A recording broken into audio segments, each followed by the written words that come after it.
Good morning everyone and welcome back to another day of flying, and today we're going to be flying a nice road trip from Oslo to Ness and back to Oslo. Apologies that I'm a bit late, but the aircraft we're flying today is so new that nothing is set up here. Aircraft databases, everything is not up to date, so apologies for that. So we are flying an aircraft that have just been in service for about 11 days today. So it is less than 2 weeks old from delivery. So that should be fun. So, I think it maybe actually it was delivered on the 31st. Yes, it's about, it's actually just right a week, I think it is. So that should be fun indeed.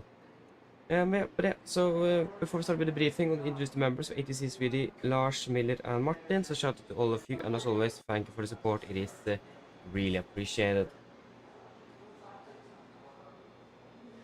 So yes, again, apologies for the delays. But I need to set up the aircraft database in Elevatex, and I didn't know I need to do that. So that took a bit longer to get in the MSA, the hex number, and those things, engine rating. Surprisingly lot of time.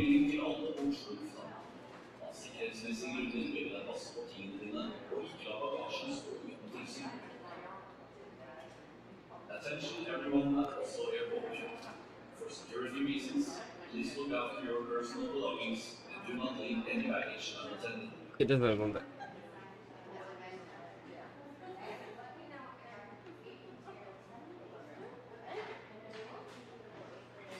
Yep. Are we ready for the briefing then?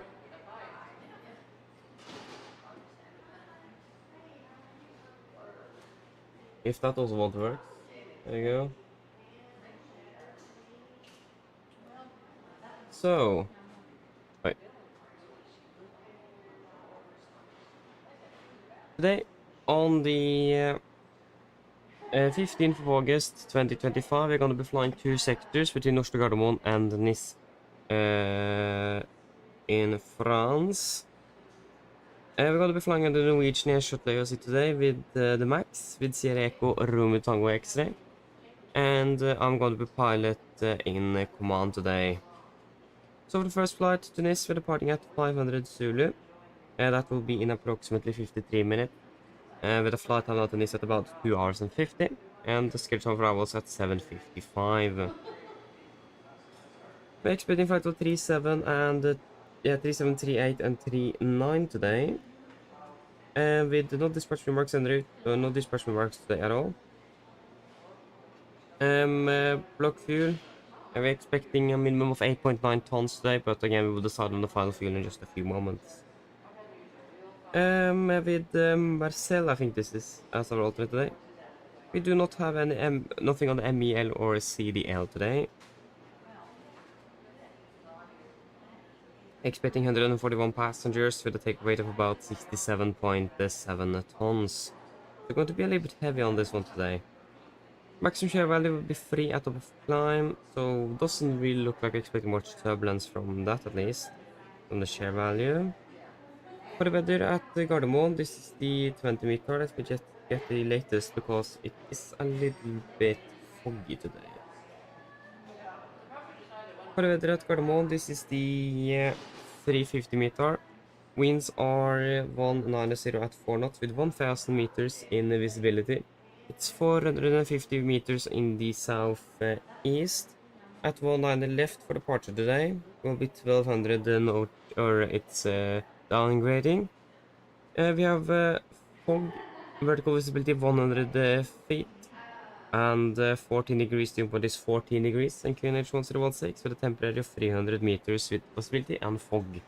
So it is quite close to the minimum for departure today. So that's something we need to have in mind in case that goes below the minimums. I think the minimums is was it 250 or 125? I think it is 125. So yeah, actually we should be quite fine then. But again, we will just have a look at the weather constantly before departure to make sure that we are within minimum requirements for the takeoff.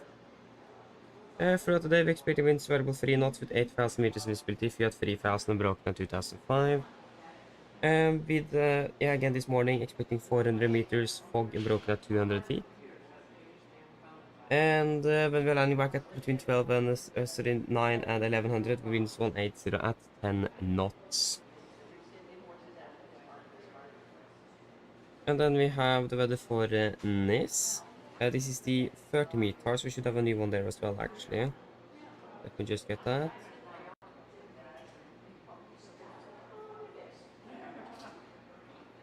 This is for Nis. Couldn't check that earlier. At least much better weather there. We can have winds 350 at 10 knots with Kawake conditions. Temperature 26, dew point to 13 and QNH 1016 and no sig. For today we expect winds 330 at 10 with Kawake conditions. And when we're landing we're expecting becoming between with winds 180 at 6. So it looks like we might expect around May 22 today. But probably still 0 bars because there is still a less than 10 knot tailwind, so I imagine it still will be 0 force due to noise abatement.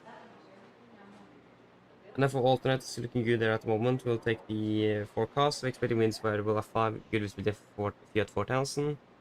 A temperature as well with, so they're becoming with winds 270 at 20 knots. Might expect some rain there as well, but that's a temporary change, so we should be fine. Sorry, that's actually our departure alternate. Apologies. This is because the weather in Gardermoen is not the best. We have a departure alternate. Oh, sorry, I forgot that. So yeah, the weather is looking good there at the moment, with just broken at the 1900 feet and good with winds. So should be a good departure alternate in case that's what we needed. And then for our destination alternate, here we go. Kawake conditions looking good here, and expected variable 3 knots Kawake, maximum 38 degrees, and so on. And we're expecting a temperature with winds 26 at 10. No times wise, today is the 15th, between 002 and 02. Yeah, that was the lazy display. That is not really anything for us today. That's happening after we are finished. 15th of August, between 1900 and 2100. That's not for us either. That's another lazy display. Departure change from 1 on the right. No, got that in the charts. Yeah, nothing special there. For NIS,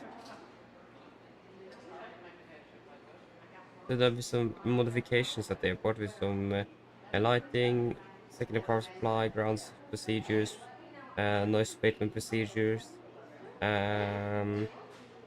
So that's something to be aware of, especially with the noise abatement and ground procedures. And following services, so due to the absence of connecting guideline markings, aircraft taxiing on taxiway uniform from the west only cannot use taxiway Charlie 1 to align on the runway 0 for left. Crossing runway 0 for left to right from taxiway Charlie 1 towards taxiway Charlie 2 is nevertheless possible. Similarly, aircraft vacating runway 2 to right while taxiway Charlie 1 cannot use taxiway uniform westbound.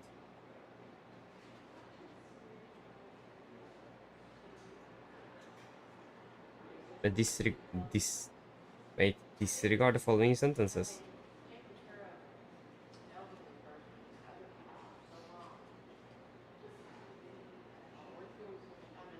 Okay, so we will just disregard that, okay? A windshield data not available when sky clear and cloudy due to LiDAR Doppler radar out of service. Okay, so we don't have windshield information, that's not good. Fixed rain, taxi Alpha 3 is closed. Fixed rain, the first schedule and levels AU standards. Yeah, that's not for us. Experimentation of for a northern SID reduce noise pollution. That's on SID, so we can take that on the other. And SID for left glide path partly out of service. Or glide for part out of service. For Trondheim, there's nothing really special here. No. Myself.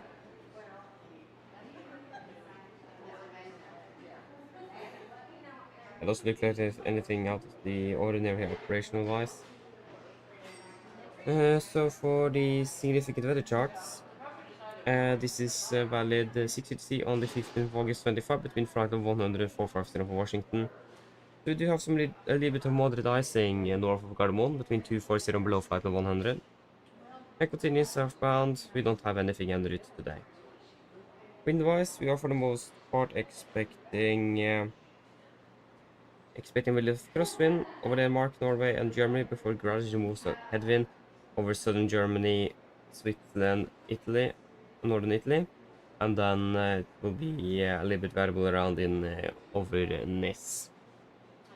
Expect to passing the tropicals as well at between Burdi and Enuba, and over Kilo Romeo Hotel and Bumbi, and also on the top of Prime. So we might expect a little turbulence here and there, not passing the tropicals, but except for that, it is looking good. So don't really expect much turbulence today at all. So when it comes to the winds, I'm quite happy with flight plan fuel today of 8.9 tons. Depending on this degrees, let me know, but we'll go with 8.9 then. Should be plenty to get us down to Nice. And then for return flight, we're departing at 8:35, with a flight time back home at 2 hours and 45, landing at 11:25. Flight will 3839 today. No dispatch remarks. Minimum fuel will be 8.3 tons. With Torpos alternate, expecting 158 passengers with a takeaway of about 68.6 tons. If share value 3 at Raxlu, so again, we don't really expect much turbulence on the way home either. Weather, we looked at both airports for Torp. We expect variable winds 3 knots, 8,000 meters scatter of 300 feet. And we will landing back in Gardermoen, we expect winds 212 or 310. Sorry, 330. The thunderstorms is something we can disregard probability, and it's in early morning hours now, so we can just disregard it. For this, again, we need to have a look at this one. Disregard that. Wind shear, fixed crane, you're closed, fixed crane. And then as an experimental consider for right there, and you as well is good to know. And nothing in Gardermoen, and nothing in Torp. Fantastic. Attention everyone at Oslo Airport. For security reasons, For the significant, please look after this your is personal valid belongings on and do 12 not of the leave sea, any baggage 15th of unattended. August 25 between 104.50 of Washington. So you don't really expect anything. We do have some severe icing between 2 to 0 and below flight level 100, a bit north of Oslo, and also some moderate turbulence between 380 and 160 north of there, but we are not flying through it, so we don't really expect it either. But be aware, especially of the severe icing, it can be moving southbound as well. But in general, it's looking good with the winds as well. We're expecting, for the most part, crosswind on the way back. Positive drop also a little bit here and there as well. But in general, again, we don't really expect much turbulence today. So yeah, that should be any bit. The weather is looking good, nothing outstanding. So I'm happy. So any questions?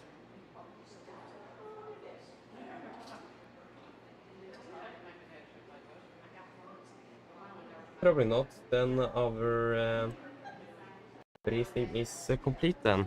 Just excuse me for a moment here.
Okay, I'm back.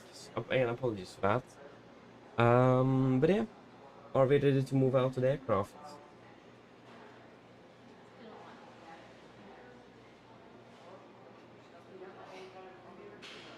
Yeah, we're flying with the beautiful 737 MAX 8 today.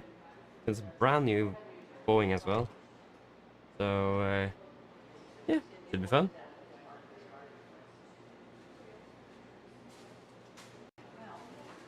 Are we at the wrong gate? No, we are at the correct gate. I thought it was Delta 6 there, but Delta 5. Okay. Just get through here.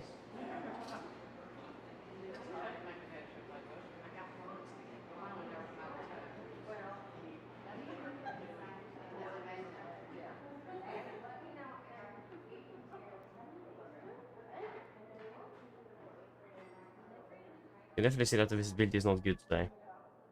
So again, we need to have that in mind during the pre-flight here. And again, hopefully should be able to get out of here without any problems.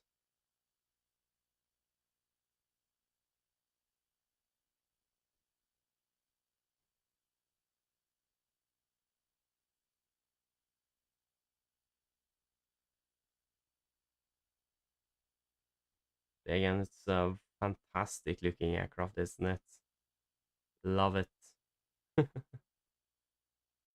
Really love the Max. Okay. We're in the... I think we are in the cockpit view now. Hard to tell. Then, no, we are not in the cockpit view. This is the cockpit view. There you go.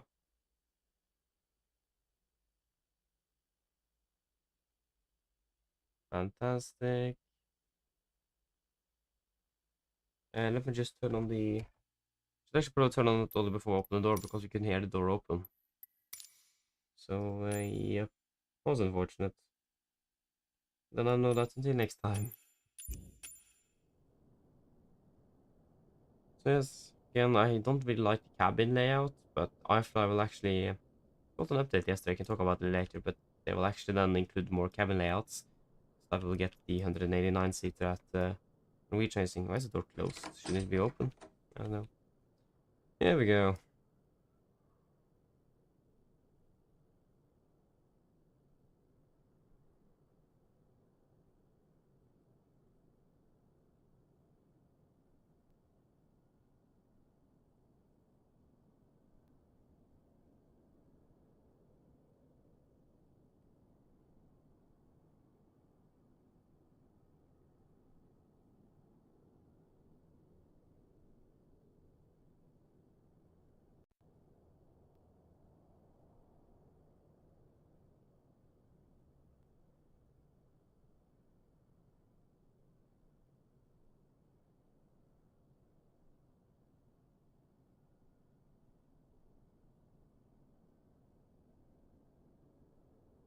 Yep.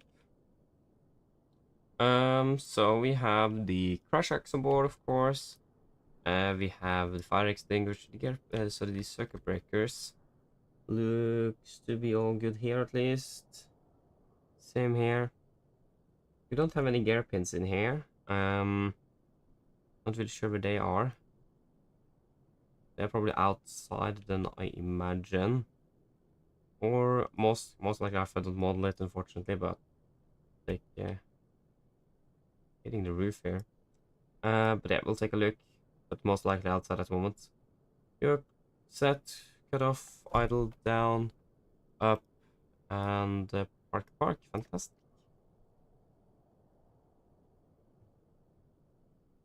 Then we can power her up.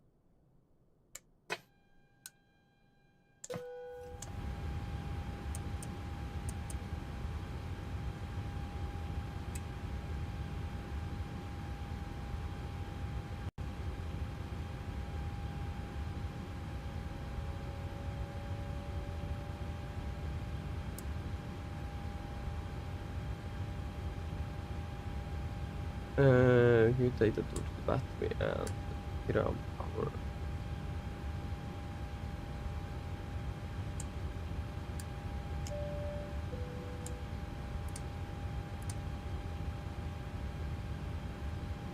Why don't you have the voice recorder? Yeah, that's probably something they have made new on the Max. They should be on as well. Yes. You're off here, see if you can get the air conditioning connected. Yeah, that's set to send as one.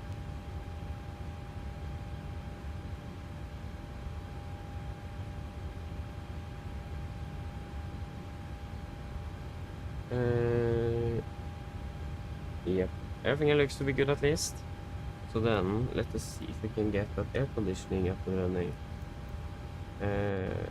Ground support.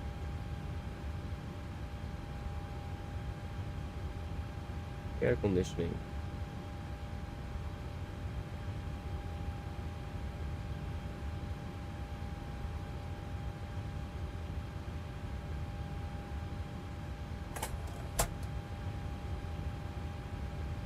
Don't really see.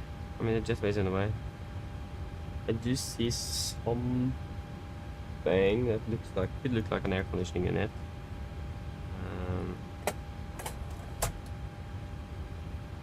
But we don't have anything here.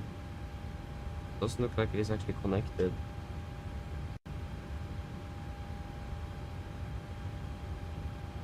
Let us just take a walk out and look for ourselves there. Yeah, it should be connected to the aircraft, but there is no air conditioning actually coming in. What in the world is happening here? Whoa! What? This okay. Do not go out in the cockpit view on this aircraft. This looks strange. Yeah, not do that. So air conditioning is connected, but we don't have any air conditioning. No, it is 30 degrees in the cockpit. Less than 20 degrees in the cabin, so no. Yeah.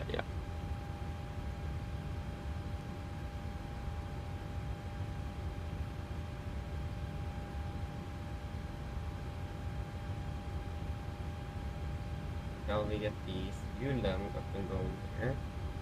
That's the wrong flight. 8.9 is what we want. We will get the GSX to refuel us today. And just fix one thing here as well. I hope we do have this aircraft available on Oslo Norwegian here. They normally are quite good at updating the aircraft database on this one. Yes, we're flying with the Sireko Room X-ray. Room with Tango X-ray, is it? Yep.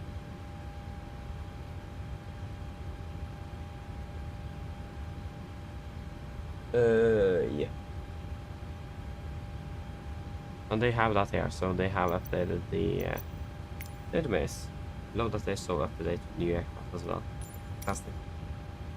And 45.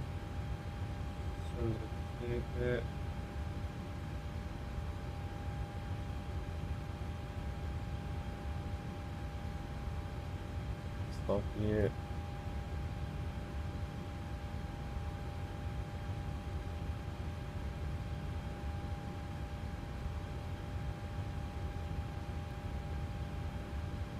They got so new that we don't even have a picture on the Elevatex. It can't find anything. Okay,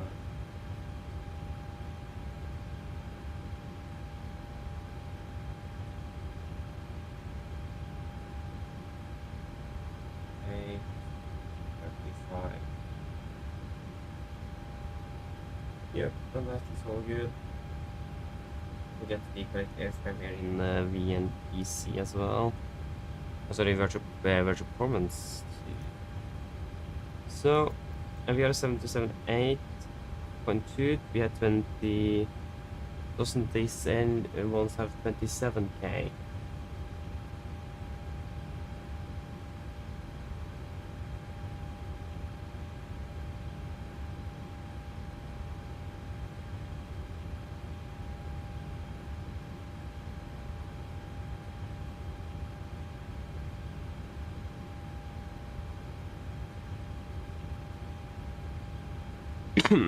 Let me double check that.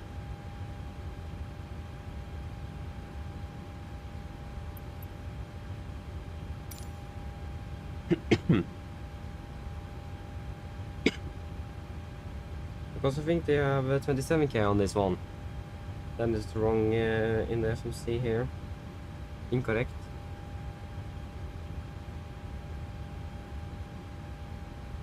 Oh, that's a disconnected, but I don't think I've done that.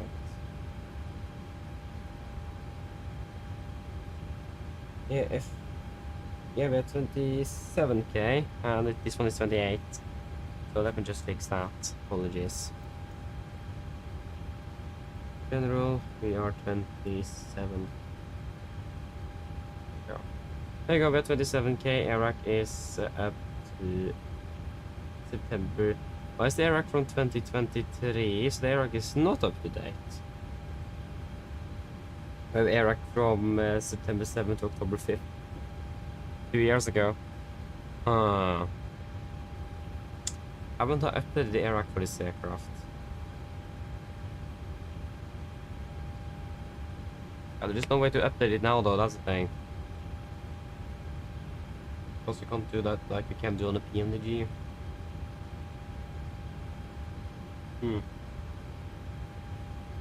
Yeah, we can't really do much with that, unfortunately.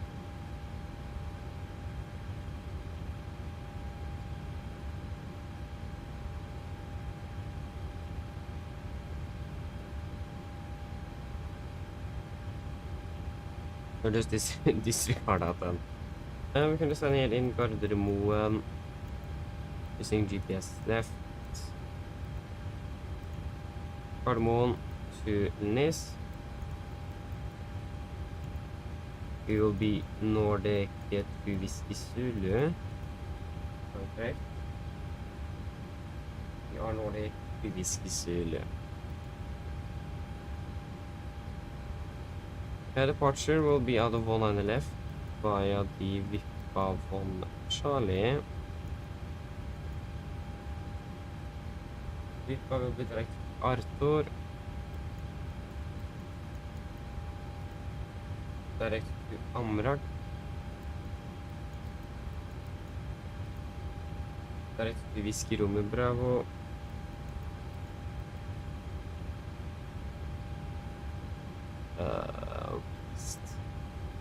November 850. Axaro.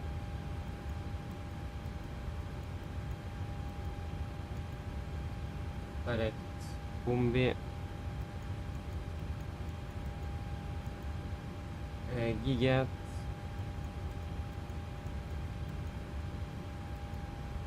Direct Abuka.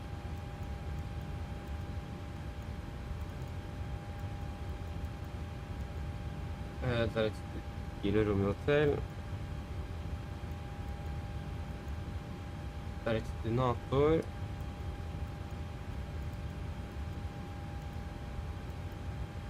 Direct Tango Romeo Alpha.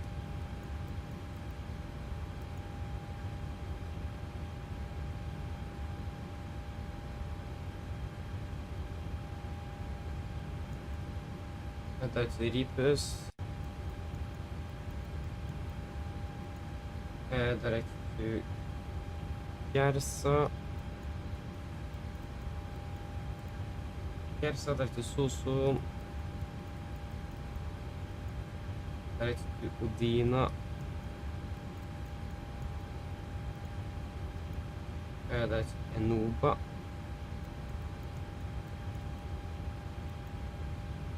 Direct to Aspo.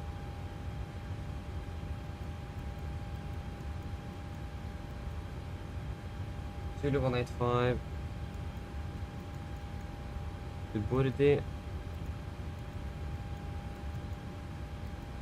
With the Bordi 7 Romeo for 0 for left. Arrival Bordi 7 Romeo, and that will be the RMP Arna Alpha 0 for left. So it will actually be 0 for yeah, 0 for left is correct, yeah. Via Neras.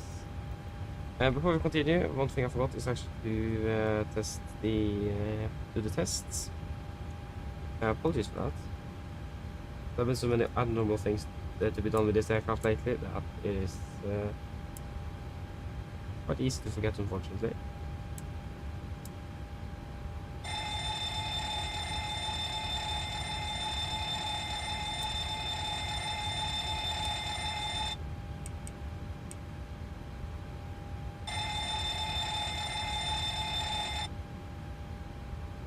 nice.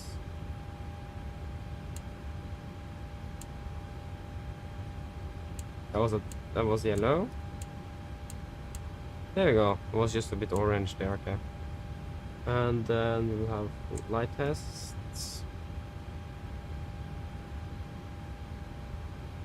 It looks like everything is working fine up there at least. Down here looks also all to be good. Fantastic.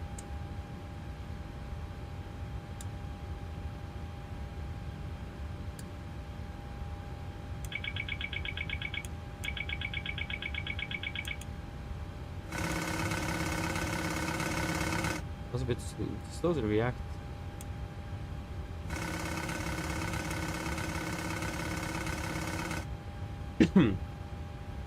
Yeah, at least now that's done. Can activate, execute. Actually, we can go to Cockpit. Cost index will be 9. Final reserves they will be at.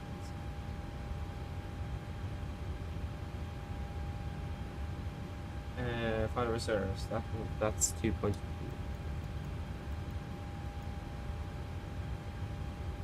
I will be cruising at flight level 370. Cruising wind will be 247 at 22, 247 at 22. ISO deviation will be +6, +6. Yep.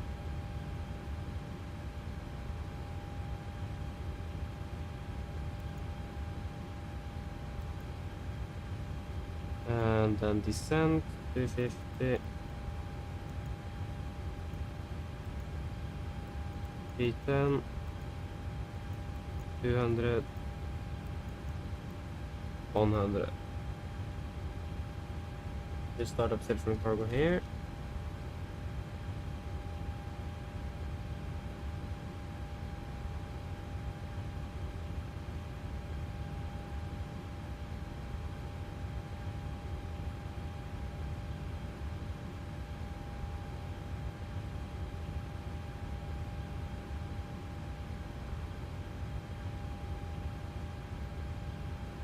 Um,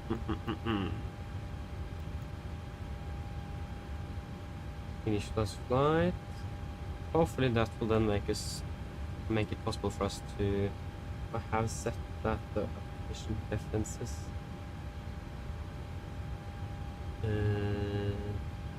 No, not here. Hey, cars. It is not set. Let me just try. Yeah, we need to get some hydraulics into those brakes, otherwise you won't start.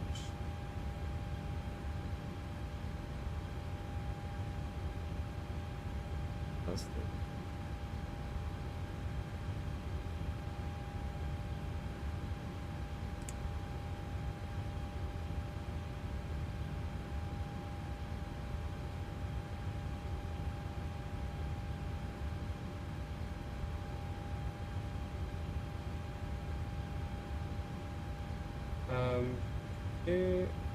what was the actual going to play again? It was 90. Get it. We probably not show it unless. Then we can just take it down. Heads and wins, so that will be 00423. What? Can't we even do that? 00423. And then it will be 03317 and 0299. 0299. QNH in NIS.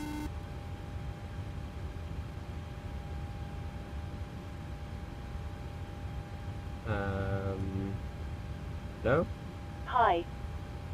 Okay, I've spoken to security, and I'm told they'll be ready to send the passengers down to us in a few minutes.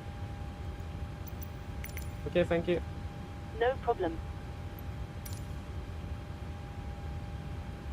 And transition level in this will be then.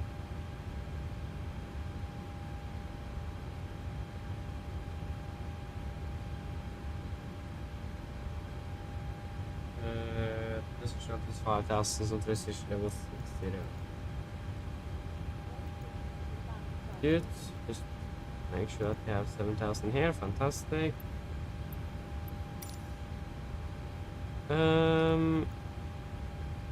We just straight ahead. 25 hold. 25.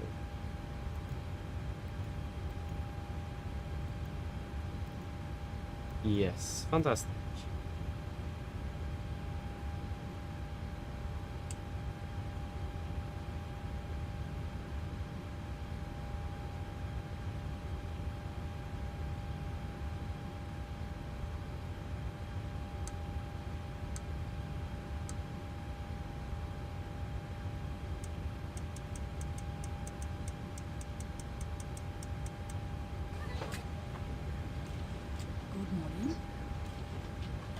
Okay, good morning. Yes, then we are pretty much all good here. I don't think I forgot anything.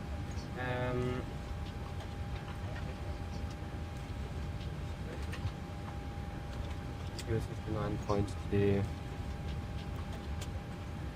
9.2. Refilling is complete, isn't it? Hey, firm, so you can turn on the seatbelts.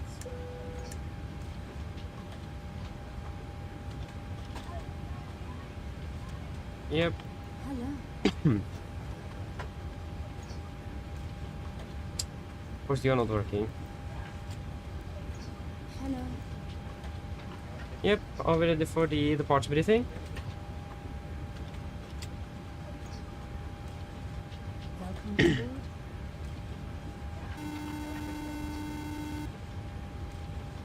Hello.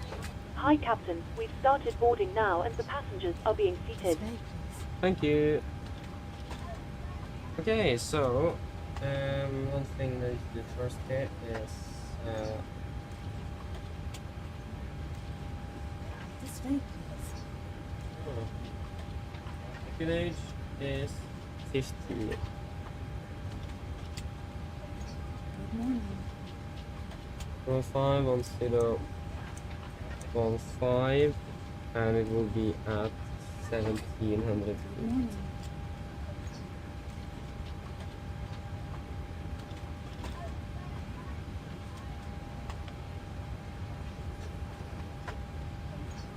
Hello.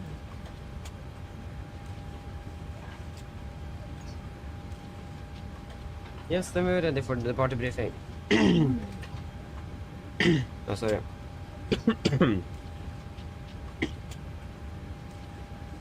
So we start with the emergency briefing. Below 80 knots, we'll stop the aircraft for any warnings. May I see your Above badge? 80 knots, flight B1 will stop for a fire warning, engine failure, predicting winch warning, or airplane airborne safe to fly. If all stop or stop my controls, I'll close the receivers, disengage auto throttle, apply max manual braking, or verify operation of the RTO auto brakes. Maneuver speed with cattle, apply max and reverse thrust to stop the aircraft. Hello. If vehicle stop, RV for fast levers closed, all throttle is engaged, and max braking applied. I'll call speedworks up, speedworks not up, verify reverses, and call the reverse status. I'll call any incompleted items, 80 knots, 6 knots, auto brake to start, and advise the ATC of the reject. Then once got the complete stop, I'll slow down the reverses, lower the speed brake, then we will identify the problem, and I will call the necessary memo items that may need to be accomplished. May I see your boarding pass? I'll assist you identify the problem, and I'll accomplish any memo items on your command. Then we will evaluate the situation. If no evacuation is needed, on PA cabin crew, on PA remain seated, situation is under control. If the situation is unclear, on PA cabin crew stations, if we then decide to evacuate the aircraft above the flaps 40, we go to the back of the QRH and read through the evacuation checklist. Ground, Torstein, Cockpit. Happy? Good morning. Hope so. So there will be no actions below 400 feet, except cancel any warnings and rest in the given a positive rate. At the 400 feet, we will verify heading select, match the Alpine track 192 degrees to 25 nautical miles and hold, up to 5,000 feet. Good morning. Weather conditions at Gardermoen at the moment is quite bad, so I'm not really sure if you're able to return back. We have currently a visibility of 550 meters, and at one on the left of the departure runway is 1,100 meters, and there is downgrading as well. We have a departure alternate, and that will be through Trondheim. It is looking good up there, nothing really special. So we should be able to land there without any problems. So again, if you have anything that we need to return back for, and the visibility have not improved, we will then just divert up to Trondheim and solve it from there. Expected to be departing as well above the maximum landing weight, so we need to burn some extra fuel, or burn some fuel nevertheless. So we can't just return back immediately nevertheless, so we most likely need to divert up to Trondheim if we have any problems due to the visibility here in Gardermoen at the moment. Yes, any questions for the emergency briefing? Probably not, then we can continue on to the route check. So, expecting departure at the one on the left by the Vipa on the Charlie departure. Continue Vipa direct to Arthur, then we'll direct to Amarak, direct to Whiskey Romeo Bravo, then November 850 to Exarol, and then direct to Bombi, direct to Giget, direct to Abuka, direct to Kilo Romeo Hotel, direct to Lunator, and then direct to Tango Romeo Alpha, direct to Ripus, direct to Gersa, then direct to Sosson, direct to Odina, and then to Enoba, direct to Asbuk, yep, Nasulu 185 to Bordi, and then the Bordi 7 Romeo arrival into Nis is what we're expecting today. Ground distance 1,120, 1,109, that's quite a difference here. So that is not acceptable. What is the cause of that? A bit shorter. We're complaining about the short flight, but does look like everything is where it should be here. It's probably the star that is causing some problems in the computer. Yeah, so that looks all good, so we can just accept that deviation. And we do not have any estimated landing fuel yet, so we need to wait for that.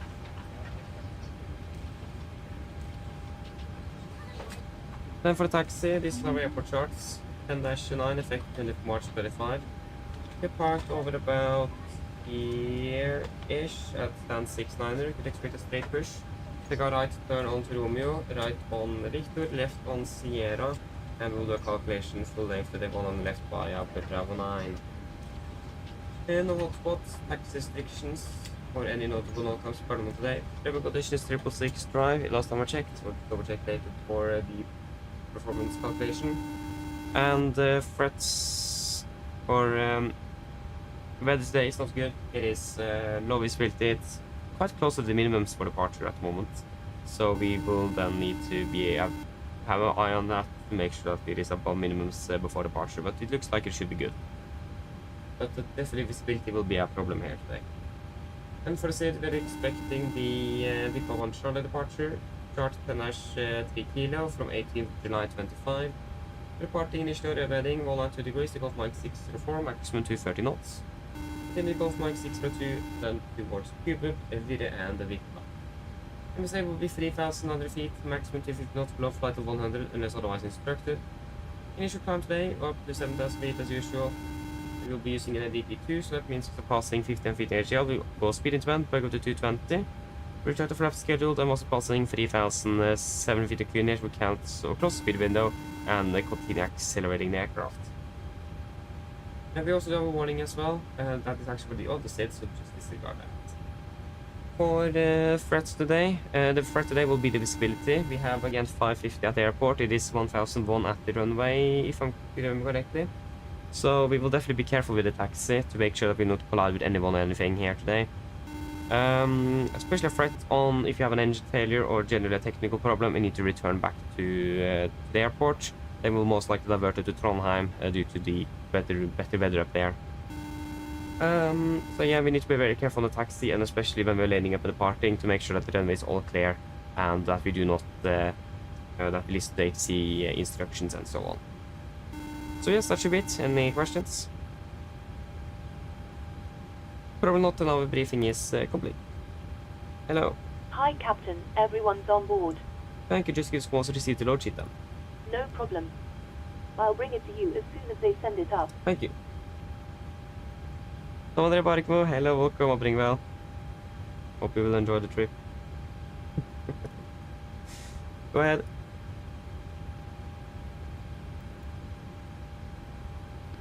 Hi Captain, just a quick update. Torstai let you know that we have started loading. I'll send the final load sheet up once we are ready. Yes, Roger. Did you actually set that automatic? Didn't I turn that off? I probably did not then. Runway... Yeah, we don't have a runway waypoint. The airport elevation is... That will be... 12 feet. Okay, I did set it automatically and I forgot to turn it off. I thought I did. Yeah, we need to find out setting and turn it off now. Yep.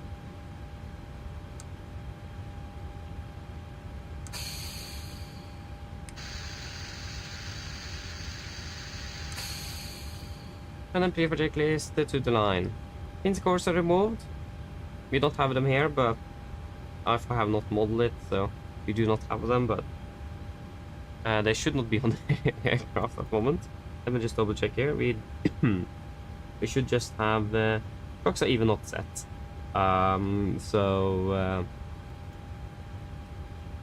We do not have any covers. Nope. And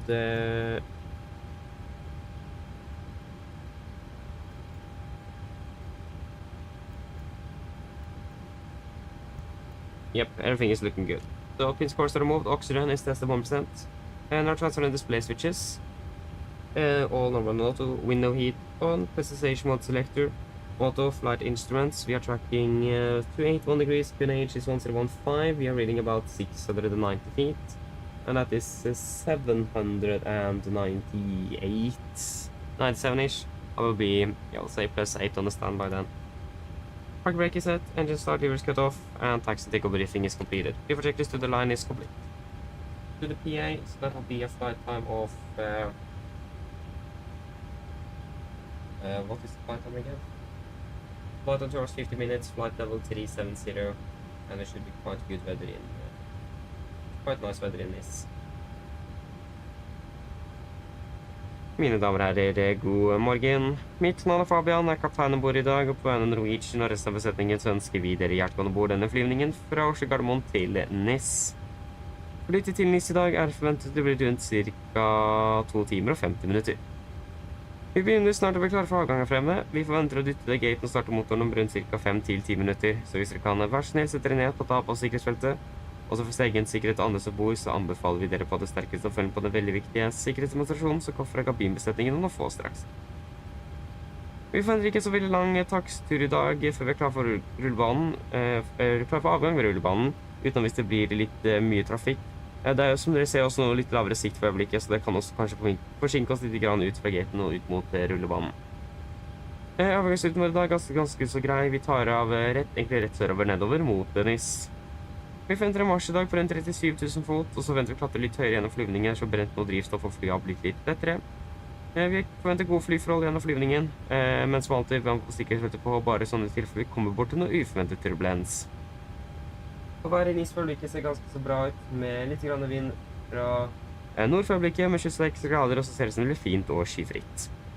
Ellers, sitt ned, slapp av, så får det veldig fin flytur med Norwegian. Ladies and gentlemen, good morning. My name is Fabian. I'm the captain on board today, and on behalf of Norwegian and the rest of the crew, we want to wish you a very welcome this flight from Oslo Gardermoen towards Nis. The flight time to Nis today is expected approximately 2 hours and 50 minutes. We are fairly short of departure from there. We expect to push back from the gate in approximately 5 to 10 minutes. If you may please sit down, take the seatbelts, and for your own safety and others aboard, we do recommend to pay special attention to this safety demonstration that the cabin crew will show you in just a few moments. We don't really anticipate a very long taxi today to the runway before the departure, but as you may see outside, it's a little bit low visibility at the moment, so you might be a little bit delayed out of the gate into the runway due to that. Other than that, the far departure routing today, we're departing southbound initially, and we expect to just continue southbound down towards Nis. We're expecting to be cruising at approximately 37,000 feet today. Good flying conditions are expected through the flight, but as always, we'd recommend a seatbelt on just in case encountering some unexpected turbulence. The weather in Nice at the moment is looking quite good as well. We are currently some light winds from the north. It's about 26 degrees centigrade, and clear skies is also expected. Otherwise, sit down, relax, and we hope you enjoy this flight with Norwegian. Thank you.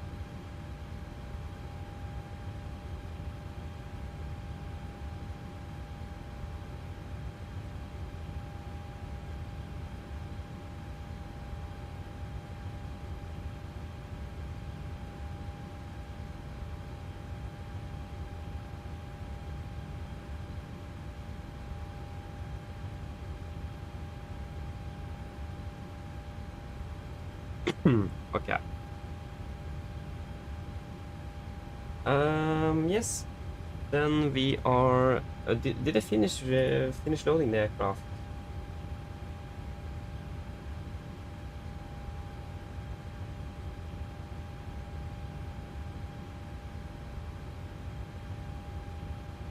It looks like they're all finished with loading up. So, but have we got the load sheet? Let's just call the cockpit grounds.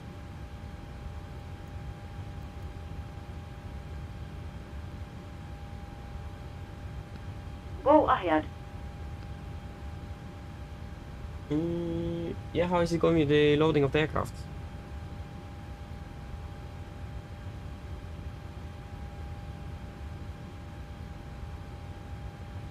Can you please say again?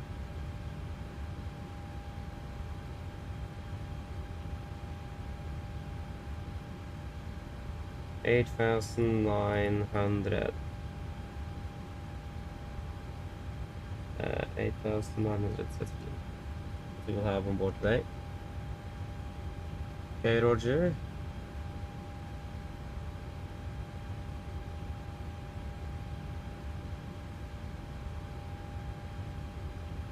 Okay, I think it is because the doors are still open that it haven't recognized that it's finished. Let me just fix this. It is not really happy with GSX, this add-on, is it? So right forward service, forwarding exit, will be the forward cargo door and the aft cargo door. Ground Torstai cockpit. There we go, now they're finished loading. Go ahead.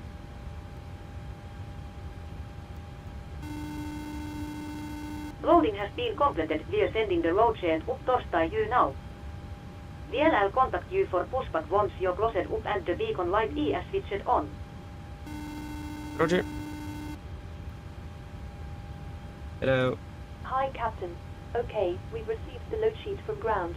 There's the passenger count, the crew count and the total souls count, plus yourselves, of course. Thank you. Okay, looks like we're all set to go whenever you're ready. Okay, great. We should be ready for push in about 5 to 10. Just give us a call, ready back there. No problem. Thank you. 141. And cargo today is 1.6. What should we? How should we distribute this? 1.6. We also take 600. You take 1,000 in front, or in the aft, and 600 in the back. Is that satisfactory for the CG? That gives us a zero fuel weight of 59.149 and take weight 68 tons. Yeah, that sounds reasonable to me. And what is the CG like now? Will be at in the takeoff. Yeah, that sounds good. Or looks good. Fantastic. Then we can go ahead and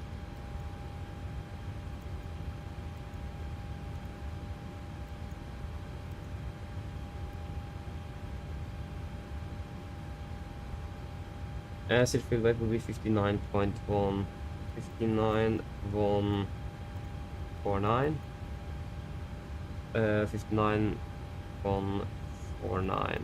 Can we do that? No, we need to get 59.15 then. Okay, we'll go with 59.1. Execute. Yeah, so 141, we have got the 141 on board plus 6 crew, 147 souls on board. 147, with a pay fuel rate of 59.1, fuel on board 8.9, take rate 67.7, 67.9. Fantastic. And we will also learn fire update.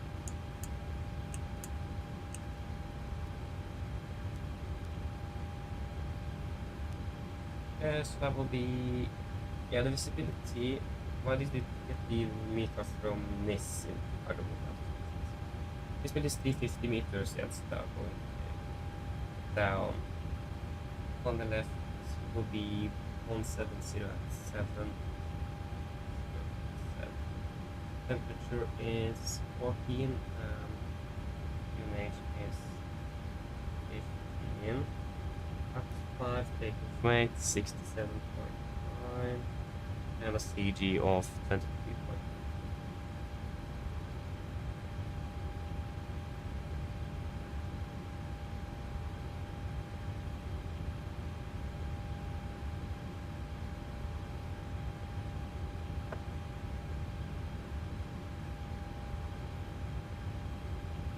So yeah, that will be at the rate 2 with an assumed of 29 degrees. That will give us 84% compared to 82.8. The difference is probably because the packs are off, but since the air conditioning unit doesn't work, then we can just do that. 82.3, 82.8, that is an acceptable deviation. Yep. Is the rate 10. Yeah. Flaps 5, trim 6.3, and there will be one. Actually, double check the remote position first. Got that. Cardinal remote position, I imagine it will be 5. It could be that this one. And then the status, it is. Yeah, it's wrong. That will be then 28, 43, 46. 28, 43, 47.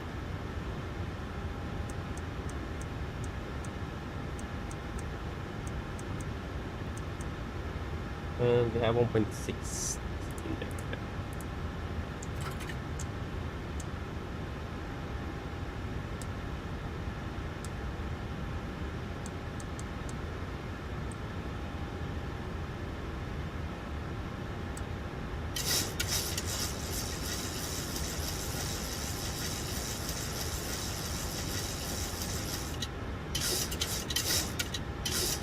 Okay, let's just check because we did erase something and I don't really know what the... Yeah, it looks like... Yeah, then everything is looking good. So, pre-projectors per line, fuel, we have 8,000 kilos on board, pumps on, passenger design set, auto brake, RTO, CD cars completed, takeoff speeds V1, 128, VR 143, V2 147. MSP V2 147, handling 192 degrees of altitude 7007. Vehicle checklist complete.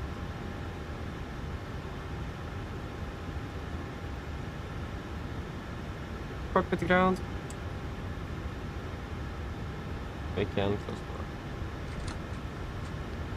door. Go ahead. Can you please disconnect the and prepare for push? Roger. Stand by, please. So disconnect.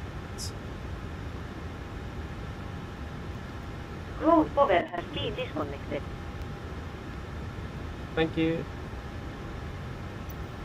The watch time is almost 5 minutes.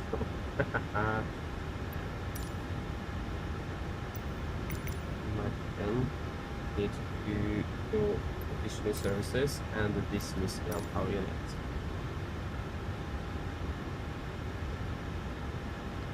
Ground torstai cockpit.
Apologies. The audio did not work. Apologies.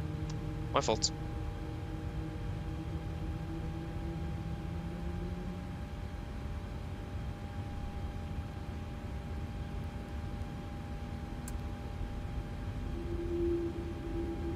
There goes start cutout. Starting number 1.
Start cutout.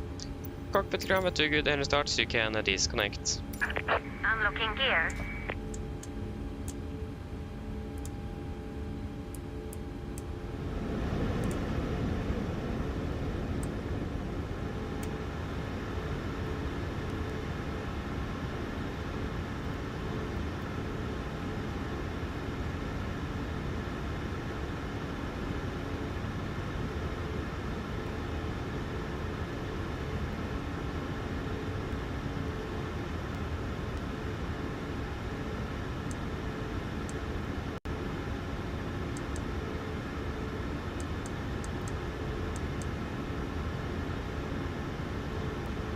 Action, when you think about it, I can take 11055. Tow truck disconnected. Bypass pin removed. Left is clear. Right is clear. Yes, looking for the pin. Thanks for your help. Have a great day. See you next time. Bye-bye.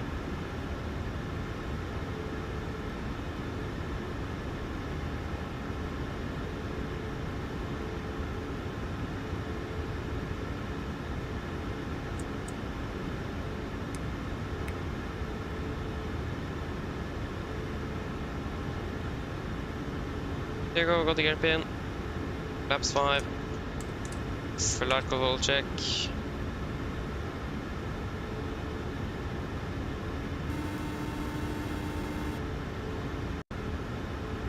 Before taxi checklist. Generators on, ProBeat on, anti-ice off, aircon press, Pax auto, isolation valve auto, engine start switches continuous, recall checked, engine start levers are tent, flag rolls are checked. Ground equipment is clear. Flaps 5 planned, 5 green, APU off before taxi complete. Hello. Hi, Captain. Just to let you know that the cabin is secure for takeoff. Okay, thank you. No problem. Effective today. Efficient cabin crew. Cardamom traffic, Nordic, 2 Whiskey Zulu, taxi by Romeo, Victor, Sierra, holding point 1 on the left, Cardamom. Don't have any lighting in here now. Left clear, right clear, brakes released.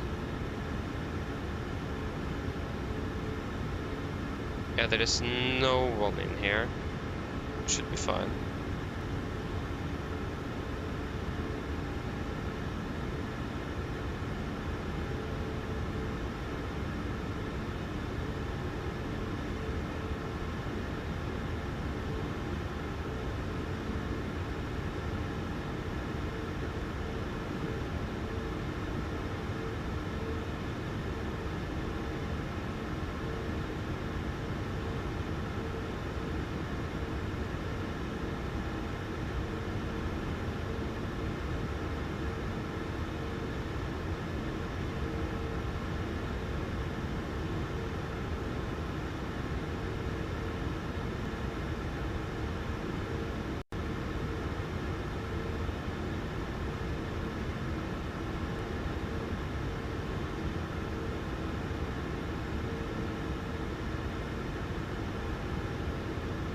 Yeah, we'll take it slow today due to the fact that we do not have great visibility.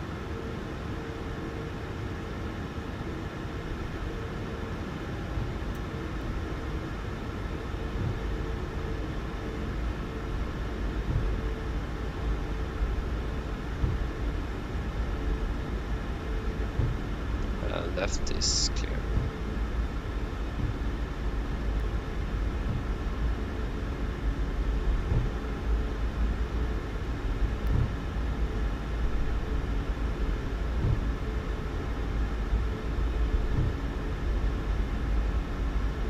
Right, clear.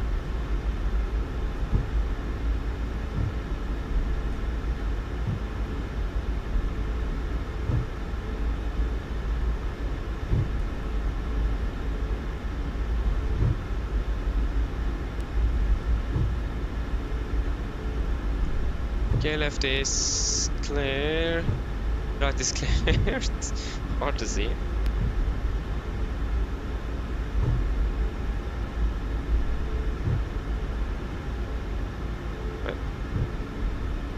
It's currently 350 and at 1.9 left. It is 375, no change. And again, left is clear and the right is clear.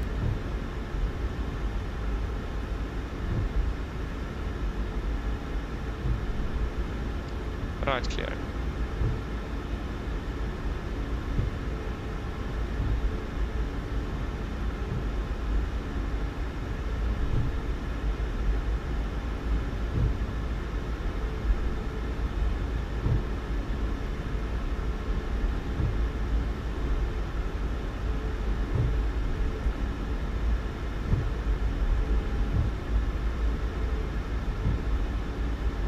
Just taxing at 13 knots, but that's enough already. Expecting fog down to 150 meters. It's quite bad at the moment. And the right is clear.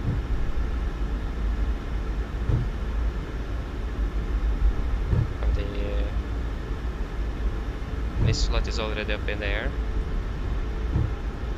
A little bit better than us. Right clear, left clear.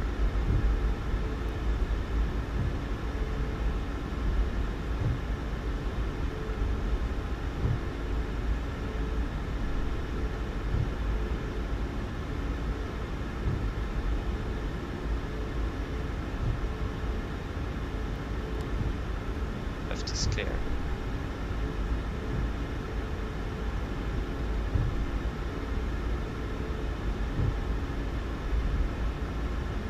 And there is no one here, so traffic-wise we are all good for departure.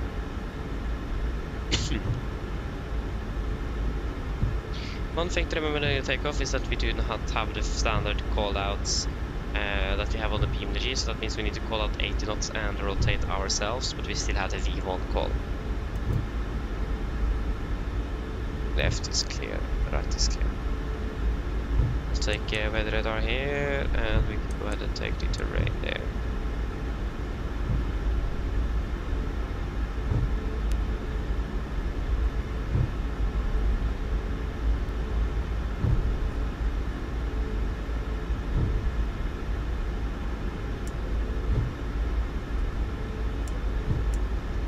And before takeoff checklist. Flaps, 5 band, 5 green, stabilizer trim, 6.3 units, and camera call is given before takeoff complete. Are we ready to go?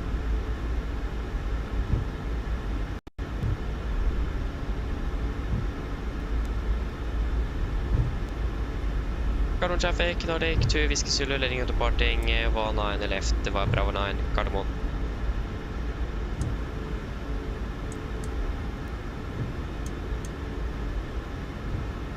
And yeah, left is hopefully clear, and the right also looks hopefully quite clear. Can't really see much. It's close to the minimums at the moment.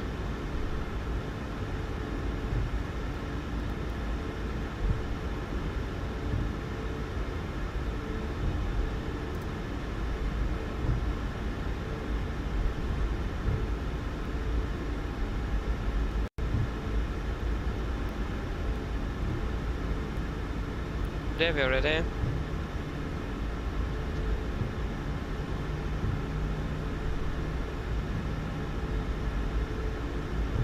Yes, ready. Take off.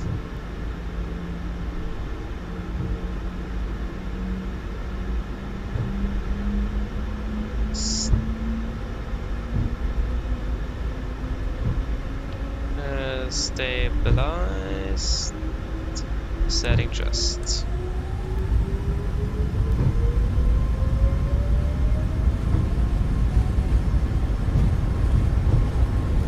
Take a reset. Start.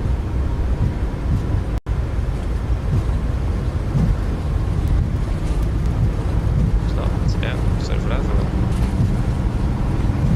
V1. Rotate. Oh.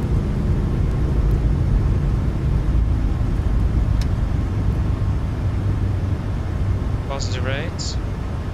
Go up.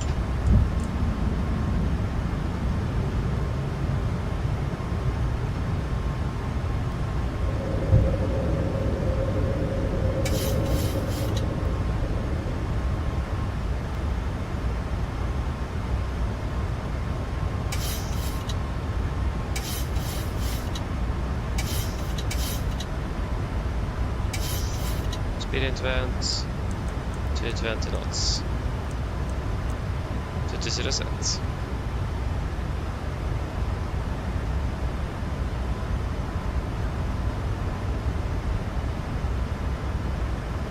Perhaps 1 speed checked.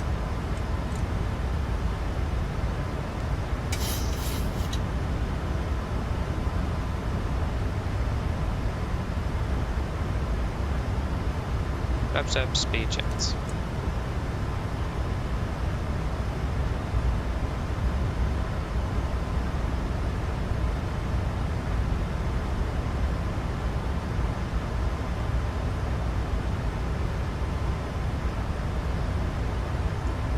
What's the speed window?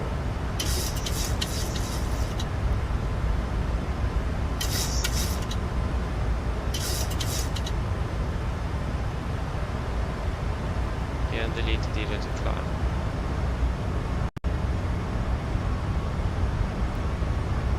And we can proceed direct to IPA, confirm, execute.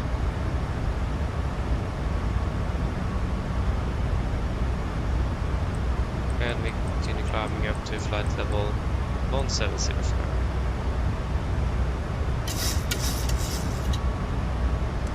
Standard, standard.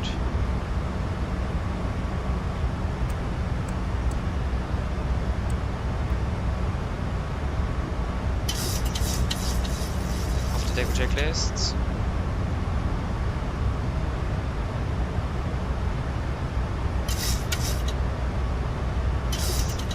Engine blades on, packs, auto landing gear up.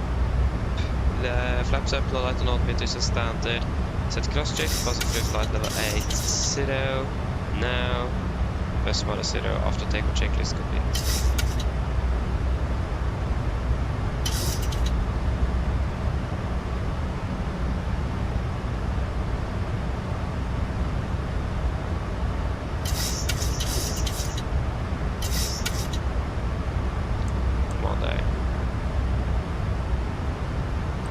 Continue up to flight level 370. 370 cents. We're passing 100.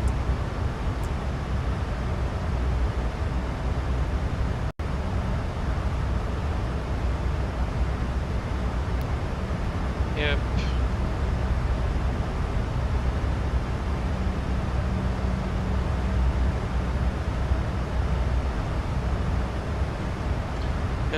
Rudla, hello, welcome, hope you're doing well, and Björn, hello, welcome, hope you're doing well.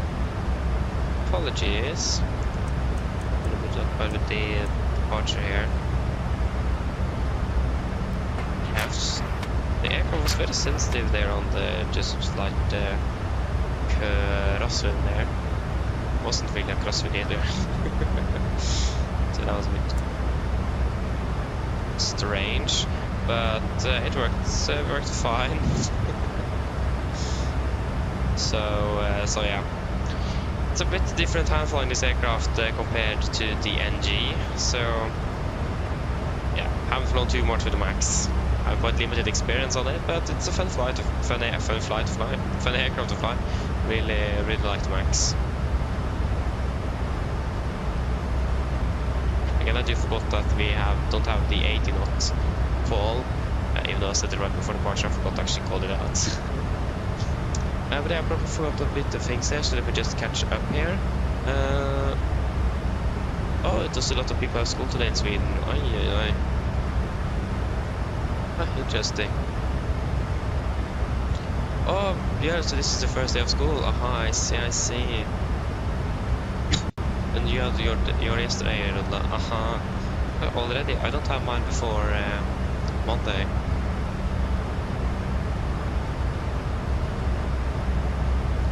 Yeah, it's a bit strange to start on a Friday and that first day of all days.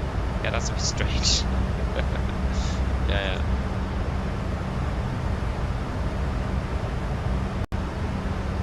Okay, Björn, so you managed to get back before, I see. Yeah, Garota, good question. I think the iFly costs about $75 or something. Between $75 and $80. I don't remember exactly the price. I will see that the PMDG aircraft is still more worth it for the price at the moment, but iFly just announced some Service Pack 1 things they're working for that. And there's a lot of things that is definitely going to be able to make this aircraft on pair with PMDG soon.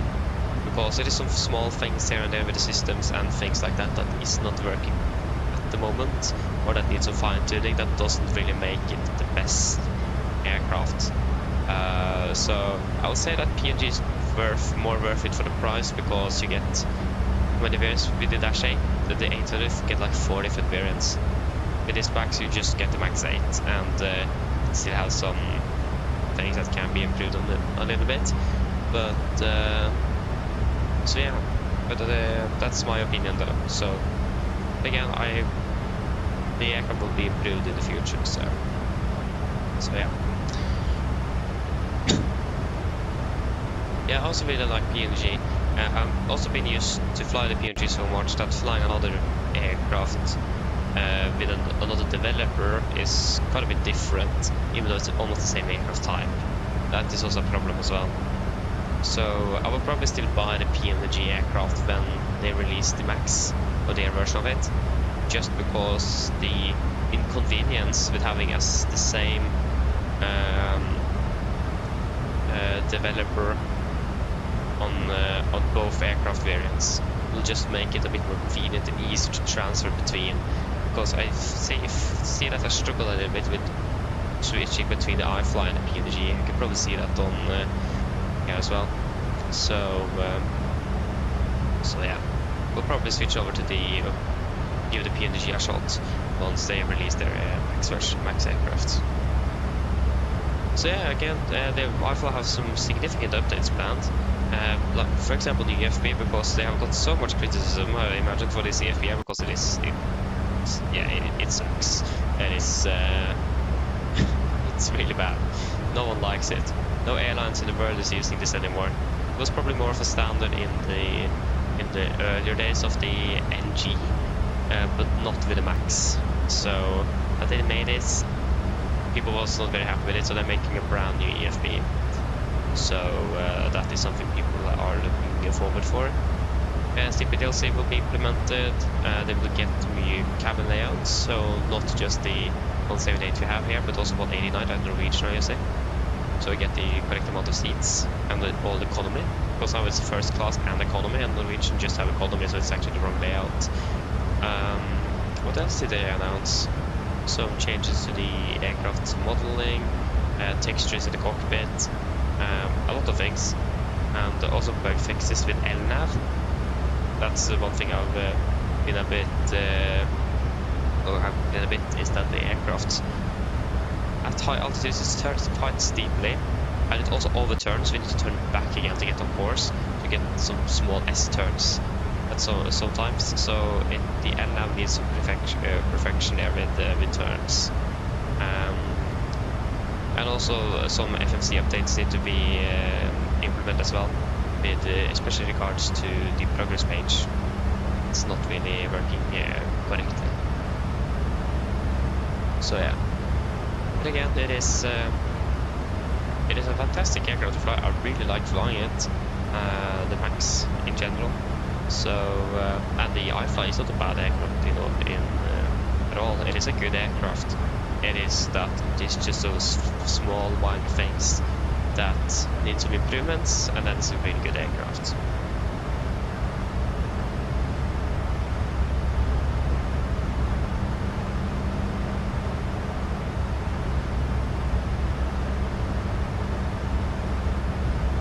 Thomas, hello, god morgon, hoppas väl.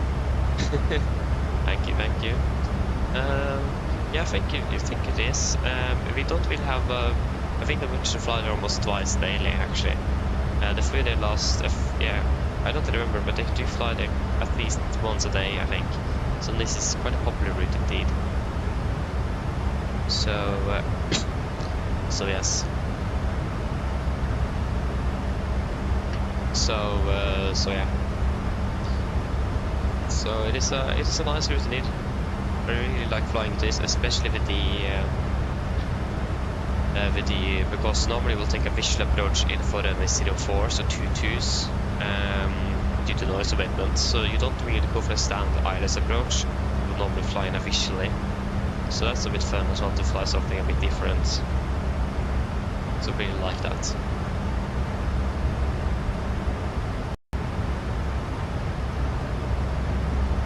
Yeah, also that's the thing, Björn. It will take.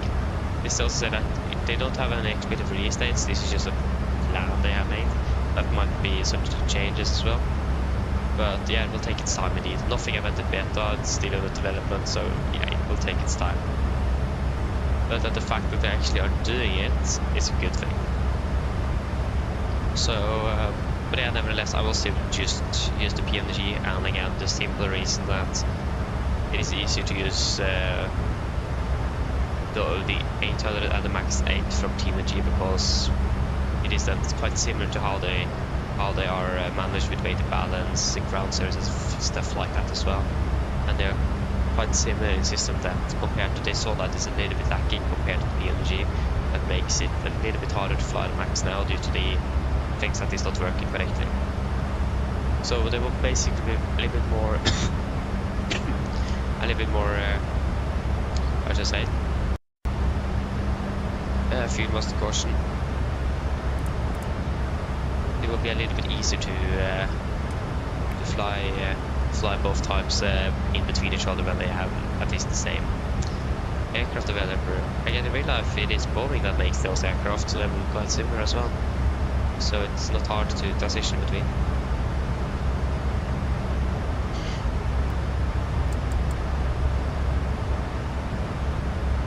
But I mean, the sounds of this aircraft is just fantastic though. And a good job.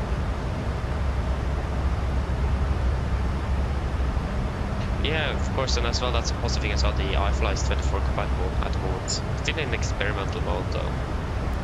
But I hope PMDG will release their update in the near future. It looks like we are not too far away from reviews and beta testing on the 24 compatibility update. So it should be soon, hopefully.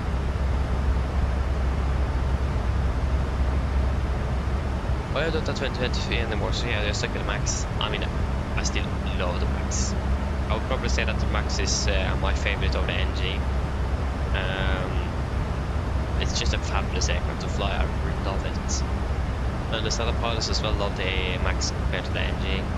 It's flies, handling is beautiful, and the only downside is due to the larger engines. It takes so much more time to start it up. I think, yeah, the engine startup time was doubled from the NG, where the maximum startup time on the NG is 1.5 minutes, and on the Max is 3 minutes, due to that motoring you have on the LEAP engines. So that's on the downside. It takes ages to start up the engines. But today, since it wasn't that hot and it was the first day of first flight of the day. It didn't take too long to start them up, thankfully.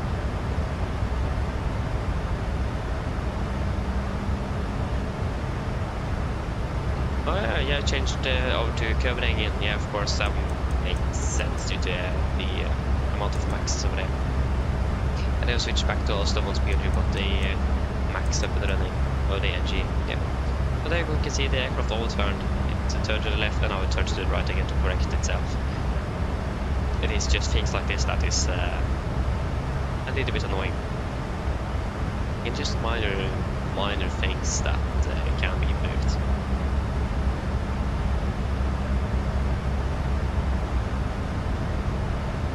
If the aircraft would have done this real up as well, pilots and airlines would have complained and Boeing would have released a software update to fix it, so we're just waiting for that software update. Okay, we'll see you later. Have a nice day. Yeah, we'll do a fuel check here at Artur.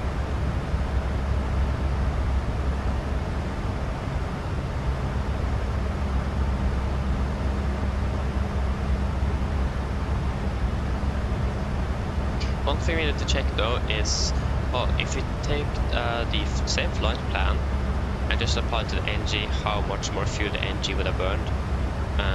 Because we just loaded up 8.9 tons. I think we've normally flown into this, we have been loading at least minimum 9, probably about 10, maybe even more down to this. So I want to check out how much fuel we will have had on board if we flew with the NG. It should be a 30 to 50% fuel difference between the NG and the max, so really want to check on that, what the difference is.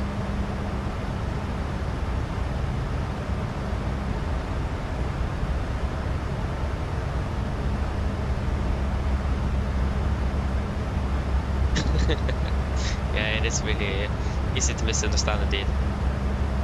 That's something I'm a bit frustrated about when I'm texting and I'm going to write nice, and then autopilot steps in and screws nice with a big N. I just didn't really think about it before, just okay, don't really care.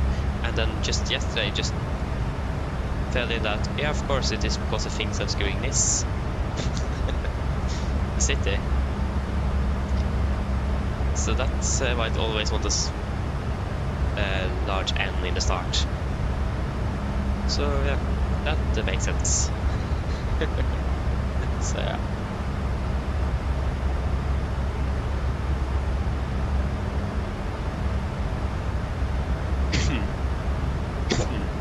Okay.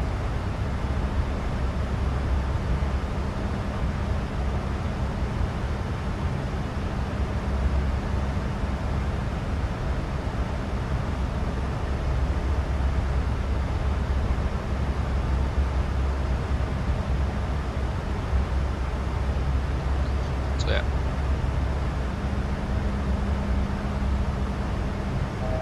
How's it go? One thing I do like with the Oslo is that the stream sound is a little bit louder. In the PNG it's a bit too quiet, but that's not PNG's fault, that is the Boris sound pack. And if I'm correct, it's actually Boris, isn't it, that have made the sound pack for the iFly Max aircraft, isn't it? I'm not sure if this flight sim software did it themselves. I think Boris did it. I'm not sure, because this trim sound here is a bit louder than it is on the NG, and I think that the trim sound should be louder on the NG, because in a real aircraft it is quite loud. You will hear it quite well through the headset as well. Takeoff in a path and FMC speed. So I really would like if they could increase the sound a little bit on the trim wheel, because when we're out of Volanta and we're resetting the trim, I can't even hear when it's reset. I just hear when we initially start trimming, and then when it goes in a little bit faster, I don't hear it anymore. They take off the headset of my right ear to be able to hear the trim, or I just need to continue trimming, like trim a little bit out to hear if it still moves or if you have stopped. That's a bit annoying. Okay, we can do a fuel check at Artur, so that will be 6.9 tons. We have 7.4 on board. 1.8 burn, just remember the use this down. 1.8 burn, we have used 1.4. And then we have been flying for 21, we've been flying for 19 minutes. Yep.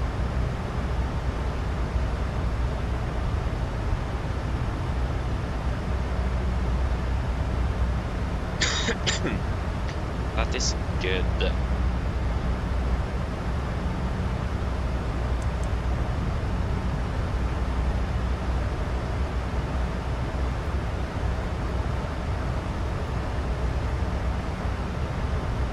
Optimal flight to 38, maximum 399, so actually able to climb the flight to 390. What was I going to check in? Yeah, because we have not got the wind data in due to the fact that Stimbrief wind requests do not work on this aircraft for whatever reason. It is probably because I've done something wrong. I think I followed the manual and it didn't work, so we'll just import it manually then. So Amrak this year, a flight to 37 to 248 and 44. Actually, when are we climbing to flight to 38 at Amrak? Okay. Climbing to 38 at Amrak, so we'll take the winds at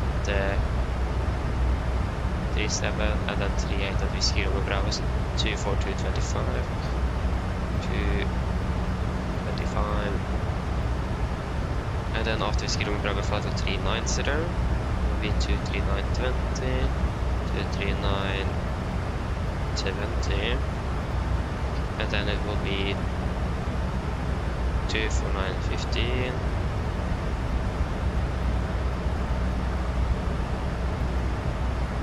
And then 24915,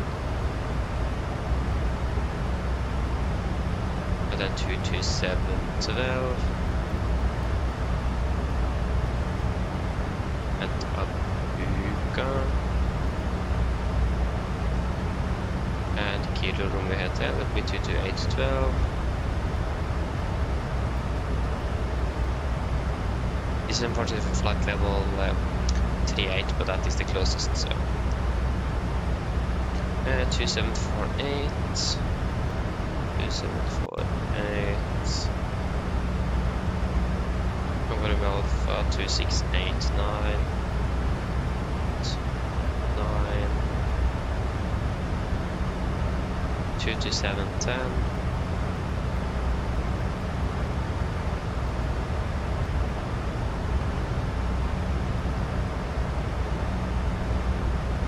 Uh, 22810.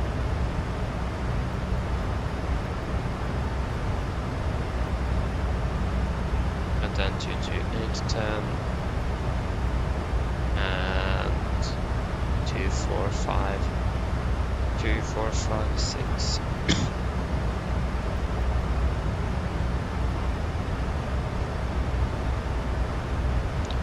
34114. You can check if that works. 34114. I don't think we'll be able to do it. No. Execute.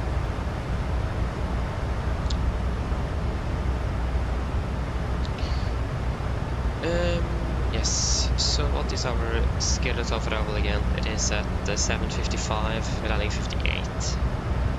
Probably save a good flight.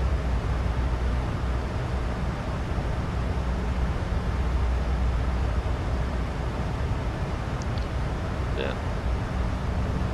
At least we can't really fly any new aircraft on this, can we? Start operations 11 days ago. It's brand new aircraft. Not bad. Not often we're able to fly so new aircraft. We are only flying aircraft more than 9 years old. Except when we have been flying with Maxes, but Max is also starting to get a bit old. Is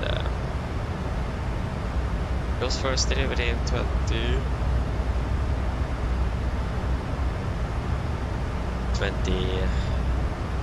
or something.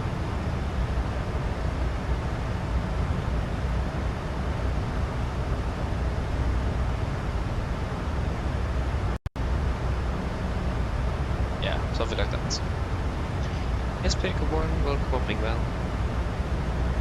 Most of it maybe 2015. No, because I think the Max was launched in 2013. So it makes sense if the first delivery was in 17. I think the first delivery was in 17, 18. Oh, sorry. So they have been in operation for the oldest ones have been in operation for 8 years already. Even the NG was in production at that time.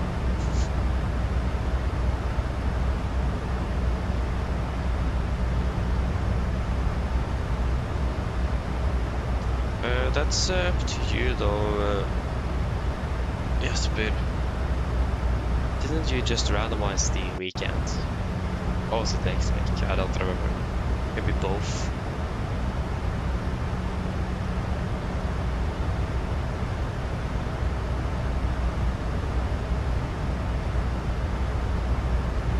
Yeah, okay, so one thing we should fix here is that the aircraft does set the pressurization automatically.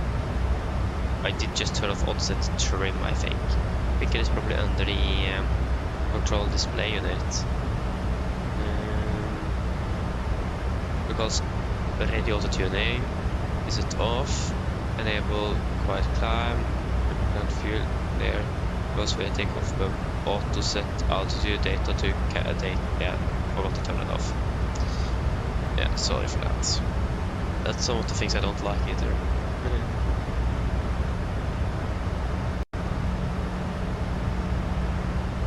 Aha, it's next week. Okay, then I see.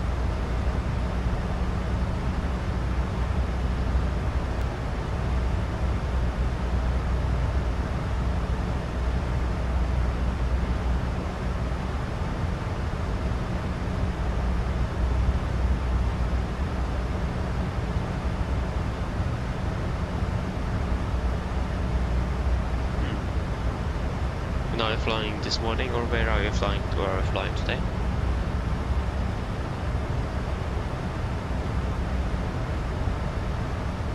I mean, if you're flying today, then wait, do you have school today? Yeah, that was actually a bit unfortunate.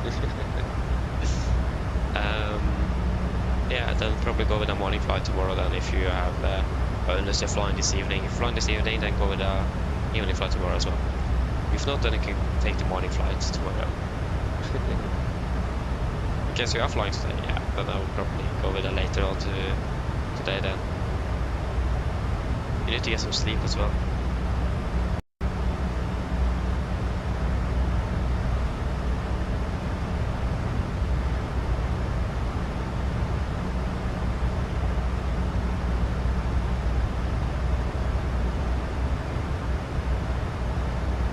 I just saw they have the first day of school today.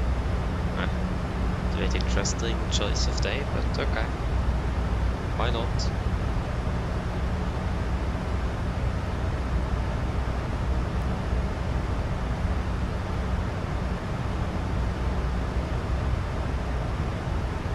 Yeah, the weather in is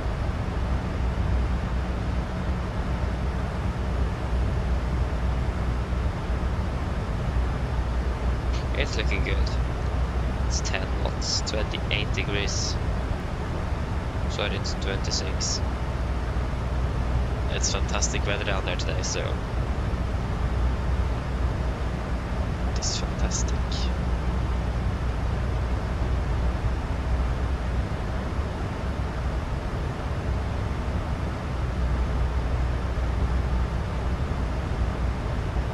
Aha, I see. Yeah, that's a bit unfortunate. Yeah. You overslept.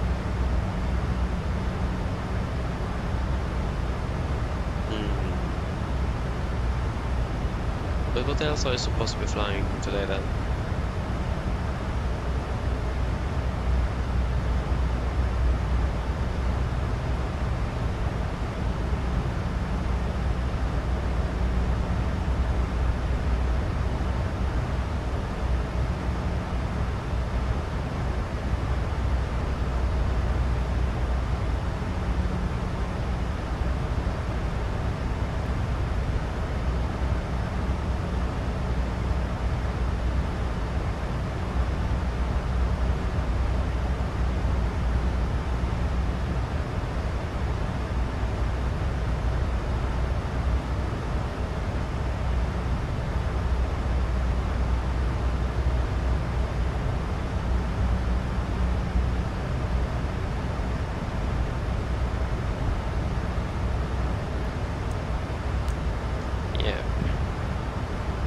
Still landing 58? No, landing 59. Okay. But the sun is at 7:24. The clock is 5:49.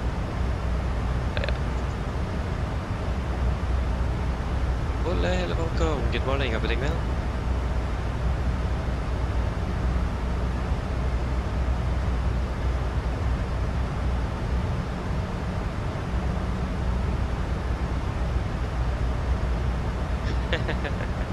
Yes, indeed. So I love that. Love it. But see you soon then, Thomas. Bye.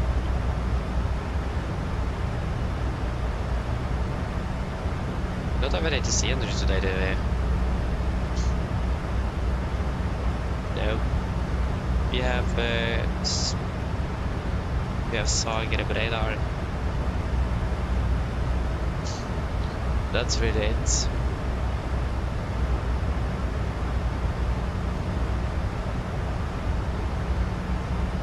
So nothing special.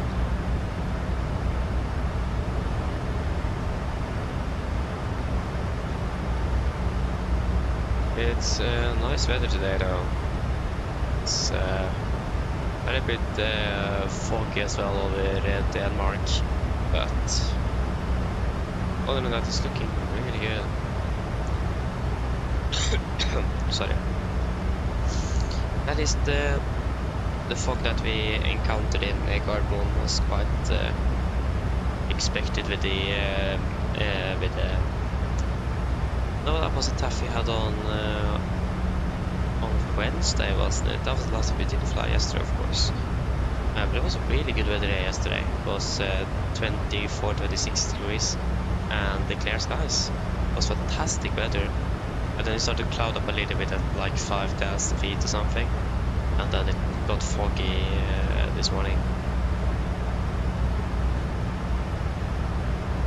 I mean, for me it looks like standard Gardermoen weather in the summer. Can be like a little morning mist or even fog in the morning sometimes. I haven't really encountered that too much this year, but definitely saw that now.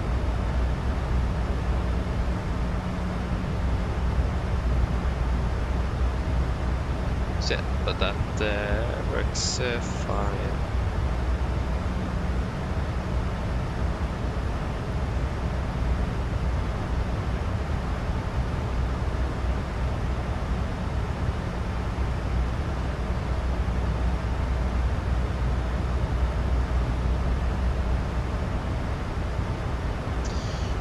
Oh yes.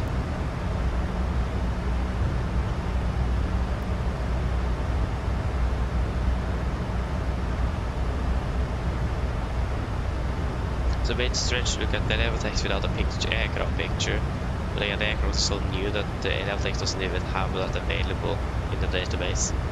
That was why I was delayed as well, because I need to make the database myself with the MSN number, the engine rating, and everything like that. I need to do that myself, and that took so much time. So I will probably actually download a picture of this aircraft. There's few pictures available since again it is brand new.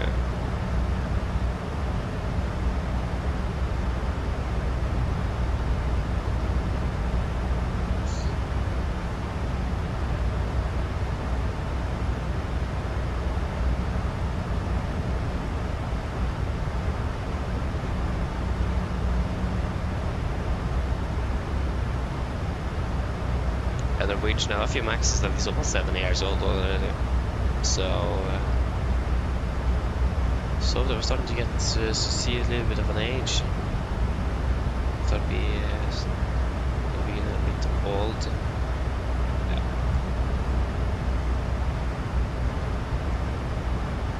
A nice picture there.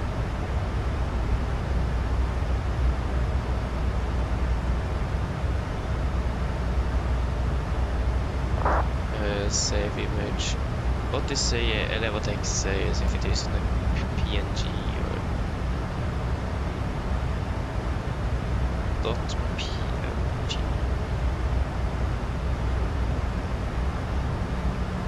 You can see if we can upload that file here. There we go. So now at least we have a picture of Radeon RX. The statistics says that this is not available. I'm not sure why that is. Age, brand new.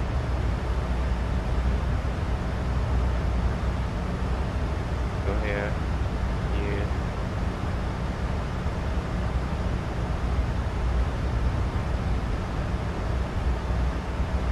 So again, it's such a new aircraft that we don't have it anywhere. It's a bit strange to fly such an aircraft that you don't have a picture of, living pictures of. What was the first scheduled flight this aircraft actually did? Where did they fly? That's actually something you probably could check in the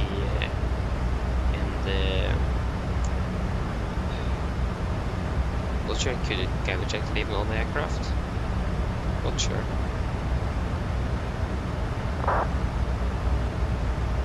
Of course it is jet photos for that. But yeah, let us check here. The ever first I did was to rent the Victorville. And then from Victorville to Seattle. I did some flights in Seattle. Again, probably some test flights to check that the aircraft actually works.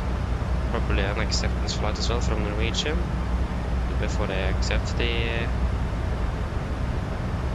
aircraft, I imagine. And then it was ferried down to Gardermoen at the 30th of July. I started operation at the 4th of August. Flew first down to Malaga, then to Tirana, then to Stockholm, Gran Canaria, Tromsø, Vienna, Amsterdam, Porto, Paris, Ania,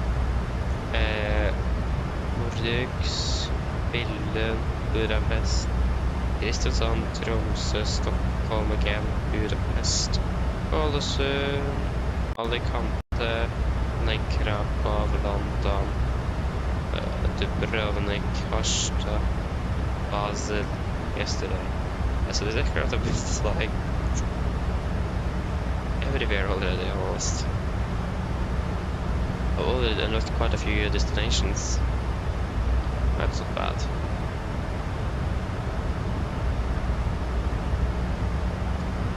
When it comes to the climb again, we're climbing at Ambrak at the flight level 380.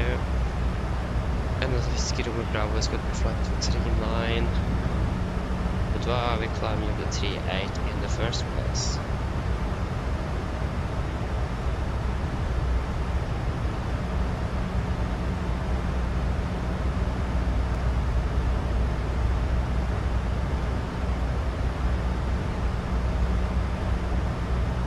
Isn't it normally an odd south, even north? Because I think Norway have it opposite because we're flying odd north and even down.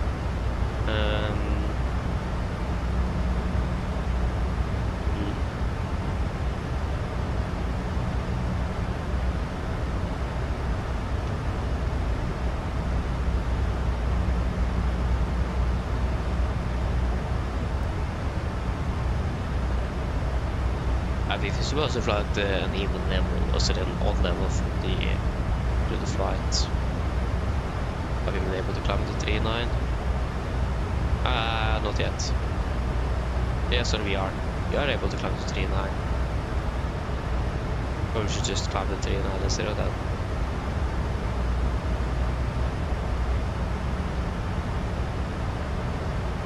Nothing? Okay, that does not work either. Okay, good to know. So that did not work.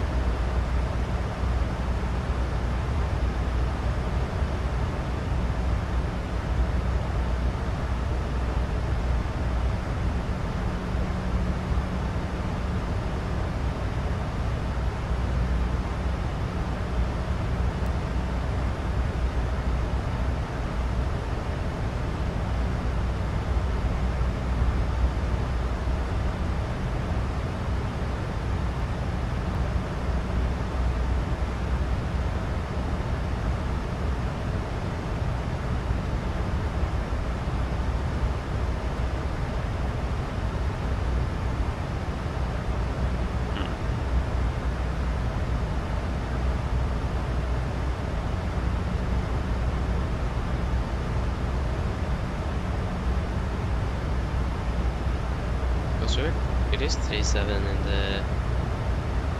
I actually think it should be a 3.8 over the... I'm actually not sure anymore. Okay, this is why we do have ATC.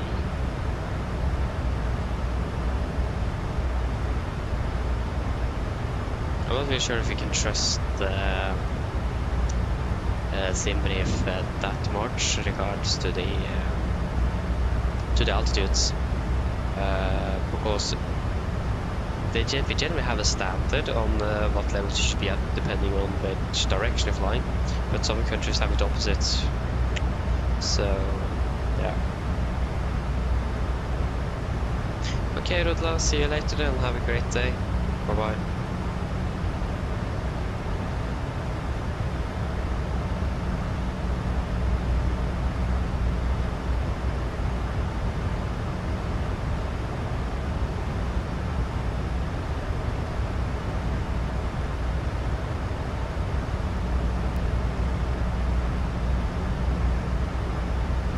I think I'm not sure when we're flying with the Max again though after this. It is probably going to be a long time, unfortunately. I would love to fly more with this aircraft. It's a nice aircraft to fly, I do like it.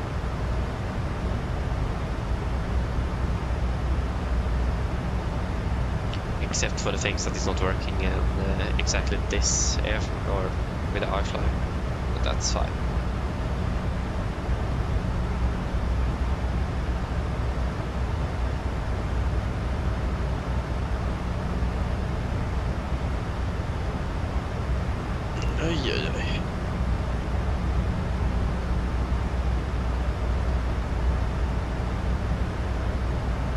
So probably a bit too late yesterday due to the fact that we have flown with such a new aircraft. Need to change the registration. That took its time. It took me well over 2 hours to do something. I haven't done that in years, so I get to learn basically almost everything from scratch. Just finding a tool or a application that actually could customize files they're using PDS files here in the flight sim. Finding files that just can't do that was hard enough. But a program that could actually edit that, and that took me 3 different programs to check through or something. so yeah, I eventually found something.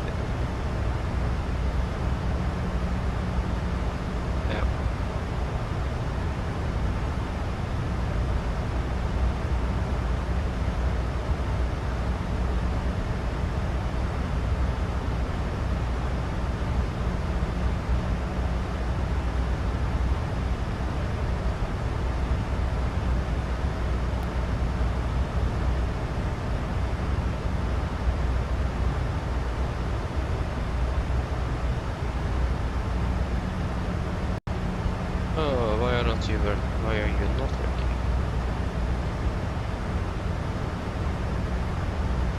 Rummet Tango X-ray. BMW. It's a brand new airframe.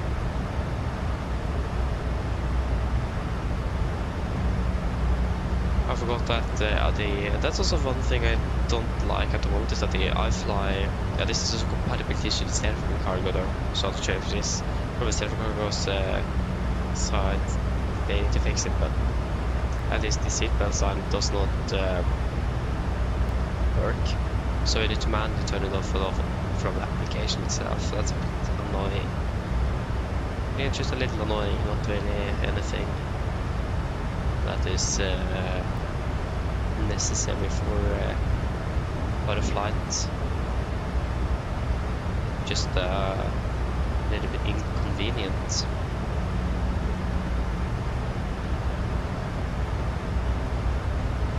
I mean, yeah, seatbelt is necessary for flight need, but that it just isn't synced up with the aircraft. But it's fine. But yeah, a little bit annoying though. Most that I forget. Just turn off the seatbelts now instead of regard because yeah, I forgot it. We're flying for almost an hour already, or 45 minutes. So yeah.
So it's still down at 12 miles, should start climbing up the flight at 380 now. 380 is set, out into vent, in the speed and 1, 380 is set, 1, 2, and yeah, 3, fantastic. There's the savings, where's the savings there? But why don't we get the savings as new? When we do the step climb. Stretch.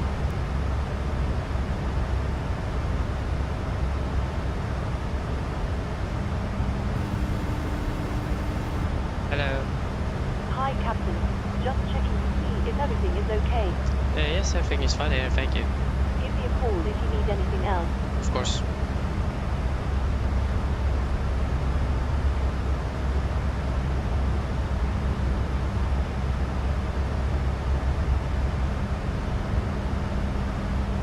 Welcome back, yeah, welcome back. Okay, I see. We go in a half FSC speed. And we'll do a fuel check at the upper rack. So it will be 5.9. We currently have a 6.4. 2.8. We have burned through 2.4 and 50 minutes we were flying for 48. Okay, that's something again I want to try to check is how much fuel would it require through the NG on this particular flight. If we just take this active one, edit.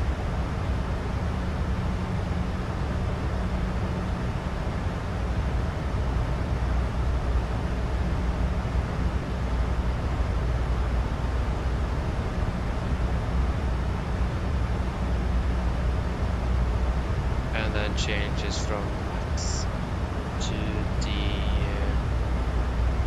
NG.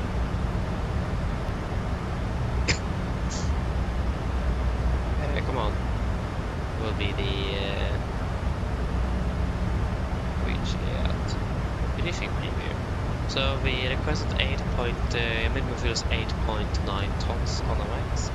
With the NG we would have required 9.8. So we are basically saved up almost a ton of fuel for just flying with the max. 900 kilos to be exact. Just think about that.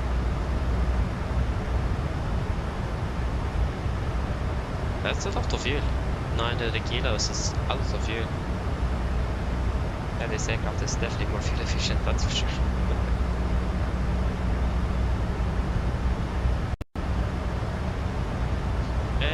I mean, flying the Max in general, it's fantastic. I love flying the Max aircraft. It's a fantastic aircraft to fly. But the iFly Max is not better than the PMDG. It is not. At least not at the moment. There is system things here and there that need some more improvements and tweaking for it to be a little bit better. And that EFB here is so bad. So they need to make a new one there at least. Yeah, the PMDG aircraft is still better system-wise. Again, there's just some small things that is not really working, and Elna, for example, when it's turning at high altitude, it turns quite sharply, and it also overturns when you need to connect itself by turning back on course again. So there's just some small things like that that's not where it should be, that needs some fine-tuning. But when everything in that is solved, it's quite a good aircraft. But at the moment, it is still PMG is better due to the system depth on the PMG. It's a bit better.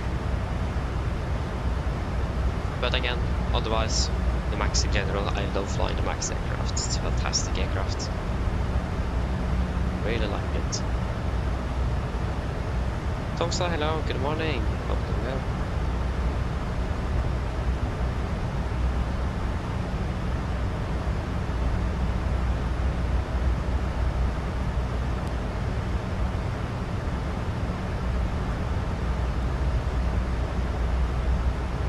So yes. So I'm really looking forward for PMDG to release their Max aircraft. We'll most likely buy the new satellite instead of the iFly. Just because then we'll be flying the NG and the Max with the same aircraft or the same developer. Things will be a bit more similar in regards to the complexity. Again, you can fly the Max and the NG under the same type rating. Due to that they are quite similar, but when you have two different aircraft developers, a few things here and there will not be similar, and especially how far into the systems they're going into will also be similar or different from each other. Using the same aircraft developer for the same two different variants in the same type will make it a bit more convenient and easy to transfer between, in this case, the NG and the Max.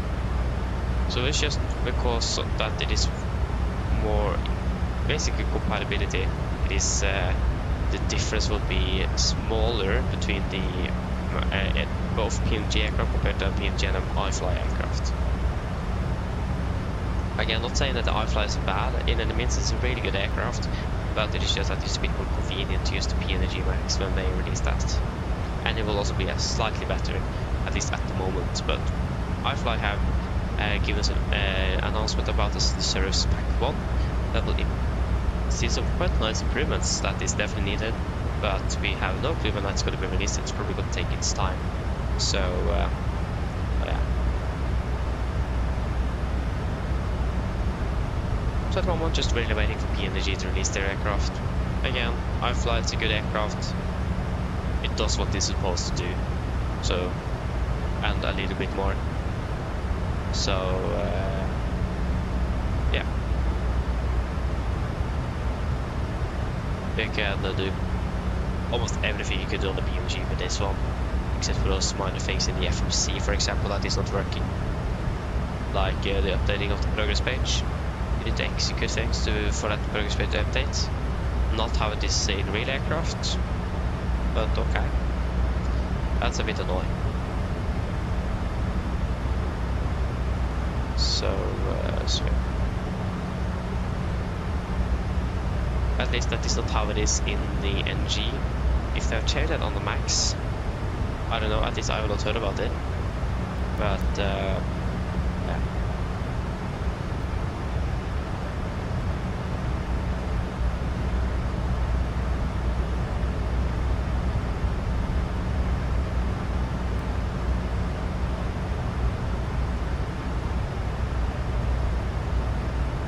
I think last time we flew in this as well, we flew with the Max, didn't we? I think then we flew from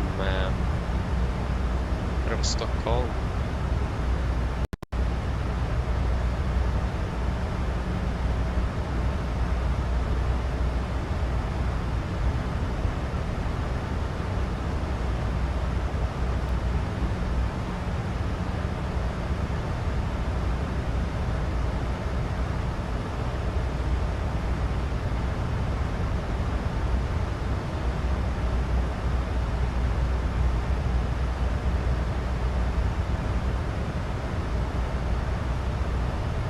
Yeah, I also love flying into this. I also do really like it. It's a fantastic airport to fly to.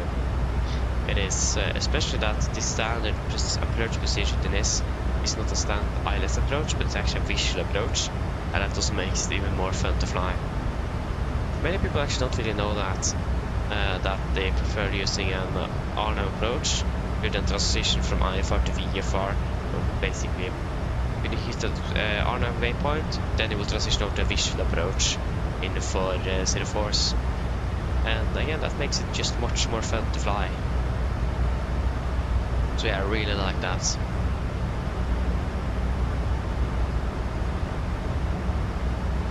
Again, it's not many airport or many that actually know about it. The only real reason I know about it is because I read through some airport briefing material that's available on Navigraph from Jefferson, where it specifically said that it is preferred when conditions are right to use 04s and the RMP Alpha, and then you can use ILS on request, if I'm correct. But again, if the conditions allow, if not, they will use the standard ILS. And really the reason for this is due to noise abatement. Because I don't need to fly over the city that is on the approach path, if you fly straight in. Because on the RMP here you will fly in just outside of the coast and then turn final. So then you avoid flying over populated areas, so reducing those emissions.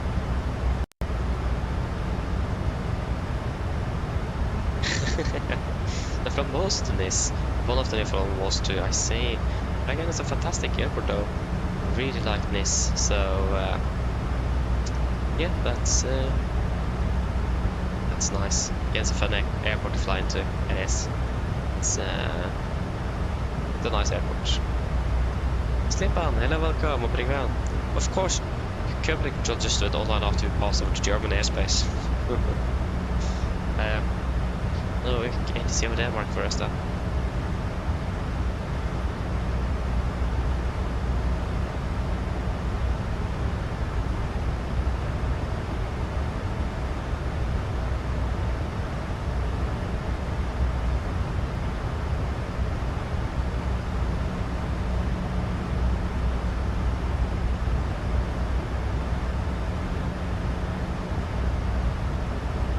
Oh yes.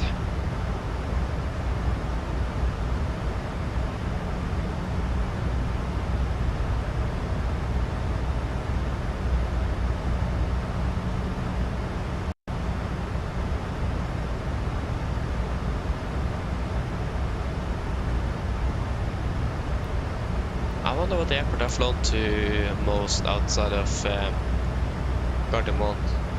Let's just take a look here. So, stats out of Gardermoen at least. We have 408 departures and 394 arrivals. We have flown 82 flights between Oslo and Bergen with Norwegian. 82! Okay, that's quite a bit. I imagine that's probably the busiest route we have flown. 51 between Oslo and Stockholm. 52 between Oslo and Trondheim. I can't remember last time I actually flew to Trondheim. 22 flights to Molde.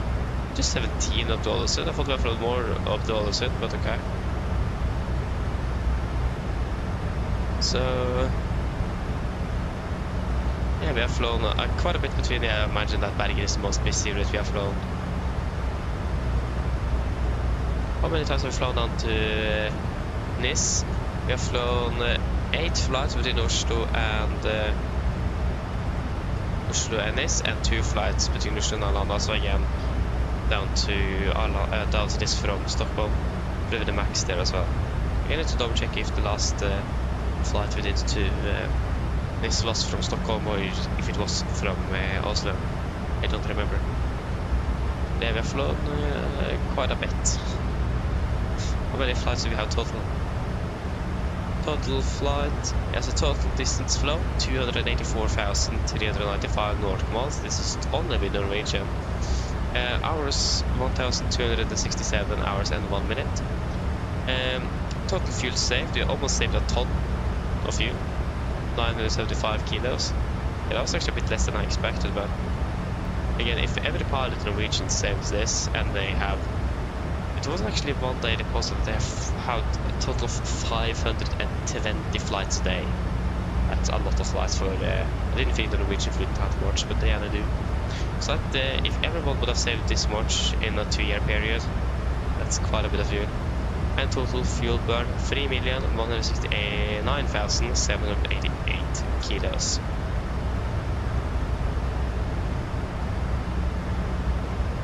So yeah, we have flown. I didn't see, so they didn't give an. Yeah, there you go, flights. Oh no.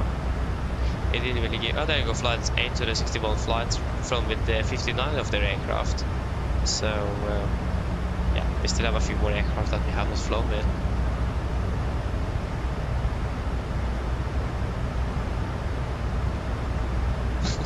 Exactly, sorry, Tom's exactly. It is nice. I normally just call this for nice. Yeah, today we're flying to nice. It's nice, isn't it? So yeah.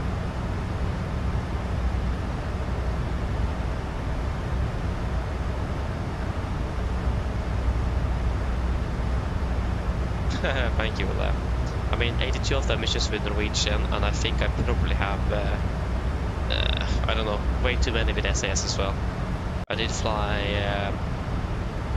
a lot between Oslo and Bergen when I first started flight simming for 5 years ago. So yeah, then I just flew between Oslo and Bergen with SAS. I normally just flew from Oslo to Bergen. I never really flew back from Bergen. So I have well over 100 flights, but that is also including SAS and other flights done. But just Norwegian is 82, so yeah, that's a lot. And the thing is that we are not even based in Bergen, and we have flown so much to Bergen, it's insane.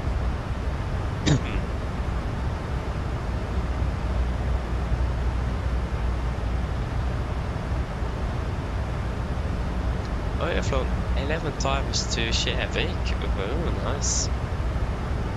That's also impressive, though. I mean, I've been flying Norwegian actively for soon 3 years, so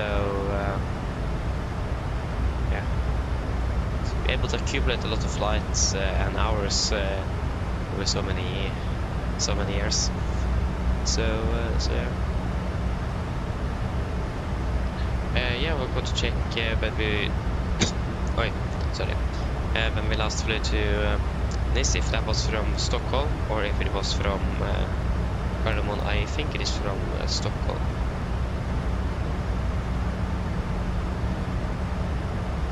Search. Nice. Flying from Stockholm to Nis, Stockholm iFly Max 8. Yeah, that was 2 months ago. Hello. Hi, Captain. Sorry to bother you. Would you like something to eat? You guys want anything to eat?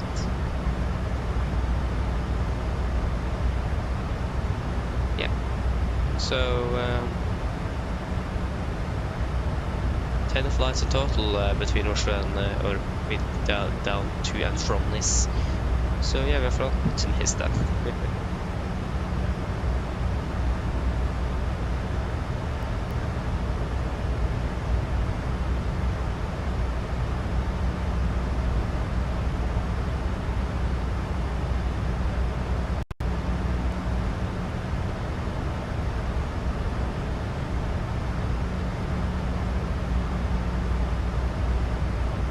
Nothing?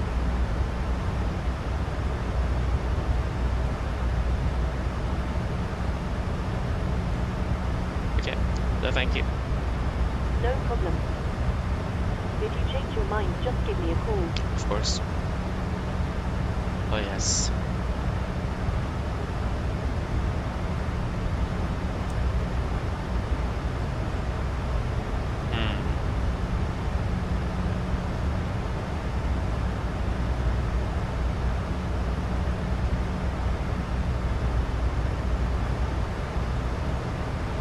Now we're running 800 watt, running behind schedule.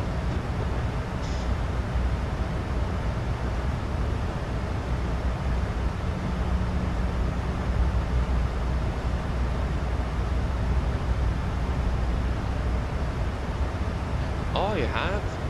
That's nice though. Flying out of Stockholm, I imagine. Still with SES on the 320 then. So yeah, that's nice though. I mean, yeah, it's nice flying in Norway. I love flying it. So one of the things I love the most when I'm flying the Norwegian is flying domestic. It's just fantastic. And I also do really prefer those a little bit shorter flights. This, like for example, about an hour flight time between the shortest that we have. The shortest flights we have up to like 1 hour, 1.5 hours. That's like the sweet spot. More than that, that was better, but it's nice as well. But I do prefer those shorter drops. So yeah. So down to Copenhagen, around in southern Norway, up to Trondheim, and north of Trondheim it is getting a bit long again. Like Harstad, Bodø. I haven't been actually to Harstad in a long time. Need to fly there, hopefully one day. And then of course Tromsø, like I said, Bardufoss is a nice one as well. The unfortunate thing is that the scenery is quite broken. So I have actively avoided flying to Bardufoss due to the fact that the scenery is not good at all. And it is bugs with the snow coverage up there. So in the winter time you can't see the runway, it's just pure white runway, white surroundings, you can't see anything. It even says that on the FSIPanel on the download there that they know about that bug, but not fixed. So yeah, maybe it's better in 2024, but I don't know. So yeah, Kirkenes, Alta, Lakselv, Addons. We were supposed to fly to Addons not too long ago on the Max. Unfortunately, the Norwegian changed it over to the NG, and of course, that the same day PMDG just moved the NG fleet over to OC3, and of course it was a delivery bug. So we couldn't really fly that route then, unfortunately.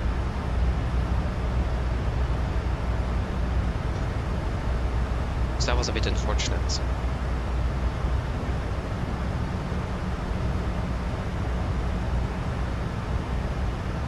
Yes, SES from Volanta. Nice though. Sounds fun. I mean, Arlanda as well is a nice airport to fly in and out of. Really enjoyed the layover we had there 2 months ago. It's a lot of fun.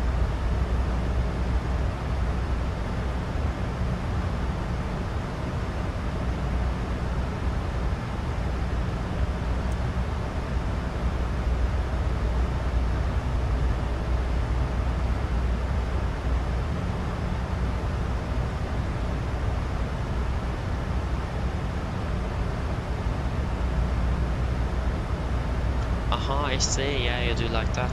I mean, I understand you though. It's a bit more fun flying when the weather is a bit adverse compared to what it is normal. So yeah, Bodø and Trondheim, yeah, I see that. And enjoy winter time then. the winter season here in Norway is especially brutal up in northern Norway. So look forward for that. That can be fun. Last year I saw gusts in Tromsø up to more than 60 knots. I think I probably even saw it up to maybe 70 or 80 knots as well. It was insane. So, and that also makes snow clearing a really bad thing. It's hard to clear snow when it blows on the runway just the second after you moved it. So, northern Norway during the winter, that is something unique.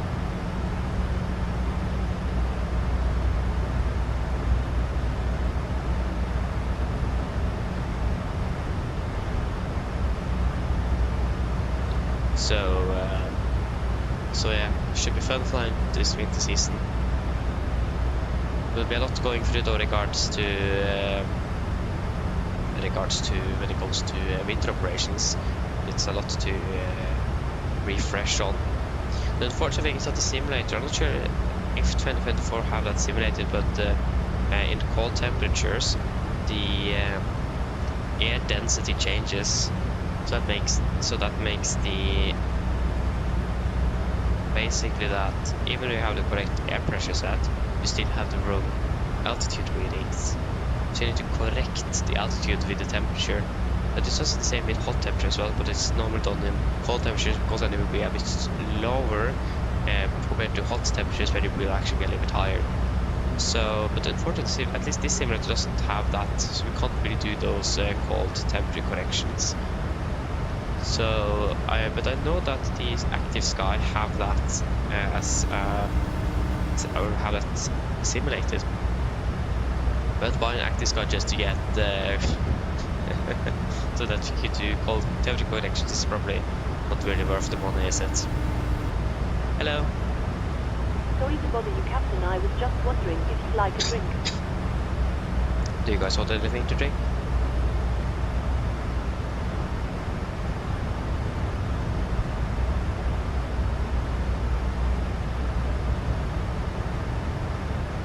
Oh, that was a bit unfortunate though. So you will not be able to fly at all. That's unfortunate to hear. Yeah, you would love flying here in the winter time. It is something for itself, that's for sure. Yeah, nothing. No refreshments. The fuel checker as well, so.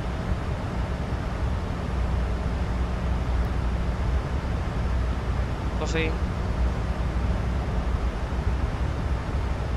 No, thank you.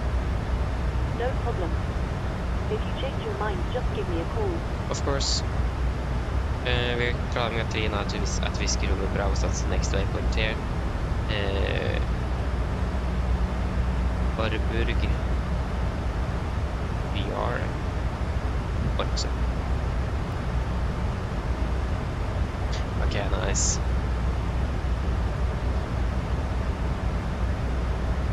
So yeah, but thankfully as well, flying in winter as well is not always bad weather, and when it's just clear skies, sun and snow, it is the best. I really enjoy clear skies in the winter. I really like it. It has the best colors and everything, and it's just fantastic. That's the best thing with the winter season, and it's clear skies.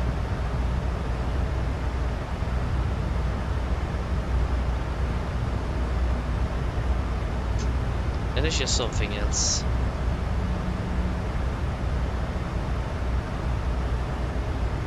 But that's the thing though, when you're flying for the summer, you're starting to miss the winter. Again, it's a bit more to do, it's a bit more fun flying as well, a bit more challenging. And in the winter you start missing summer because, yeah, you just miss the simplicity. It's not that much to do, it is just a little bit easier in general. You don't think of everything, and it's not that many delays. Because especially when it comes to de-icing, it's limited to what capacity Garden want to have for that. So it is quite often long delays especially at Gardermoen when it is rush hours and the de-icing is required. They can just probably de-ice like 4 or 5 aircraft at a time.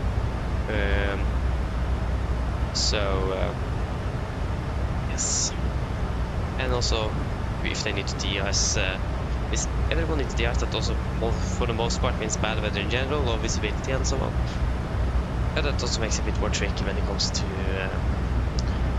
spacing with departure traffic and so on. Okay, we can climb to flight of 390. 390 set. Alt intervent, VNS speed N1. 390 set, 1, 2 and 3.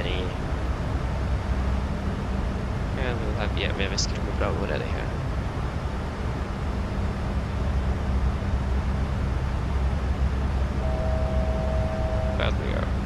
Yeah, I agree with you, Ole. Nice calm approach into Arlanda is always nice. I really like it. I like to see it in the Sweden as well, yeah. Really nice.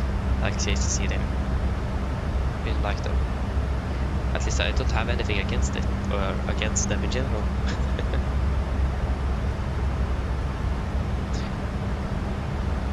So fuel check, 5 tons, we have 5.5.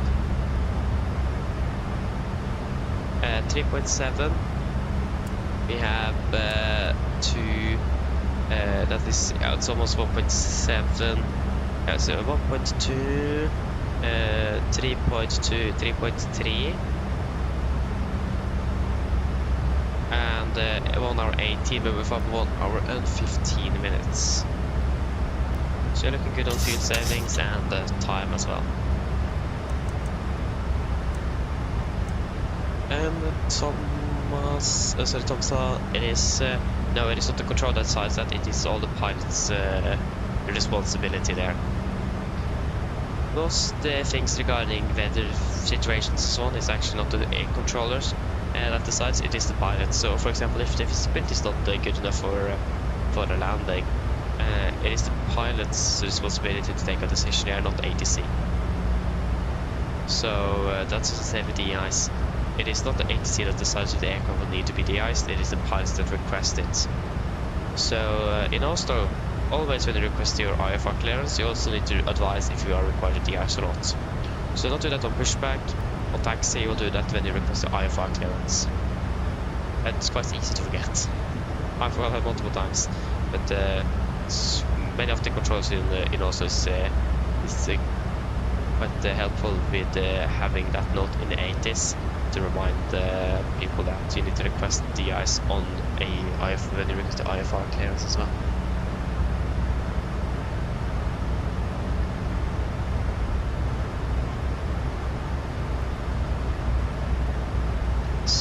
So yeah,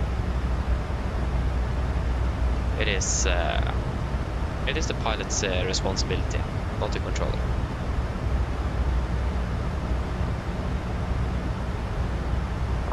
Really, the thing the controller have responsibility for is traffic separation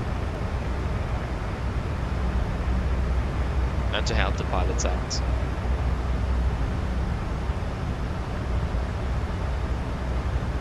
Not really. I don't really remember all of the controller's name because, yeah, I don't really look at their names. And just, yeah, it's that controller. In Norway, yes, I do recognize some of the names, but I don't really have a favorite though. I do really like all of them. I do.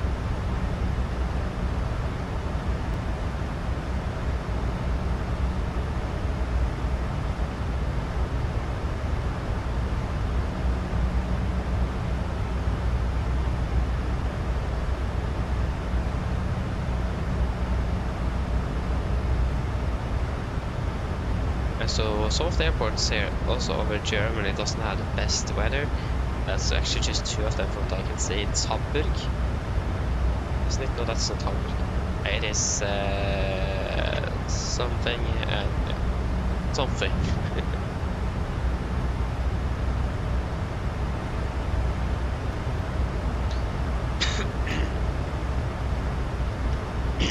So 7:25. The clock is 6:38. Starting to get closer to Nis, so we should start prepping for the approach in about half an hour or something. Maybe not even that. Again, we are flying a visual approach, and so also playing a bit early will not really be a bad idea.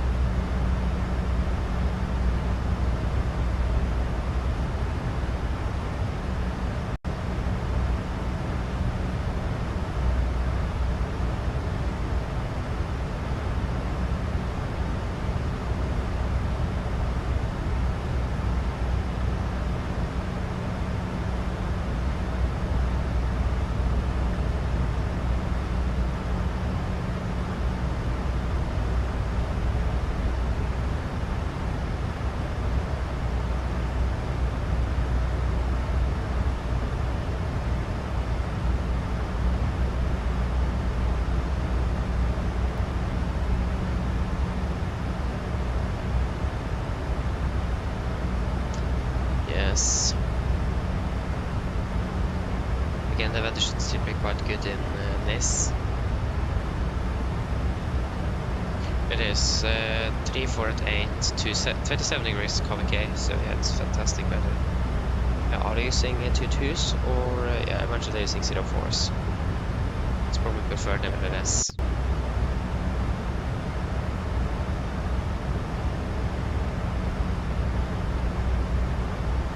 Yeah, they're using 04 left for landings and 04 right for departures.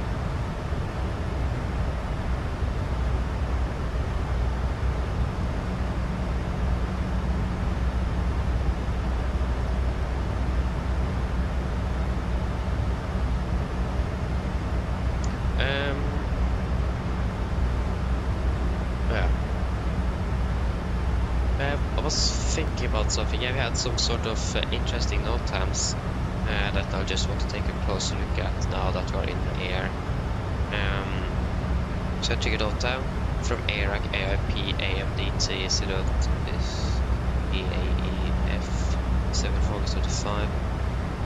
Modification to the RFFS, lighting, secondary power supply, ground procedures, arrival noise abatement procedures, Bucket Delta PPT limited to instructions. But that was not for ARAC AIP 8/25 AIP AMDT 825.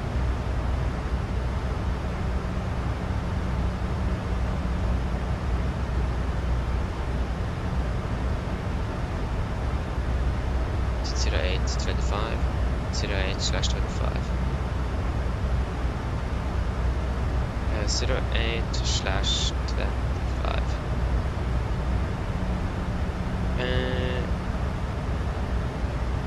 modify several operational procedures at NIS. Key changes include the closure of taxi Alpha 3, adjustment to RFS schedule, and the unavailability of windshield data due to radar unserviceability. Additionally, yeah. But this was like Google AI. I don't want Google AI. What's the source?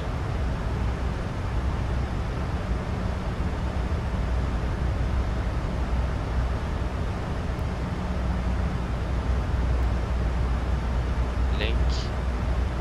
Oh, the copy. I was copying. Double check important information. It is executed. Yeah, I know that, but you didn't really get me to give me a source there. Note IP for France. This is the one thing also to struggle a bit with here is finding IP supplementaries and so on is quite hard. It is not always public. That's a bit annoying. I mean, so you don't need GSX to de-ice. Before GSX released the de-ice thing, we just taxied to the de-icing pad and we just waited. We just did the procedures and we waited approximately how long the de-ice would take. and then we continue with the same procedures and then taxi it out. So you don't need GSX to simulate it, you can just stand there as well. Night talk, hello, welcome, hope you're doing well. This is date. This was in French. I don't speak French, so.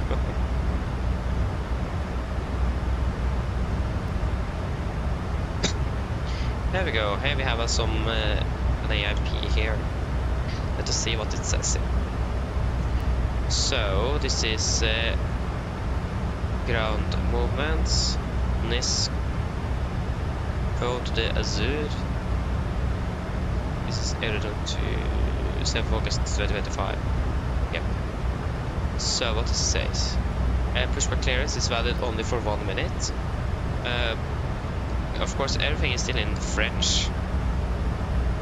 For all hotspots, air holding position based on every short taxiways. Strictly follow runway crossing clearance. All ATC will give clearance across any runway. Please mandatory to read back all instructions crossing runway. Hotspot number 1 taxiway, that was in French. 2 taxiway crossing runway. That's hotspot number 1. Yep, and hotspot number 2 is over there. Taxi Charlie 1. Taxiway. Confusing runway entry due to largeness of taxiway Charlie 1. Very short taxi distance from Terminal 2. Start holding call Charlie 1. Taxiway, yeah. So I think we should have most of this actually on the charts. Let me just check when they were last updated. They were from 11th October 24 here on the tax airport charts, but what are the parking stand charts? That was A380 operations. This is effective 5th of September 24. Yeah, okay, they're not up to date then. So they have not actually officially updated the charts yet.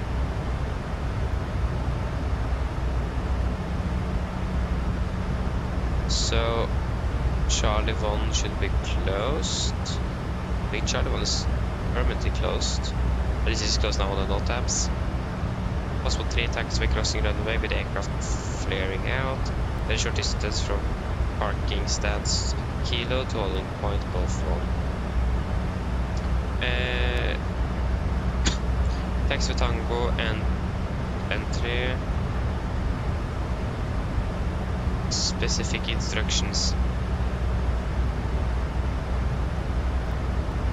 Taxiway Tango between Charlie and Fox, max weight by 52. Yeah, we are well below that, so we don't need to vary too much. Yeah, it wasn't really anything out of the or anything really specific, but yeah,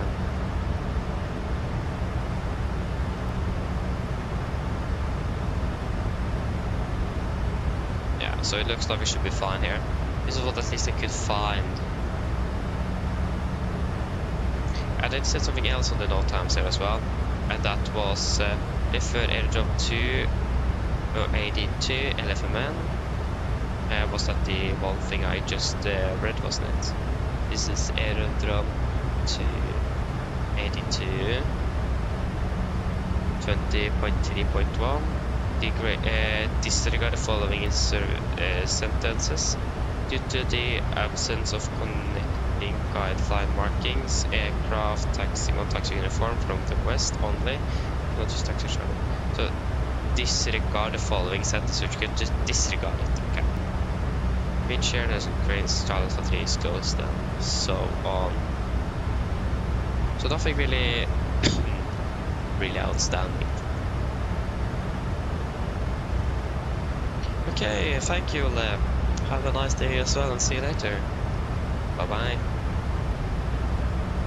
I think we got some experimentation on the runway 0 for right and 0 for left northern SID to reduce noise abatement or noise pollution.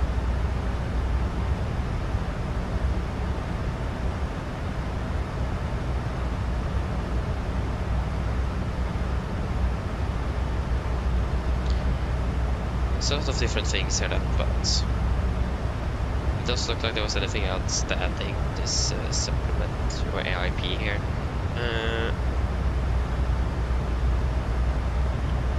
We have 1403 Elevatex. We are parking at least at Terminal 1.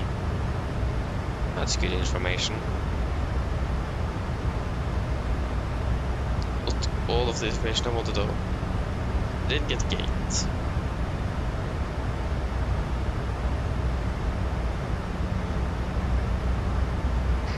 That's one thing I really like with Berlin Brandenburg is that you will actually have the time the gate is announced.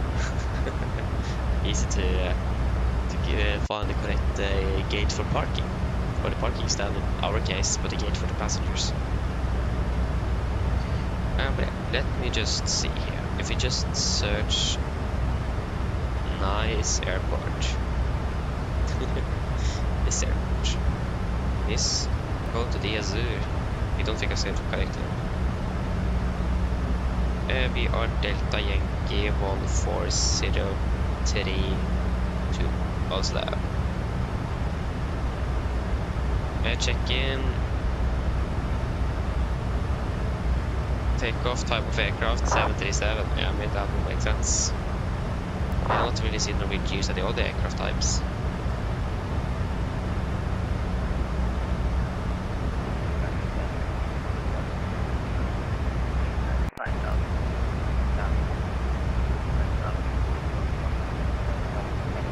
A few seconds ago. Boarding. I didn't really get the gate. Can we just get departures?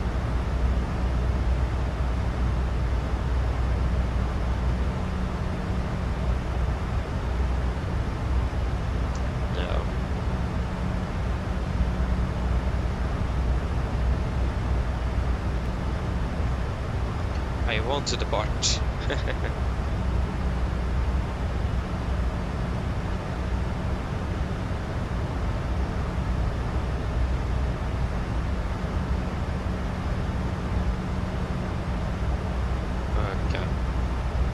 Didn't find anything. Yeah, I'll just go to the toilet and I'm back in just a few moments.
Okay, I'm back again. Yeah, we'll do a fuel check at the next waypoint here. And what? So now we're landing again. We are starting our descent at 25. The clock is currently 56. Yeah, we'll give it a 30-minute call. Yeah. Hi. Yes, hello, just as nobody setting in 30 minutes. Okay, well, since the passengers are pretty thirsty, I'll bring the drink service forward so they can have a drink before landing. Okay, no problem. Yep, start preparing shortly.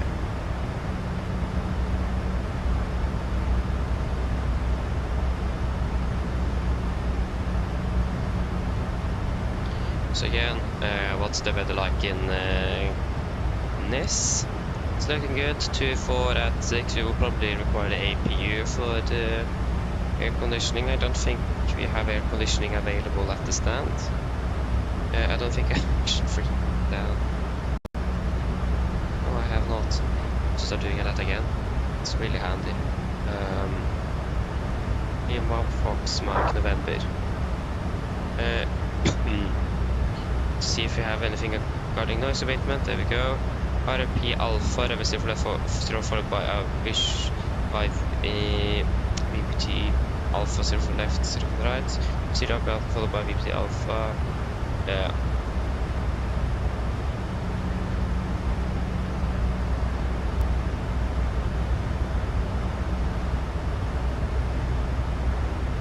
Reverse thrust.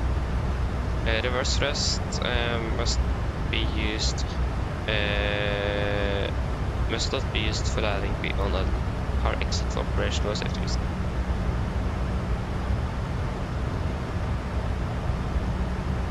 But I want regarding air conditioning.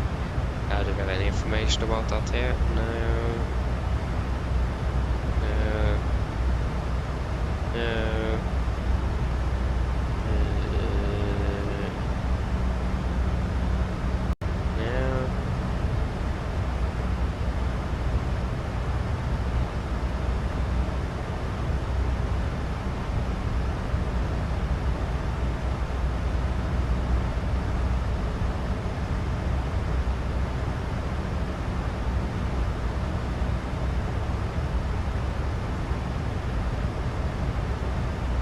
Doesn't specify anything, so I'm not sure if actually that's a good question. How in the world are we going to be able to know if the airport have air conditioning available for us or not?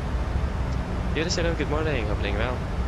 Do you have any ideas on how to know that or find out if they have air conditioning available at the stand?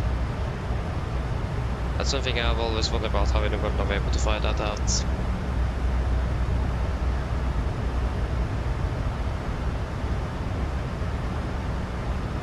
Imagine they do. Actually, the thing about the iFly air conditioning thing doesn't work. We connected up in Gardermoen and we didn't get anything. So I think we'll just use the APU nevertheless. So just forget about it. We need to use the APU. Air conditioning on this aircraft doesn't, or the air conditioning unit doesn't work. At least we didn't get any air conditioning.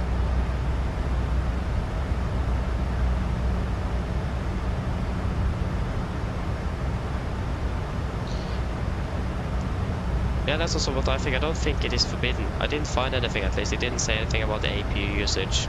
Just about the approaches and that you should use NDP1 out of NIS. Nothing about the APU. And but again, it is, I mean, would expect it, but the airport is not located too close to populated areas if you think about it. It is, I mean, a little bit, but yeah.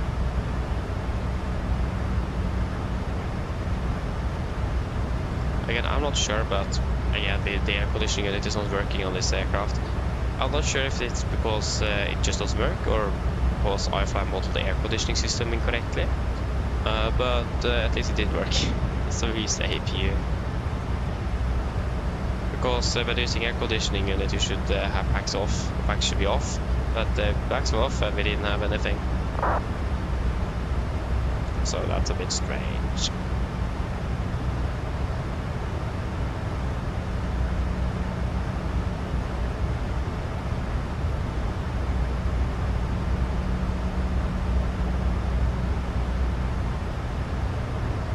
Yeah, we'll just use the APU then. We'll fullscale the Nator. Getting closer to Nator as well.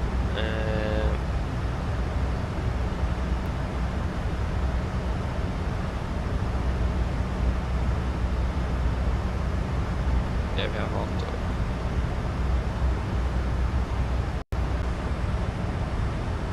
Oh, the Wi-Fi is crashing. Oh, what a fantastic day. Oh, the Wi-Fi is back up and running again. What a great day. Yeah, the fuel check at NATO, so 4.1, we have 4.6.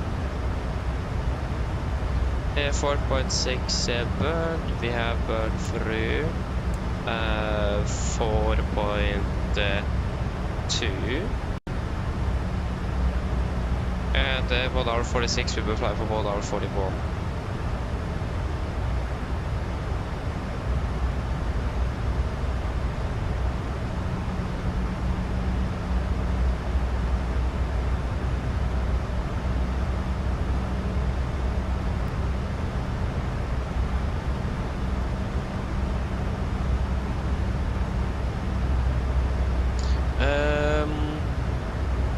Yeah, exactly.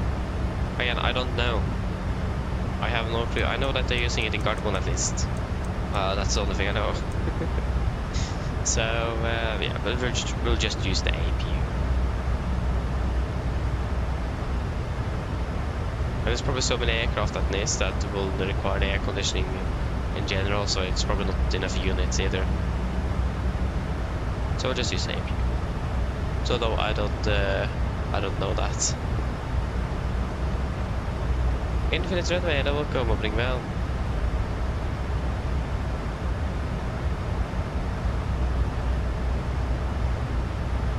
So yes, I was going to check one thing as well here before we start with setting up.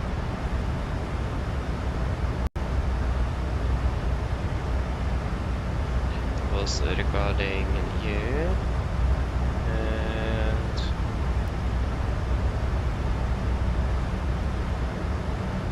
Oh, that was not what I was looking for. Looking for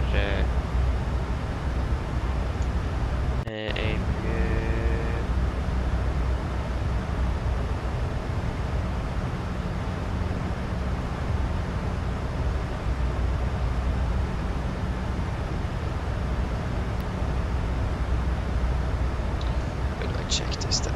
As this is the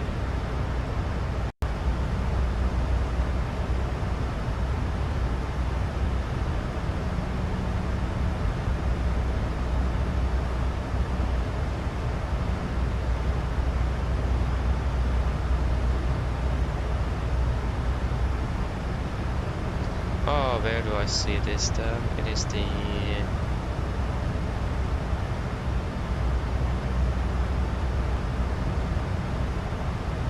oh, that was the schematic.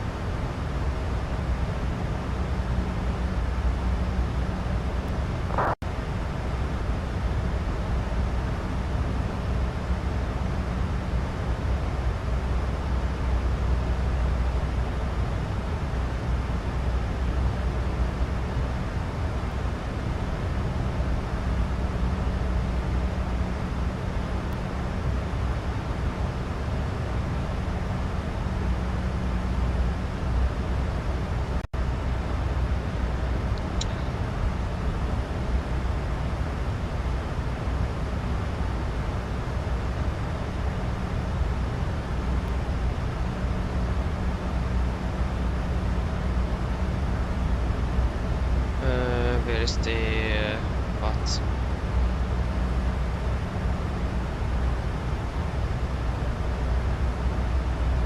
Yeah, there we go.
many miles to descend now? It is still 148, yeah, so we need to start preparing here now.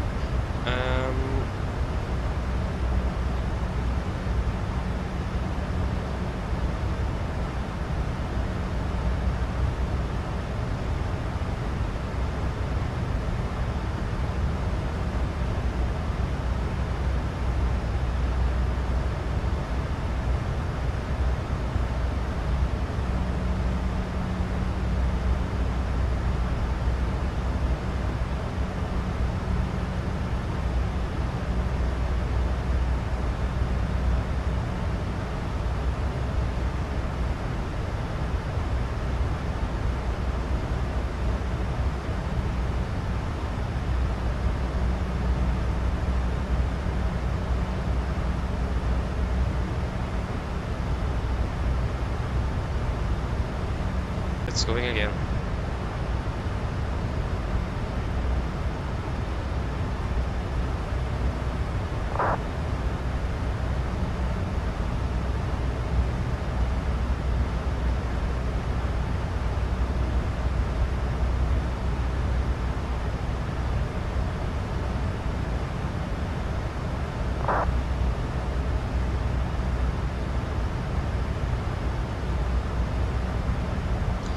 Yeah, unfortunately the Wi-Fi is a bit unstable. Sorry for that. Robin eller vad kommer bli väl?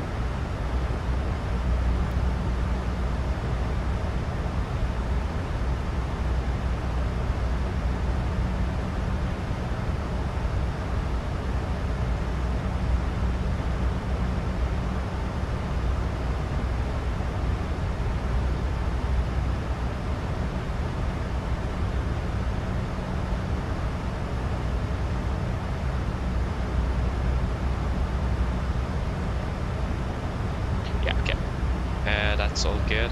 So for the approach itself, expected the RP Alpha or RNAV Alpha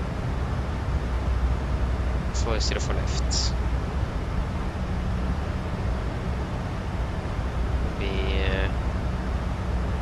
This is not the we need the file. Just have the E and the RP Alpha ET visual maneuvering with position. Yeah, so file will be 043. That's what I'm looking for here. 043. 043. 043 and 043.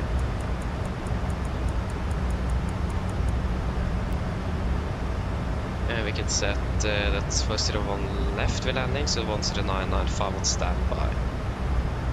10995. And we can set do we have NIS VR available here? No.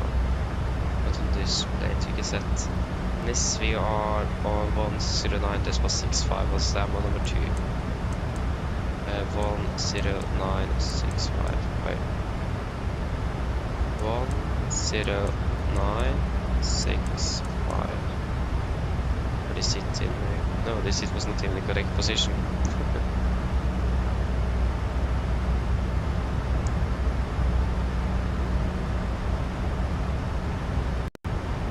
So yes, what does it say here? That in order to Mike November 04 Alpha. So Mike November 04 Alpha. Follow 354. And then Lima Fox Mike November will be take a 10 mile. A 6 and a 4.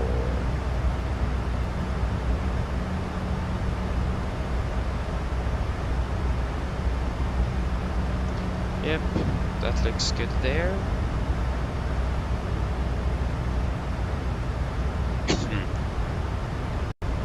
Okay, we're landing 04 left. Winds are currently 340 at 10. with a temperature of 29 degrees, inclination is 1070. 29 and 1070. Hello. Hi, Captain. I was just wondering if you'd like a drink. Maybe a tea or coffee, or a bottle of water. You guys want anything to drink? That's 1.1, that will be 62.2.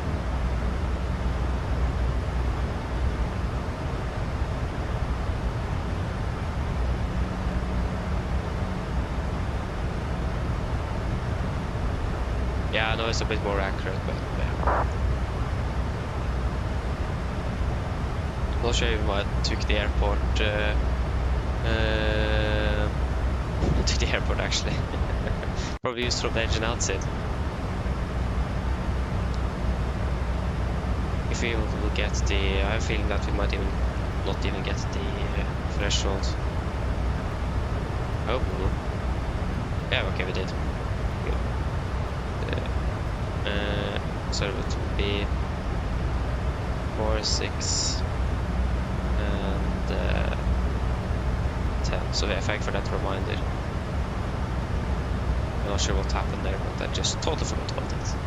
Okay, welcome coffee.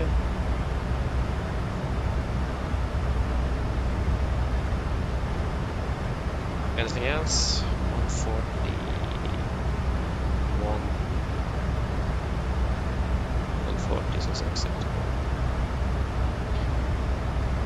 55. Oh, 60 tons will go for reverse. Okay, just one coffee.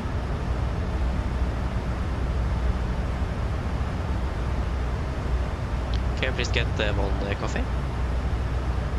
Of course, just give me a couple of minutes and I'll bring it for you. Thank you.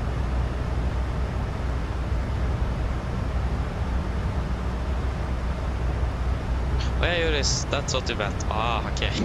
It was a drink you referred to. I thought you referred to something else. I thought I read something else than I did. Sorry.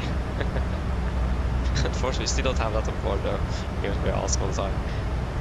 Otherwise, I misunderstood your. Yeah.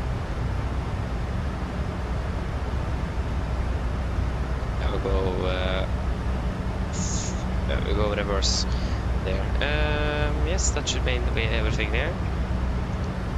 I think we're ready for the approach briefing.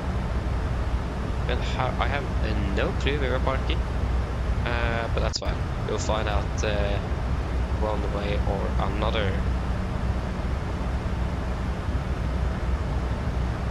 Yeah, are we ready for the approach briefing? So, yeah, we'll start off with the start here, and I will continue the FMA. I don't like that because you can barely see the instrument at all. Okay. Hello. Hi, Captain. Oh, sorry. I've made your drink. So waiting for you in the galley area. Thank you. No problem. Okay. So, for the start, we're expecting the Boris 7 room arrival. This is on chart. There it is. 10-2 Charlie, effective 15th of May 25. So we're coming in via Bordi below 170, continue to Amgel. Should be above 11, flight level 114. Continue down towards Miku, above flight level 110, and then to Otoke, Mike November 800, and then nearest initial approach leaks above 4000. MSFS is 12,500 feet in the north, in the east is 5,006, in the south and southeast is 3,001, and then in the southwest it is 3,200. With a maximum 250 knots below flight level 100 or as by ATC. And when it comes to threats today, as you may see, we have a lot of terrain, especially here in the north, so especially be a threat on a missed approach due to the quite close mountain, especially here on the end here at 2-2, so it'll be quite quickly a right turn there. another threat as well is that we're expecting it should be 2 different missed approaches due to the one for when we're still on the RMP approach, and the other one is when we are flying visually in. So we will have 2 different missed approaches. So we will go through both of them, and then we'll take a recap of the first one, and then after we have passed the waypoint, we'll take a recap of the second one. So that will also be something to be aware of. The wind shear system or the alerting system is out of service in this, so that means it will be a bit harder to detect the potential wind shears, so we won't have any notice until the aircraft advises us of it. Other than that, there is not really any other threats I can really think of.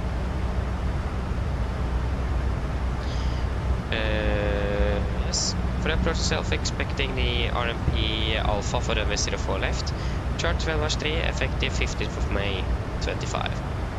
So we're expecting a direct in towards Bisbo. Its initial fix, maximum 190 knots.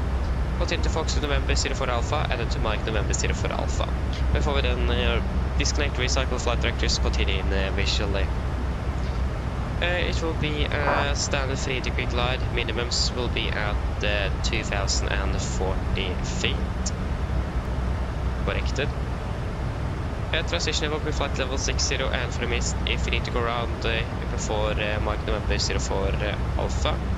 Well, at Mike November 04 Alpha, we'll take a right turn, maximum 185 knots, to Mike November 504, maintaining maximum 3000 feet. Then proceed to Mike November 512, then turn left to Neras. At Neras, join holding pattern at 3000.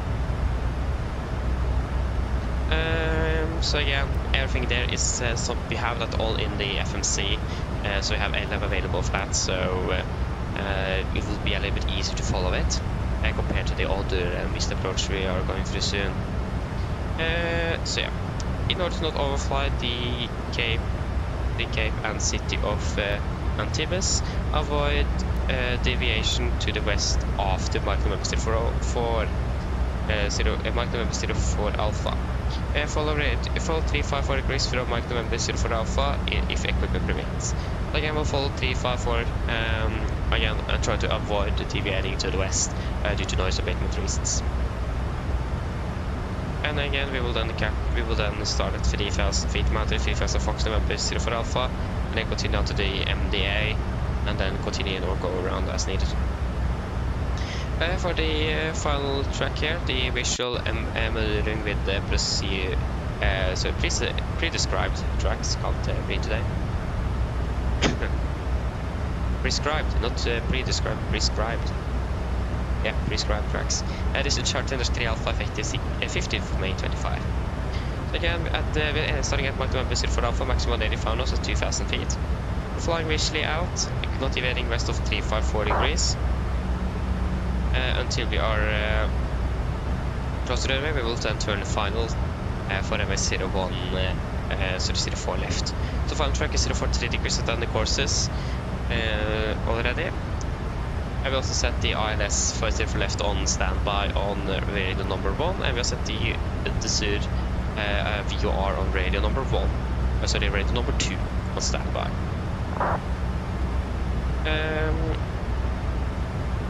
So yes, again, we'll then take a right turn, follow the poppies in for landing. Hopefully we're able to see them. That's a big if. And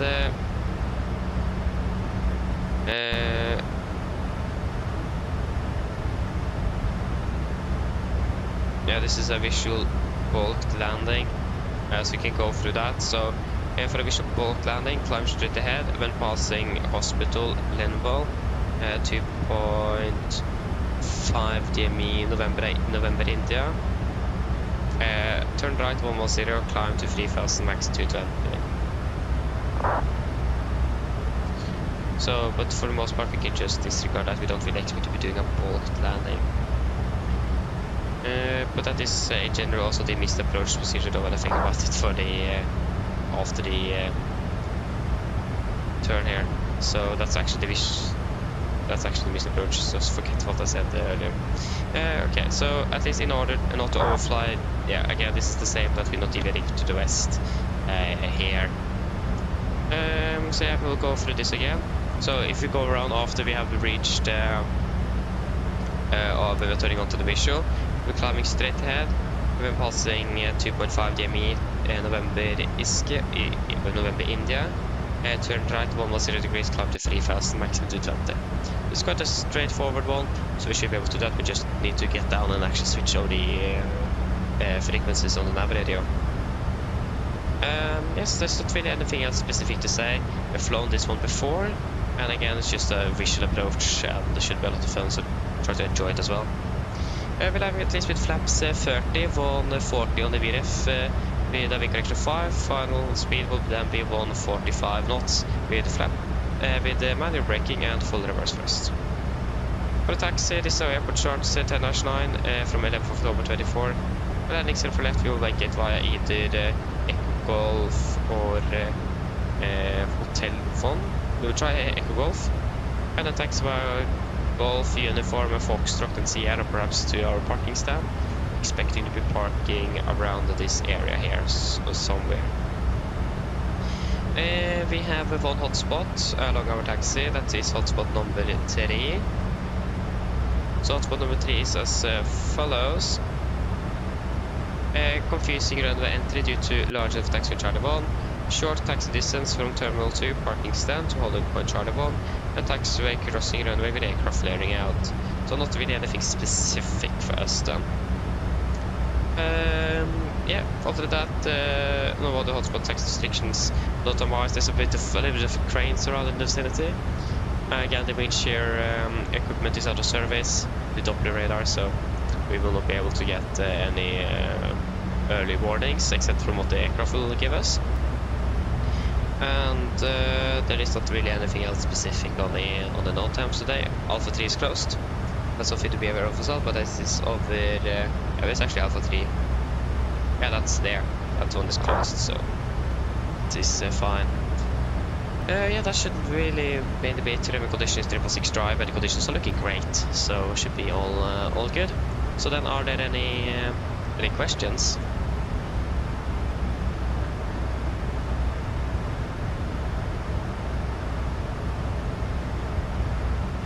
Probably not. Then our briefing is complete. We are ready for descent, so we'll descend out to flight level 200 initially. 200 descent. So, descent checklist. Presentation landing on 270 feet, recall checked. Auto brake off. Landing data. Sorry, I actually set the minimums. How could I forget that? Oh, sorry, that's actually a bit embarrassing. Just ignore that. We do not see anything. Okay. 2040 feet. Yeah, so the data VRF 140 minimums 2040 feet, and approach briefing is completed. The set checklist is complete. We're starting our descent. Fantastic.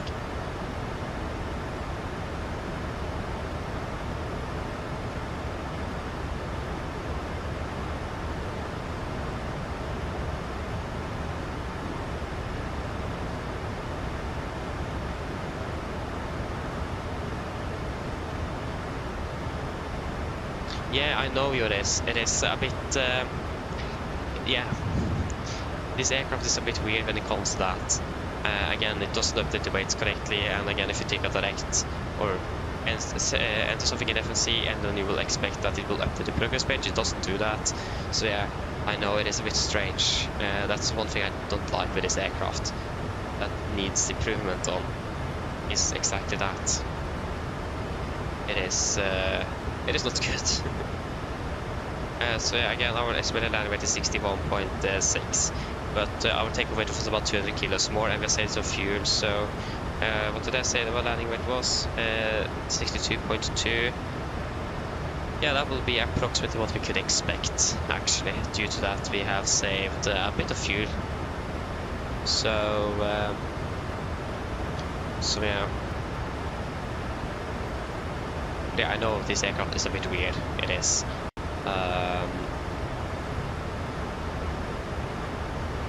It is really weird. Riley, hello, good morning, hope you're doing well. How long left? We are landing now in about not half an hour. Yeah, about half an hour.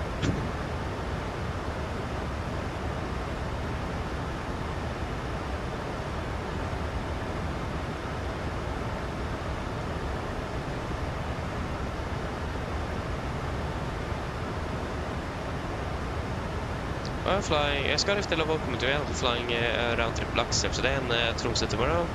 Sounds good.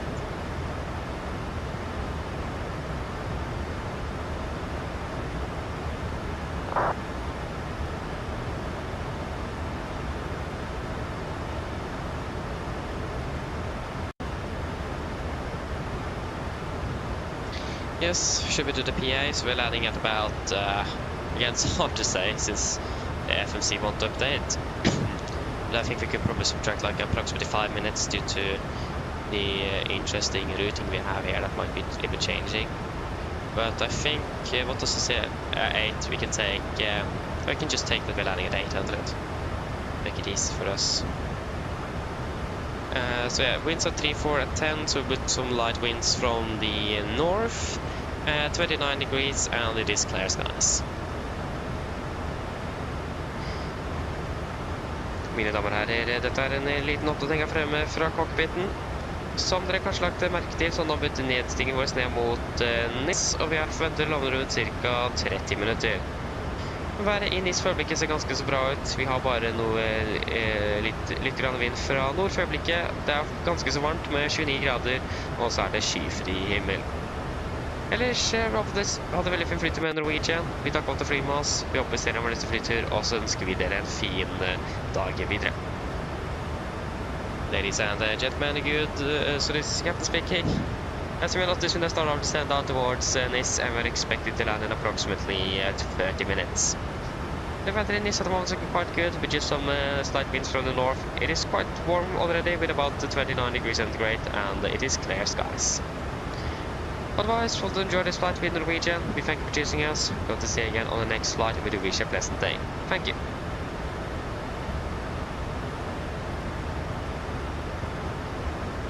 Yeah, Joris, I agree. Love flight Lux, we've flown there I think once, but yeah, the lights are glitched. Same with Bardufoss as well, the lights there are glitched as well. The snow in Bardufoss is glitched as well. So everything is glitched up there. That's a bit unfortunate. But yeah. Yeah, Luxor is a nice airport, so hope you'll enjoy the flights.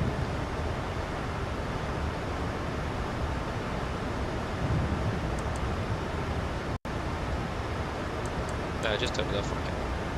Didn't really see that. Do I have a GSX profile and everything installed? I hope so. Typical me to forget that. Yeah, I do. Especially typical for me is that if I encounter a problem with that specific profile and I forget to change it, I forget to do that. Just, yeah, I'm going to change it and then I forget to change it. I come back and have the same bad experience.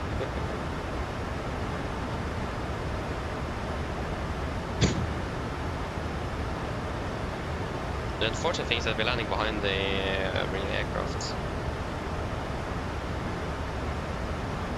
Yeah, they already did out there once. We're landing at 37, we're landing 20 minutes behind. But they got so nice direct though. Just that they got direct straight down towards it and took oh, they're lucky though.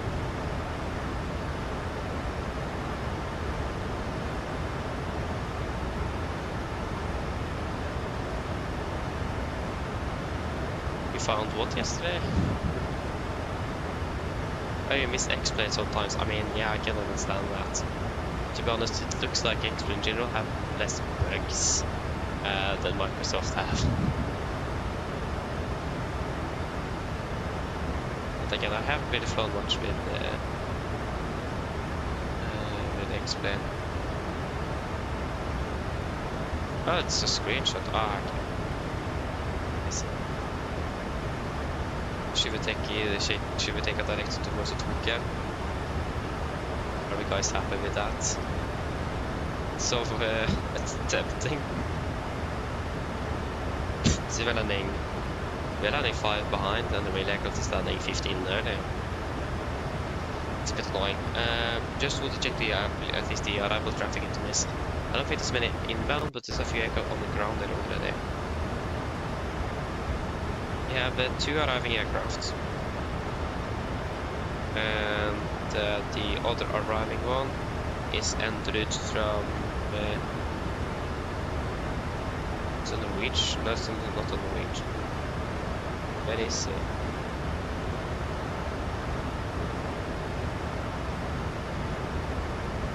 Yeah, it's 500 miles to go. Okay, so we should be fine.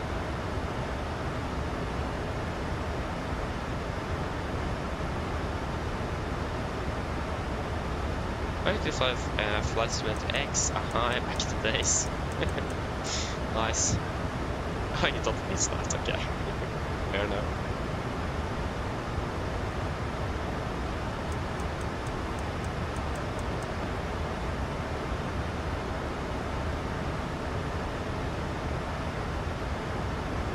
A few aircraft in this, I mean 4. But they're already on the road share, but okay, they did depart about 5 minutes earlier than us though. I think when we started taxiing, they were already in the air. We got a bit behind due to some problems with the aircraft database. Again, this aircraft is so new that I need to make the database from the Elevatex myself. It didn't exist. That took its time. So we started a bit behind.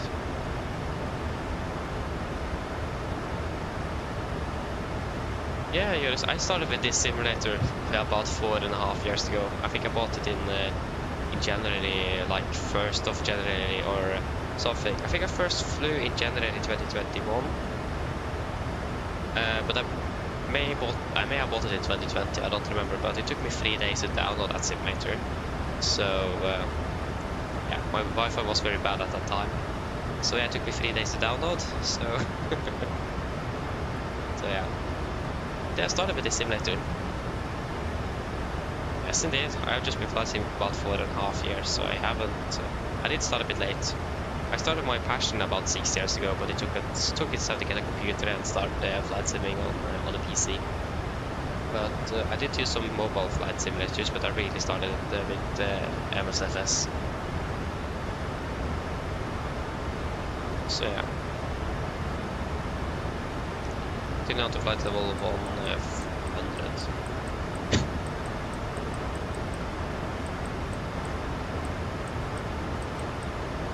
100%.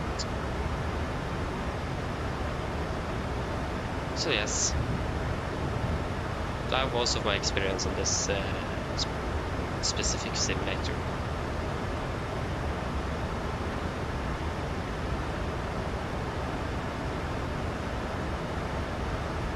Yeah, I have a question. Do anyone know if this aircraft have a sun visor? I don't think so, because I can't find it anywhere. Because I think I saw that this aircraft actually do have that, but I just find the blinds. I don't find the sun visor anywhere. No, it doesn't. Okay, thank you. Then I've cleared that up. Because I thought I've used it before, but I probably mixing with the PMDG. That's so strange though. Why do we have the blinds but we do not have the sun visors? Like, all aircraft have the sun visors. That's not optional. That's not really optional, I think. That's something everyone will get. But the sun blinds is optional. We get blinds, but do not get the... we couldn't get the visors. That's a bit strange, but okay. Yeah, also I haven't not been able to find it anywhere. That's a little bit annoying. Sorry. Am I ever going to be... good, or I'm gonna be a little bit rest sick, like an eternity? That's my question.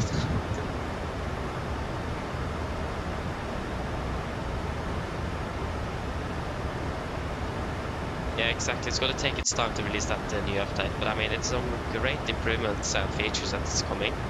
Yeah, it will. I would be surprised if PMDG actually would have released them at the Air Max aircraft within that update being released. I got the Wi-Fi backup. I think PMDG have re-evaluated their release plans, so I think they have prioritized Max now higher than they did before.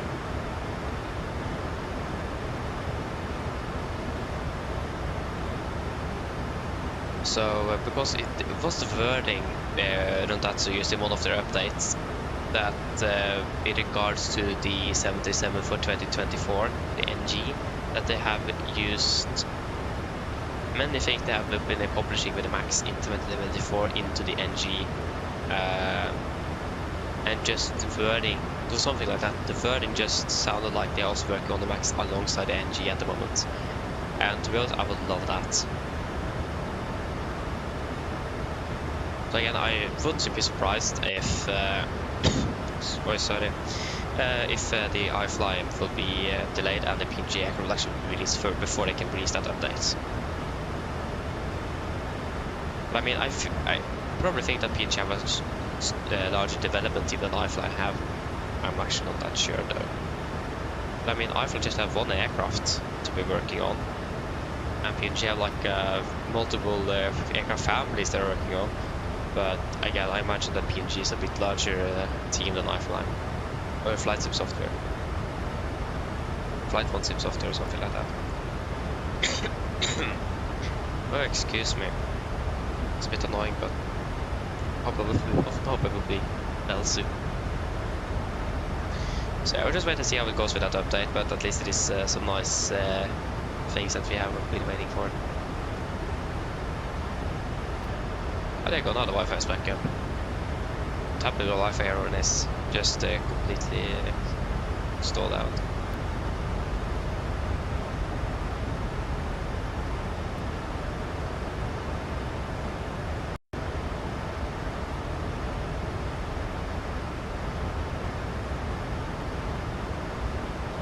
Annika and Elevatex kommer och ring bell.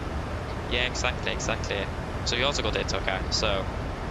And it's not my side, it's probably some server issues then. Yeah.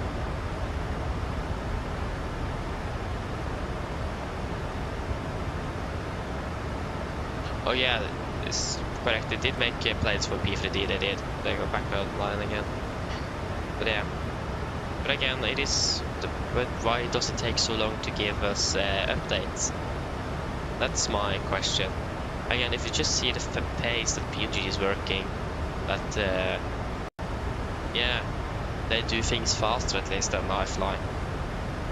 At least then I still imagine that PMDG has a larger team than iFly do. But at least PMDG is working, have progress faster than iFly, from what I've experienced and noticed.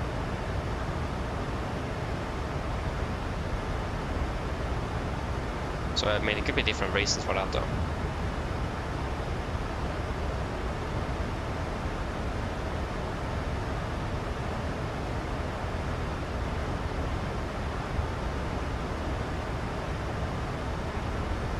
Well, if she just got them right after landing. Okay, that's nice. That's a good thing.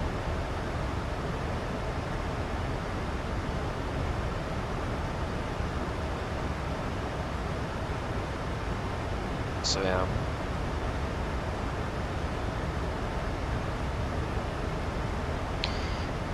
What's the clock? This is 41.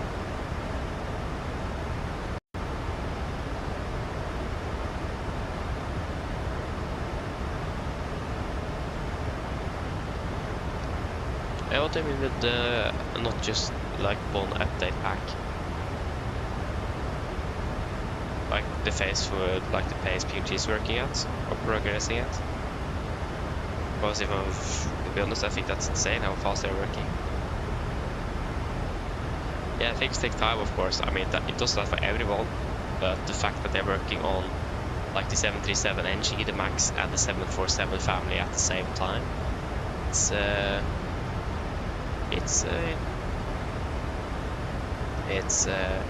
faster working team. It is.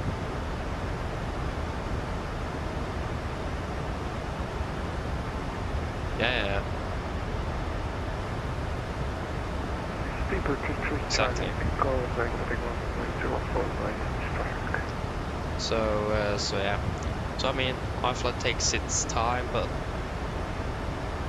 yeah. Again, they're also making their aircraft in a completely different way than PMDG does. If you see that, again, iFly have the plugin that you need to run. PMDG runs it in the sim itself. So again, it could be something with that as well. Why it takes time, I have no clue. I'm not a software developer, so don't ask me about this. I have no experience with it. Yeah, looks like we're expecting stand 8 Charlie.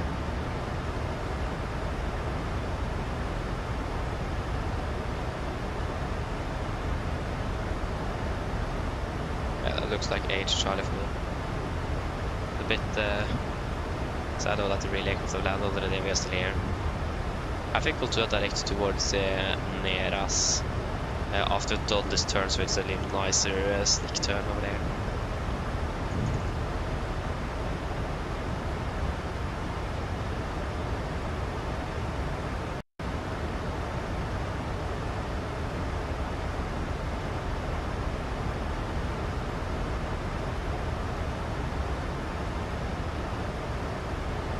Yeah, exactly, I agree with you with this. Okay, now I'm gonna stop the overflow too. Yeah, I did read through it, and again, when things become, when you have things ready, why wait? Why just not release it and just straight away? I can agree with that, instead of us sitting here and waiting for it. That's a bit annoying, yeah, I can agree on that.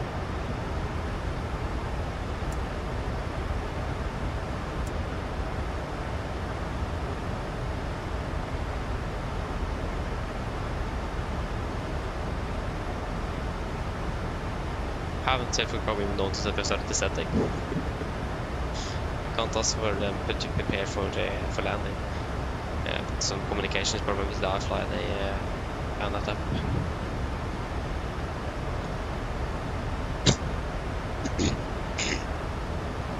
People are treating Charlie. Whoa. Kanske vi proceed direkt till Neras.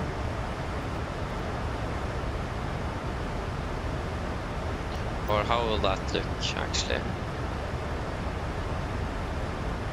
I will fly all the way down there.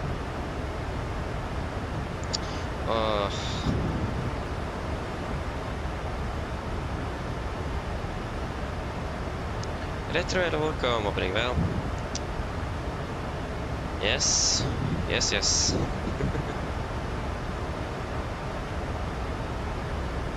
Flying with iFly indeed.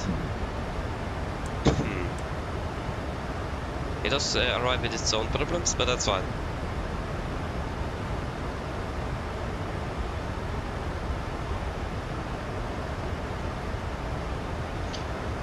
I mean, that's well the problem now. If it would have flown direct to Bispo, we would be so high that we would have probably not been able to actually catch that.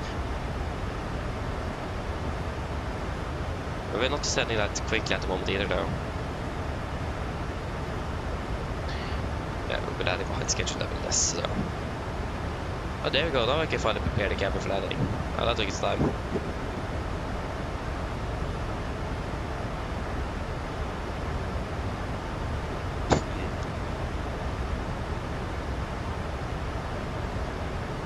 It is definitely not the same. The physics, the hand flying is a bit different. It flies a bit more stable from what I've noticed. But again, I'm not really sure. I imagine that the Max and the NG in real life as well handles differently. They will not be full numbers attack exactly to each other. So I'm not sure how accurate it is to real world. The only thing I don't like is the system.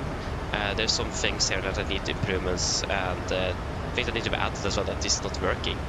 So at the moment PMDG is still better than the iFly, it is, but that's mainly due to the systems of the aircraft that is lacking a little bit. Okay, got to set down to 3,000 feet. 3,000 is set, and the QNH in NIS is currently 1017. It's now past 30 degrees, so it's hot. And approach checklist. Altimeter skin H1017 set cross check to passing through flight level 108. So lags a little bit on the PFDR with altitude here. Yeah, now. 108 now. 107. Wait, what? Is there such a large deviation here? Okay, try 106. That is now. 106, yeah, that's plus 60 feet then on standby. So standby is deviating by 60.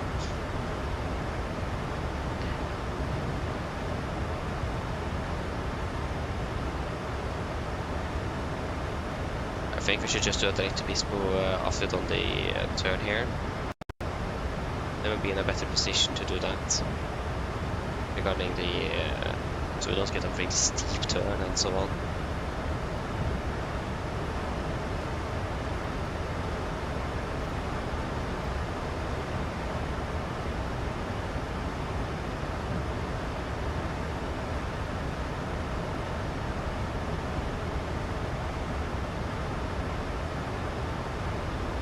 What? Why won't you work? I passed flight level 100. I just can't. There we go, I finally switched deep push to talk about here. Yep.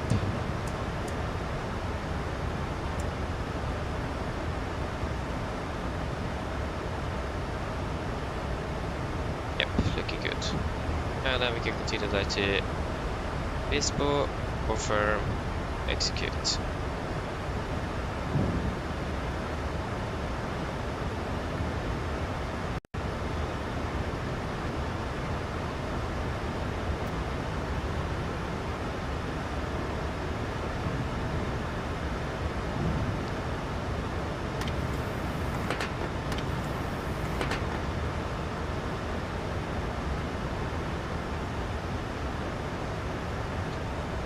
Now a bit low actually.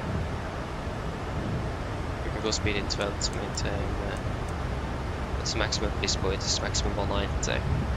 I can maintain 240 knots to just get a little bit quicker.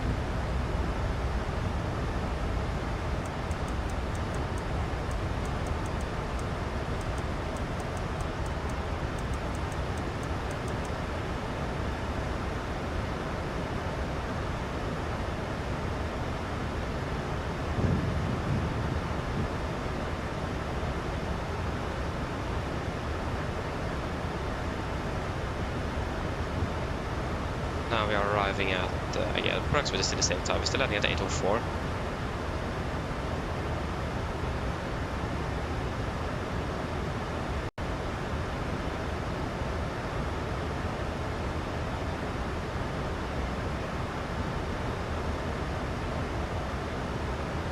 So again, for the missed approach out of Mike November 04 Alpha, it is just a right turn to Mike November 504. Maximum 185 knots up to 3,000 feet. And then to Mike November 512, and then to Neras, and then hold there. Maximum 230 knots, mount to 3,000. Hello. Hi, Captain. The cabin is secured for landing. Thank you. No problem. So it is quite easy and simple, and we also do have that in the legs page. So we should be fine.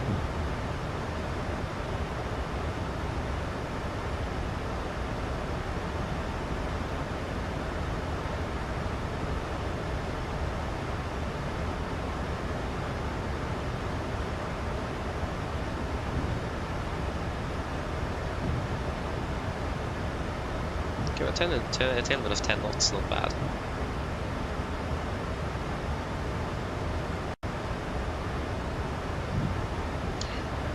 We are still quite low. Just speed up to 250.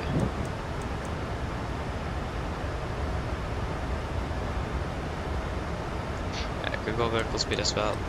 And we can take 300 feet a minute.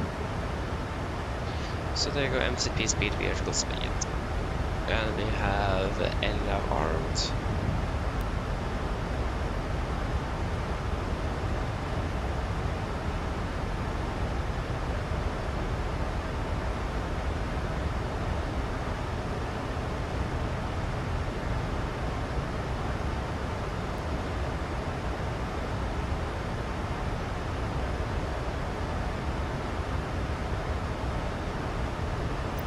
did I say 8 Charlie for parking?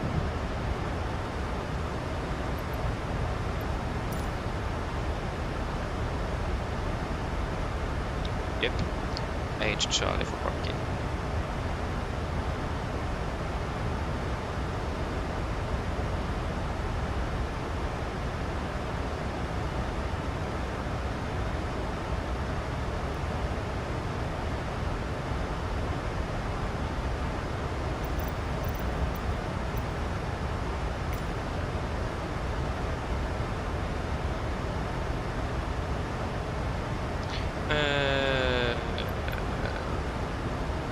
Probably Alpha.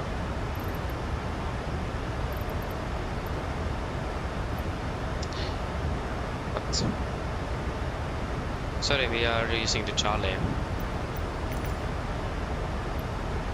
Okay, Charlie will be Charlie 8.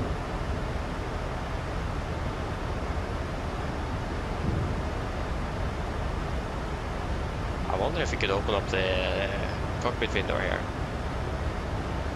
And you can do that in real aircraft, so I don't think iFly allows it though.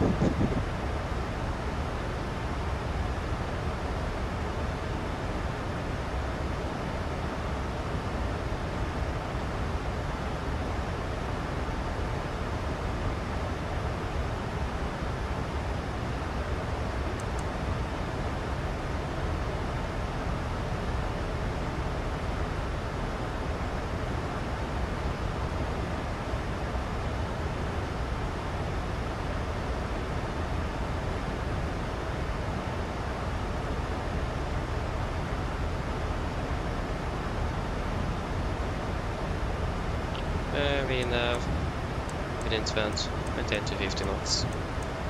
Set. There you go, VNAV speed, FMC speed. Yep.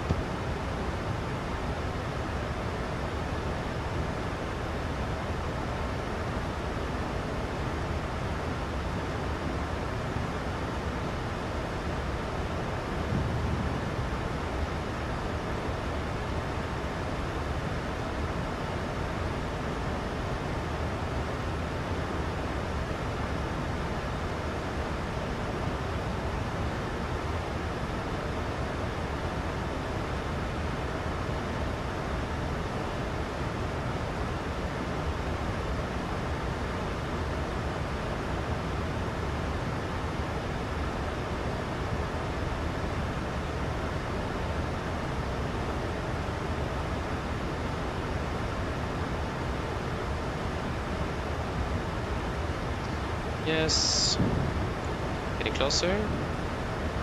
We are about 9 miles out of Bisbo. Yeah, it's maximum 190 knots there, so we need to have some flaps extended, and we are 10 miles in there as well, so we need to have flaps 5 extended by then.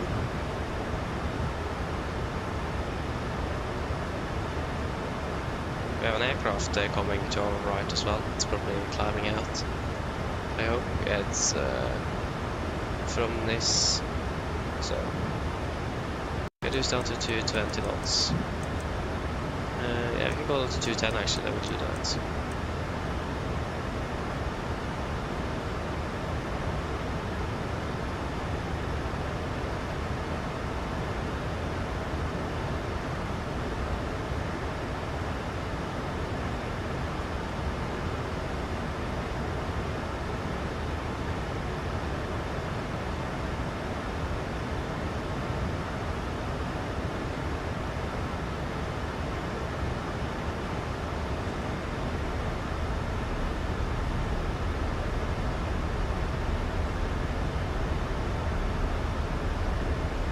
Flaps 5, speed checked. Yeah, we'll continue on to 190. 190 set. And we can continue down to 2,100 feet. 2,100 set.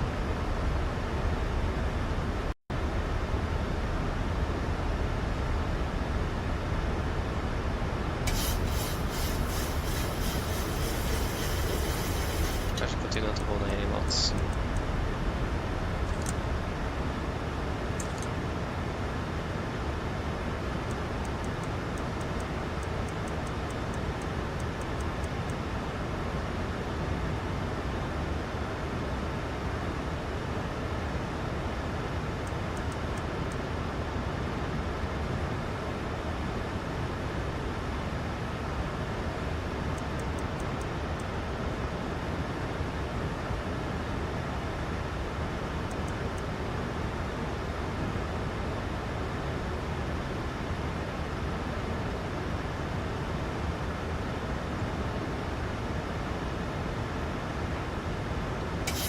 East traffic, Nordic 2 Whiskey Zulu, established RP Alpha 04 left via terminals at Nis.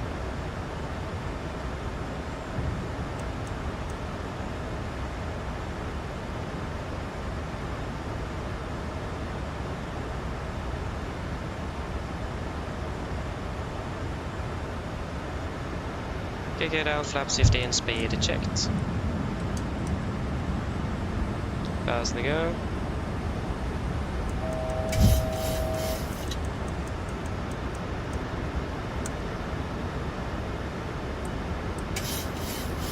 Temperature is for landing, please. Engine reps, cap goal given, engine start switches, continuous, speed brakes, arm, and landing gear down, and flaps holding 15. And Mr. Blur shot it 3,000 feet.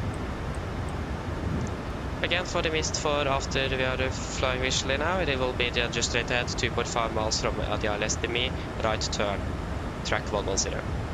2,500. And flaps 30, speed checked.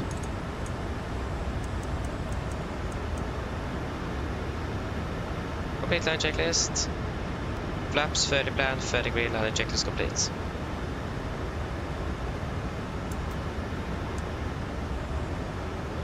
Disconnecting. Approaching minimum. We have contact. Minimums.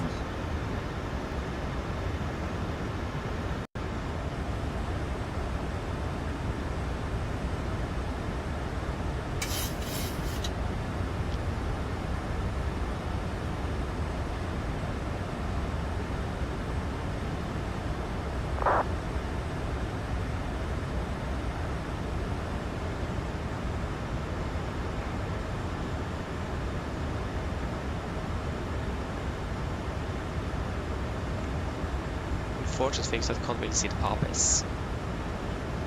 That is the downside.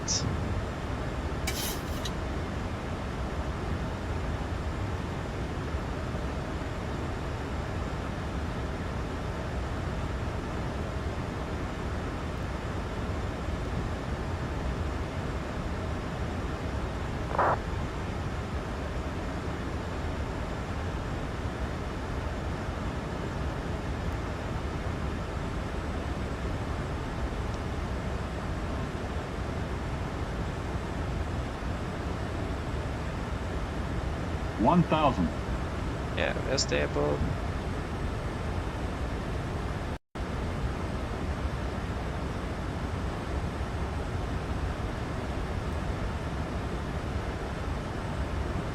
East traffic, Nordic 2 Whiskey Zulu, short final 04 left, Nis.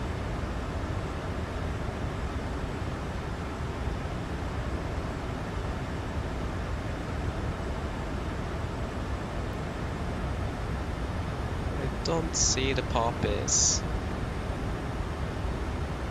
Oh, there they are. It's 3 red, 1 white, so a little bit below them.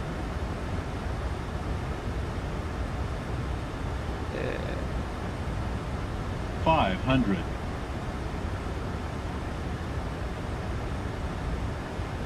$400.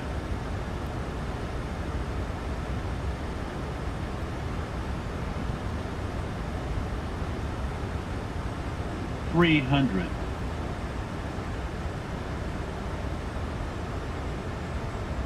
$200.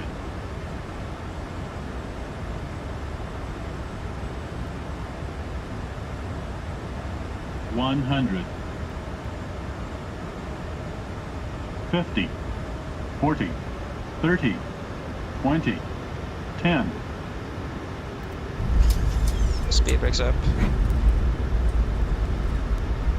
2 reversers. 84%, 100 knots. 80 knots.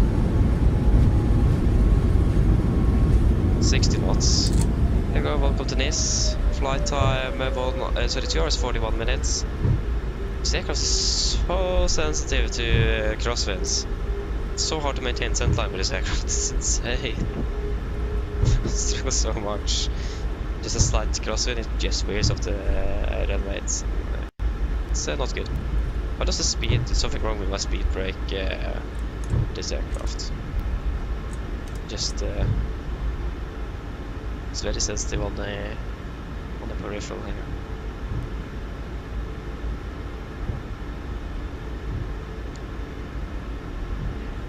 Nice traffic, Nordic, 2 Whiskey Zulu, runway 0 left vacant at Nice.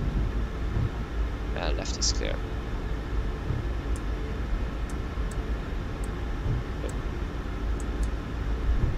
And also the problem with that you can't see the poppies in the sim is so annoying. Doesn't make especially a visual approach doesn't make it easy then. Doesn't become easy. It's a bit annoying.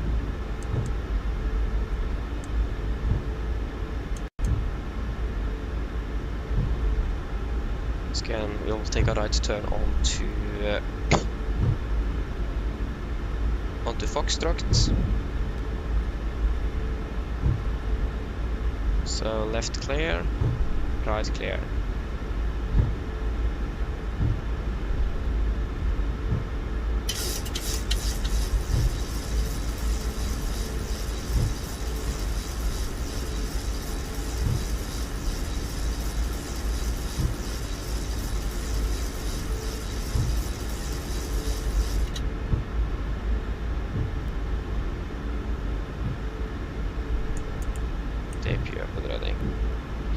Left clear and the right is clear.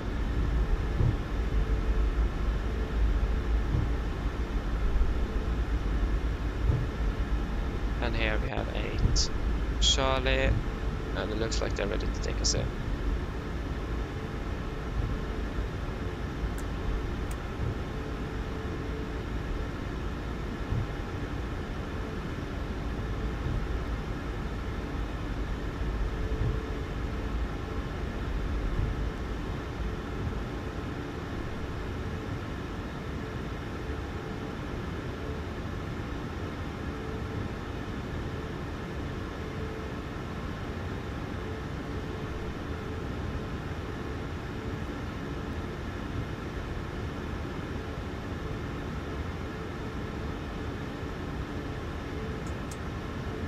Okay, parking brake set.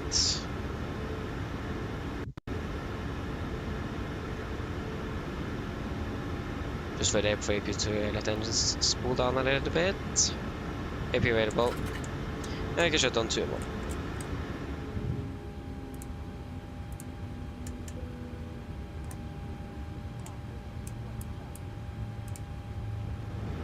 Right, sorry, you're not going off. We don't have here, of course.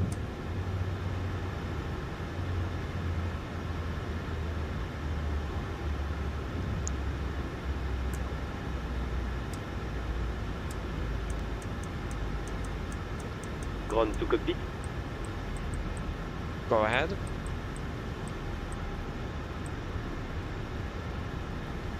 Captain, microphone check please.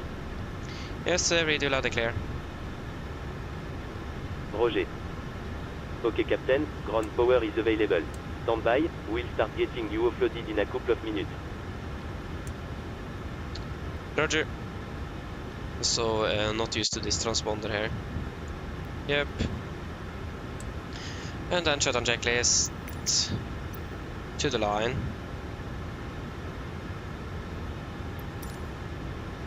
There we go. Fuel pumps off, exit on for APU, probate off, propel is set. Flaps up the light, parking brakes set, engine start levers cut off, weather radar off. Shutdown checklist to the line is complete.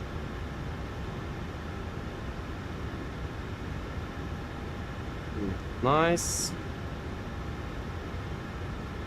Flight time 2 hours and 44 minutes.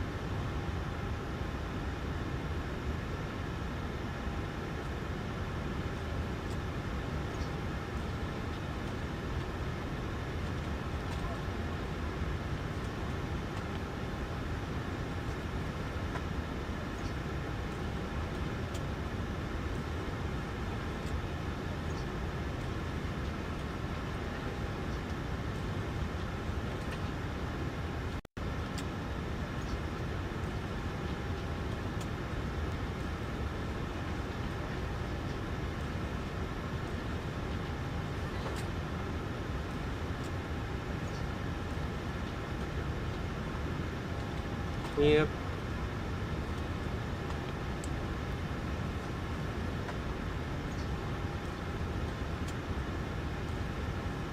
Anything we want to add? Yeah. Techno? I have at least not noticed anything outstanding with this aircraft. Have been performing well.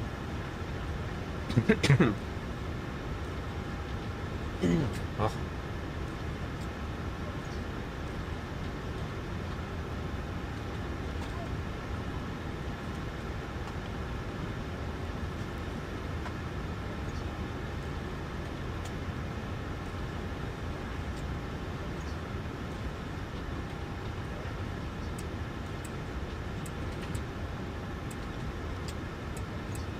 Oh, that's not fair, yeah. Yeah.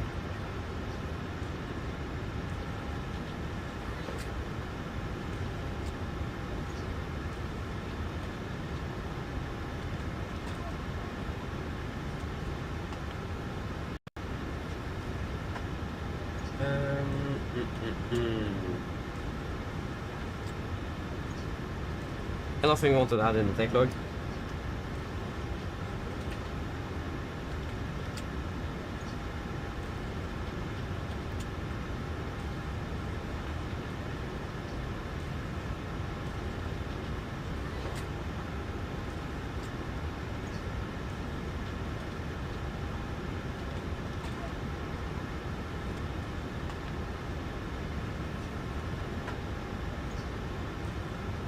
Nothing, then shutdown checklist below the line, technical log completed, EFP is completed, shutdown checklist complete. Yes. Wait.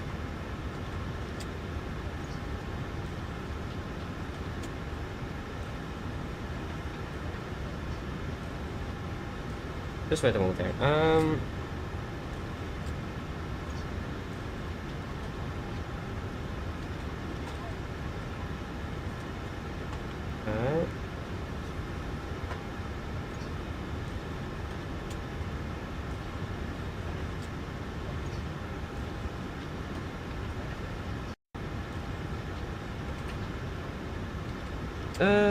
Yes.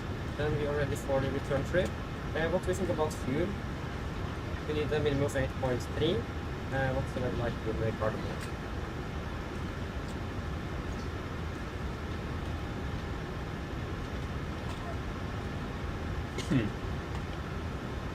Yeah, it's good.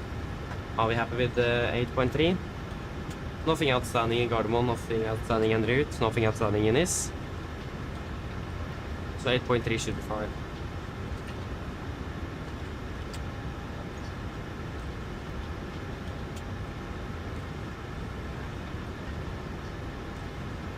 Yep. Then we have that in place. At least the train hello, welcome, doing well. Adrian hello, welcome today. Hope you're doing well. And Tevis hello, good morning, hope you're doing well.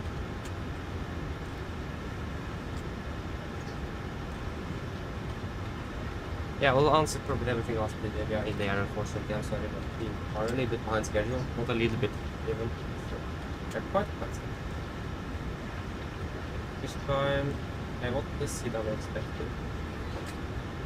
We're expecting the Ingar 730. That would be an initial climb flight of 130, yes.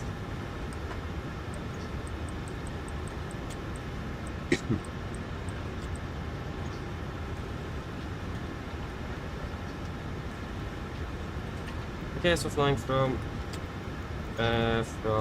Nis to Oslo. Will be Nordic 3 November Golf.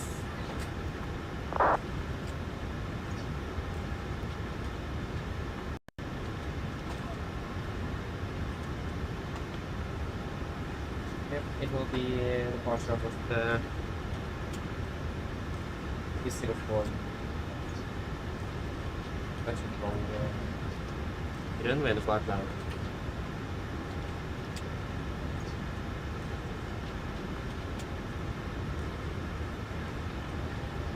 It'll be 04 there, right, for departure.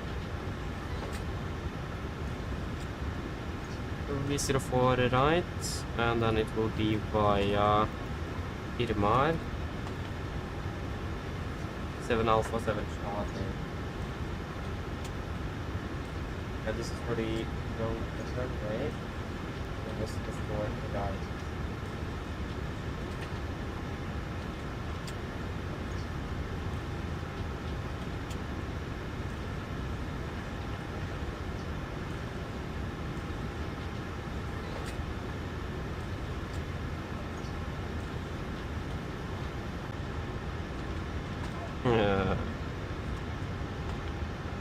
Okay, you're back up and running.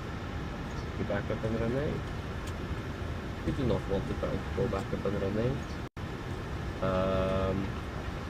What happened with the Wi-Fi just it's completed.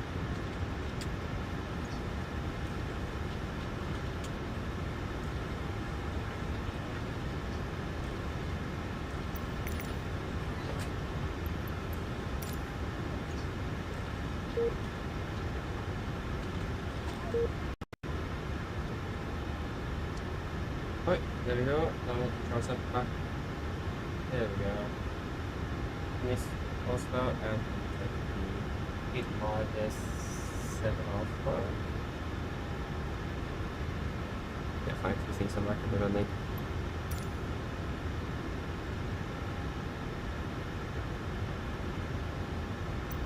Oh, you know what we forgot?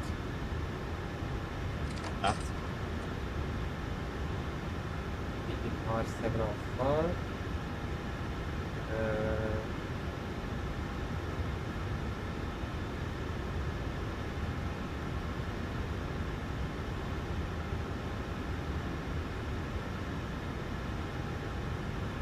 Yeah, the 7 Charlie will give us that thing.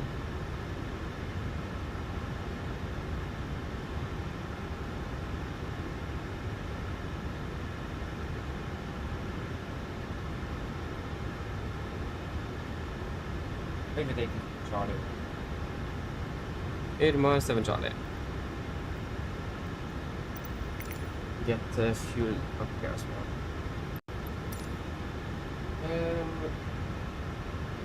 After Irma 7 Charlie, Irma direkt Ines. Ines direkt till Bahamas.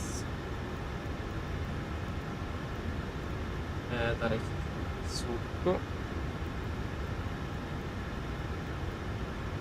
And then direct to Udra.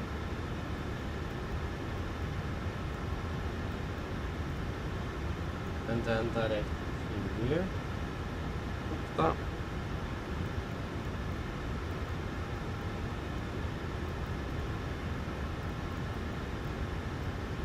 Direct to Tetro. Tetro direct to Arem.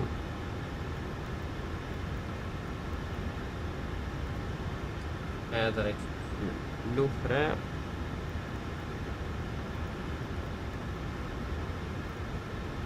Direkt till Masek.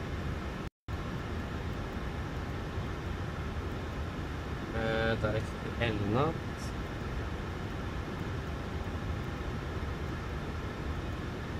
Direkt till Braxlu.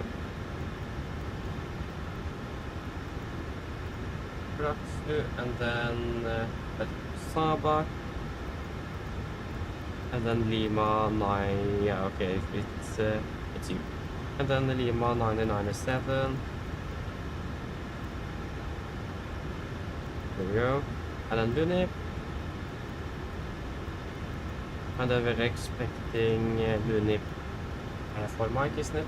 Affirm for one on the right in Oslo.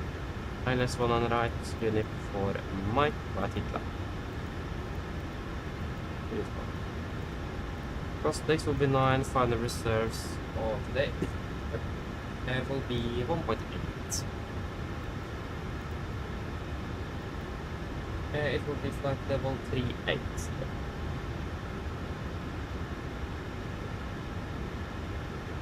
Why haven't they started boarding back there? Oh, the seatbelts are still on.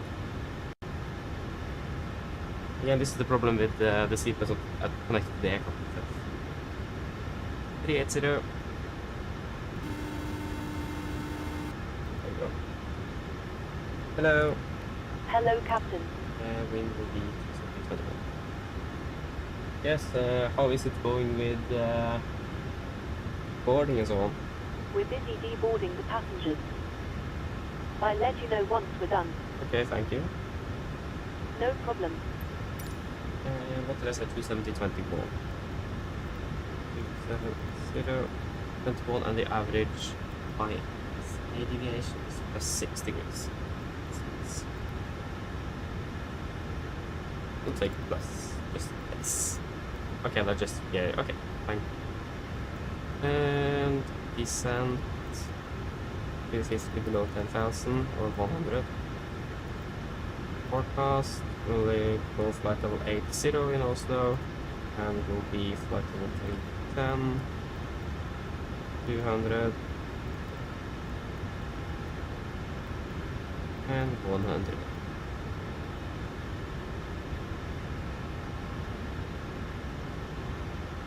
And then it will be 837,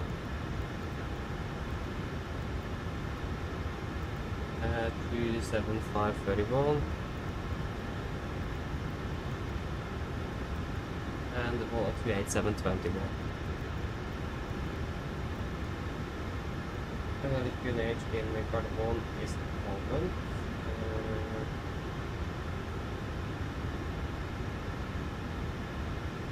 1013.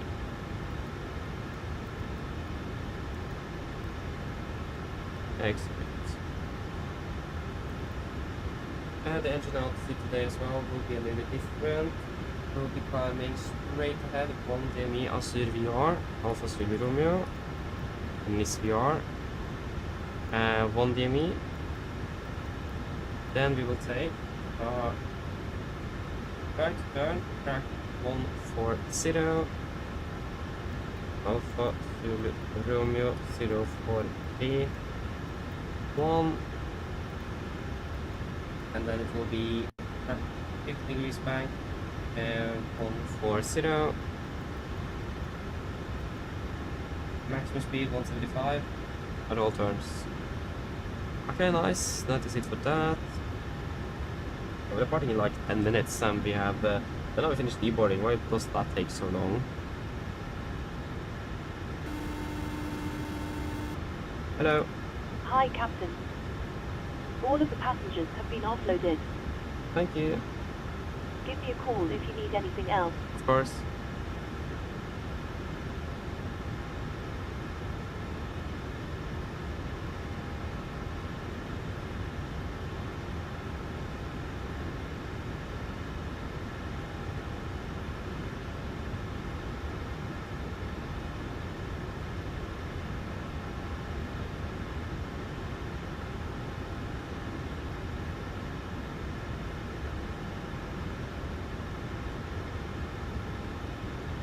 Yep. Everything is looking good here, so we can pretty much do the reefing then. Just need any.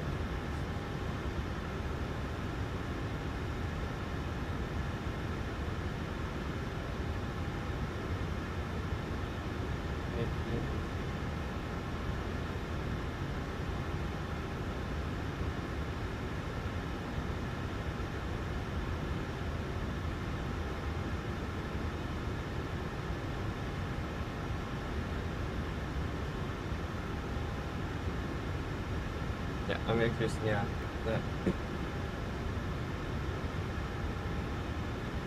380 and 700.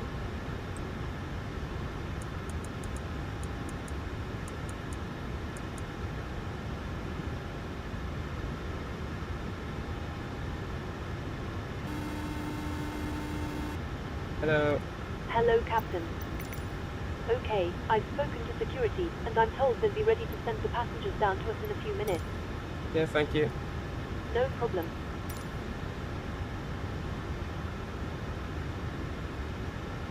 Yep, are we ready for the departure briefing?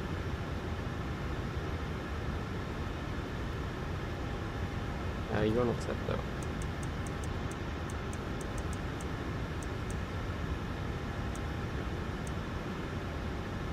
Yes.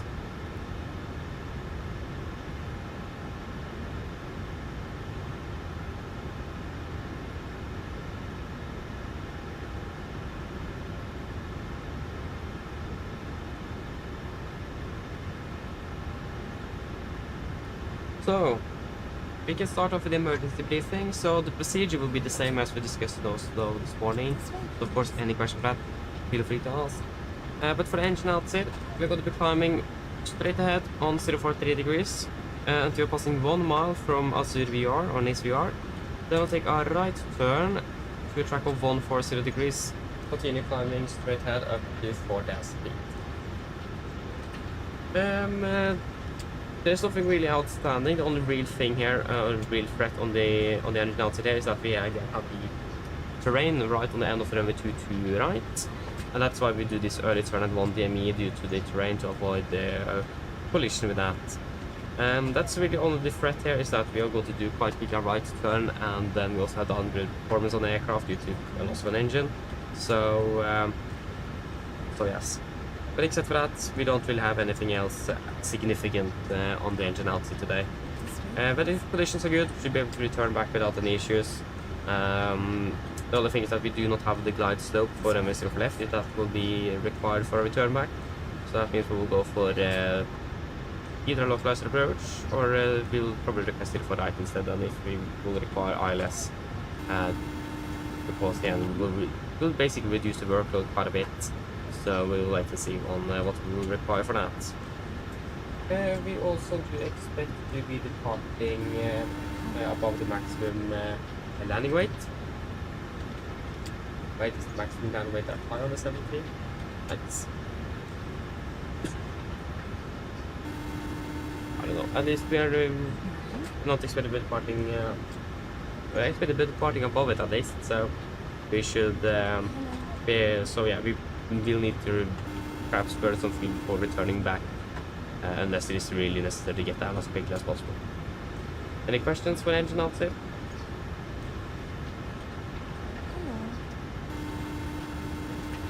Probably not, then we can continue on to the route check.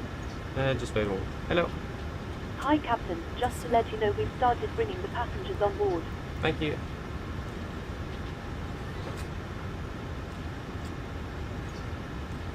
Yep.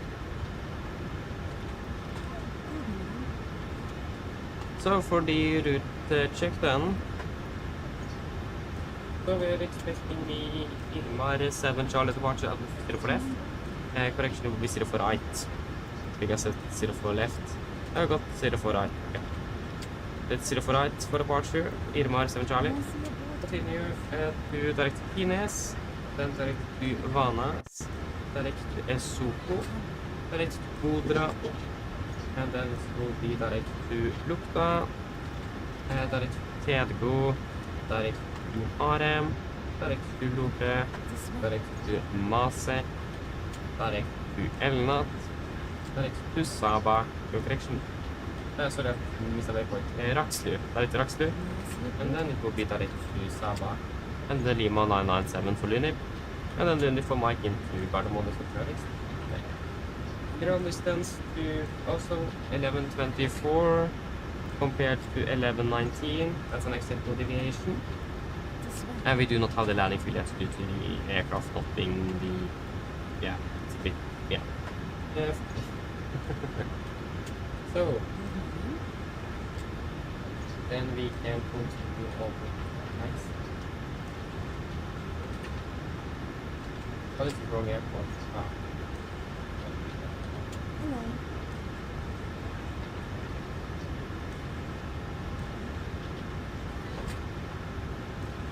Okay, for the taxi. Aha, you are of course Burger. This way, please.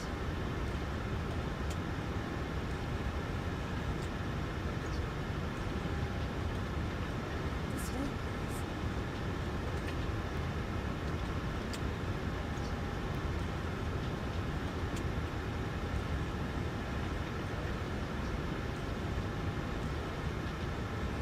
This way, please.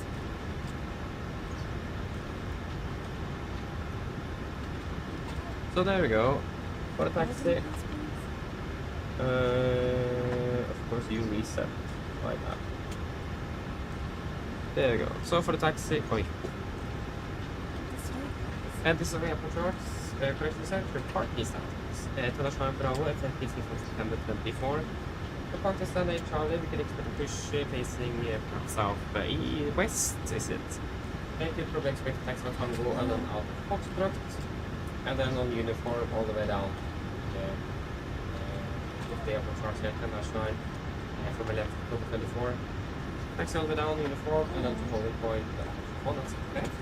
Take crossing zero for left, Alpha 2, and then continue right, direction left on Whiskey. And then you will take calculation from take a calculation from go full length to the Whiskey. So we have one hotspot applicable for our taxi.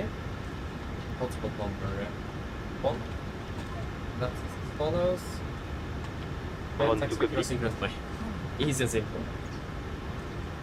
Yeah, so we have no other hotspots, not really any other taxi restrictions for any notable times for yesterday, except that we have the glide path for glide slope out of service for 01 left, 04 left.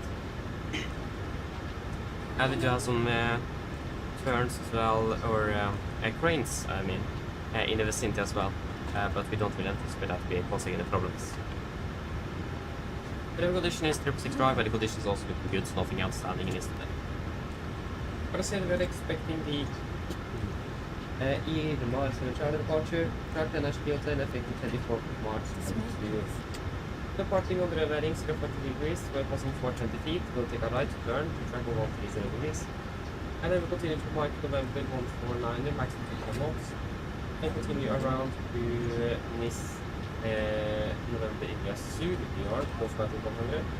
Before we continue all the way up to Abarzo, and then when we say Nice, 12,500 feet in the north, it's 5,600 in the east, 3,150 in the southeast and south, and in the southwest with 3,200. Will be maximum 250 knots as always, and we'll take initial up to 130 in also right speed. We don't have any ATC online, so we'll just take 130. And then minimum climb gradient of 5.8 to 6,000 feet. So it'll be approximately 1,200 to 1,500 feet a minute for us. Good for that. And the V1 will be new, so we'll be climbing on a V2 plus 20 up towards 3,001 feet on the finish before we then accelerate and enable traffic scheduled. And when it comes to threats, obviously see we have a lot of terrain. The reason to do the return of departure, noise abatement, and terrain. The terrain will be out of threat, and yeah,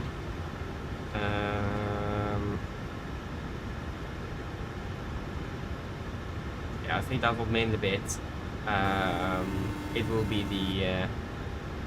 the terrain in the north and the northwest of the airport that will be the main problem here. So yeah, that should mainly be it. There should really not be anything else really. So any questions for the briefing? Probably not to know briefing is. Hello. Hi, Captain. All passengers are now on board. Thank you. Can you please give us a call to receive the load sheet? No problem. I'll bring it to you as soon as they send it up. Thank you. Go ahead.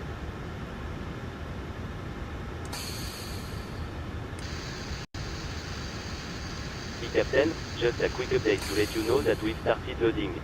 We'll send the final load sheet up on the way ready. Roger.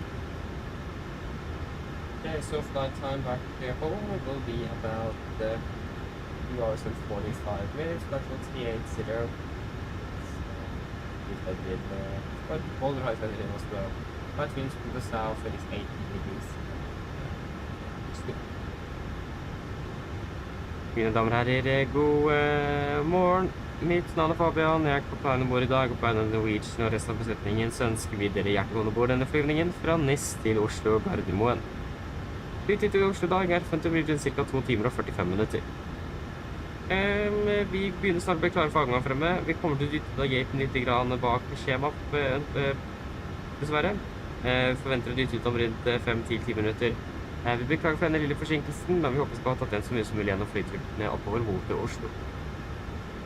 Utenom det, hvis dere kan være så snill sette dere ned, ta på sikkerhetsbeltet, også for egen sikkerhet andre spor, så anbefaler vi det på det sterkeste. Følg på det veldig viktige sikkerhetsdemonstrasjonen som kom fra kabinbesetningen og få straks. Vi forventer ikke en sånn alt for lang flekstur i dag, for vi er klare for avgang over rullebanen. Akkurat er ganske grei, vi tar av først nordover, forventer ganske klart en høyre sving og fortsetter litt østover. Vi da fortsetter nordover igjen oppover mot Oslo. Vi forventer en målskjødde på rundt 38 000 fot.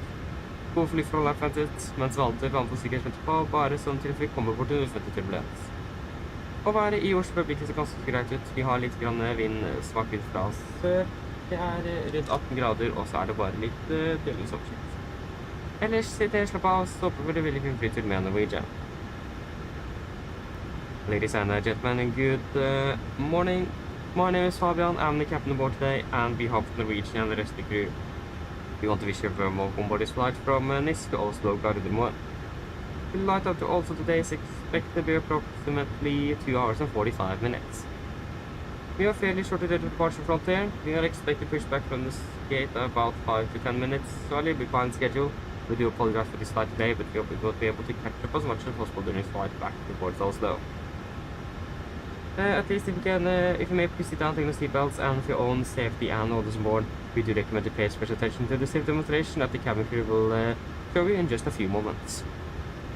We don't really anticipate a very long time today before we're ready for departure at the runway. Departure as well has been good, departing northbound initially, expecting quite quickly a right turn to continue eastbound, before we continue north again up towards Oslo. We expect to be cruising at approximately 48,000 feet today. Good flight conditions are expected, but as always, we do recommend that simple sun just in case encountering some unexpected turbulence. And the weather in Oslo is looking quite good, with just some light winds from the south. It's about 18 degrees centigrade, and it's just partially cloudy. Otherwise, sit down, relax, and we're going to enjoy this flight with Norwegian. Thank you. So the only reason we are not going to load it yet is because the doors are the cargo doors are open. Just close them. Ground to cockpit. Go ahead.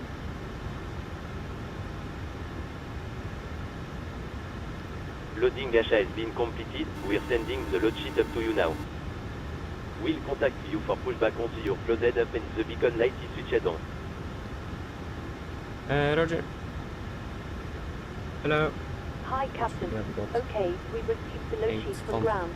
There's the passenger count, the crew count, and the total souls count. Plus yourself, of course. Thank you. Okay, looks like we're all set to go whenever you're ready. Okay, great. We should be ready for push in about 5 minutes. Just use the ready back there. No problem. Thank you.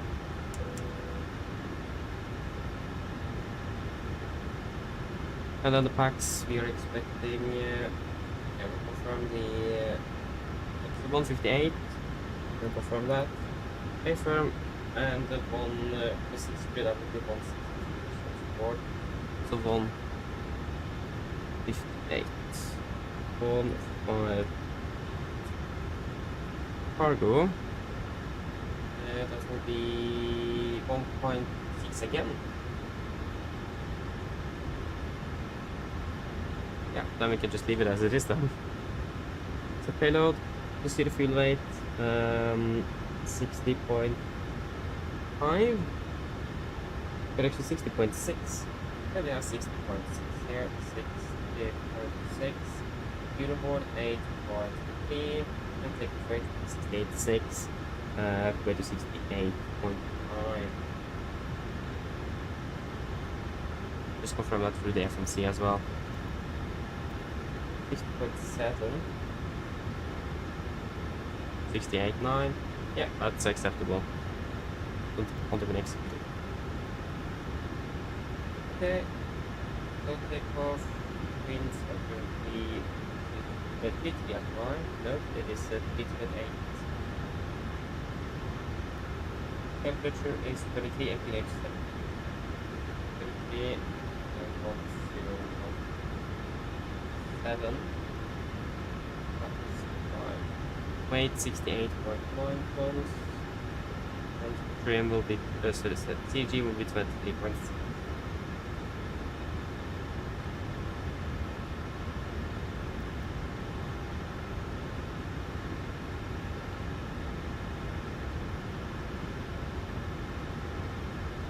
The rate is right there. This is the wrong airframe. It's a basic current aircraft and select the new airframe. Let us get with 7 there. I need to do it again. Apologies. Let's focus on November. Is I managed to catch that for the night.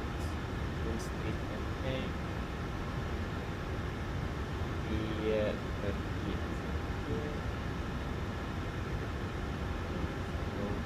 7, that's 5, it will be 8.9 and 22 plus. Now it should be correct.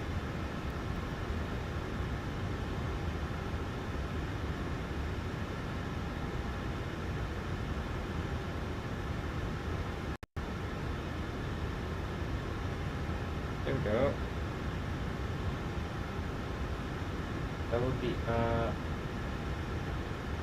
D rate 1 and an assume of 43 degrees, and that gives us 82.1, 5.2. What happened here?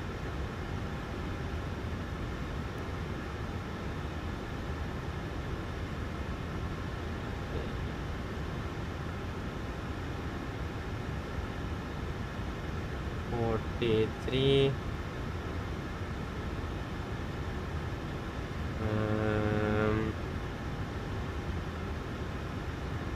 Here is the outside is 31 with this. That could probably explain it. Something 31 with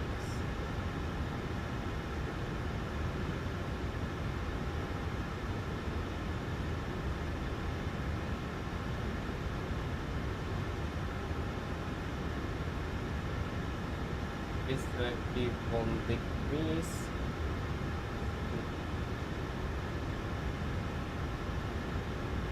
That will give us a D rate to no assumed.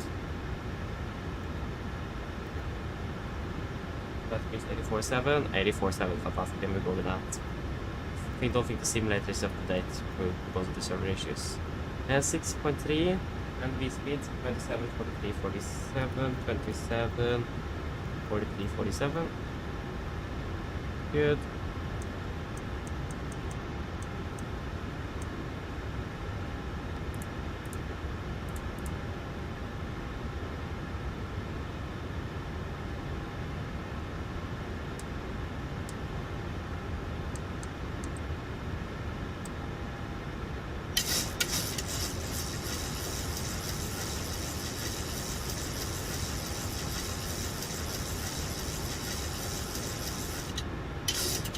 And the prefer checklist.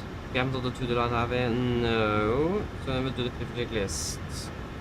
Basic cores are removed. Oxygen is tested 100%.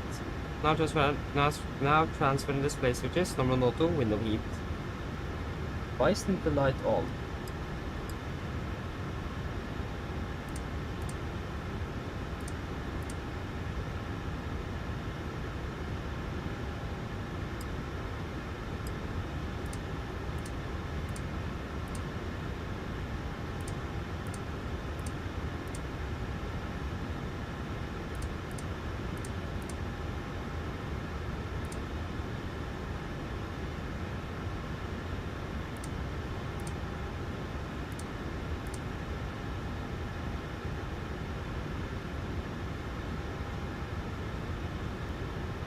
Okay, the window heat 50. Let me check the fuel height. Just had it for NG, but it's the same system, so we should.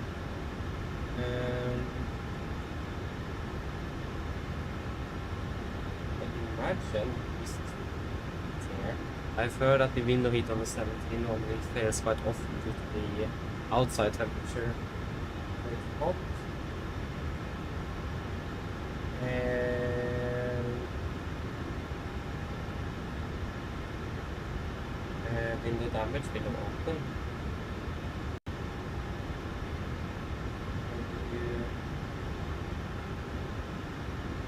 Window heat off, window heat, and we'll take window heat off.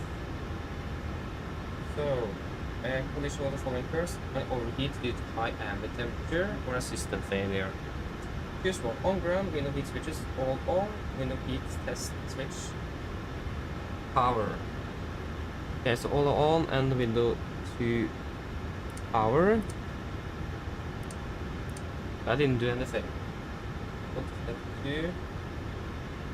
Choose one: all window heat off lights are extinguished. All window heat off lights. Continue normal operations. Power has been removed from the window on the operation. And the window heat off lights. Window heat. We don't have that. We just do not have the on light.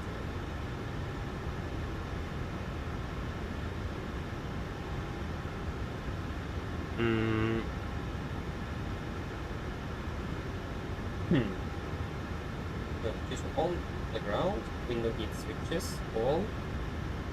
They are on. Window heat test switch. Power, but nothing happens. I go to step 2. All window heat off lights are extinguished. Window heat off lights.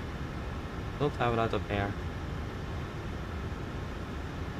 Yeah, this is the maximum of the NG though.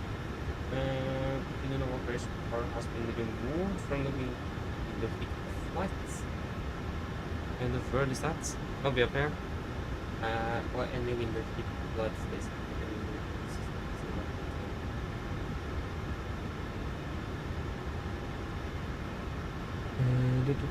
Because we do not just at the on lights. There's no off lights here. At least from what I've never heard of it at least. This is an FCOM, but this is for the NG though.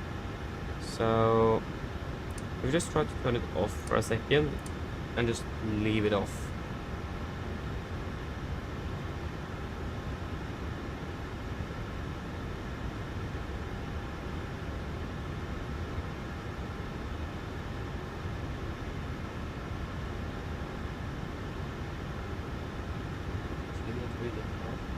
Window heat switch that off, wait 2 to 5 minutes, window heat switch, I think it's that on. We need to wait 2 to 5 minutes, and that's when the window overheat. A window overheat occurs, but we have not got an overheat, it is just that it doesn't turn on.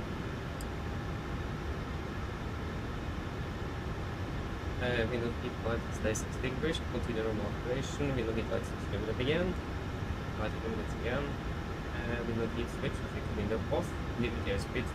Maximum below 1000. Pull both windshield air controls.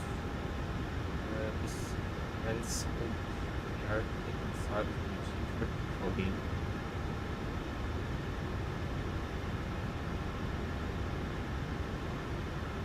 Yeah, so we're not going to fly this.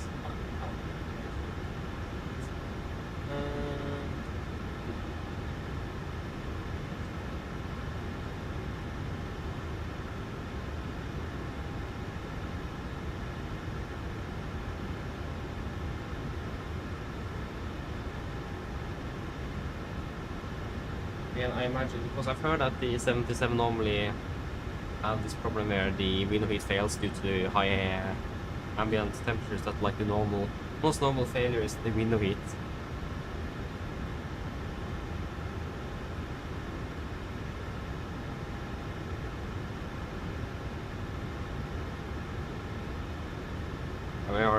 15 minutes behind now. But we just don't get the overheat to work, or window heat.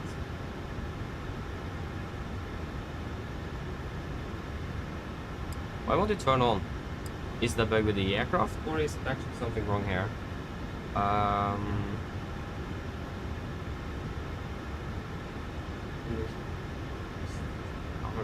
That did not do anything. Because the lights are working. See that here, they are working. But the heat itself is not working. So if we just take, turn it off and we wait for 5 more minutes and see if that works. So just stop the checklist and we'll just announce, or give the passengers news info. Mine damer og herrer, litt omstillinger fremme fra Cockpit.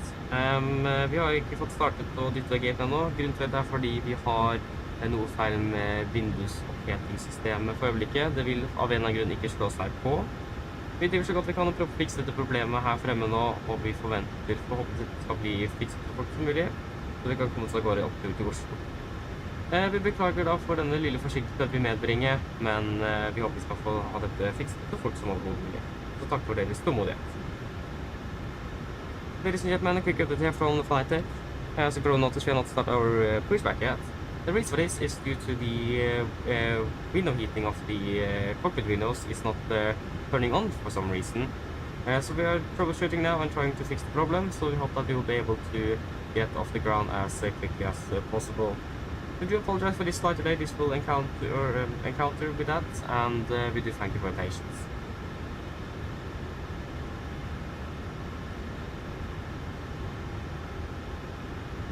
Yep. At least Nikolai, hello, welcome, doing well, and Cockpit Aviation, hello, welcome, hope you are doing well. I'm doing great, thank you, thank you. Yeah, Nikolai, what I just did was to re-register an aircraft, so I just switched to our Rumutang next, that was what I did. So, if I don't do anything, I shouldn't do it, and apologies, but I talked to some people and it looked like it was okay to do. I really hope so. So yes.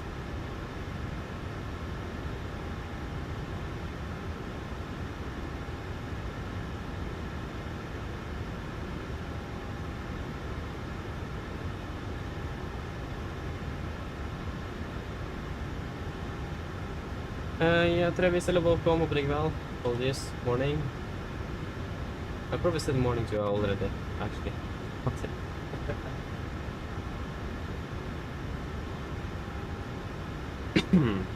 Yeah, the problem is that we do not have the max checklist. Again, the window heat system should be exactly the same on the NG and the max. So,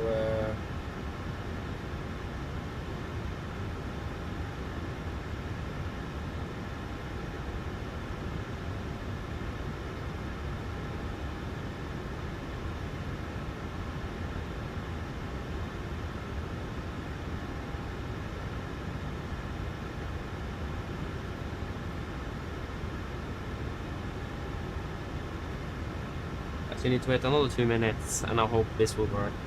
And I've heard that this is quite a common problem on the 17 with the high ambient temperatures. So I hope, again, if you just do a quick light test, we'll see that the lights work, but the thing is that it just won't turn on, and we need it on.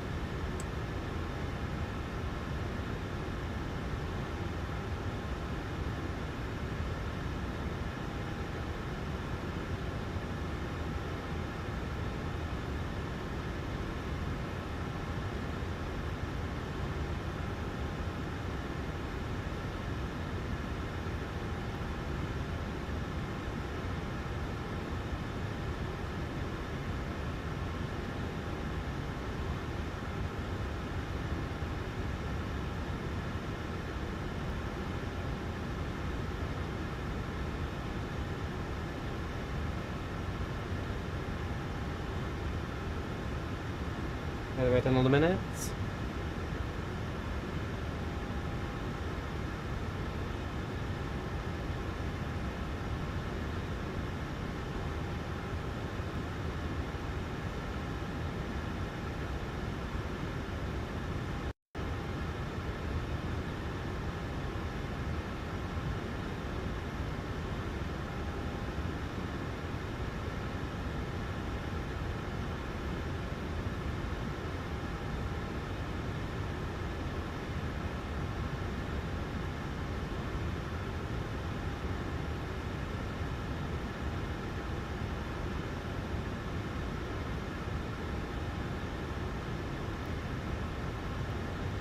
And the current didn't give us, but it said that it could be due to my ambient temperature 30 degrees plus 5. I imagine this work.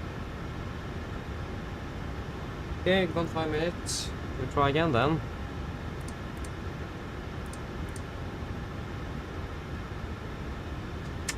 It's not working.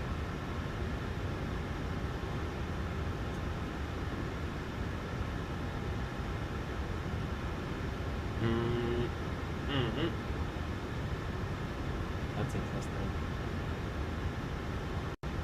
Again, if you just go through the... There's the window heat off light. Where is that located? Because it says that I hit window heat off. Light here somewhere, but I don't find it anywhere. Definitely not off then. Again, it might be a thing that the Macs do not have, but the fact that the window heat just doesn't turn on and the lights are working, that's a bit interesting. What could be a potential solution for this? Because one of the following occurs, an overheat due to high ambient temperature or a system failure. It is quite a high ambient air temperature, so that will explain why it is not working. But it is not working. Because the carrier says choose one on the ground, yes. Window heat switches on, they are on. And then window heat test switch, power. Window heat, power. Go to step 2. Choose one. All window heat off lights are extinguished. Where in the world is that window heat off light? That's what I don't understand.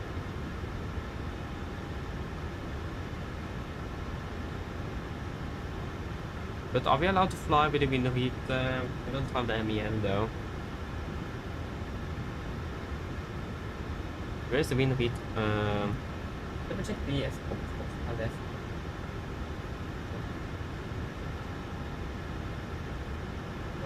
Go airplane have nice rain, and then window travel. So the window heat on, the window heat switches, power test provides a confidence test. Let's start to supplement the procedure for window test procedures. Yeah. But still do not really find the overheat of light that is expected to age of the because it doesn't exist on that.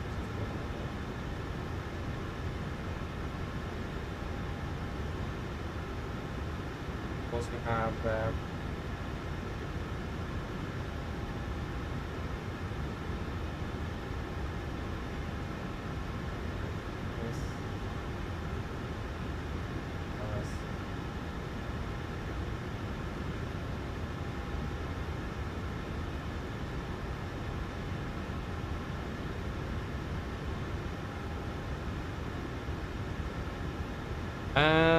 the air conditioning is on, yes. What did you say there? One is on. The forward entry warning light and the ALEC 1. Oh yeah, that is the that is just door. That has nothing to do with the window heat on the aircraft.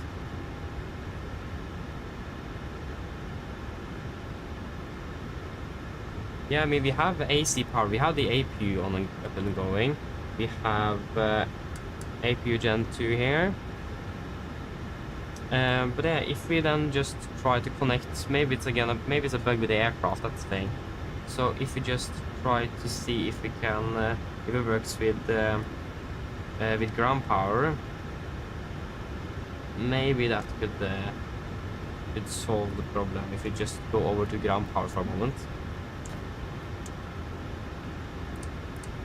And then turn it off again.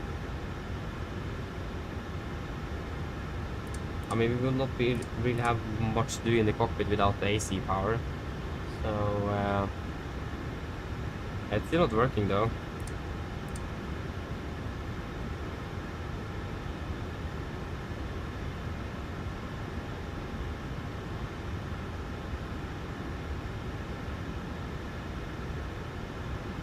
supplementary procedures. Find the window, the air system, anti-ice rain, window heat system test.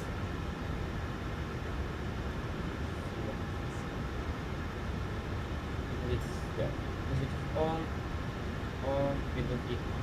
So, add the heat test relates an overheat condition, check the window boiling function. Window heat is on, window switch overheat, wind lights on lights extinguish. Again, it looks like it's an overheat condition because the on lights are extinguished. Yeah, they extinguish.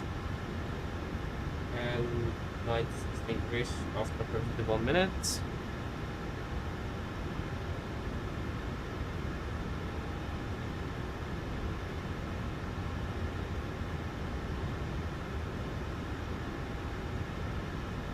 Wait, APU bleed? If you're kidding with me, if it is the APU bleed, I'm going to be so mad.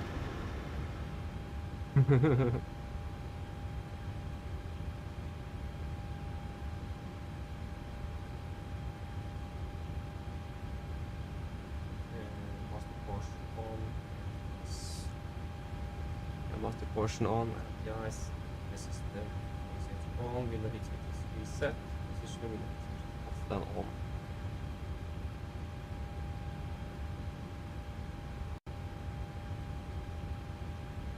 I mean, I don't really think dual bleed will be the issue here, but we can try.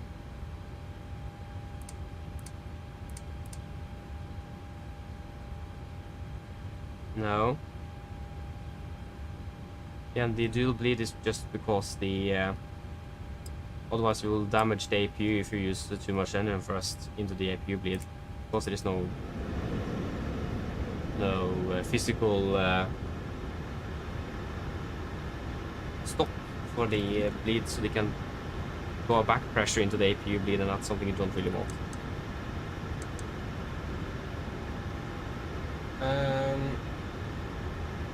To power test, verify operation of the window heat system. The test may be accomplished when any of the window on lights are extinguished, and we also see the window heat switch is on. Okay, we'll try that then.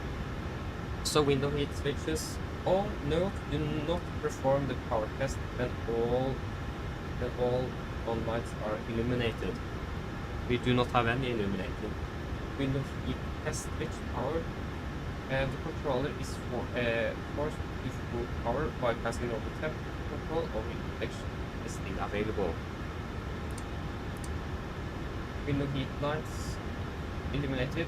If any on lights remain extinguished, the window heat system is inoperative. So the maximum airspeed limit. Yeah, so then it's only inoperative then. Why is that the case? Why does the window heat?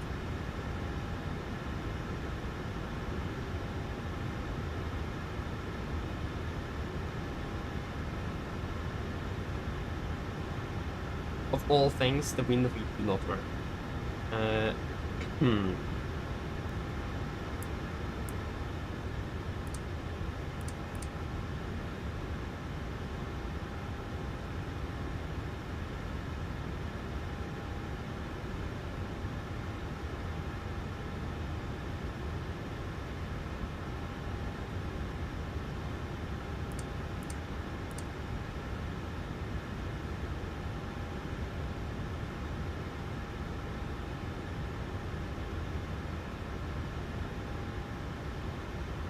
What are you talking about? We are using the air conditioning via the APU.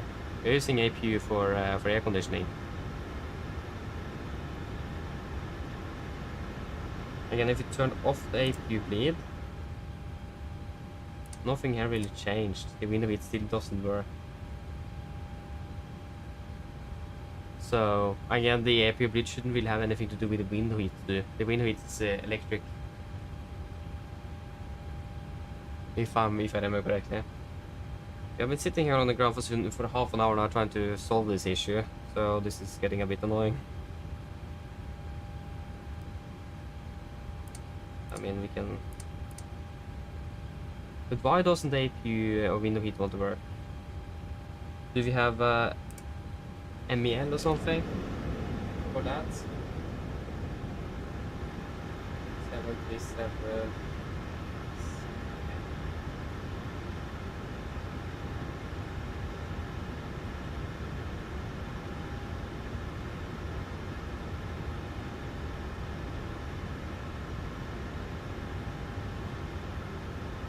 It's 377 for the NG, but that.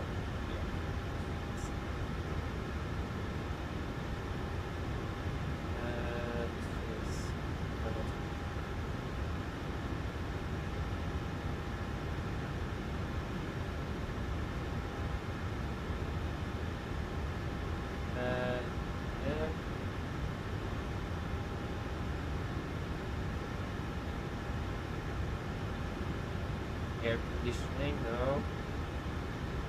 Air conditioning.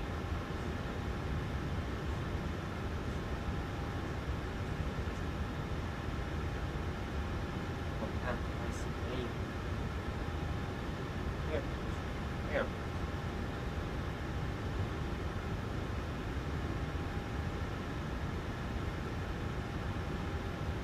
It's 400 pages.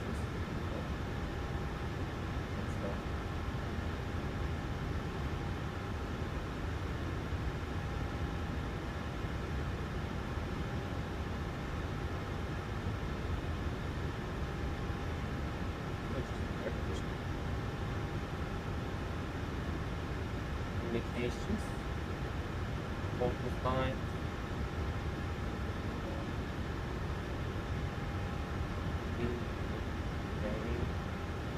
I guess range should be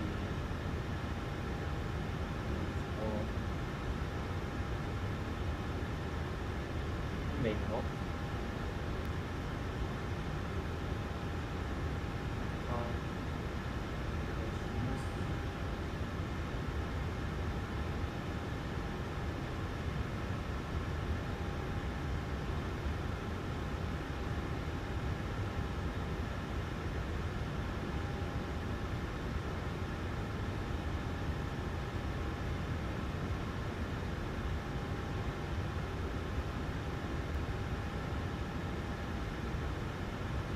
I haven't pulled any circuit breakers at least.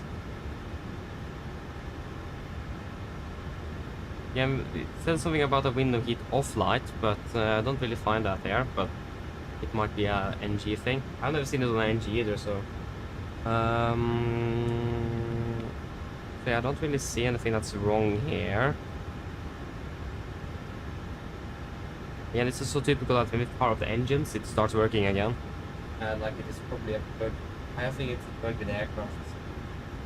I've never experienced it before, that's the thing. I've been working fine before.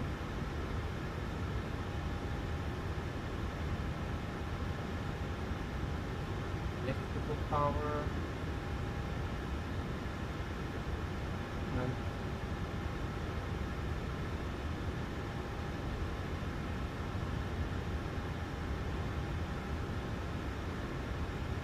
Fire protection.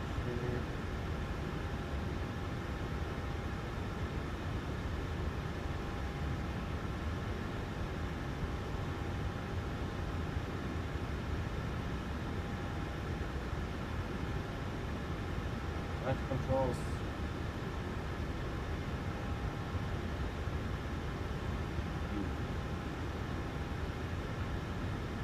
I mean, we could try to turn on the, I think that will be the B system.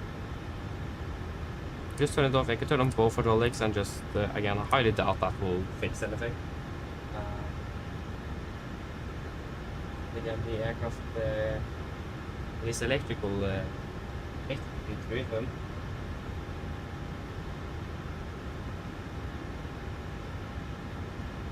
There you go, find ice and rain protection. So we'll see if we can find anything. Ah, that we didn't really have. Yeah, Travis, the reason I know it's not working is because when it's on, it should be an on light up here. And we know that the lights are working. Lights are working fine. So that's a bit strange.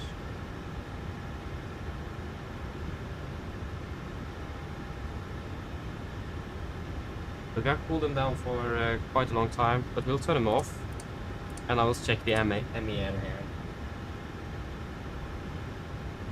The window, wing anti-ice valves.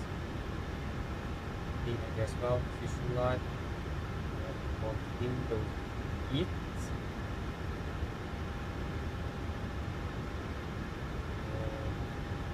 Heat-static heater.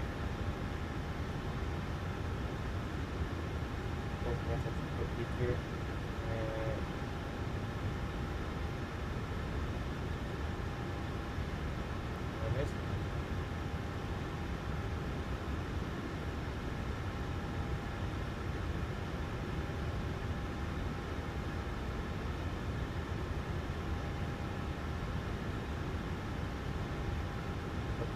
Has some electrically heated windshields.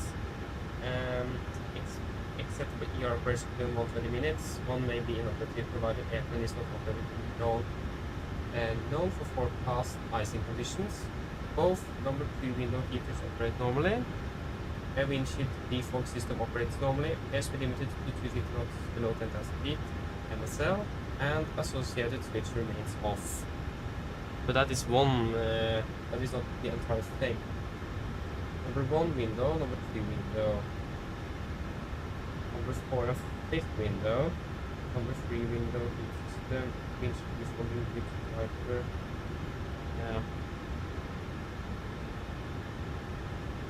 Yeah, because we cooled it down for 5 minutes, it said in the QRH between 2 and 5 minutes. We waited 5 minutes and nothing changed. Are we on? We are on ground power. Yeah, we are. We don't need to burn a necessarily lot of fuel. Yeah, what is the number 4? Yeah, number 4 in also window heat may be inoperative while the airspeed is limited. Yeah, but we have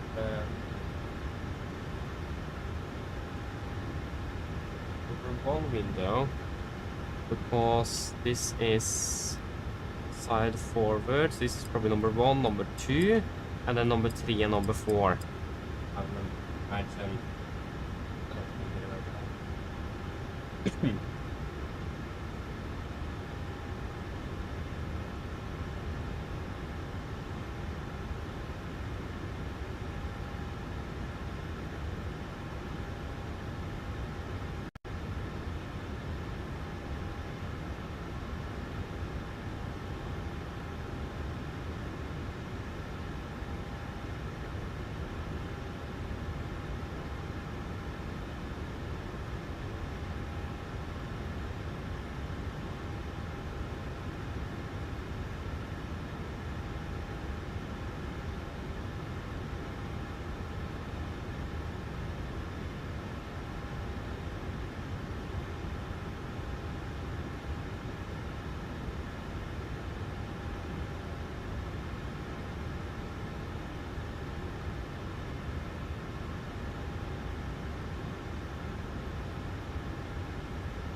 I mean, we're using it for air conditioning, so it's burning fuel.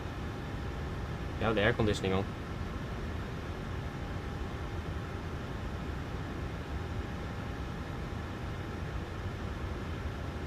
Yeah, it is. It's supposed to be green. It says in the checklist. That's why we did the pre-flight checklist, and we came to window heat on, and it is not on.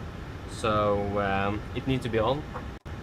I'm not sure if this is actually something they have simulated, because that's the normal failure in the 738 that I've heard in hot ambient temperatures, where the window heat will actually fail, being overheated. But I never experienced it before. So yeah. And we are trying to cool it down, but nothing have really worked. It's still not turning on, and I'm also not sure if this is a bug with the aircraft.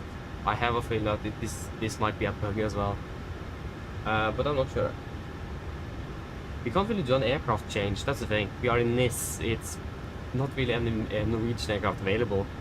So, yeah.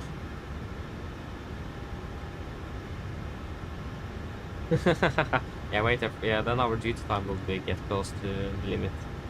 Or actually, maybe not, but we can't really just wait here for 3 hours for a new NG though.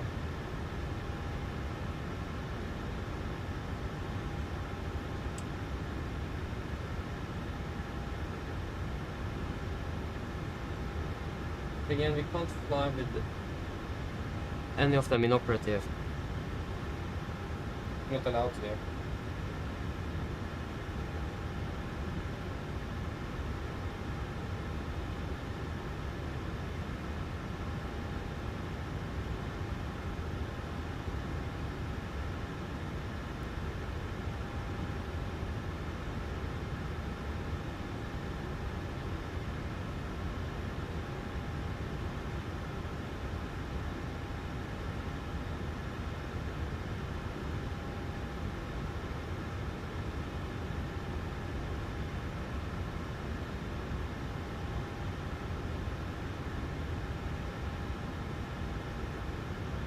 We can try to check the CDL as well, though.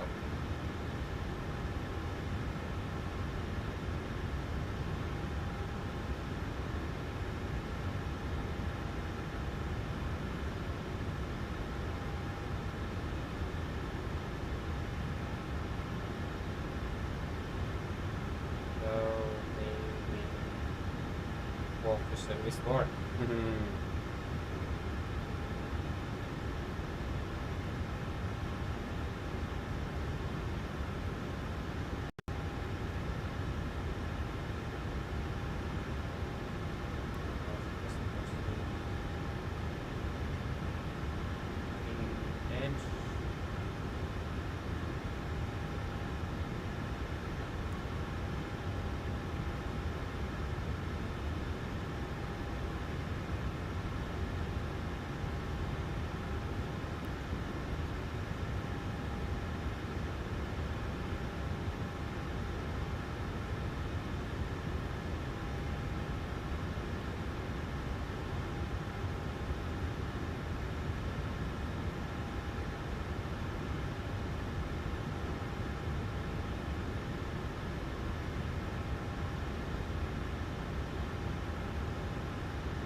I mean, I don't really want to do a aircraft reset.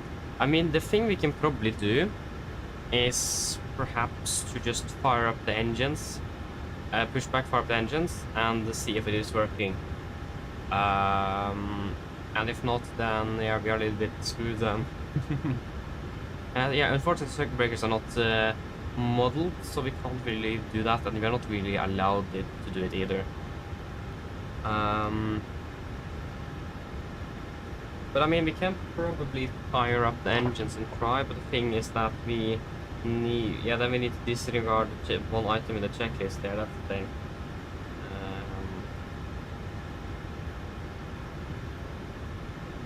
Yes, 77.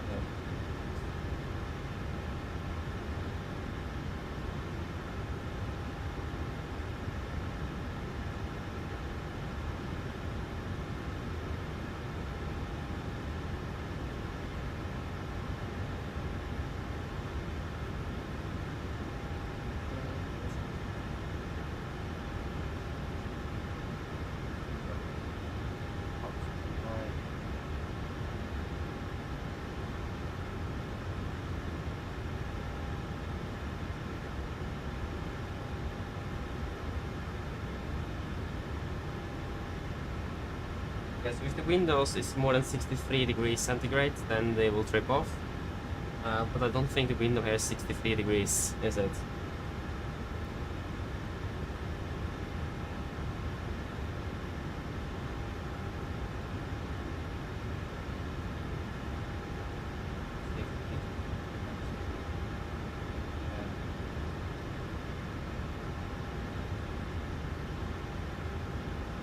Reset, you just switch off and on, but that doesn't work.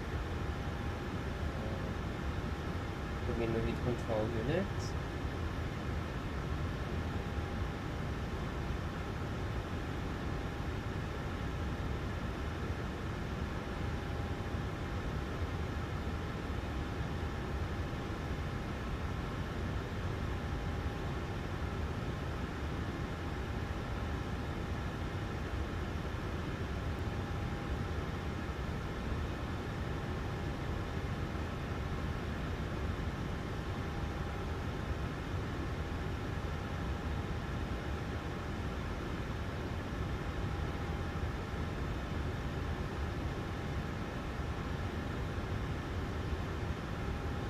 Hmm.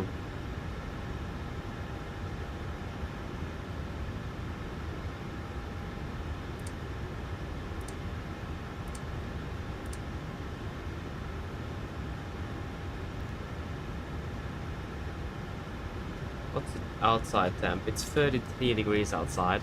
So it will make sense if the windows are quite hot.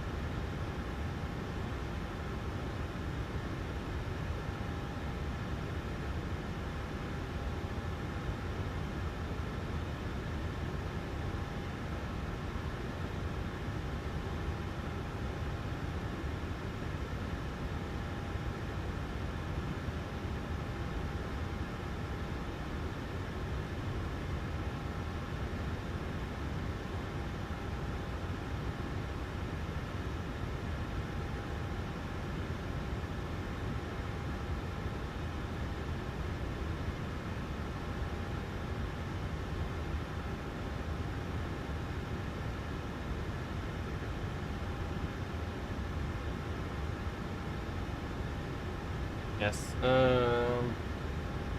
Yeah, so we should push and start and check. Can do that. So in a wait, we'll just skip that. Presentation mode selector auto flight instruments. We are tracking 312 QNH 1017 reading about 20 feet-ish. That is about 30 feet, so that's plus 10 on the standby.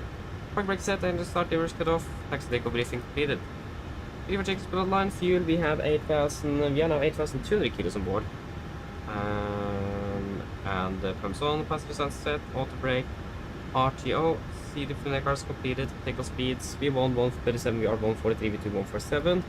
Actually, when I think about this, not complete. I forgot something. I forgot this, apologies. Just disregard. And speed V2 147 heading for 043 and flight 1307. River check is complete. Cockpit ground.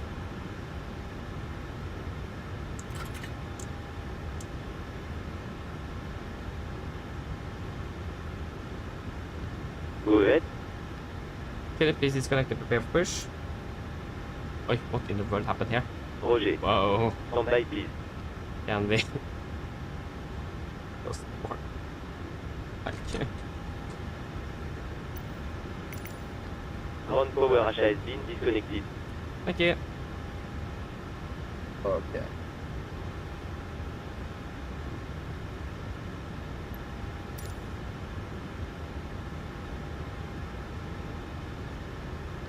Ground to cockpit.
My goodness, apologies. It is the Wi-Fi that messed that up.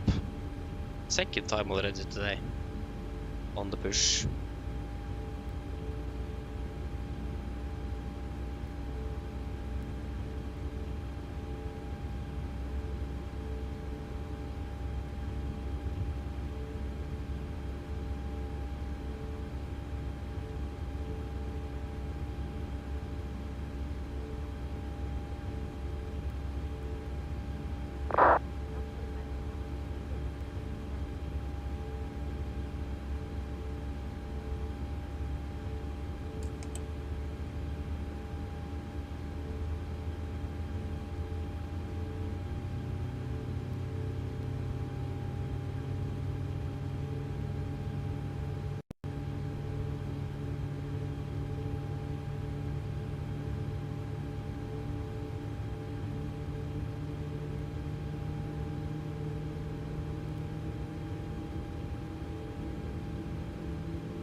Start get out. Okay. So at least now we have you. And we can turn on some air conditioning. Off with you. So it is still no light here. Because one of the one thing that might be the fault here is inadequate electrical supply to the window heat. So now that we have got the engine generators on, that may help a little bit. Maybe you don't deliver anything, of course. 74 and 74, okay.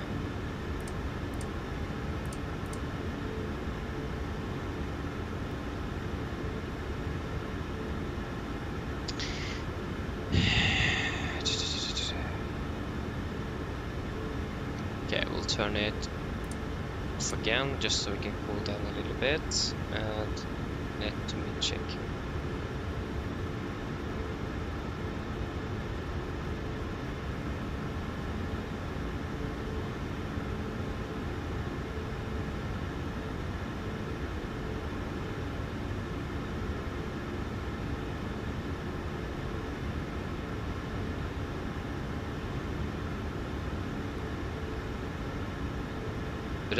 Where is that window heat off light?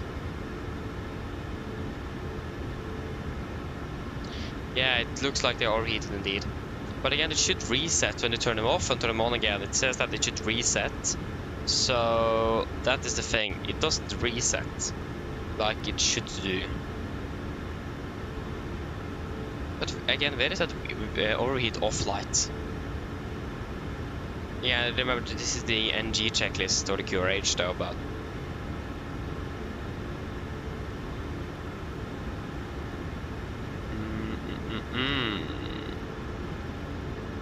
there's no way we can try to cool it down in any way.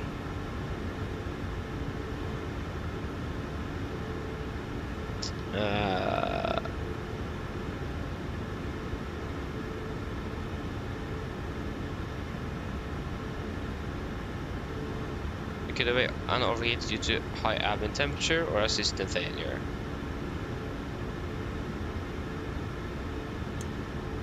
Crossing 81, that's Yankee click? on final road for 182 left.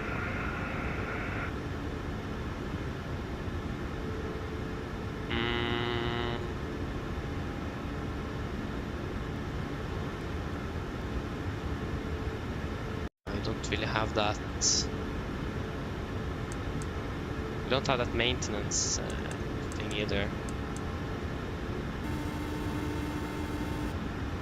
Hello. Hi, Captain. Just to let you know that the cabin is secure for takeoff. Thank you. No problem.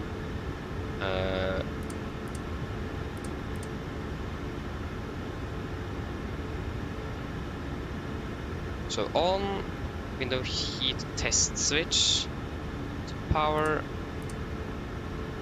Go to step 2. All window heat off lights are extinguished. There is no window heat off lights. Any window heat off light stays illuminated. The window heat system is inoperative.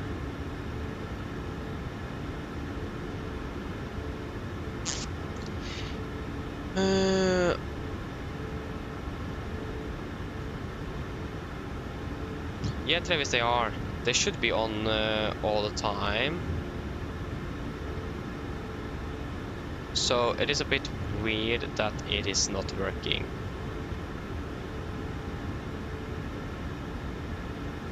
What about an overheat condition? Well, and it doesn't illuminate. The overheat light still doesn't really illuminate, so that also doesn't really make sense.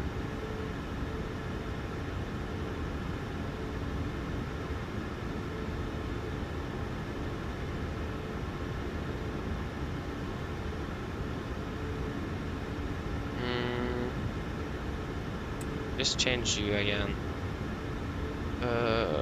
Traffic out on 5G. A bit hot in here, but that's the thing. I don't know. I didn't see it before we started the pre-fire checklist, so I actually don't really know.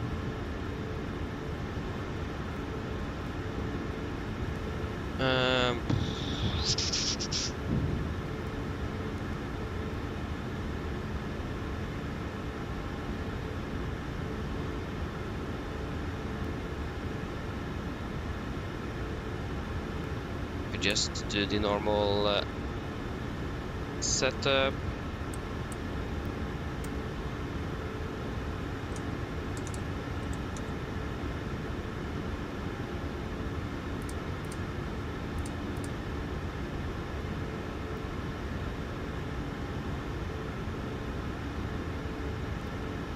Just do the flight control check as well.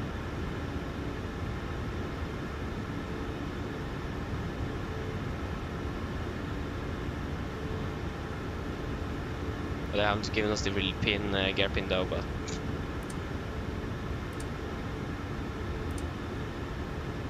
I mean, it looks like the system is working, partially at least, because the overheat lights do extinguish for a second, and they do that in normal operation as well.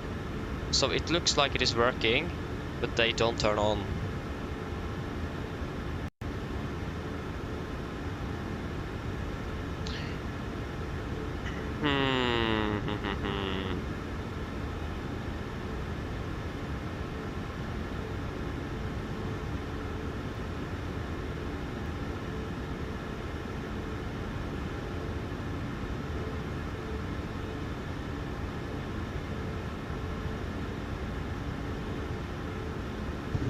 Traffic out on 5G. Metro takeoff for 80 right. I mean, a way to solve this is power down the aircraft to shut it down completely and then power it up again. The downside is that we need to do everything again, but then we will at least reset the electrical system. So that is a possibility.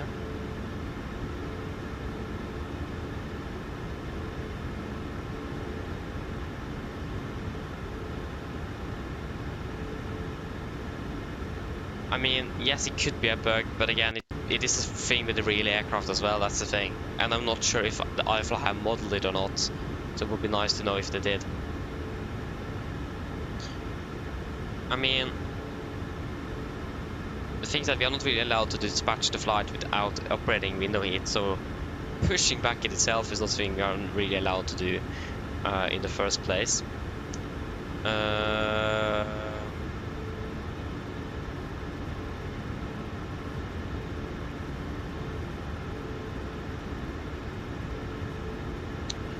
I don't know, it's not easy, this one.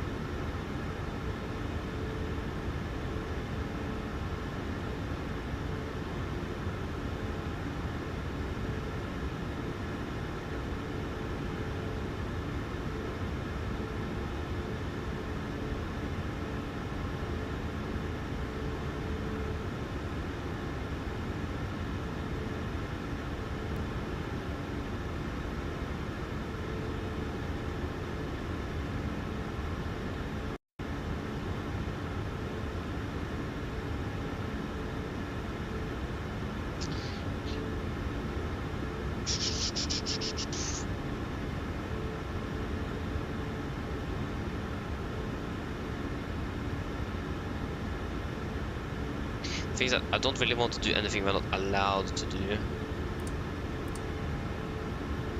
And the lights are working. It's not the lights that have failed. Do we have any sort of maintenance thing in this? We have failures.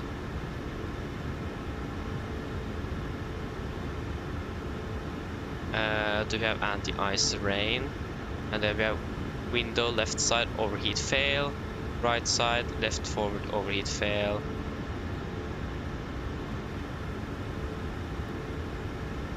Okay, so it doesn't look like it is active at least.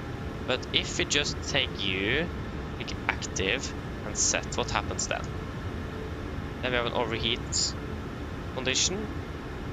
At least then the overheat lights illuminate.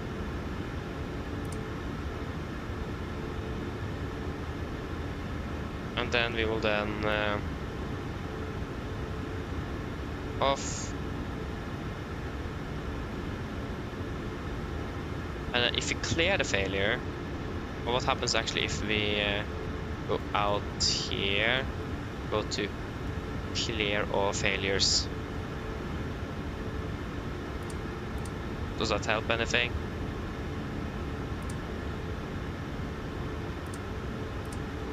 No.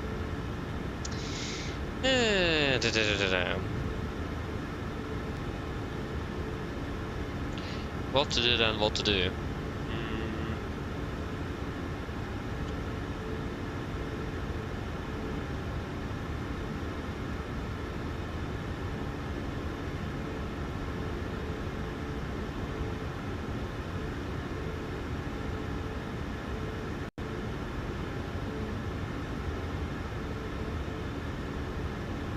Okay, so the lights were not illuminated when we shut down the aircraft. Interesting. So that means that have failed before we even landed, perhaps. But why haven't we not got any warnings on the master caution? That's a bit strange. So again, it looks like it might be a bug then. I'm not sure if we can check if it is failed anywhere before the landing.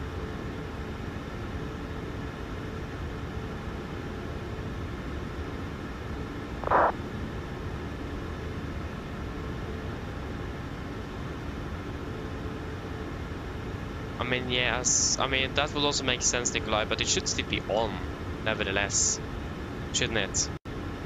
I have not read anything in the FCOM about this, that it's on when it applies heat. I've not read anything about that in the FCOM.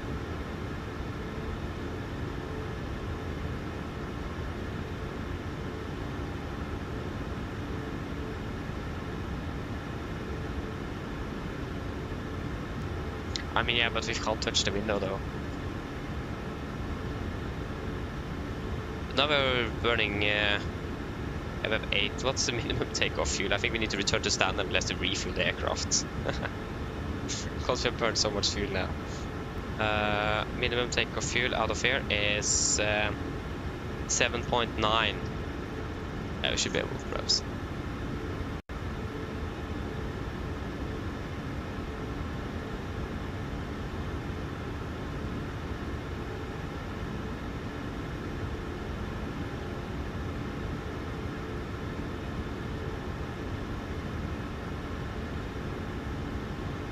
Yeah, exactly. That's what we have done. We have done the power test and it doesn't illuminate. So that's the thing. It still doesn't illuminate.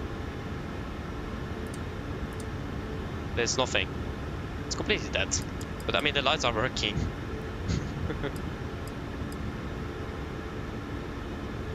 Again, if you do a general test, we have operative lights. So at least lights are not really the problem here.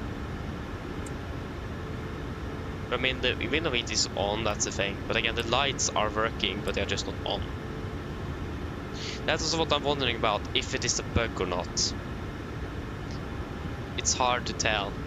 Because I've done everything, so either it's a bug or it's actually have completely failed. Because it says that either it is a complete failure or the windows are overheated. But we have tried to cool it down and it doesn't really help.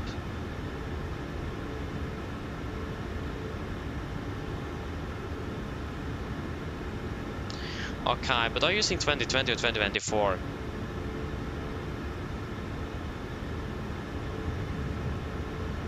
Yeah, how much, just let me check here how much fuel you actually do have on board. We need a minimum 7,944 kilos to depart.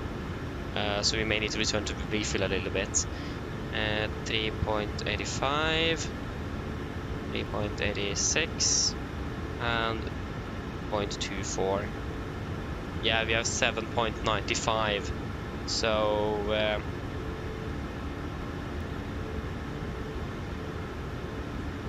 you need to return back to stand to refill the aircraft. Okay, it's 220, okay.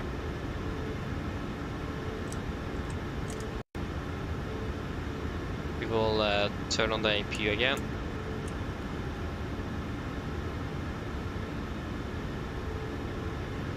And we will return to stand for refuel. That's the downside of using the air conditioning for power to the aircraft and the air conditioning for over an hour. Burns a bit of fuel, and starting the engines as well burns fuel. So you need just to take a quick refuel. Just to give a quick PA. Da var det litt omtenkt fra Cockpit. Oppdatering nå er at vi kommer til å da returnere til parkeringen fordi vi har brent litt mye drivstoff, så vi må fylle opp litt grann før vi har får lov til å ta av fra NIS. Så da kommer vi til å dytte ut igjen litt kort tid, og så kommer vi til å da ta videre, og hvis da dette problemet kommer tilbake igjen, så vil vi da returnere til NIS, og så må vi da dessverre få dere på alternativ transport eller ny flyvning til oppover mot Oslo. Vi håper at det skal være noe som ikke kommer til å bli et større problem nå senere, og så håper vi at vi kommer oss av gårde så fort som overhodet mulig, så takk for deres tålmodighet. Ladies and gentlemen, quick update from the flight deck. So the plan now is that we will return back to stand due to that we have insufficient fuel to get back towards, or that we are legally allowed to depart out of Nice. We need to just return quickly to just refill a few hundred kilos before we then can push back again and then continue out towards the runway. We do hope that this problem doesn't appear again, and if that will happen, then we need to return back to the airport, and we will unfortunately send you on new flights on the way up towards Gardermoen. We hope that we will be able to fly up towards Oslo without any issues, but we will just wait and see what will eventually happen. But we hope that we'll get out of here as soon as possible and up towards Oslo. Again, we do apologize for this delay, and we thank you for your patience. AP available, and we will shut down 1 and 2. Cockpit ground, we have some technical problems that we have hopefully fixed, and we just need to get back to refuel a little bit.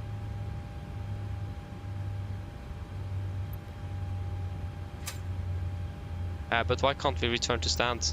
Where is the return button? I just shut down the engines. There should be a return back, shouldn't it? Just do that and try again. Okay, please.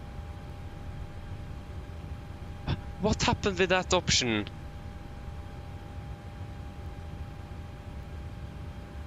Are you serious? Okay, then why did I do that? But what happened with that option? Okay, then we need to start the engine again. So we'll start up. Start up engine number 2 to get us into the stand. Oh. Okay, we can just do a single engine taxi in, thankfully. But what happened with that? Okay, we are more than an hour behind schedule, so this is great.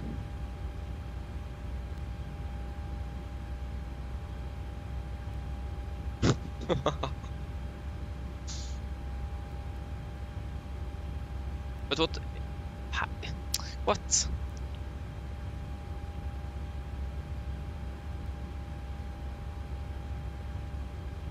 But don't we have that option anymore where you can return back if you have no engines started up here?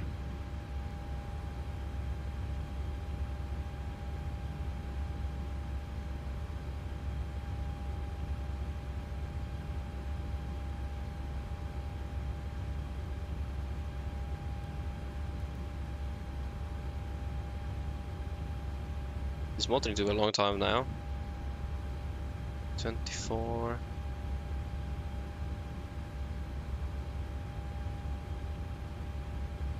Okay, and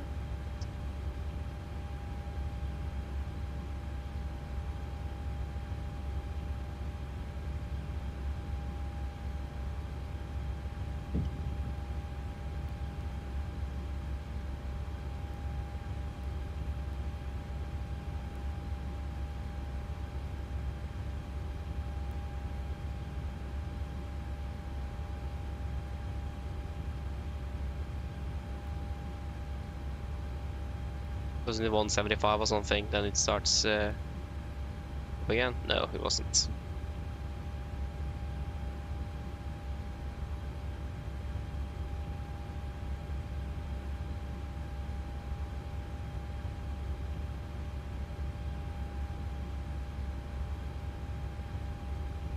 There we go. Finally, it was 155 degrees. That's what it is.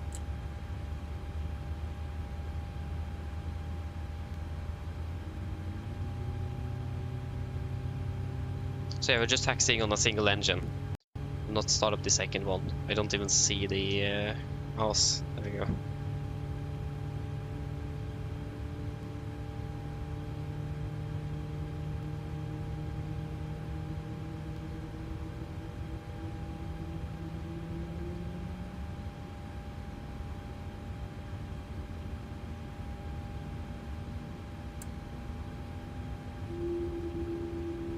And there we go.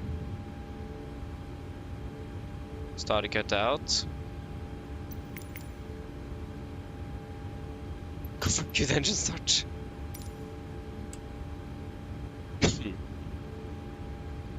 And just get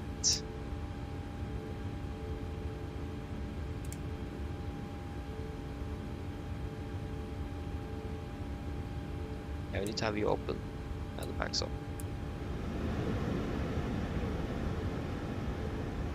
So at least the passengers can survive this. Why is the parking brakes on set? Unlocking gear.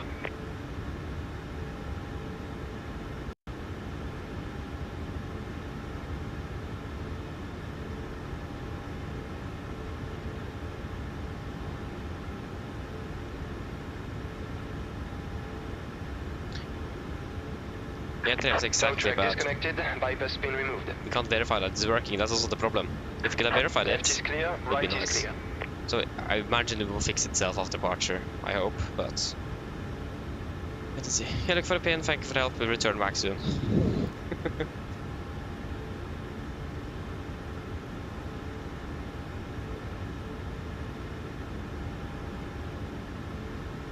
I will test the flight controls already.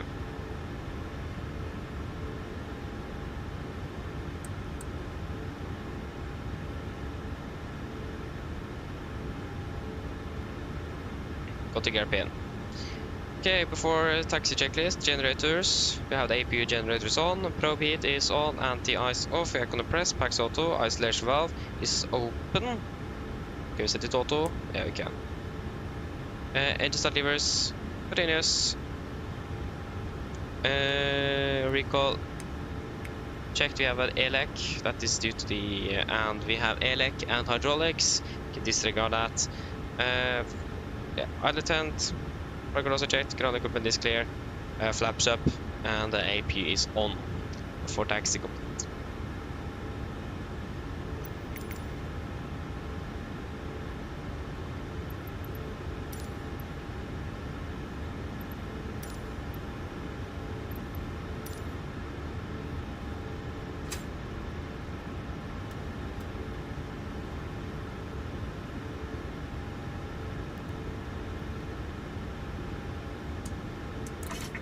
No! Sorry, I misclicked. Yeah, I think we'll turn the right generator on.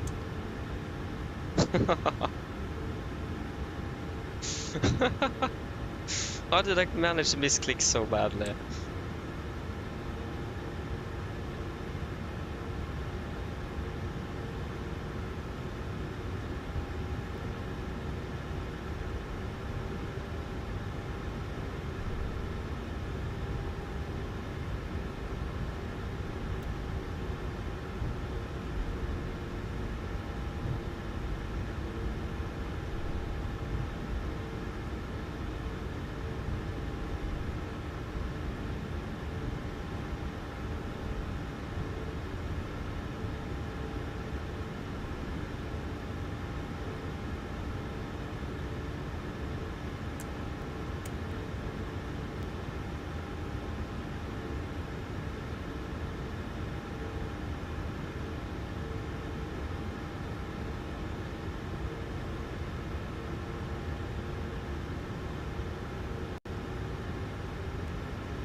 Okay, park brake set. Over to the APU generator again. Shutdown number 1. Wait.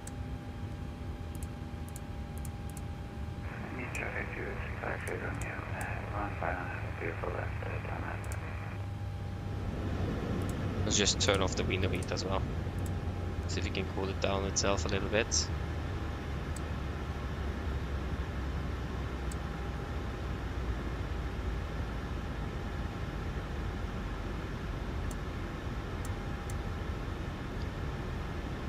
Shutdown checklist. To the line, fuel pumps, off exit on for APU, APU. Profit off. Hard up set, flaps up, no light, parking brake is set. The starter is cut off, weather it off, shutdown checklist to the line is complete. And that is the shutdown checklist complete. Okay, should we request a fuel truck then? Not available during boarding or deboarding.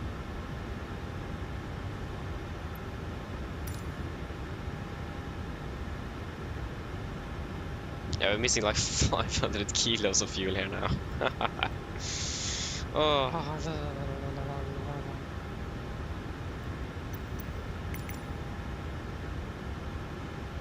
If you just restart.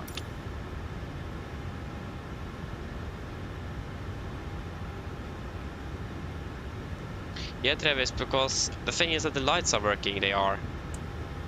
The lights are... Oh, that was the wrong way. The lights are working indeed. It is just that we can't verify with the power test that it actually will illuminate or turn on again. So the lights are working, no doubt about that. Didn't even test it here. It's working, but it's just that the power test doesn't turn on the lights. That is the thing that have been the problem for the most part now.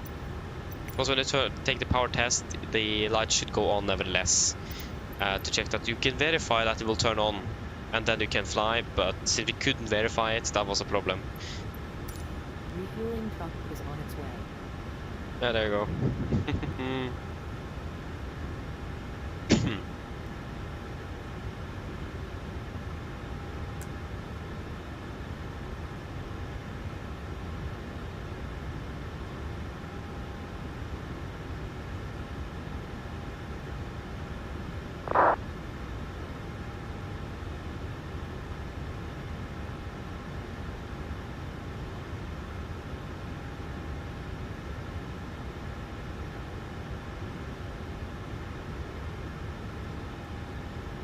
So that's like this strange thing.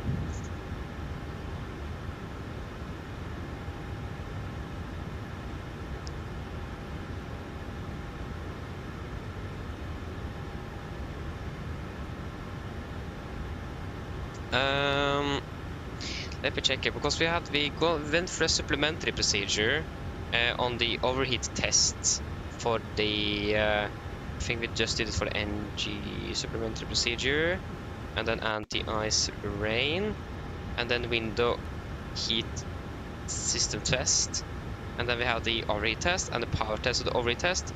The test simulates the overheat condition to check the overheat warning function of the window heat system.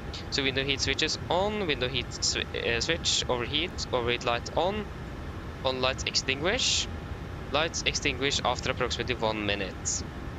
Master caution on, anti-ice system annunciator on. Window heat switch reset, position the window heat switch off, then on.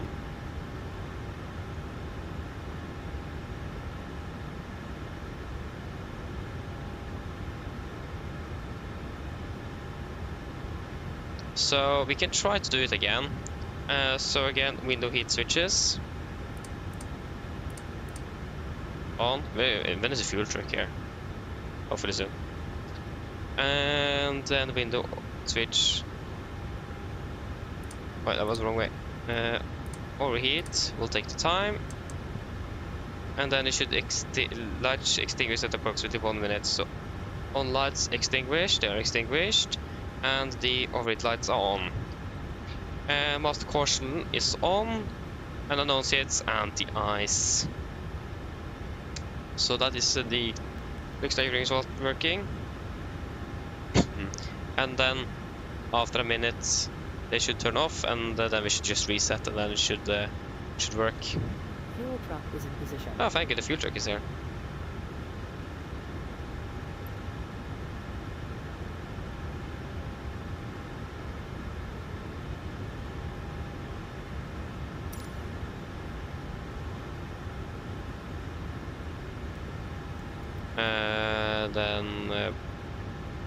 And we'll just load in the fuel from here. Because, wait, we need 8.3. Okay, now past 1 minute. The overhead lights are still on. Oh, that's approximately 1 minute though. But they're still on.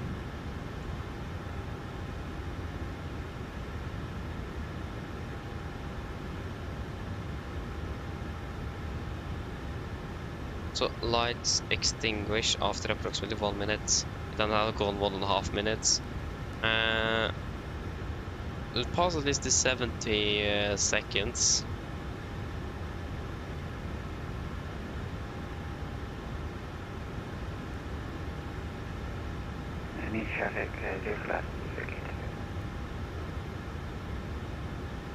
So if you go off, off, off, off, and then position the window heat switches off then on.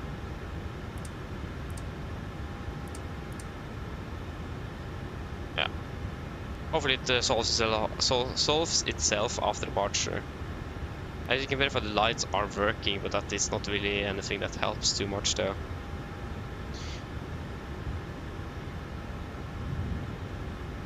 Okay, then we are ready then.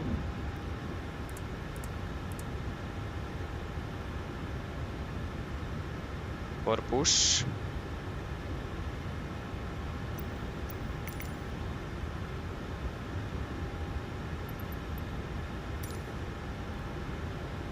Yeah, about 1.5 hours behind schedule.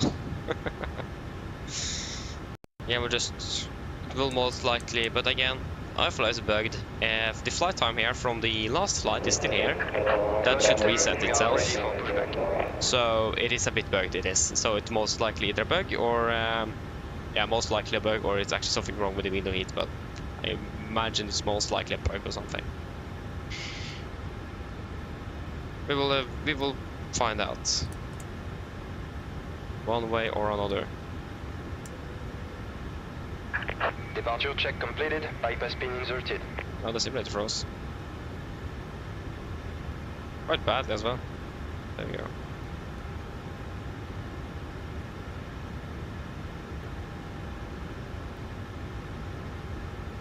At least we've done as best as we can.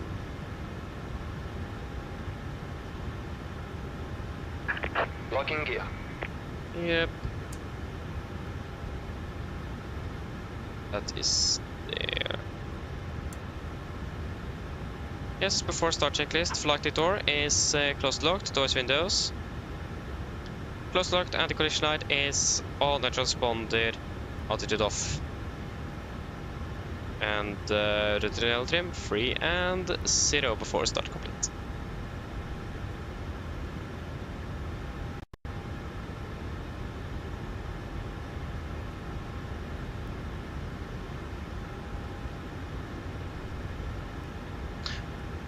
That's actually a good idea. Let us try that. Maybe that, then at least we'll find out what the reason is. Yeah, it is that it is overheated outside, yeah. Okay, thank you, Travis. So easy to find out. Okay, that's, okay, then we know that at least, it's still working. And we are 1.5 hours delayed now. Nice. This traffic, Nordic 3, November Golf, pushes start of stand 8, Charlie, and this. Cockpit ground cleared, push brake set. Release parking brakes. Brakes released. Commencing push. All engines clear, start at will. Thank you, starting to on sequence. But again, mostly the power test there is most likely not simulated with iFly then, I imagine. That's probably why it didn't work. Because that's the thing, it didn't work. If the power test would have worked, we would have been gone a long time ago. So I imagine that test is not simulated. That's why PMDG is better. Okay, starting number 2. But at least then we found that what actually is the problem. So yeah.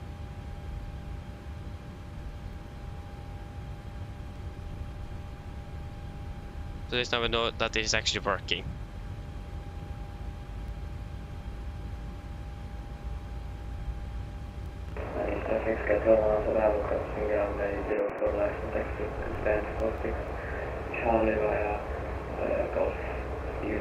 Oh, now I need to wait ages again due to the high temperatures here.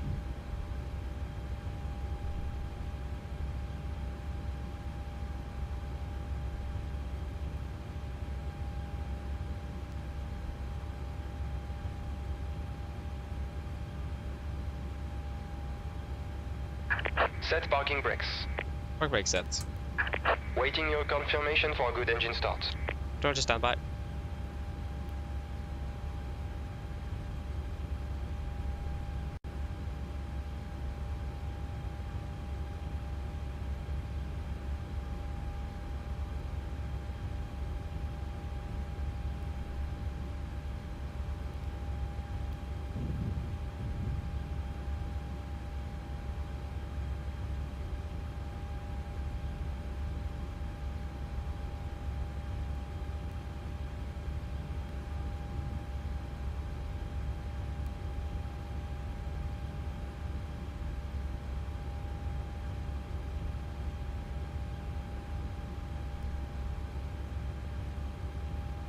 It's still motoring, what?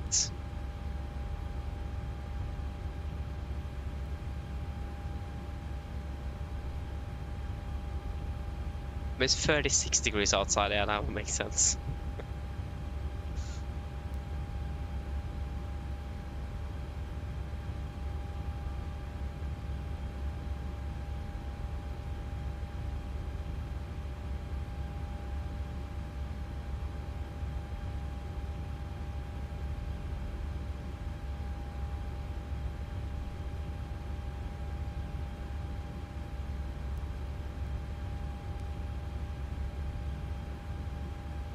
Finally.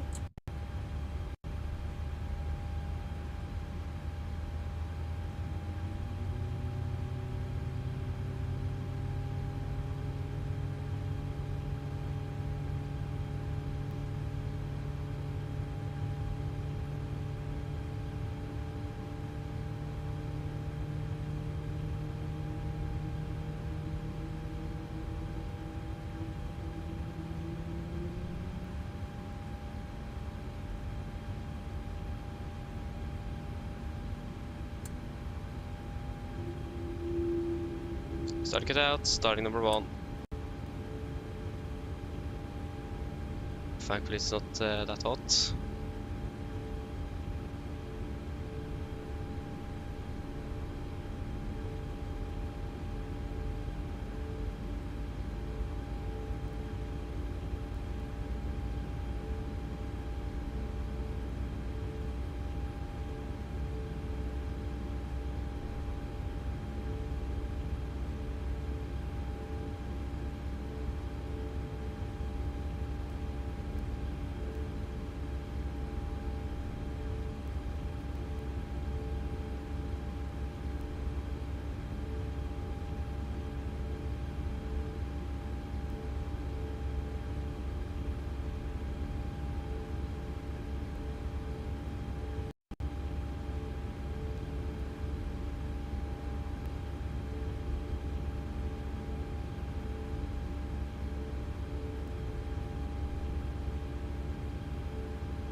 What?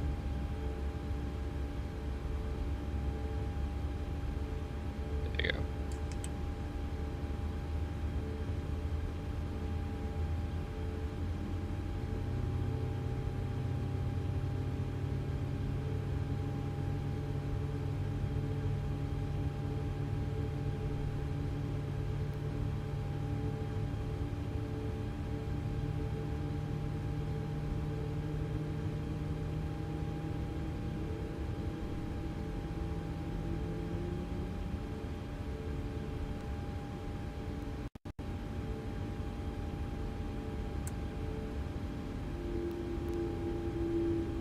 go, start cut off.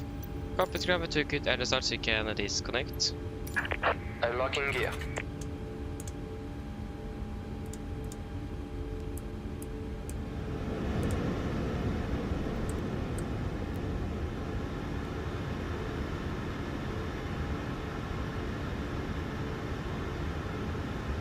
Yeah, that took its time.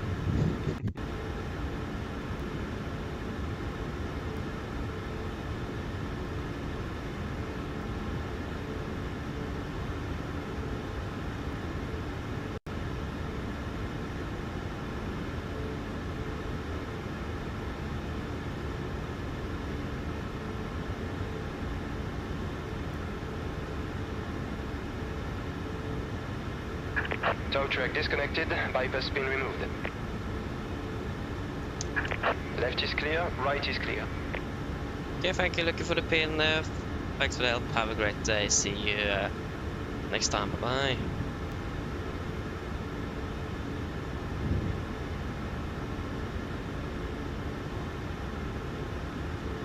I'm happy that we're not flying more after this. Worst thing is that it's going to Trondheim, so they're going to be significantly delayed. There we go, got the airplane. Laps 5. Flight control check.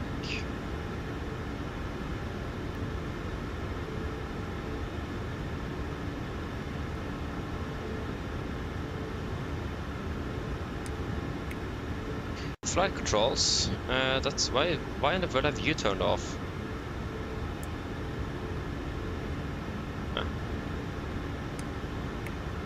Okay, before taxi checklist, generators on, provid on, anti-ice off, aircon compress, max auto, ice slash valve, auto, engine start switches, continuous, recall checked.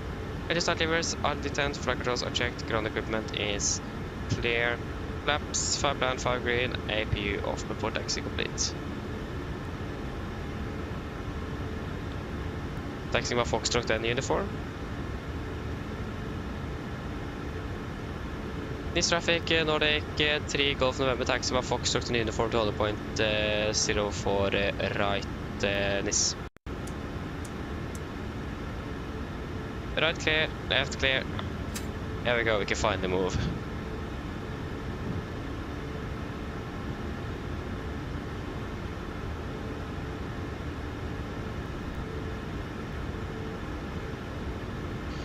The right is clear.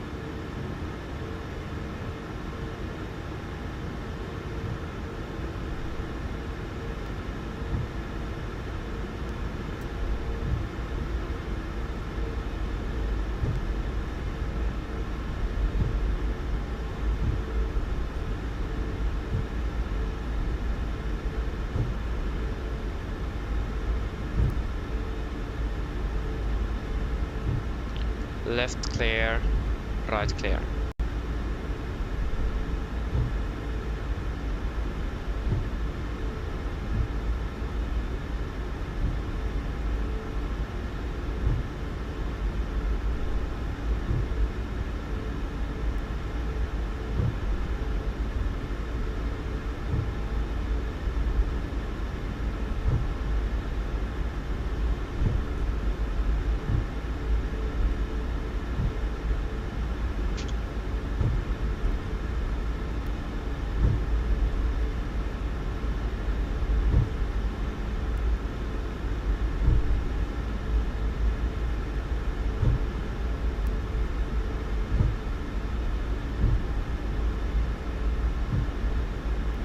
We give a PA to the passengers when we can verify that the window is working after departure. We'll probably cool down a bit while we are on the go.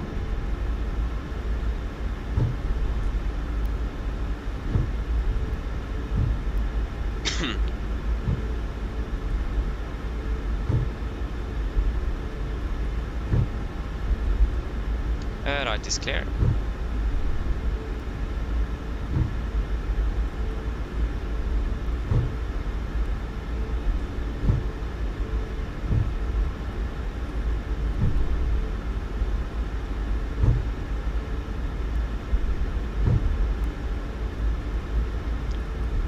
Right clear, left clear.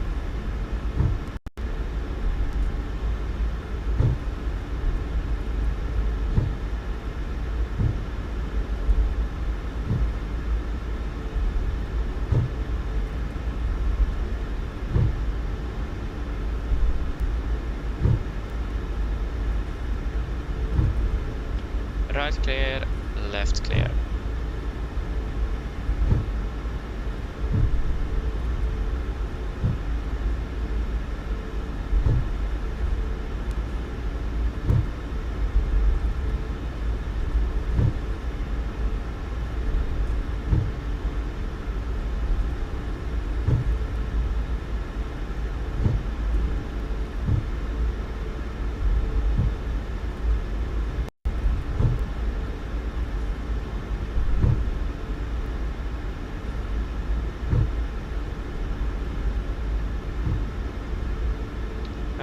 Right clear, left clear.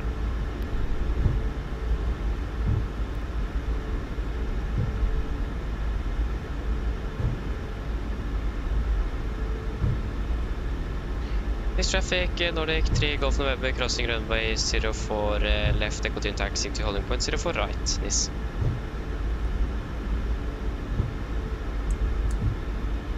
And right clear, left clear. Norwegian, Scandinavian 4702, we are at gate 22. Have a nice journey to Oslo and see you up there. Thank you, have a nice trip you as well and see you in Oslo indeed.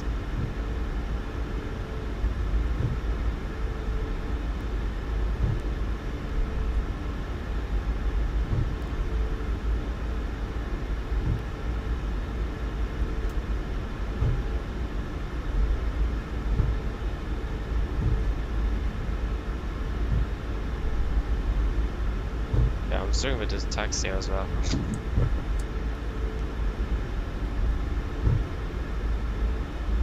Yeah, so it will be the D-rate to 29, 43, 47, 80, 46. Yeah, it is still approximately the same, so we can. Yeah, so the performance is good.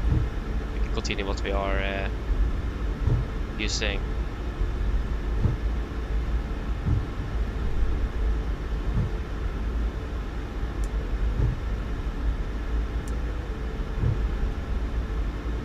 Full takeoff checklist. Flaps 5 bland, 5 green, stabilizer trim, 6.3 units. Chemical given before takeoff complete. Of course, the Wi-Fi is crashing. It's a great Wi-Fi problems and video heat problems. What a great day it is today.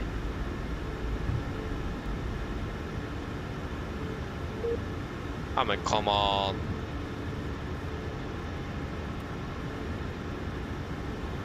What? Is it it is a problem with the Wi-Fi. Okay, it's not WhatsApp then. There you go.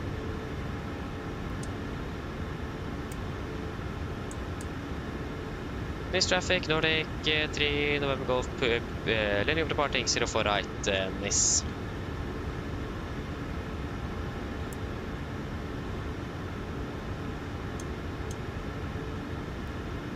Okay. Yeah, we right clear, left clear.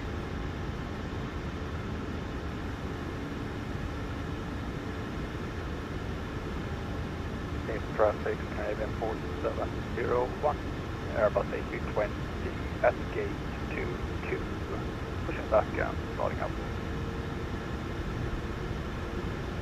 Okay, are we ready?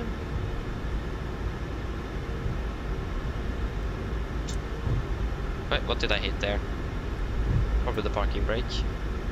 Yeah, most likely the parking brake.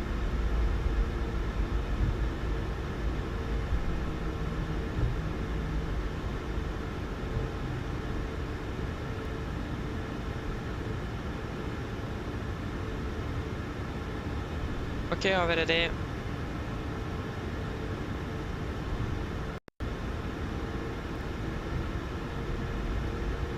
We got terrain on both sides here.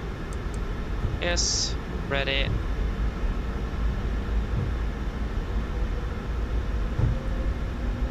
And stabilize, setting thrust.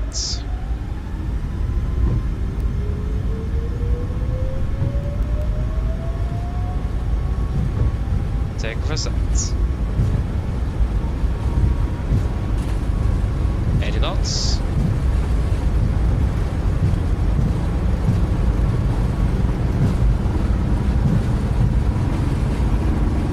V1. Rotate.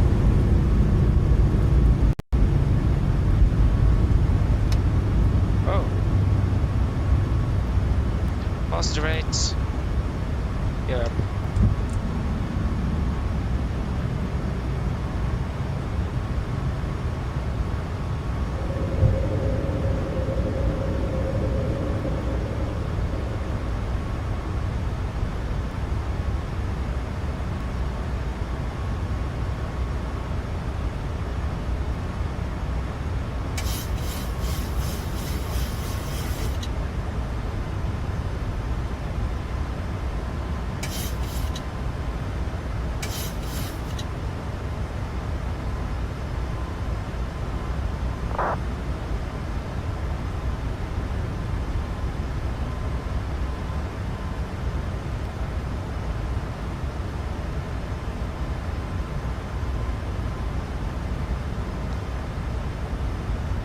Nordic 3 November Golf airborne, passing 2,800 feet, please.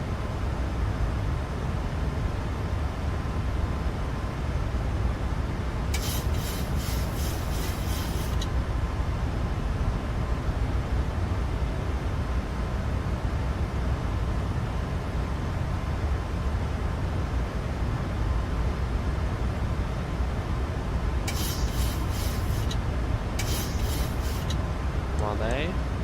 There you go, wind of its on. Fantastic. Flaps 1 speed checked.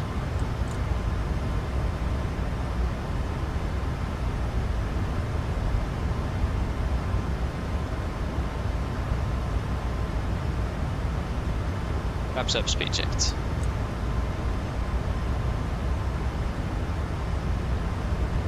We remain on the transition until 5,000. Standard. After takeoff checklist. Engine blades. On, packs onto landing gear. Up. Flaps up, the light and not meters standard. Set cross check. We're passing through 4,600 feet. Now. That's plus minus 0 after takeoff.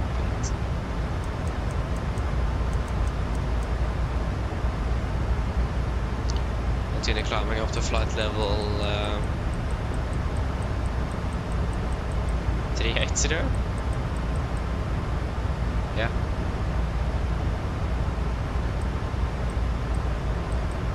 Let's reset.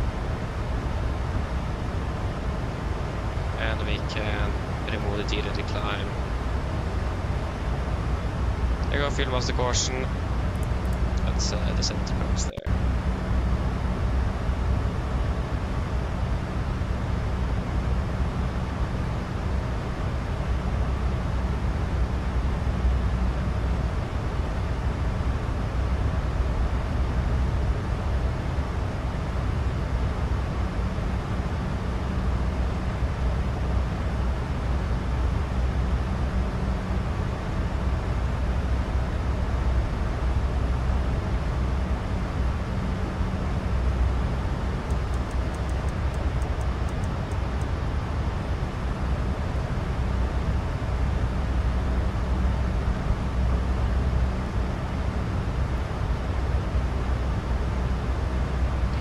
Venus path and FMC speed.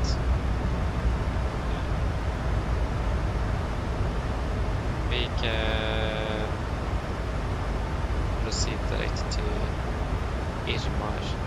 Confirm. Execute. And we will also increase the cost date to 60.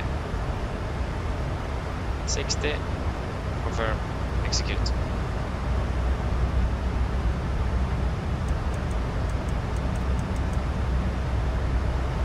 We have passed 100.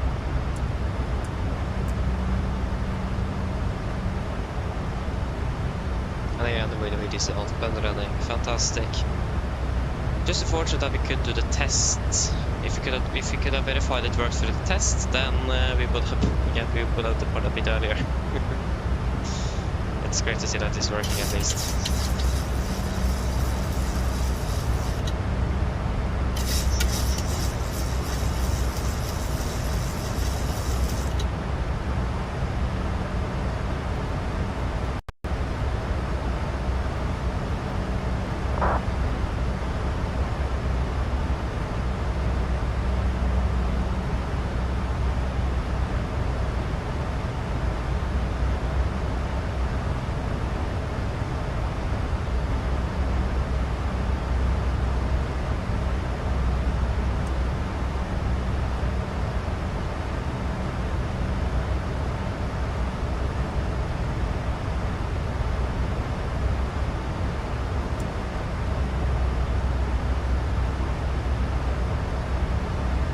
Yeah, we should have run 11:25, so it looks like we may be able to catch up about, as we're just landing half an hour behind. Now we know indeed. So I will take a look at that actually after we have finished on the PMDG and see if they have modeled that correctly, especially with the tests. But again, if we would have departed, or if the test would have been working, then we would have been departing a long time ago. It was just that we couldn't verify it was working. That was the problem. But after we did that temperature live weather off thing, then we could verify it is working. So yeah, that's a bit strange that we could do that test. Very strange. But yeah.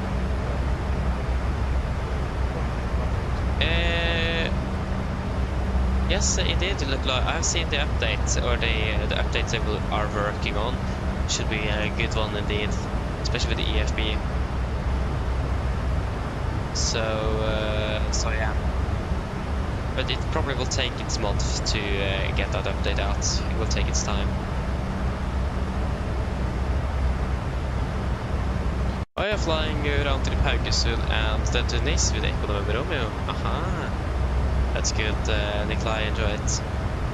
And Robin, welcome back here, welcome back. Yeah, finally got back up in the air. But I'm bothered with that the window heat lights go off. Because I can't remember anything about it in the FCOM or the NG at least. And I highly doubt there's a difference between the NG and the Max. But I will probably take a look on the FCOM and read now to see if I can see anything about it. Yeah, I can't remember anything about that specific thing. And it should then be in the FCOM. That's a bit strange. But I mean, I do prefer the PMDG over the iFly, I do.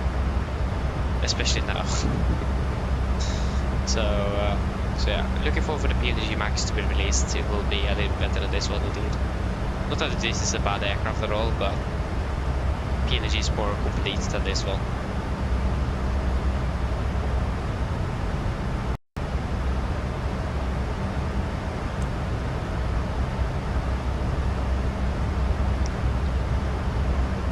Well, the football level coping well. Yes, like Thompson said under, it's Microsoft Flight Simulator 2020, I see.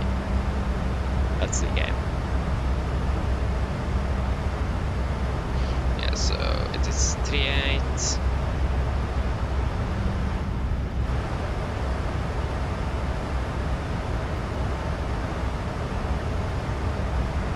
You can almost climb to flight level 3.9.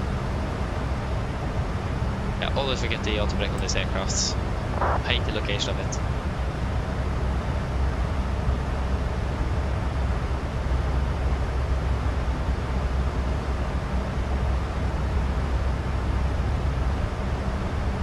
Aha, nice. Sounds good, Skylift. Again, hope you will enjoy it.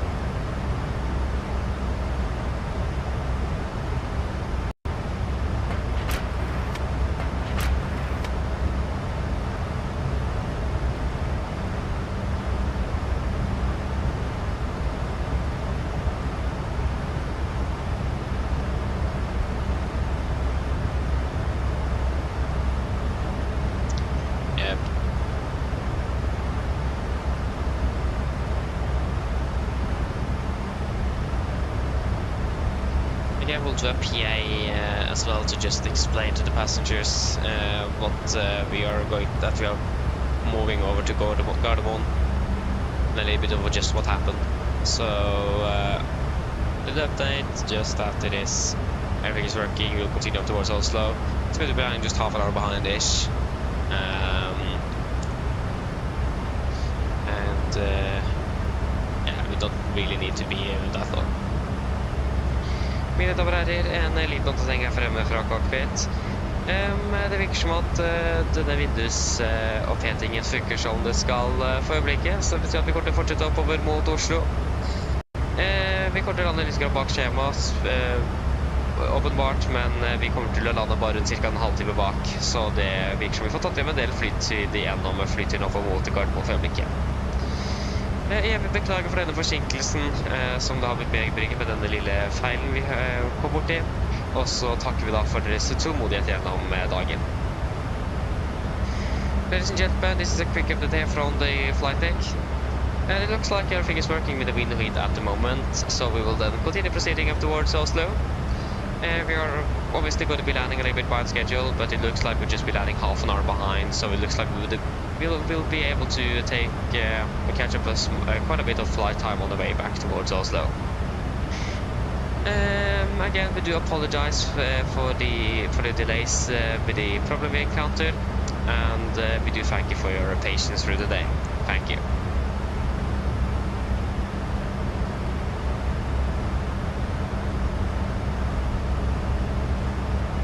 The fact that we're just landing half an hour later is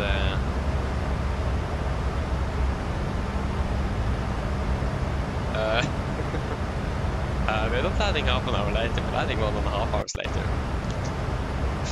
If you ask SDA is 11:25, we're landing at 12:59. I can't read. So that means we're landing at 11:25, 11:55. It should be. We're still landing 1.5 hours behind schedule. Yeah, how in the world should we be able to catch up an hour during flight time? Det var litt oppdekk her igjen. Vi beklager så mye, men klokkesfeil på tida. Vi kommer til å lande 1,5 time bak skjema. Ja, vi beklager så begge for denne ganske sterke forsinkelsen, og så takker vi for deres tålmodighet. Ladies and gentlemen, quick update again. I did read the timing here incorrectly. We are not landing half an hour later, we're landing 1.5 hours late. So again, I apologize for this, and thank you for your patience. I can't read. It's so annoying. I just can't think twice when I'm reading those numbers. We're flying with the MAX tomorrow, that's cool there. Hopefully not flying with this aircraft. Yeah, we'll add with this a little bit extra fuel, not that much. Quite a high cost index now, but we'll try to get home as quickly as possible.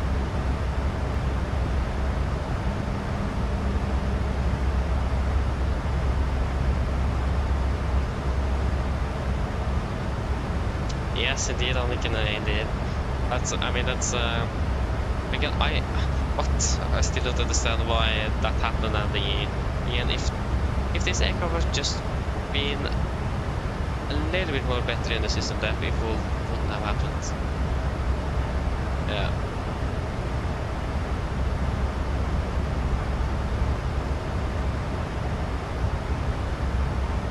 Yeah, Nikolai, I just re-registered on the aircraft, so I just changed the registration.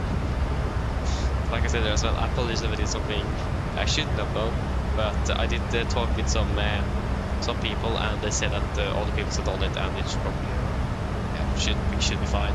And he also had contact with the owner who made delivery, so it looks like it was okay to do. So I just re-registered one of his deliveries to Robotango Extra. That was what I did.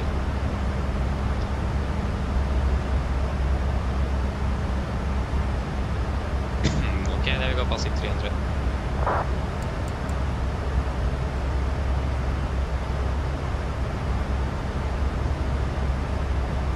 Actually, that call from me. Oh yeah, exactly. I mean, that's something that could have happened as well. We got delayed 1.5 hours due to window heat. At least again now it is working. But I remember, again, like I said, I have never been or found anything in the FCOM regarding that specific thing of the window heat. So if it would have said something that in the FCOM, I would, then we would have been 1.5 hours delayed. So I'm not sure why I didn't say anything about that in FCOM, but again, like I said, I know that it have been a problem. But it says that when you turn it off and on again, it should reset itself. It didn't do that. And doing the power test didn't work. So no wonder I was skeptical about that.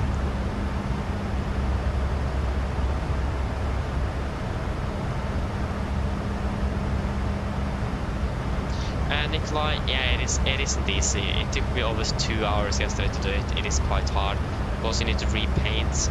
And if you want to change the registration of the outside of the airframe, you need to repaint. If you just want to change the aircraft registration in the cockpit, then you can just go into the file and reconfigure the delivery file.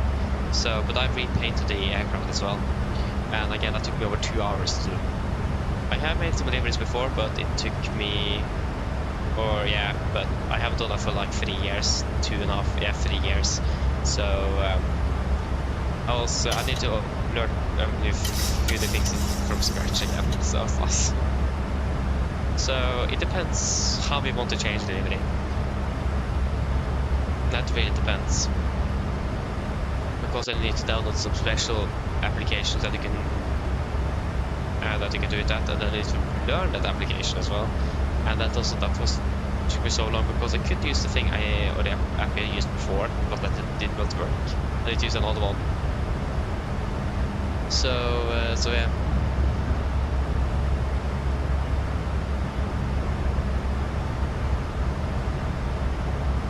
Yeah, exactly. I mean, when you first learn it, it isn't that hard. It isn't. So, I mean, if you would be able to make those, that would be great. Again, Economy at least is an livery we had before, but that doesn't exist or is not available anymore because I have flown 4 flights with that aircraft. So yeah, that existed at least.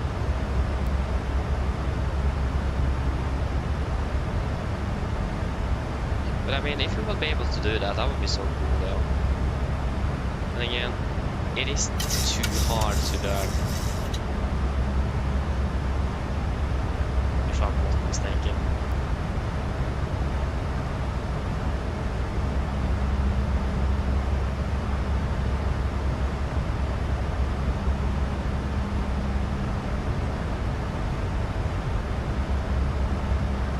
Okay, let's get the budget to activate 3026 local. Nice. Yeah, Nikolai, so I used Blender when I first made deliveries, when I first started with it. But when I re-registered the aircraft, I used just paint.net because I just changed the air reg on the behind, over the cockpit, and on the nose wheel landing gear doors. 1,000 to go, correction 2,000 to go. So for just re-registration wise, it is better to just use paint.net. That's at least what I used and found that is actually working. But the only problem with that is I don't have the correct font, so it is the wrong font on the aircraft. So that's on the downside. I mean, it doesn't look bad. Maybe we can take a look of it after we are landed in Gardermoen. But I don't think it looks bad, but again, it is just the wrong font. That's the only thing. And again, it took me way too much time to do it. 2.5 hours or something.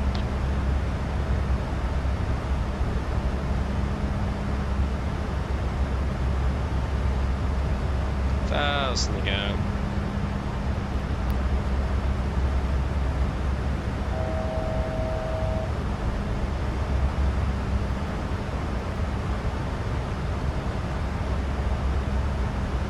Du har fyllcheckat koder.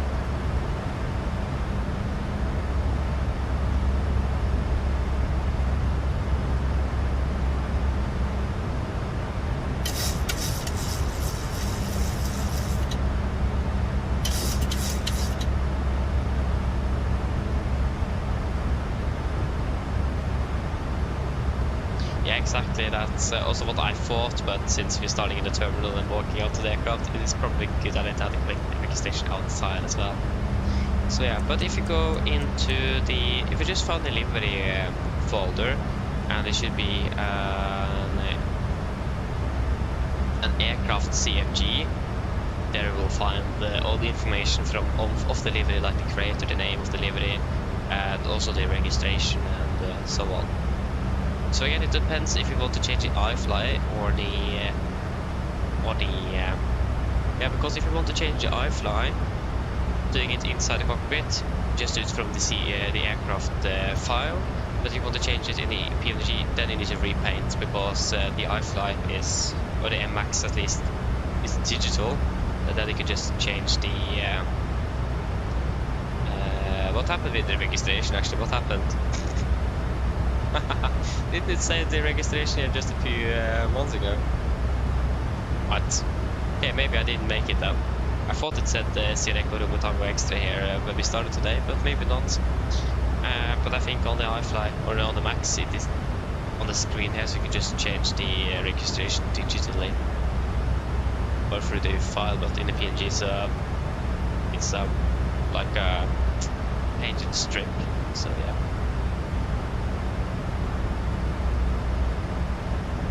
Maybe I didn't get it to work then.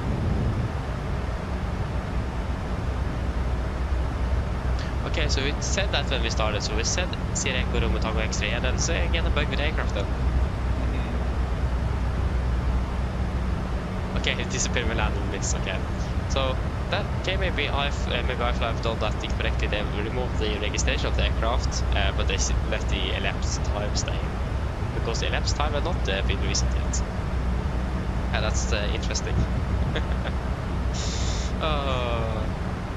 Again, no wonder I want the PMDG version instead. This is so many things that is not that should be a little bit better on this aircraft, especially for it to be worth the price, in my opinion.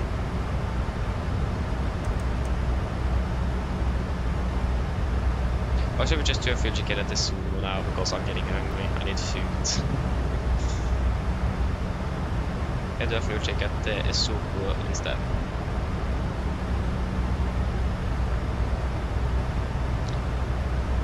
Does anyone want anything to eat?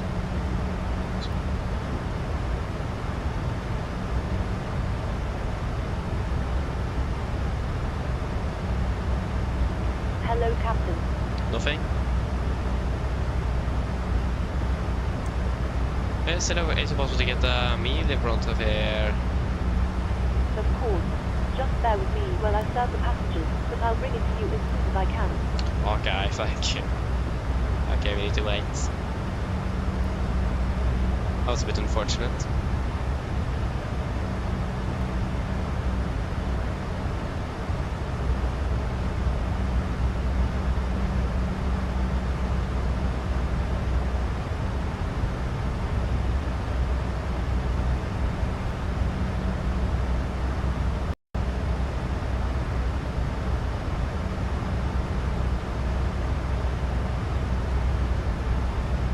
So do not change the texture, because that is identify the path where it will find the texture for the aircraft.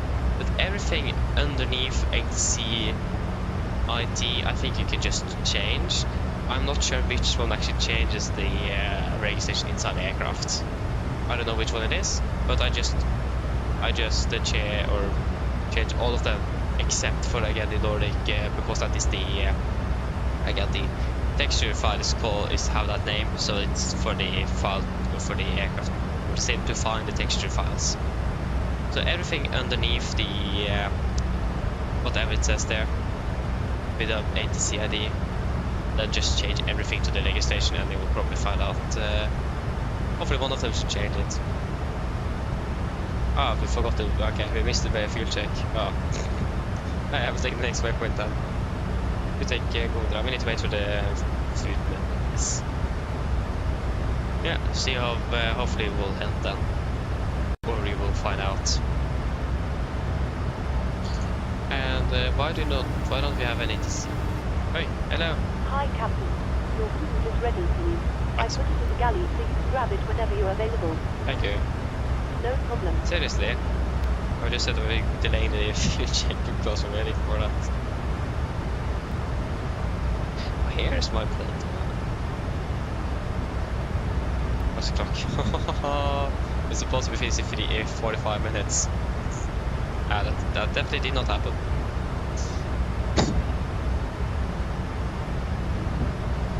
Not flying that fast did we have a nice headwind. Didn't expect headwind on the way back.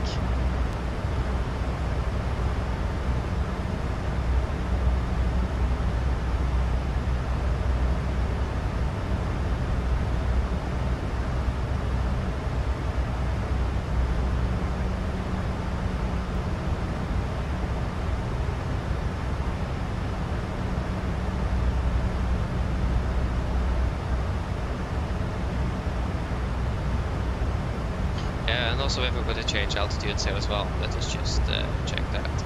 We come to flight level 390 at Masek. An RV at Masek.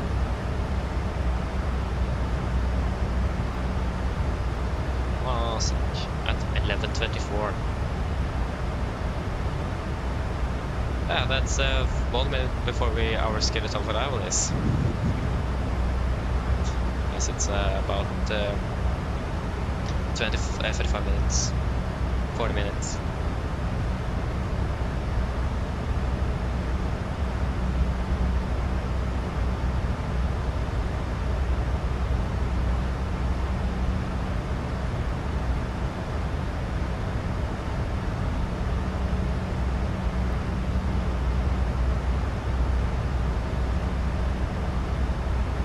What registration is that again? I don't remember which registration that is. Since I've never flown with it.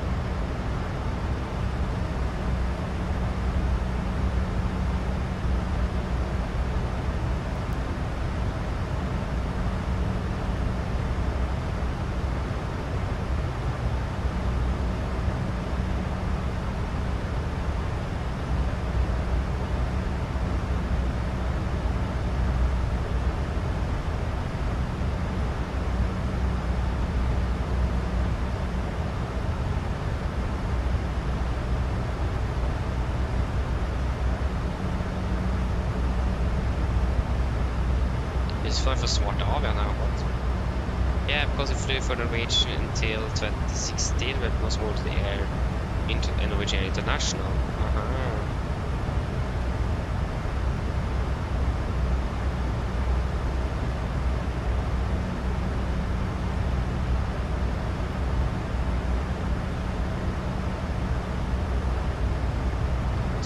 It is not smart wings, it is smart Avia. It looks like it's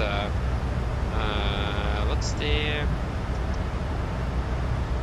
It looks like it is a Russian airline actually. Not sure.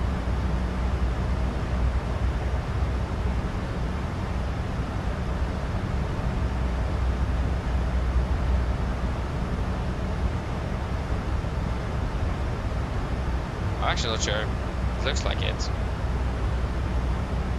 VP. Is the VP, that's Russian, isn't it?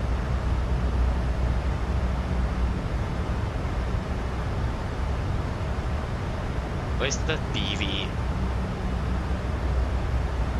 I have no clue. I'm not flying over there.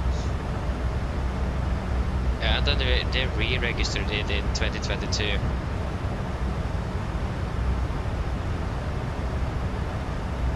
I wonder why they did that. Because the second was leased, and now it's re-registered. And so yes.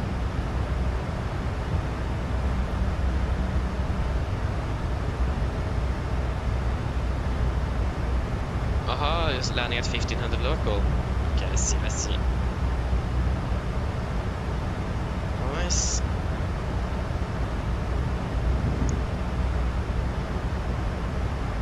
It looks like Norwegian got rid of it in 2020 because it got to Smart Avia in 2020, in May 2020. So, but again, since it was a part of Air International, then yeah.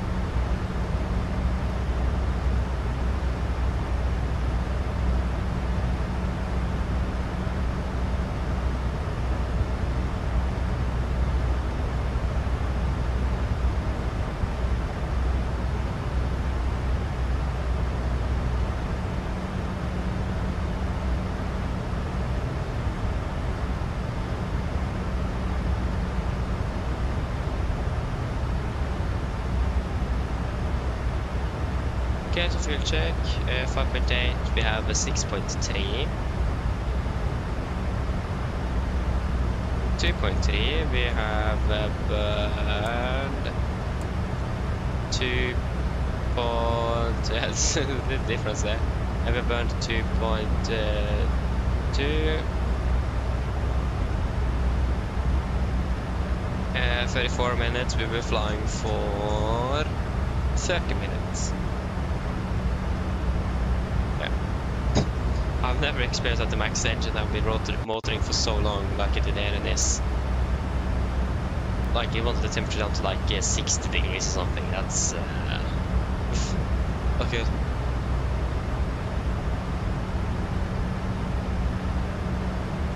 Yeah, landing back close at 1800. Sounds good. Yeah, I'll just go for a few more to get my food, so we're back soon.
Navigator line 5 and silhouette with pushback.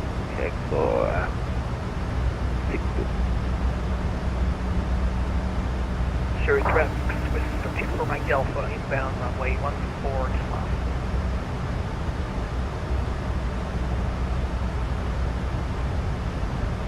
Sherry traffic with AMD Radeon Alpha 57, push your start facing east.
Okay, I'm back. Hello. Sorry for the intrusion. I was just wondering if you'd like a drink. Do you guys want anything to drink?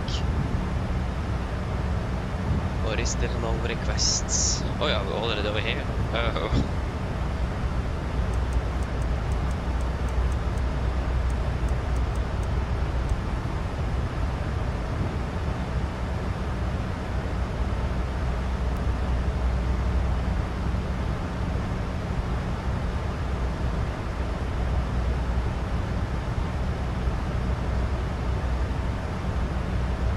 Nothing?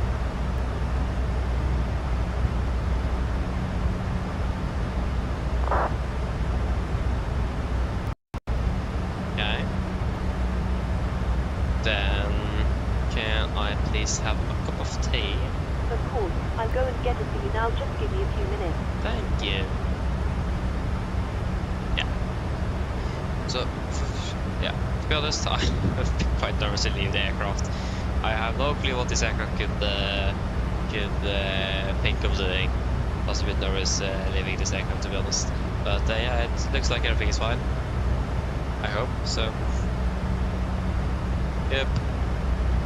We should do a fuel check in... I can do a fuel check at 15. Ja, så at HRM det. We'll do a fuel check at HRM.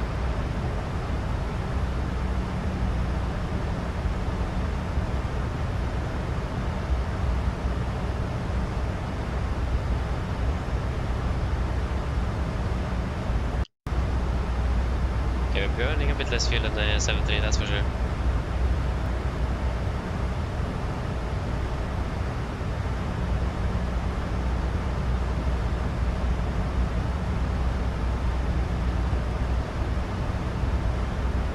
Oscars, hello, welcome, opening bell.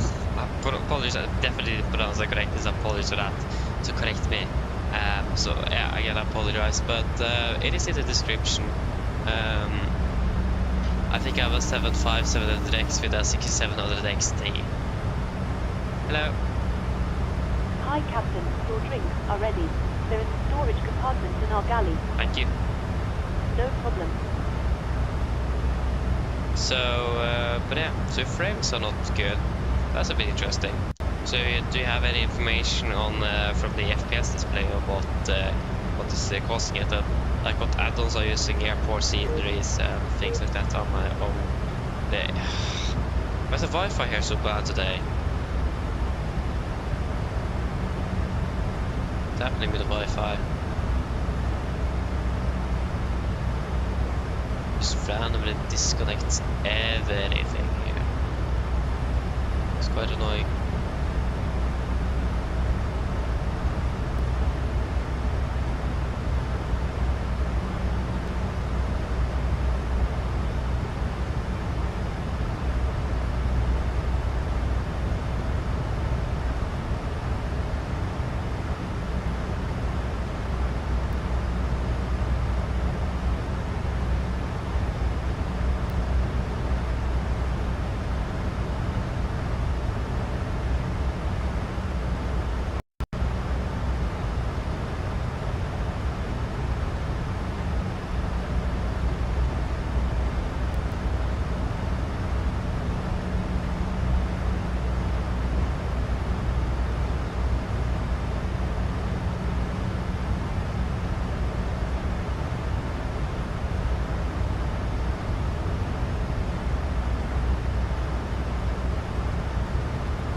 Okay, so doing the round trip Tromsø instead of Lakselv today.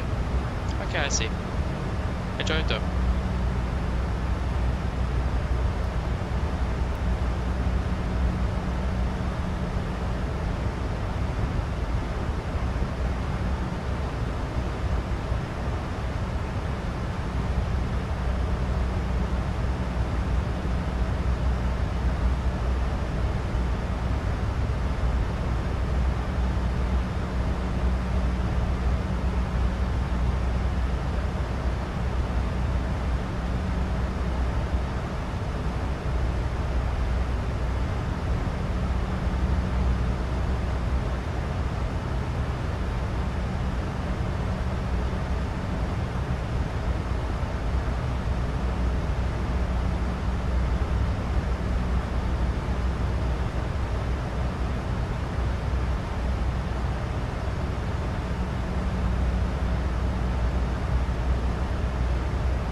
Riley, yes, we should be back on tomorrow. And if I'm not mistaken, we're flying to Dubrovnik.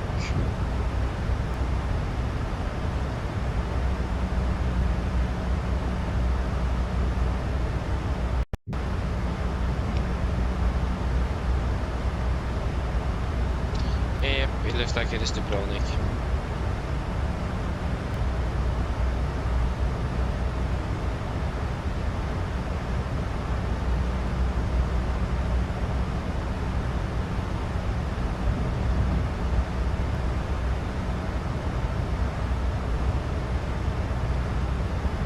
You are? Ah, nice. Sounds fun though. What aircraft will you be flying with then?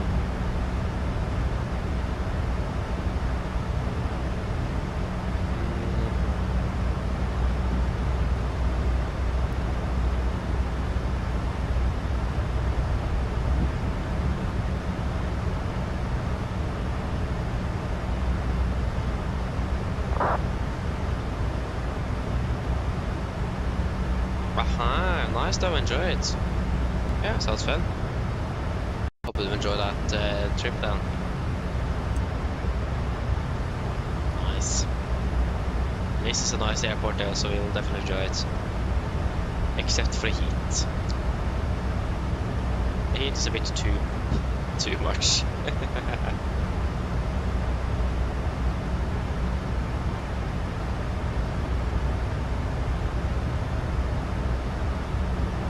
Yeah, Norwegian have some long flights indeed. I mean, the longest they have is down to Las Palmas, I think. It's 5 hours one way-ish, could be even more than that.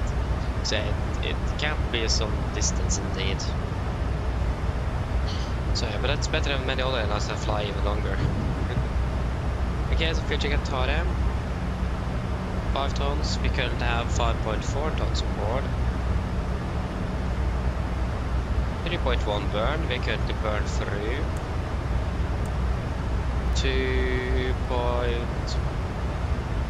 burn 3 tons. And 1 hour one we've been flying for 56.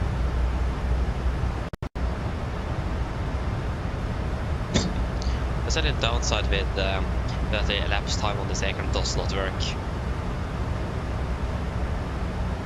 I need to go into virtual Norwegian PC to see the actual flight time.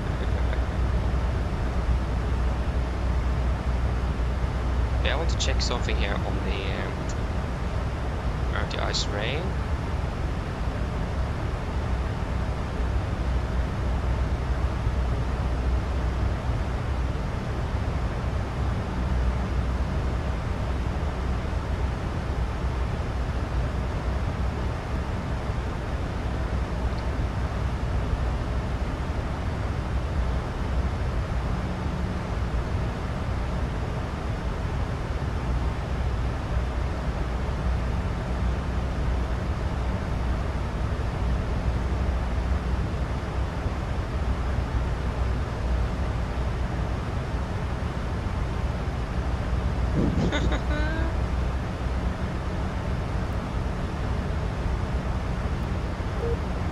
I mean, come on, Wi-Fi. Stop.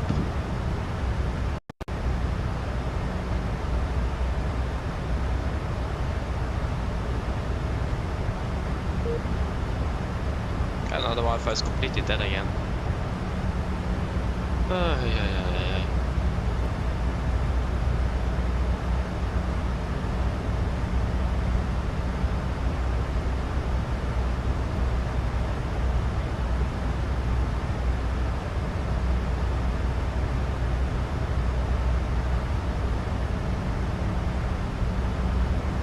It doesn't say anything about that in the FCON. Nothing.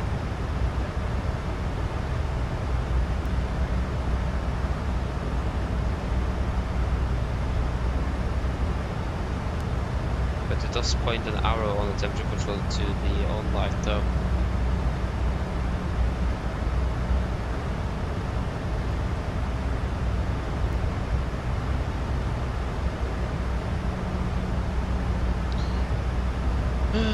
Why isn't the amplifier working? No wonder I'm struggling with Wi-Fi here.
Ah, there we go. Now it's working. Oh, this Wi-Fi is so bad. It's so annoying. Oh, and the amplifier don't work. Yeah, that doesn't really help. So expect that to happen more often. If we get really silent from here, then yeah, that's Wi-Fi going offline. Like I still had Wi-Fi, but it wouldn't transfer the audio for some reason. That is a bit annoying.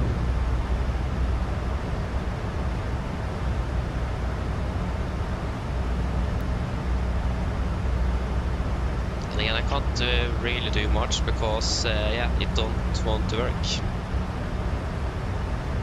But yeah, okay, so I think I got to read through a little bit here. So yes, I got to 777. Whoa! So was I the inspiration as well? Thank you though. It's appreciated. But yeah, that's really cool though. So you're learning 777. Yeah, I struggle with FMC. I mean, fair enough. I understand that.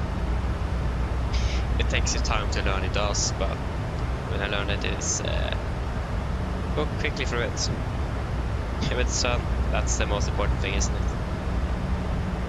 I'm not really sure if there's anything wrong with the frequencies. It's just that it is really unstable here. And again, I do have an amplifier here, but it won't work. It won't connect to the Wi-Fi. It was connected before we started, and now it just decided to just not connect at all. So yeah, it's doing great. Wait, it's only 59. We're not having anything here. Again, the progress page is not very progressive, so yep.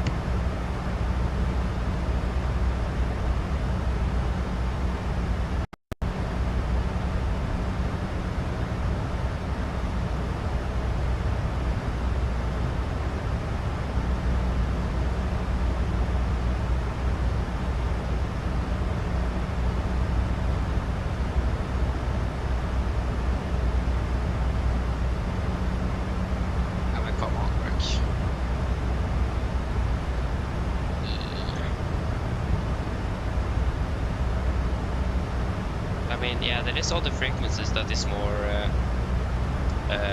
suited for speed, and another frequency more suited for stable Wi-Fi.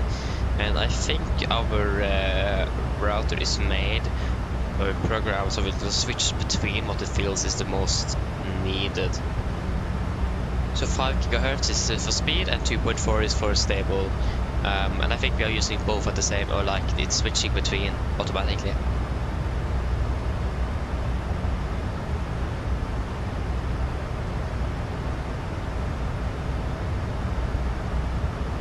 So yeah.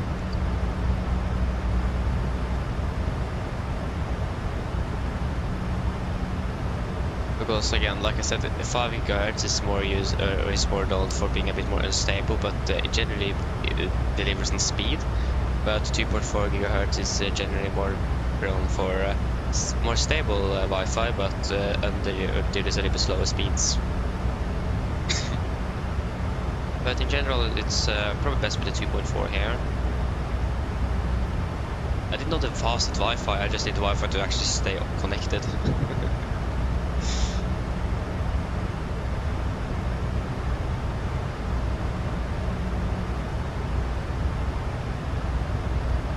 Okay, just wait a moment here, I will see if I can fix the problem here.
no, it looks like everything is back up and running. Apologies for that.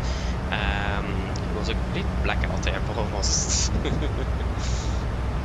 Yeah, it looks like everything is working as it should now, so that means we have nice.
apologies. It does look like I've been talking constantly now, but the Wi-Fi disconnected back again. Hello.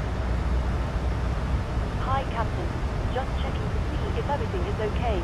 Yes, everything is fine here, thank you. If you need anything more, just give me a call. Of course. No wonder I didn't get any response from you, Björn. Yeah, welcome back at least, welcome back. Yeah, we're still flying. At least we should have landed about 25 minutes ago. So we are delayed with 1.5 hours. And yeah, got some problems with the window overheat, with the window heating of the aircraft. It was operating in a way I haven't that we didn't really expect it to, and it's a partially fault that the iFly is not so deep in the system, so it was things that was not working as it should and so on. So basically I can explain a little bit more, if you want to I can explain a little bit deeper what actually happened, if you want a more thorough explanation.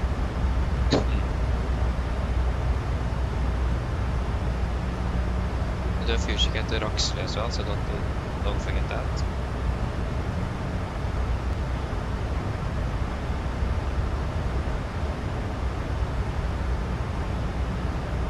Okay, so basically what happened, we were standing, we're going to do the pre-fire checklist. Traffic, Went off to check the window heat, and all the lights were extinguished. So the switches were on, but the lights were extinguished. And I just, yeah, that's a bit strange, but I know about that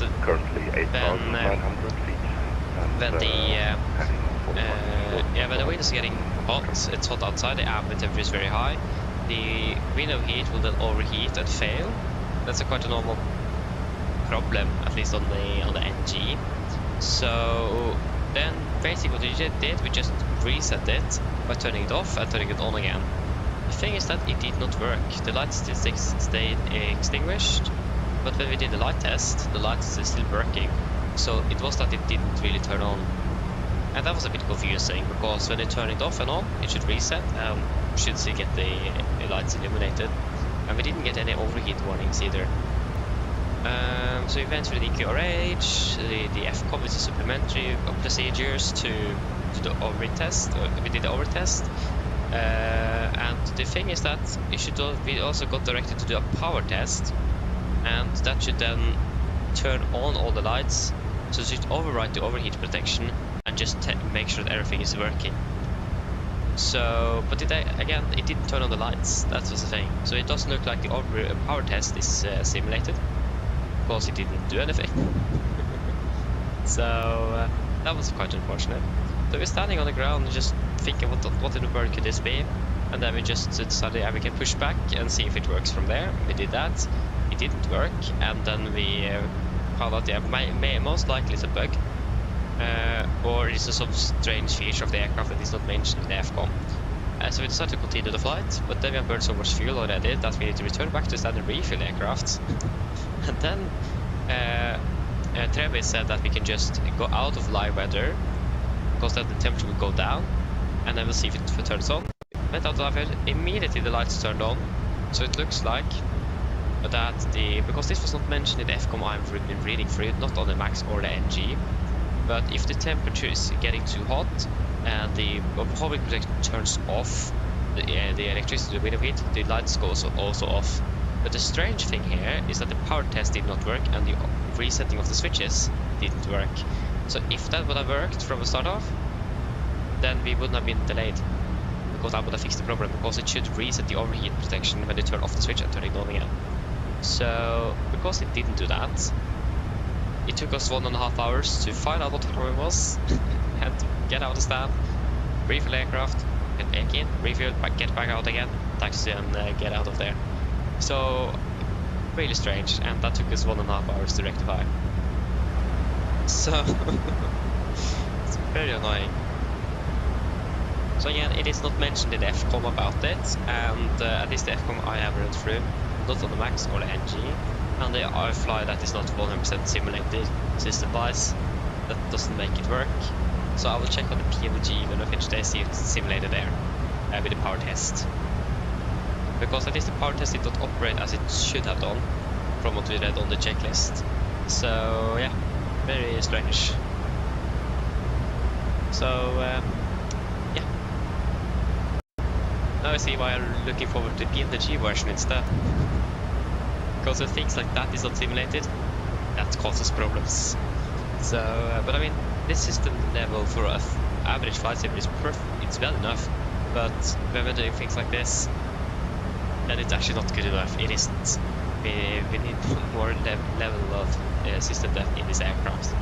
So yeah, that was a bit unfortunate with that trouble with the window overheat there. Really strange. And again, I can't find anything mentioned in the FCOM. That's the strangest thing. So yeah, big 7070 eller welcome opening well.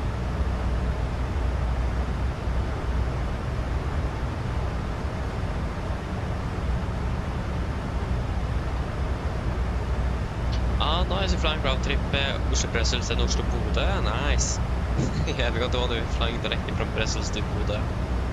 I believe that's cool though. Enjoy it. We're cruising into 380 towards Brussels. Nice.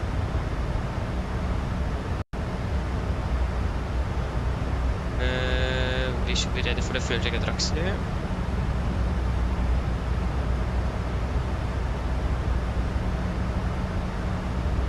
Give it a 30-minute call.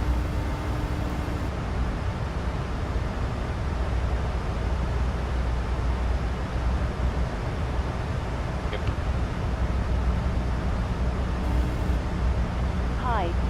Yes, hello. Just let me know we're descending in approximately 30 minutes. Thanks very much. You're welcome. Okay, so fuel check at Rakslu. So we have 3.7 in flight plan, 4.2 in the aircraft, 4.2. 4.5 burn. We have actually burned through 4.2.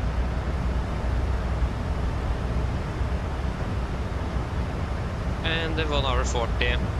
And we have been flying for 1 hour 35.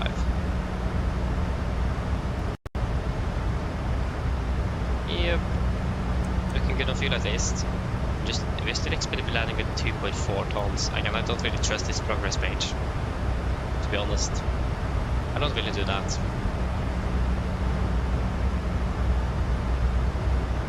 $56. Yeah.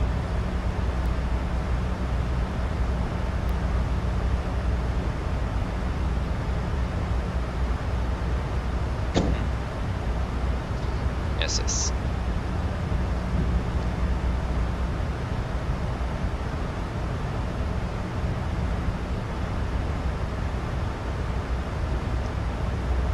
Martin, hello, welcome. Hope you're doing well. Yes, indeed. What do you want to ask?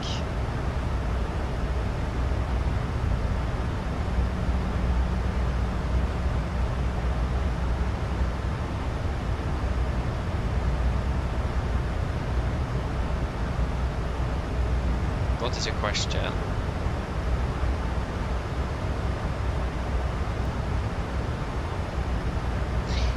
Oh, good question. I can't guarantee it, but we'll most likely fly it one day indeed. But yeah, I can't really guarantee it. Especially not now when school starts, then I definitely can't really guarantee it at all. So, but yeah, we will see one day if that will be the case. We will definitely be flying there one day or another. When? That's another question.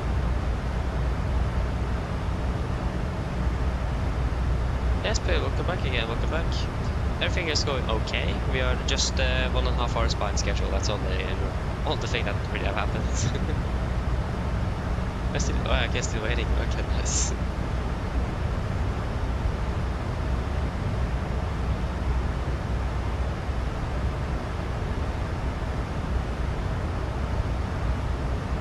Yep, 1.5 behind.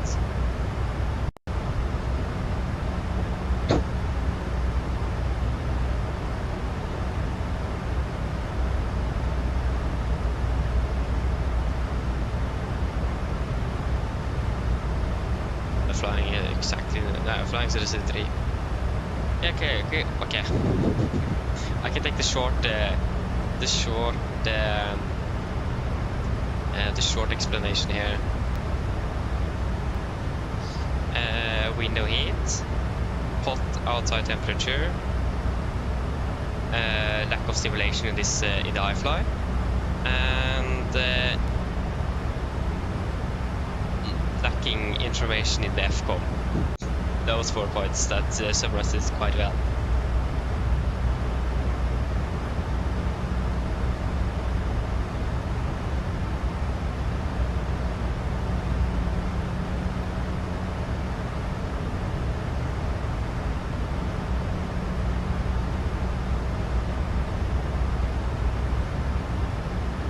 If you want to explain in detail, I can do that as well. If you want to. We're starting our descent soon though. Oh no, not really, we still have 100 miles away before we start with the briefing, so yeah, we don't really stress too much then. And the weather is still good in Gardermoen. Oh, why do you reset all the time now? Virtual performance. Kul. I haven't done that before. Set the aircraft every time.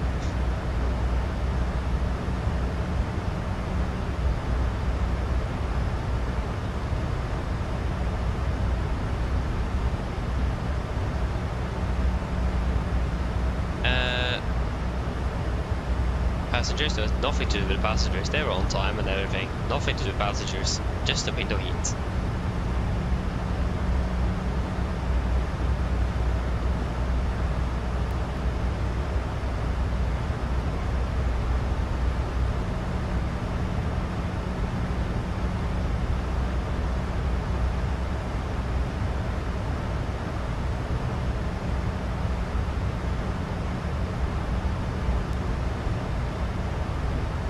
Welcome back again. Oh yeah, okay, I see. Yeah, so jumping onto the 73 again. Oh, nice though, sounds good. Yeah, I understand this form indeed. I really understand that. That's good. Yeah, yeah, I feel it with you. I do. It's quite bad.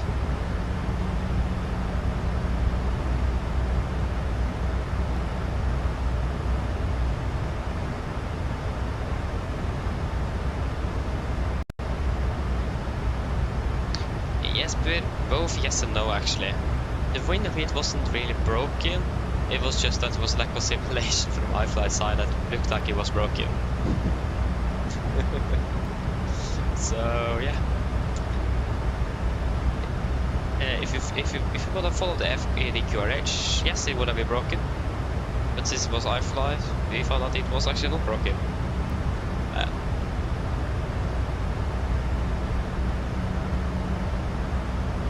Yeah, slot times, oof. That's the worst thing. I bet we don't really have that. Actually, I would love to have more of that in the sim, to be honest. To follow slot times. Because I think that's something we have quite limited experience with. And it would be nice to have some more experience with those slot times.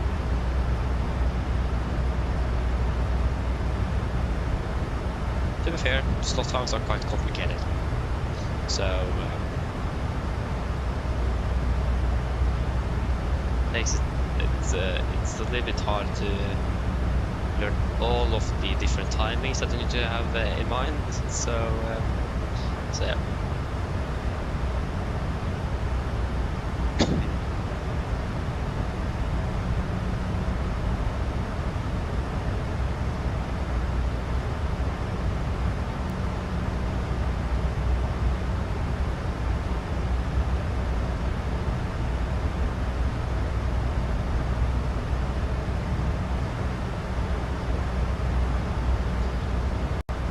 Yes.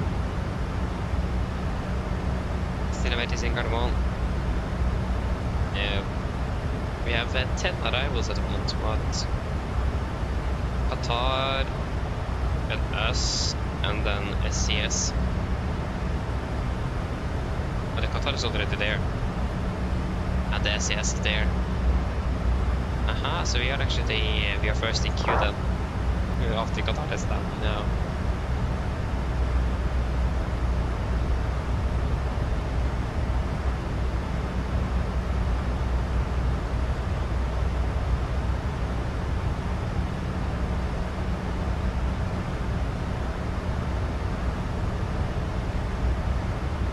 think about that, we should have been finished by now.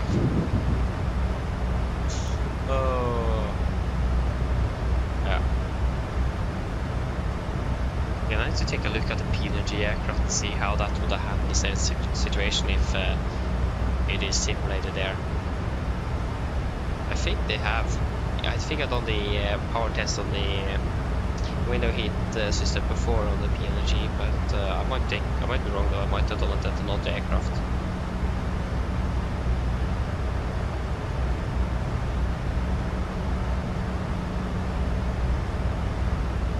Let's go for 6. Yeah, I think it's not really hard to find you. You're quite lonely over there.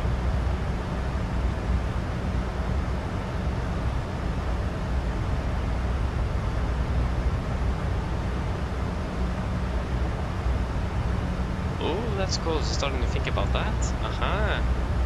They also got Volanta K Plus on 2 of them, on 2 of the shorts. That's great. So that's really cool. That's really cool. Yes.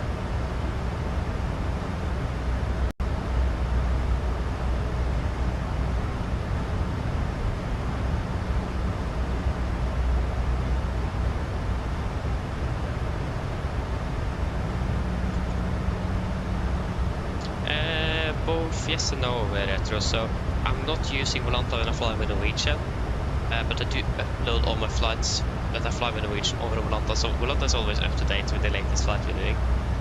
So Volanta is used for everything else, because then I can use Elevatex as my Norwegian logbook. But I don't really fly anything else, so I don't use Volanta. But oh, the Wi-Fi is dying again. I still have it updated, I still have it, and we're going to fly the next special as well. We'll be using Volanta, not Elevatex, because we try to fly with 7 with the K and M. So I'm going to be using Volanta on that one. So both yes and no, basically.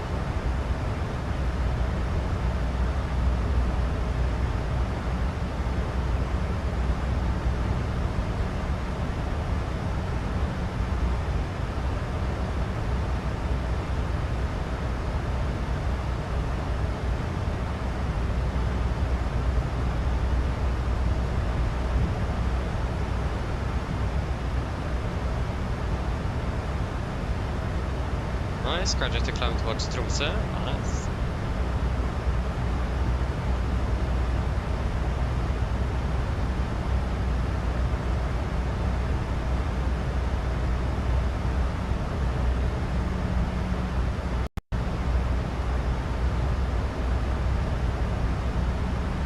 Just hit crosswind.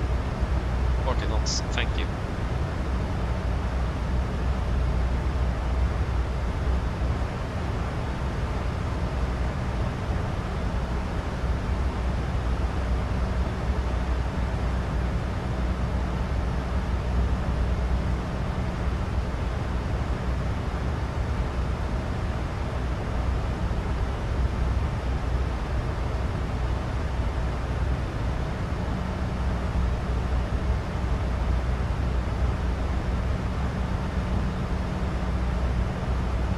I think it was really windy. Yeah, fair enough. I understand that though. It's a little bit windy today. It's 14 knots at the moment, so I mean 14 is not that bad. It is about 7 meters per second. So yeah, because 1 knot is half a meter per second. So yeah, so about 7 meters per second at home, so it's not that bad. 14 knots in general is not that much.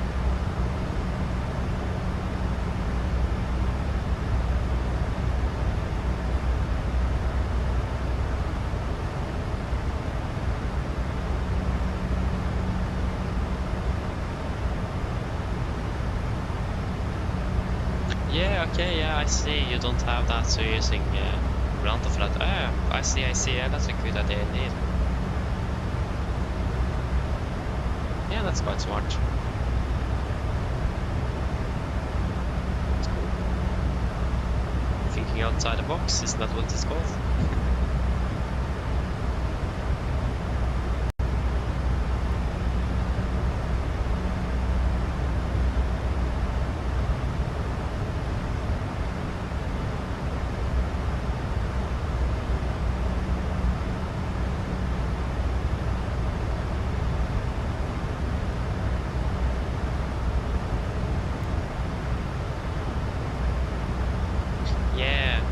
understand that maybe we'll be confused, but I imagine it's because of the direct wiring compared to flyby wire.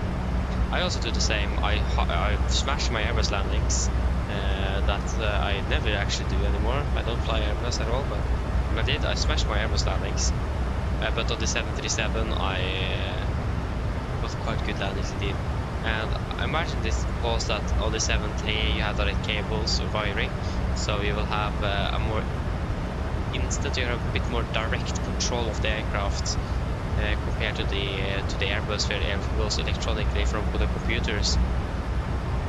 And also the 73 is easier to feel, if, for example, at least in the real aircraft, if you have a gust to the right, it is much easier to compensate because you feel that gust in the control column itself, because it will move the ailerons to the wing, and then it will also move the yoke, so you will actually feel that gust on the yoke. So you have a better feeling of the aircraft on the 73, I would say, than on the Airbus. Due to that, you have more direct control of the aircraft. So I will probably say that probably explains why you have better landings in the 73. But I guess it also comes to what you prefer to fly yourself and what you have been flying the most, and so on. Yeah, now I've been flying with the 77 for a long time now, so trying to land an Airbus in my case is not going to work at all. So yeah.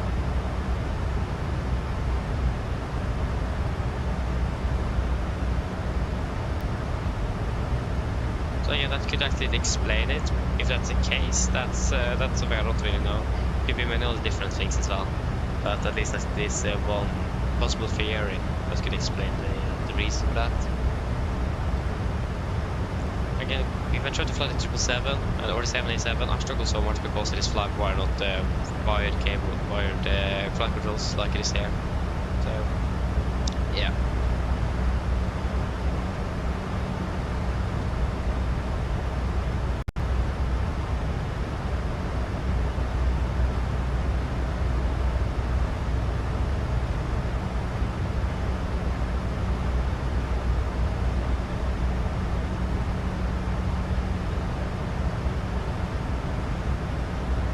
The problem now is that we can't really calculate the landing weight. I think we need to add 200 kilos because we're expecting a direct. Also, we live the fuel, so we have to have the most accurate landing weight. I think we need to add 200 kilos. So that is 1.2, so 1.4 then. 63, 62.9. Oh, you reset again. That's a bit. Oh, this is getting a bit annoying.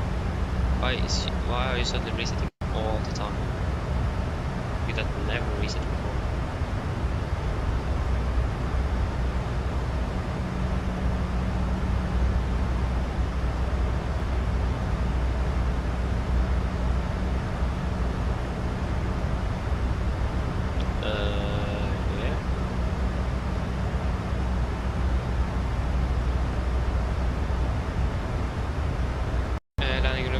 One on the right. Condition dry. Yeah. Oh, it's further storms. Very nice. Winds at 214. Temperature will be 22 degrees in QNH 1011. QNH 1011. 62.9. 62.9.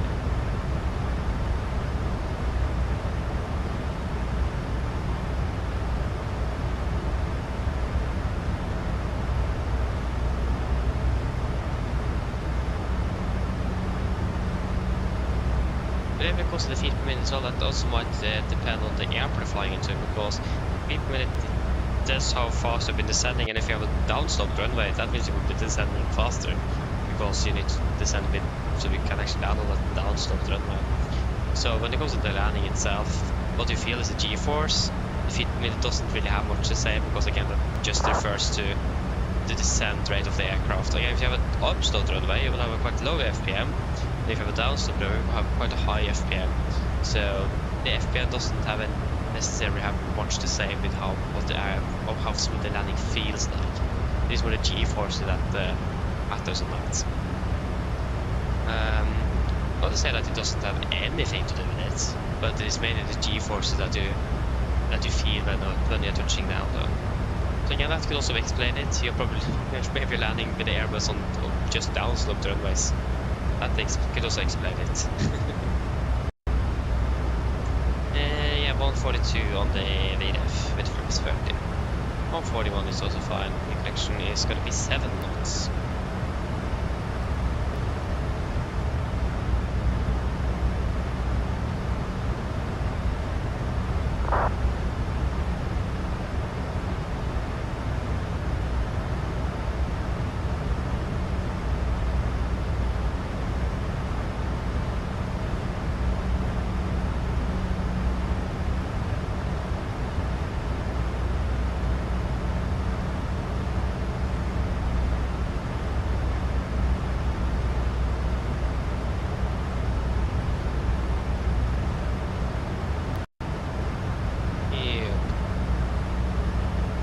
Than 148 for us then. Adding good manual braking and reverse thrust as usual. Wait. Yes.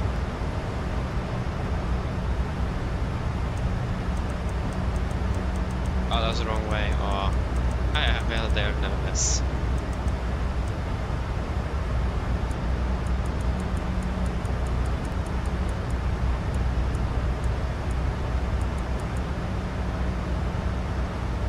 Triple 13 and 876. Can I just confirm that?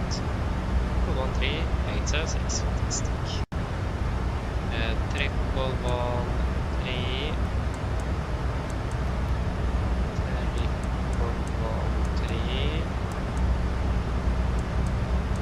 And 11595.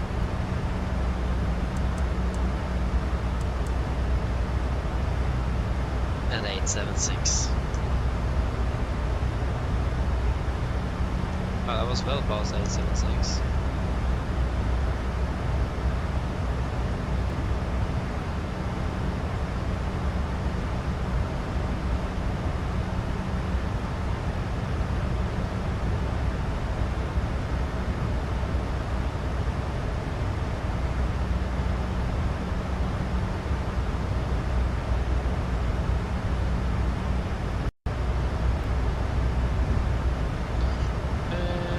Yes, that should mainly be all of it.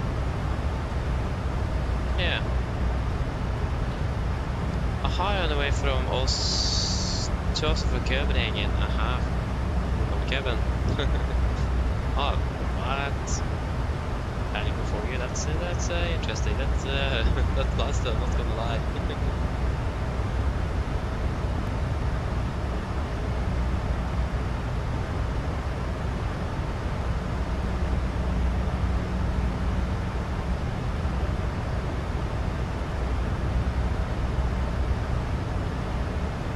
Yeah, exactly. And if you're floating a bit more to 70 as well, yeah, that explains also the difference in the landing there. Yeah.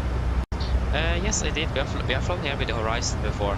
We flew with the Dash 9 with North Atlantic Airways a few times to Bangkok, New York, and Miami is where we have flown with that.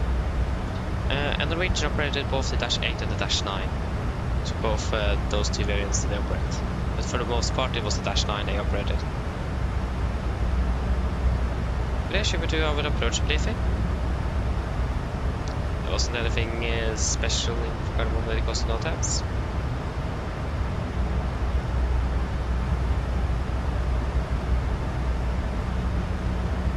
No.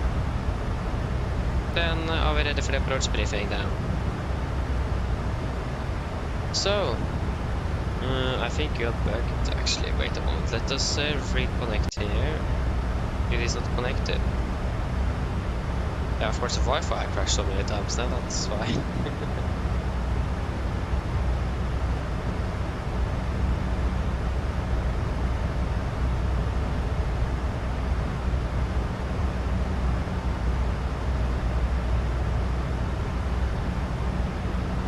It won't connect at all.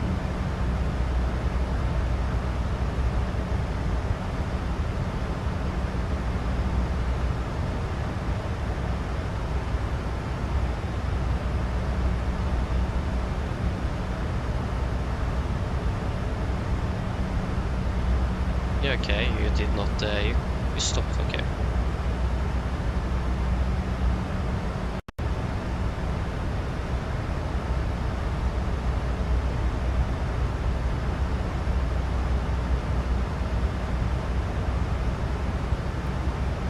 Yeah, there we go. Now it is working. Okay, are we ready for the approach briefing? So we'll start off with the start. We are expecting the Lunib for mic arrival. This is on chart 10-2 unit, effective 24 March 25. So we're coming in via Lunib maximum to 50, speed ax maximum to 50, Golf Mike 447 maximum to 50 below flight level 120.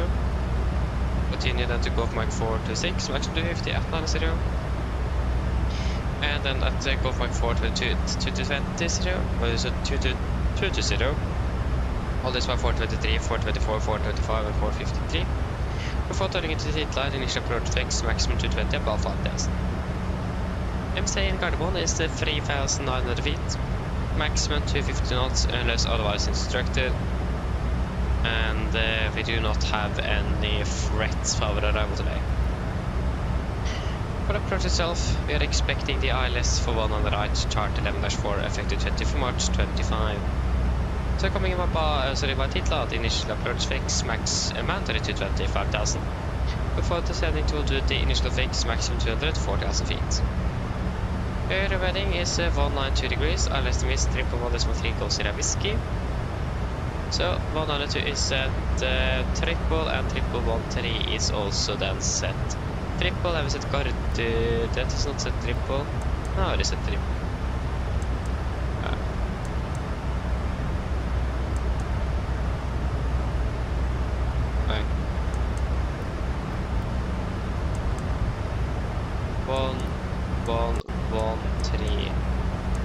There we go. And Gardermoen, we are set on standby on radio number 1.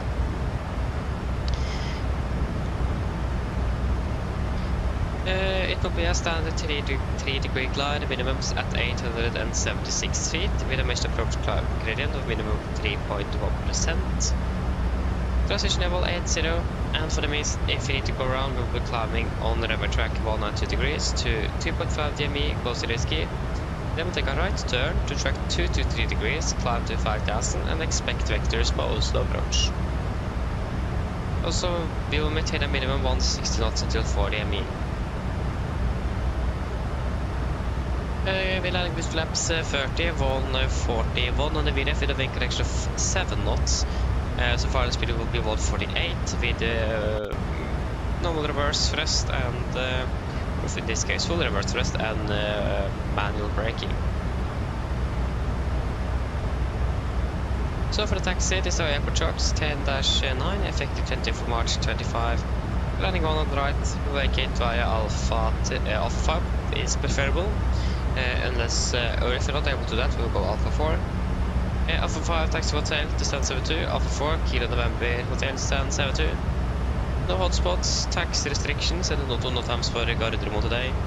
Weather conditions are looking good. Rain condition 666 dry, nothing special at the moment in Gardermoen.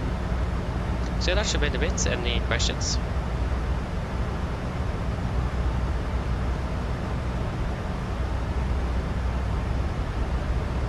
Probably not. The Navigraph briefing is complete.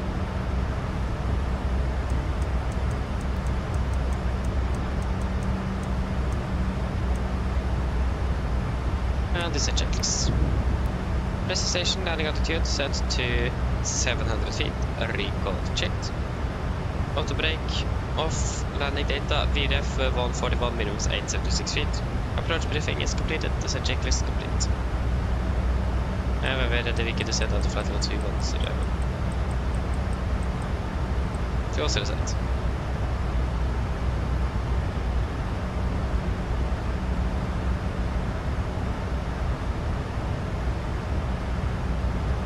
I see that. So you'll be flying with the Dash 9. Yeah, I found it a bit strange to hand fly the 787. I don't think the real aircraft behaves it that way. So yeah, it's a bit strange. So I have done some tail strikes on that aircraft, to say it that way. It's very interesting. Yeah, still a nice aircraft, but need some changes perhaps to the flight dynamics. Oh, that sounds good, Skylift. Yeah, that sounds good. Travis, yes, we fly tomorrow indeed. We're flying to Dubrovnik, and we will start at 5 tomorrow morning local time. Departure at 6. So we're departing an hour earlier than we did today. Departure tomorrow will be at 6 in the morning. Flying out to Dubrovnik.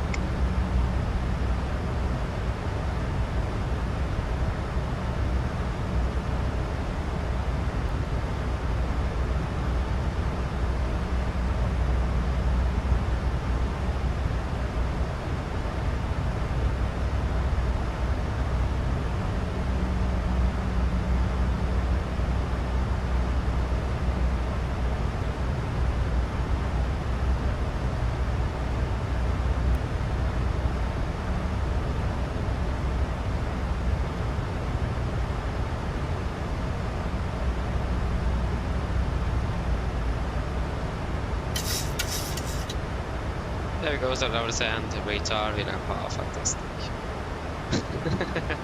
No, it's going to be morning flight tomorrow and on the Sunday before school starts. It is the best actually, I think, to do a morning flight nevertheless. It was random actually that we got the morning flight on all these 3 days. Same with the evening flights the last 4 days. But it actually fits it perfectly with that school starts and need to wake up early nevertheless. So yeah. But after we finish on Sunday, I have no clue when we're flying again. I will wait to see on how the school year will look like approximately and so on.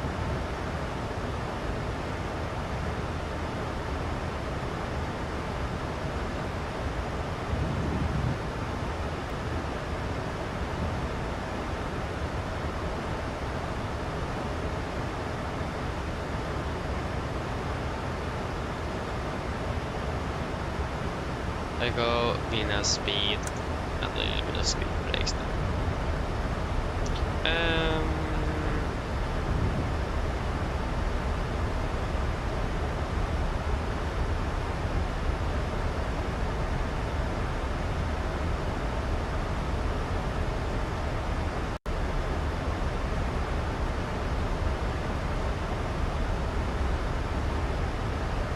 Yeah, we are the next one, so that's all fine for us.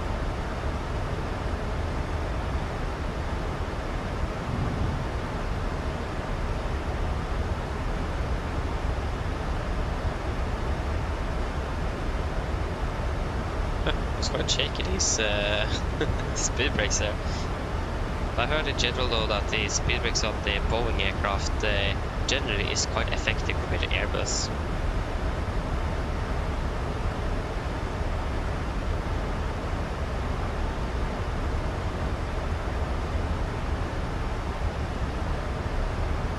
Speed.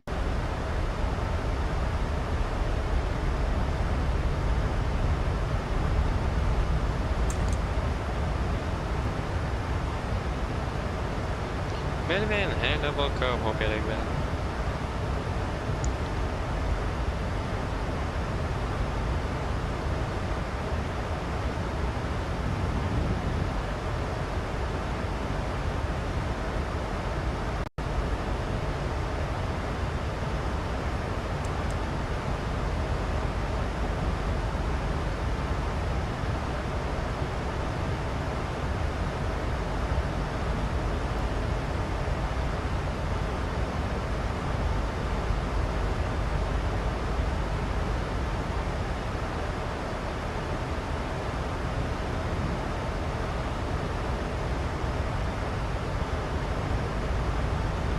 Say hello, welcome. Hope you are doing well.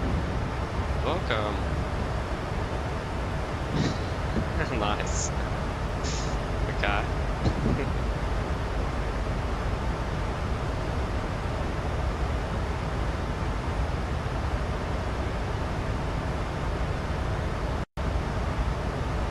Not sure if I actually understood it there.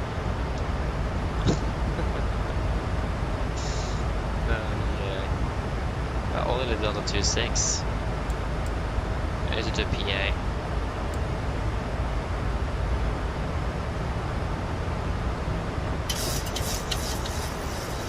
Yeah, so we can subtract about 7 minutes. We're landing at about 52-ish. The clock is, yeah, we'll say we're landing in 25 minutes.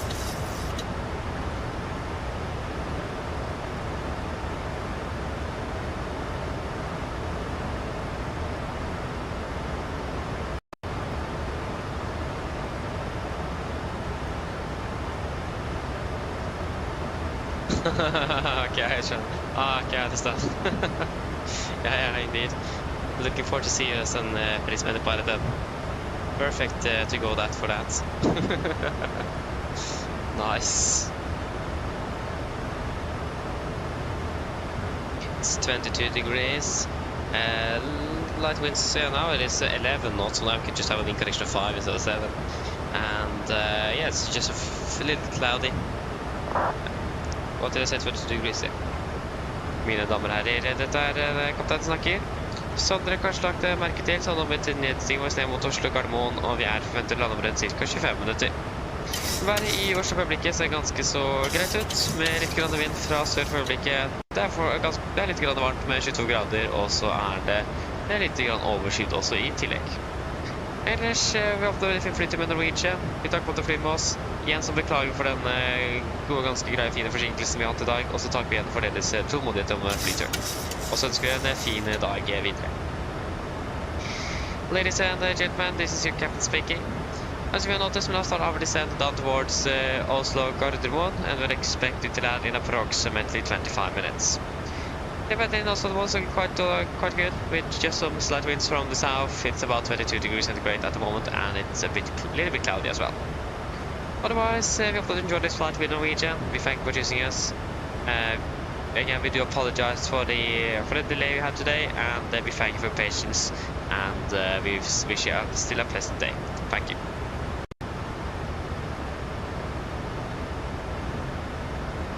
Do not flight over 120.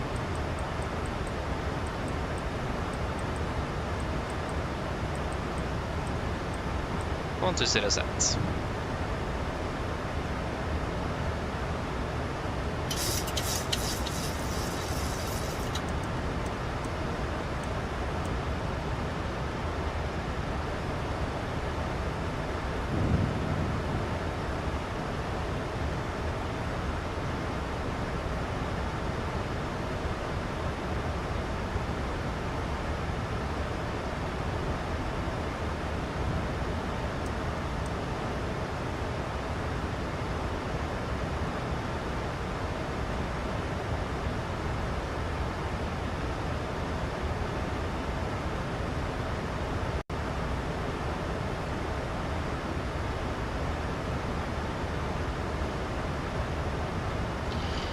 Yes.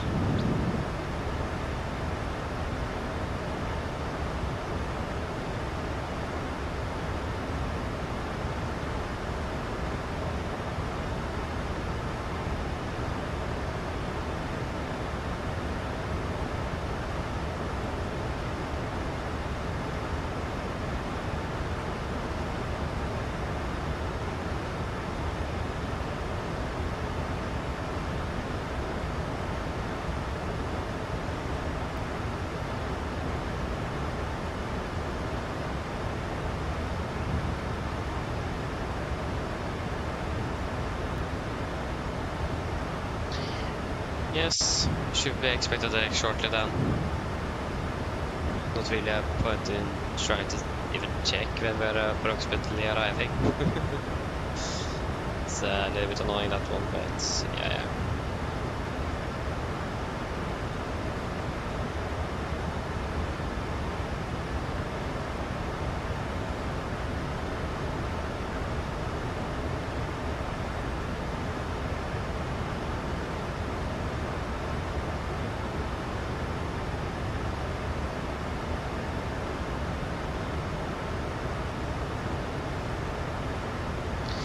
Yep.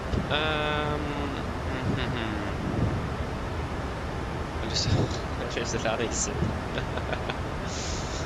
Just slightly behind schedule. Just slightly behind. It's actually a little bit annoying, to be honest. But you are so far behind.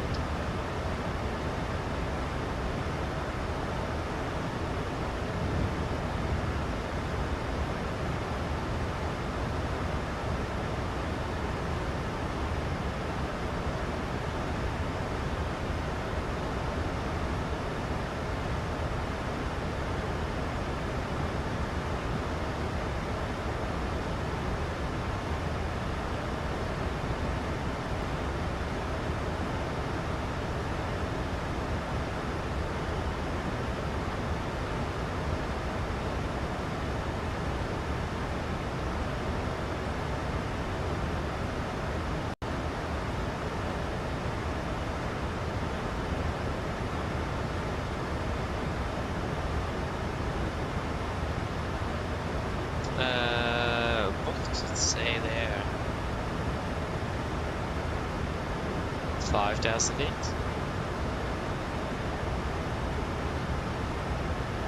Right at the missed approach of Gardermoen, perhaps? Yeah, that's what it is. It's just perfectly placed on the Elevatex radar, so we're going to wonder a little bit if it had something to do with that. Yeah.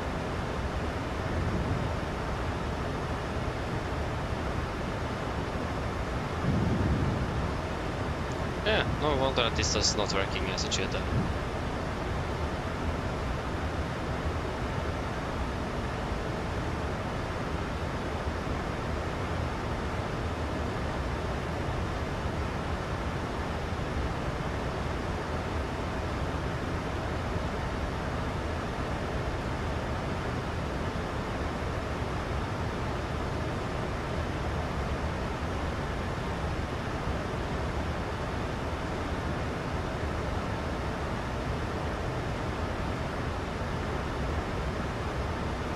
Okay.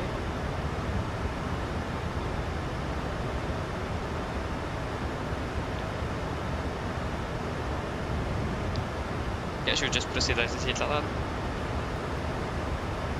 Hitler. Confirm. Execute. We're landing at 53. Yeah, so approximately 5-7 minutes saved. Perfect. Just admire the views outside here. Love the winglets of this aircraft as well. Fantastic.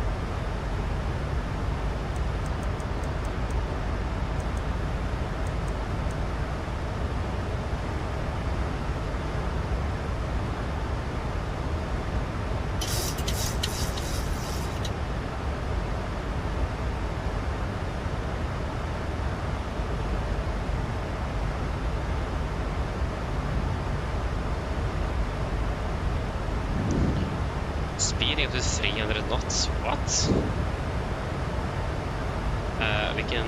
We can stay at 250. That's fine for me. 250 set execute. Don't do speed to 300 knots. That's a bit overkill. What? 300 knots. Like a possible 50 and just speeding up to 300 knots casually.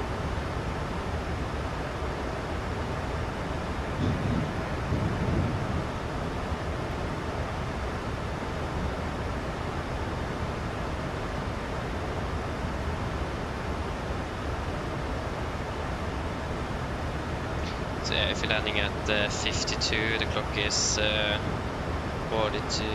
Yeah, it's 15 minutes until landing.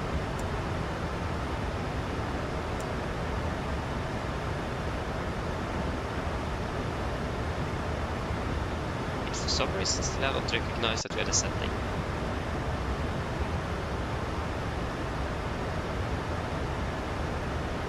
But if you can't really prepare the cabin.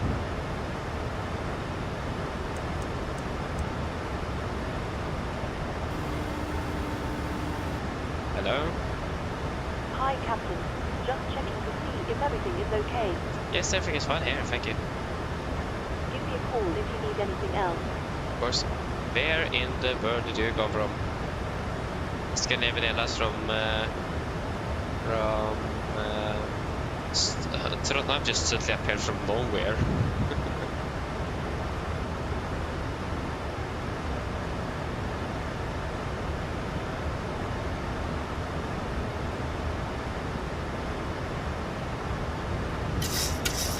Taking out the flight level 100. 100 set.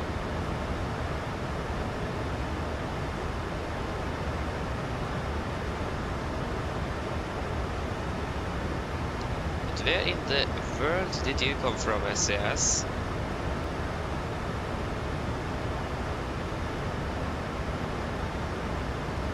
What? I didn't see you. It's still good separation between us though. It's almost at the initial approach fix.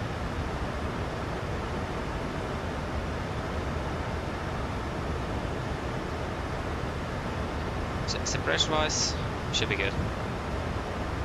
Yeah, that's also a good reason to not speed up to 300 knots. Oh yeah, we're over here. Aha. Nice. It's a bit weird though with the trees.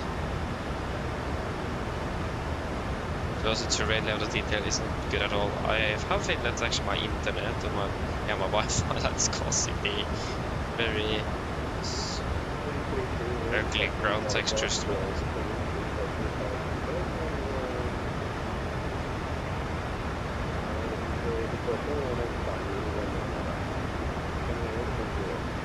Yep, nice. He's reporting news file. Fantastic. Yeah, so we can continue descending down to 5,000 feet.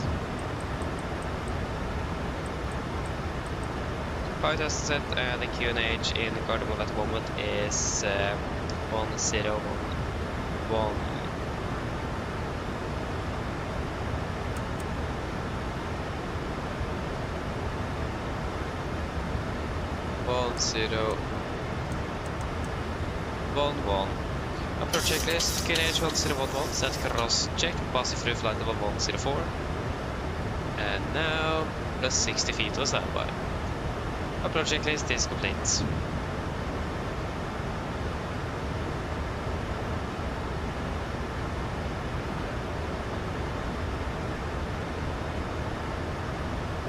Yeah, Thomas, welcome back again. We are delayed with half 1.5 hours, yes, we are delayed indeed. One aircraft landing before us. They are passing that test. There we go, finally we can get prepared for landing. We get the cabin ready called very late. Yeah, that's fine.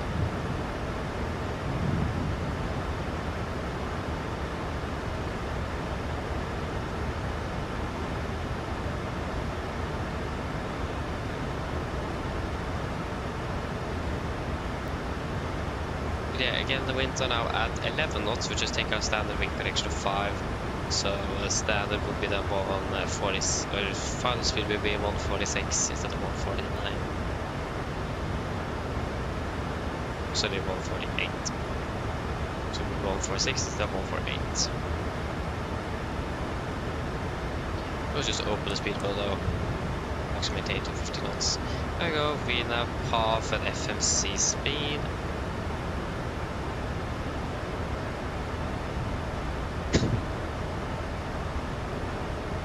Perfermance traffic, Canadian 331, IRS 19 right, 7 miles down. Nice, so he's established.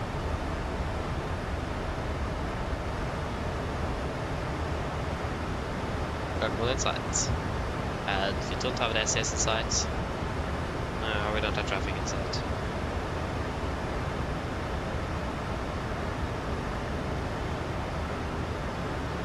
We're parking us down to 72.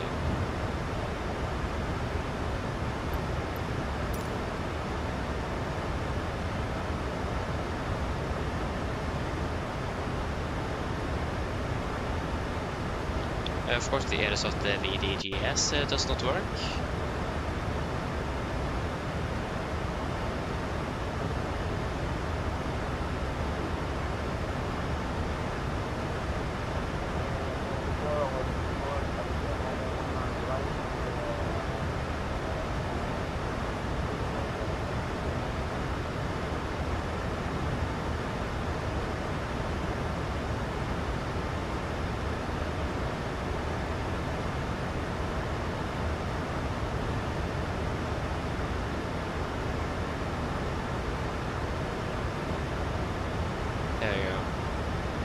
FSL. We're landing here at what's the clock? Landed at 12:50. Stand 7 to. And speed 220.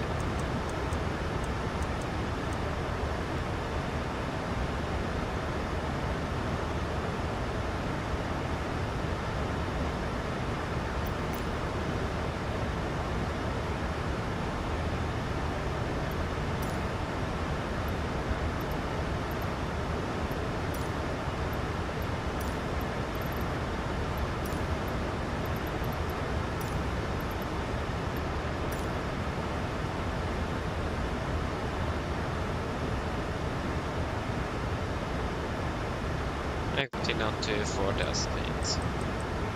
4,000 sets.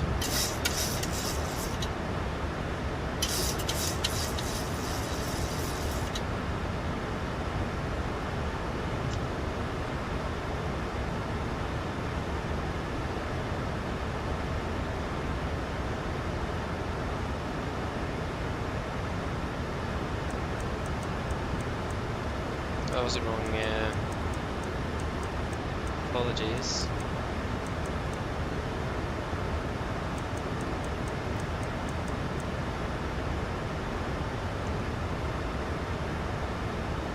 Perhaps one speed checked.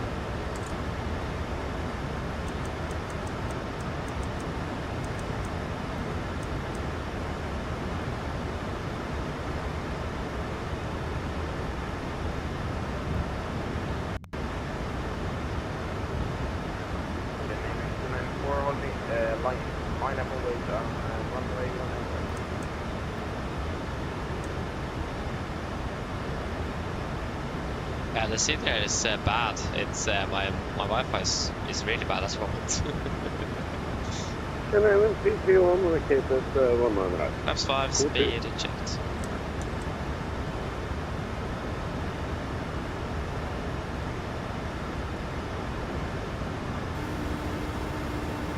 Hello. Hi, Captain. All passengers are seated and secured for landing. Thank you. No problem.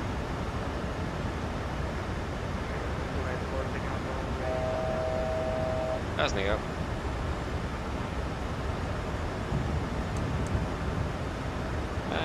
Glide slope capture.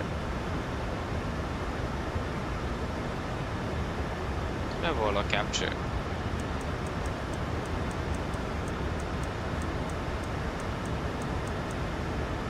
And miss approach altitude 5,000. 5,000 sets.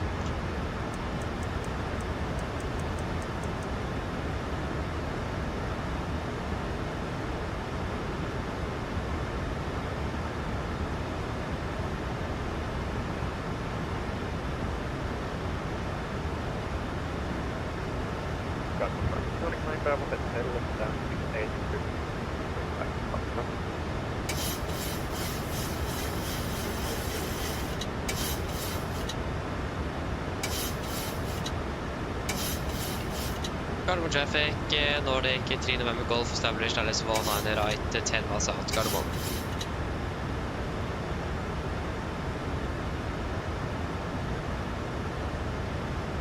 $2,500.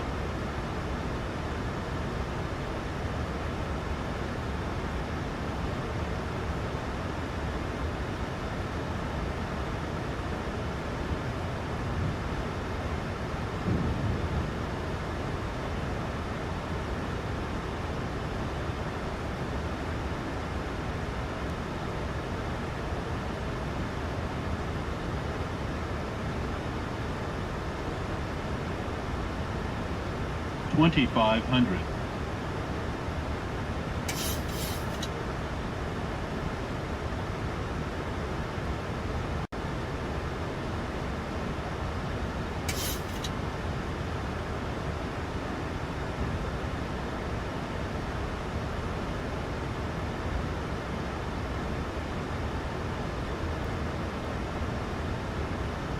Get out, flap 15, speed checked.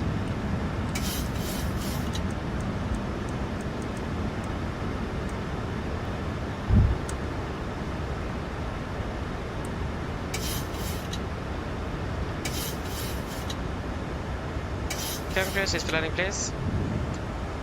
Engines to flaps, cam call, given, engine start switches. Continuous, speed brakes, armed, ladder get down, and flaps holding 15.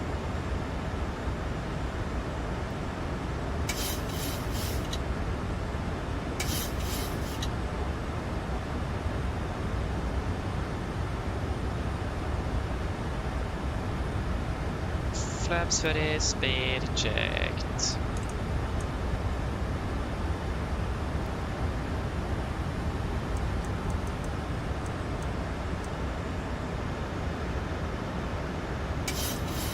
Complete landing checklist.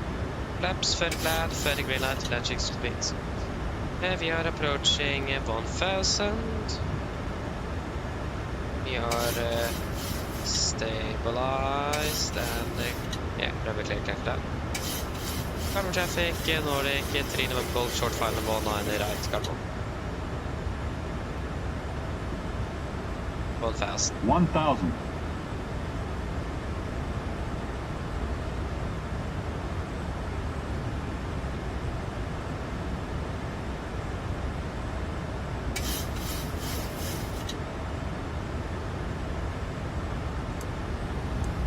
Disconnecting.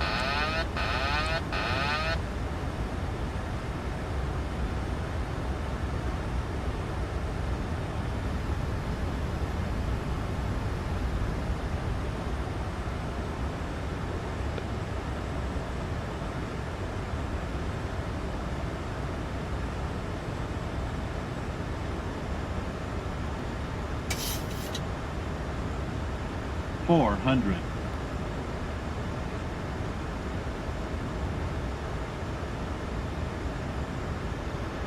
300. Approaching minimums. Contact. 200. Minimums.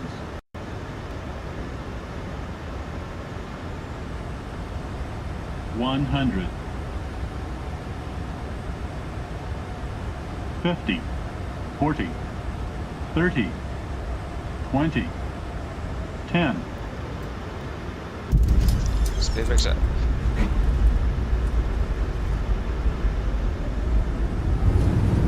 Traffic 39 Bravo Delta, 100 knots. correction, November. 80 knots. 60 knots. There you go, welcome to Gardermoen. Oh. Tell you what the flight time is though. We'll just continue to Alpha 5 here. The reverses on this aircraft is powerful. Wow. It's very different from the NG. Or again, it might be the Addon.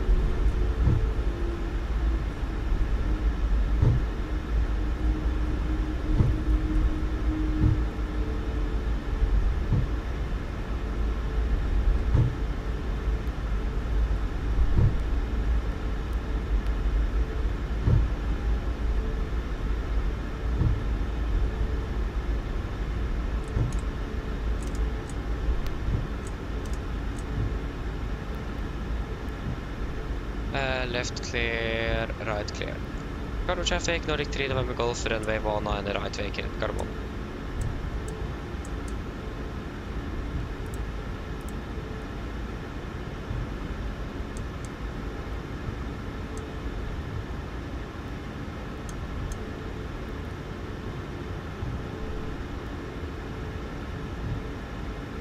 This aircraft as well needs so much rudder compared to the NG. It's so weird. Left clear, right clear.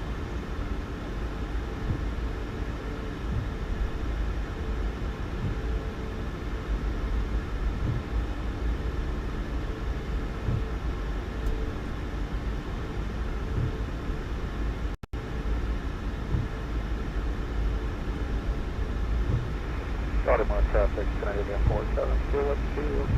After limit for Mike, arrival for runway 19 right. Descending to flight level 100. That's clear. For flight level 90. Gardermoen traffic.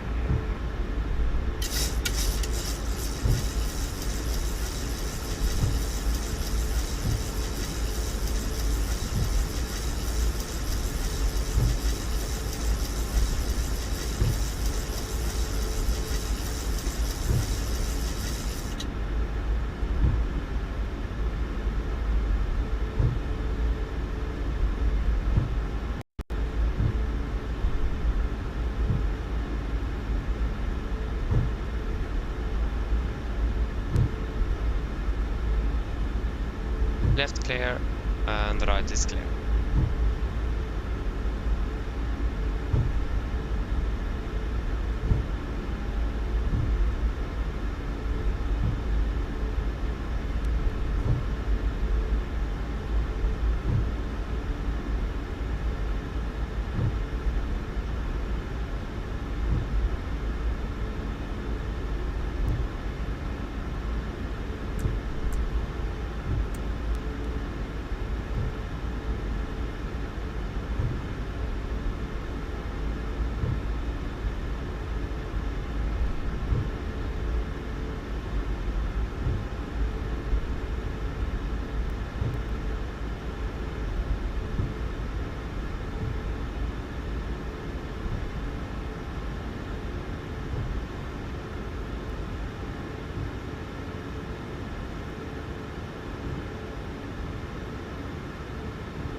Park brake set, shutdown number 2.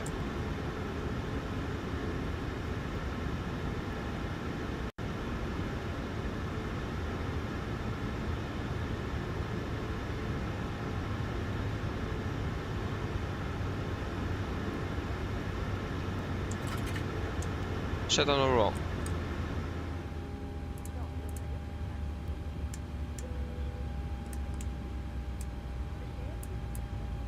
Common traffic 99 Bravo Hotel, 1 on the right, all now landing at the passing Oslo, and Oslo through Gothenburg.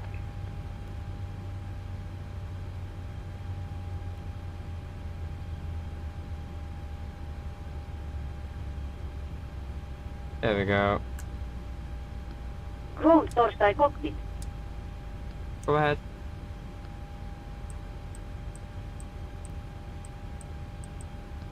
Hi Captain, microphone check please. Yes, read it on the clear. Roger. OK Captain, ground power is available. Stand by, VLL start getting you offloaded in a couple of minutes. Roger.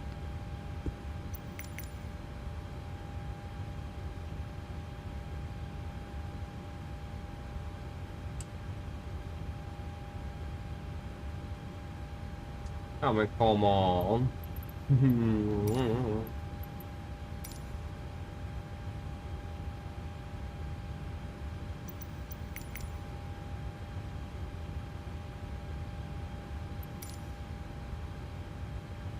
Okay, show the checklist to the line. Fuel pumps off, probit off, autopal set, flaps, open light, parking brake set, engine start levers cut off, and the weather radar off. Show the checklist to the line is complete.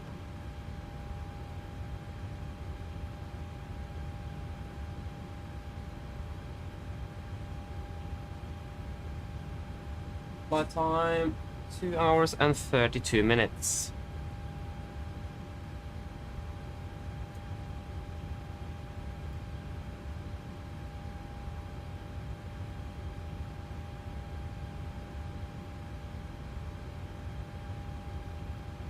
Anything we want to add in the take log?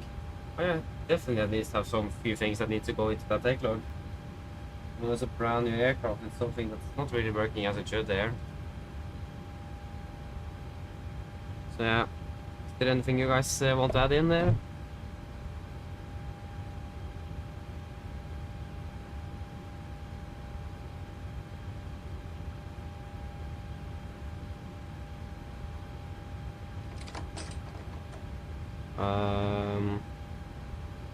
Requesting deboarding here did not really work.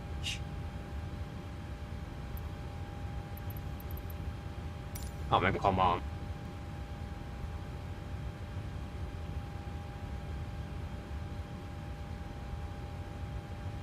At least one thing we'll add is the power test for the overbeam heat that does not work. That's definitely something we'll add in the take log. And I don't really think there's anything else than that I can remember that is not functioning as it should here. Yeah, of course the registration disappeared and elapsed time as well does not work, so that's something we need to add as well. So the power test on window heat, elapsed time, and the registration on the aircraft. That's 3 things that is not working as it should here. Nothing else. The shuttle checklist below the line. Technical completed, EFP completed, shuttle checklist is complete. Okay, so what have I missed there? Håkon, hello, welcome, opening bell. Yes, I know about it, but I've heard that Norwegian do not actually have, that they still use Menzies. They don't have their own vehicles then, so in Gardermoen, from what I've heard, they're still using Menzies. And last time I flew as well, they used Menzies. So yeah, it says RNO, but they're still using Menzies for some reason. Yeah, yes, but I just re-registered an aircraft, so that's what I did. Repainted the registration.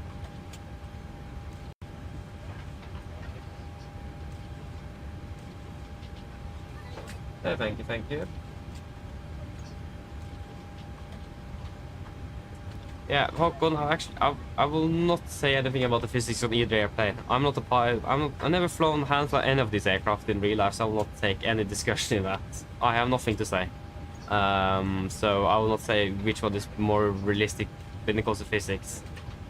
Again, I've not hand-flown a 7.3, so I'm not qualified to even say anything about it. System-wise is something else. And there's a clear winner on the systems.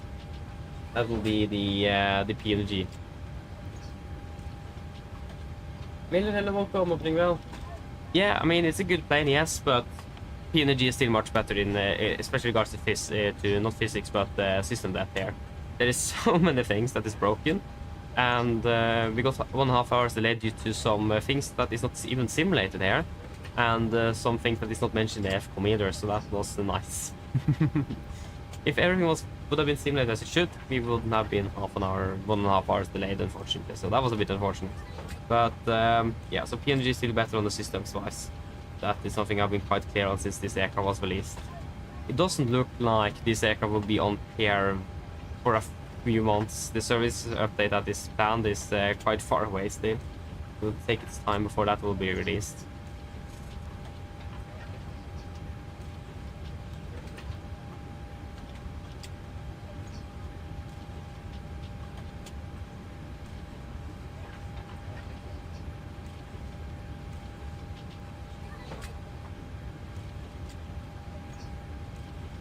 Exactly, Håkon, exactly.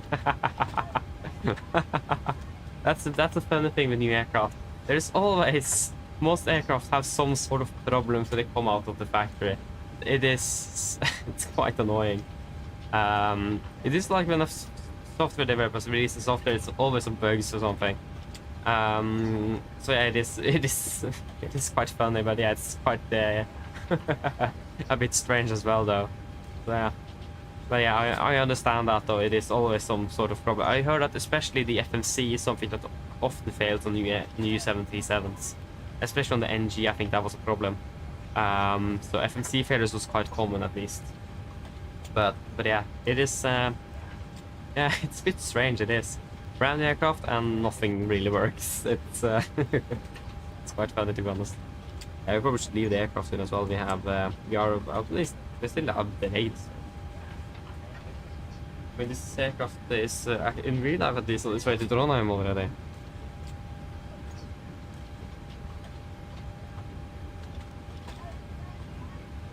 Aha, yeah. I mean, fair enough for that. Okay, I understand. Why do they even accept the aircraft then? That's the thing. Why do they even accept it? Probably because they need it then. Imagine.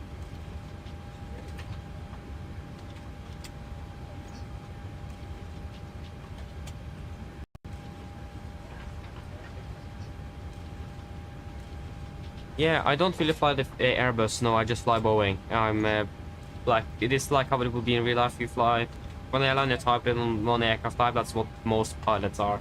There's a few pilots out there that's multiple type ratings, and yeah, you can have multiple type ratings as well, but we have one type rating on the 7.3 and we're flying for Norwegian, so that's basically what we are doing here.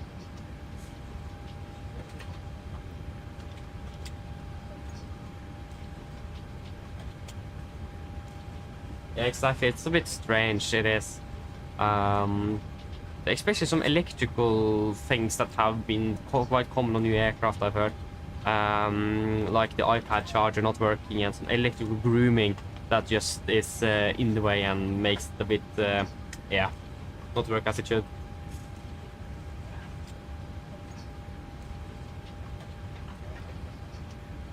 That's so true, Håkon, that's so true. Brand new doesn't always mean in aviation that it is actually good. So what happened with the 787 as well. So many problems when that was new as well.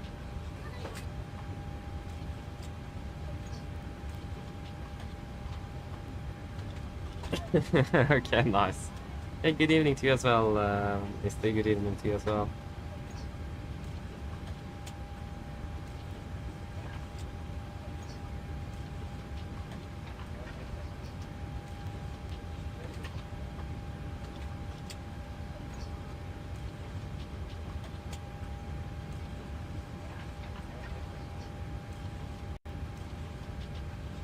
Yeah, of course. That's why it is. Yeah, that makes sense why it is. Why it was at the Gardermoen for 4 days before it got operational. Yeah, because most of the configuration changes there is mostly software updates.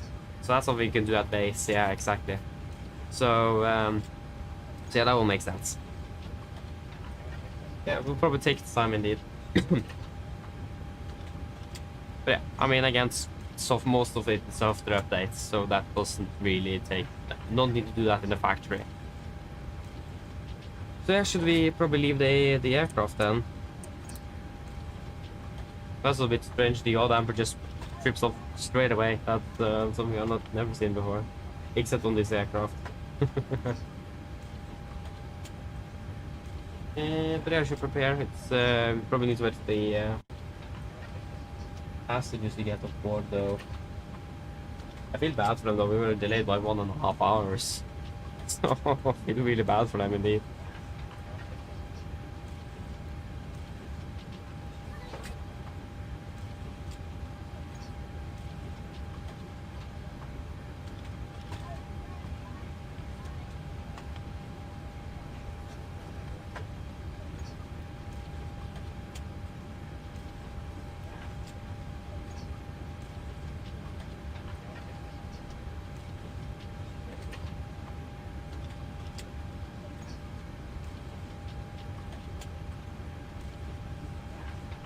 Yes.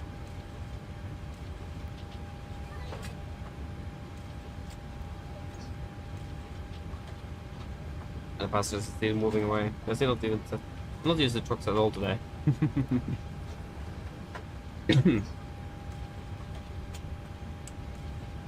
So yes. I mean, except for the 1.5 hour delay, it has been a great day today. I really enjoyed it. So yes. Except for the technical problems down in this, that was quite bad actually. Yes, indeed, Håkon. We're flying tomorrow. We're flying to Dubrovnik, so flying down there. Departure at 6. They're starting the briefing at 5. That's a morning flight to Dubrovnik. Back on the NG, so looking forward for that as well. I do like flying the Max, but with all the problems with the iFly, it's a bit annoying sometimes to fly with this aircraft, but I still really like flying it though. But it's just that those things that doesn't work, that is a little pain, but yeah. Again, new aircraft, nothing works.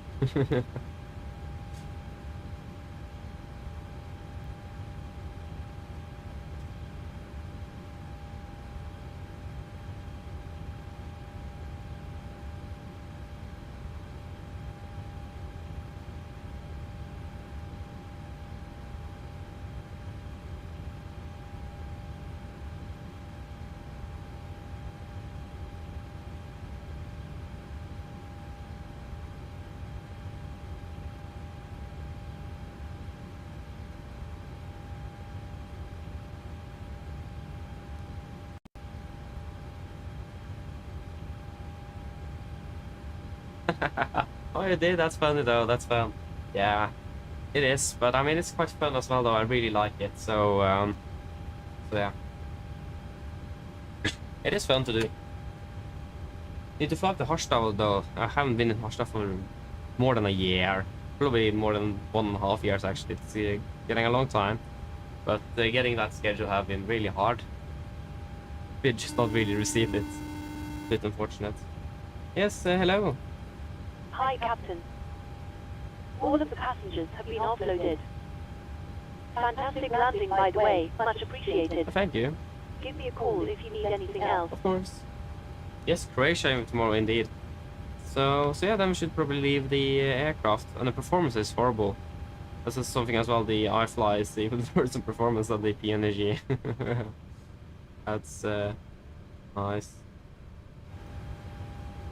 What? What button was this again? Huh? What? Didn't I assign? Oh, of course I didn't do that for this aircraft. Oh, yeah, apologies. Did it just for the PMDG. Yeah, that's my fault. This is the outside view. Yeah. I thought I did that for this aircraft as well, but I didn't.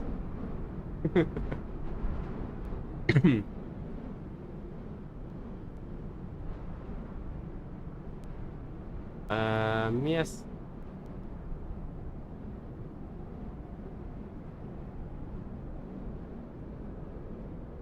So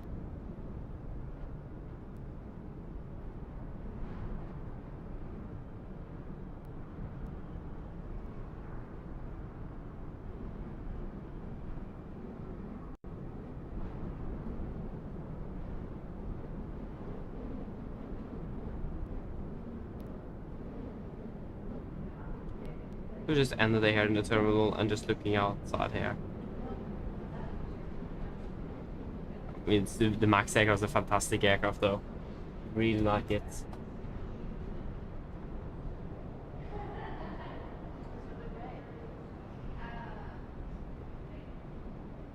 Oh, you have? Oh, that would be fantastic. That's something I've struggled so much with, is with the rosters. Yeah, that would be fantastic if you have some inside information about that. I have struggled so much with that. But yeah, that would be great. Thank you.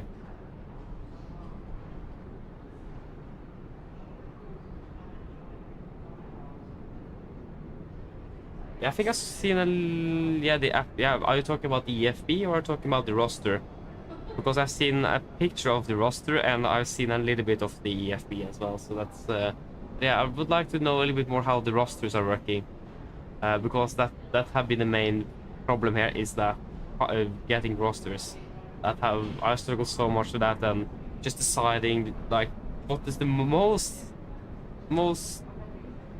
chance that they will do here. Is it the crew change here or is it the crew change there? That's like, it's quite hard. So yeah, that would be great if you have some more information about that. I would love that. Thank you. Yeah, we're starting at 0500 local. That would be 0300 UTC. That's when we're starting. So yeah, but should we round it up then? Again, we have 1.5 hours late, so almost 2 hours now. So yeah, I need to round it up. But I hope that you guys have enjoyed this one today. I hope to see you all again on or tomorrow, or late at least.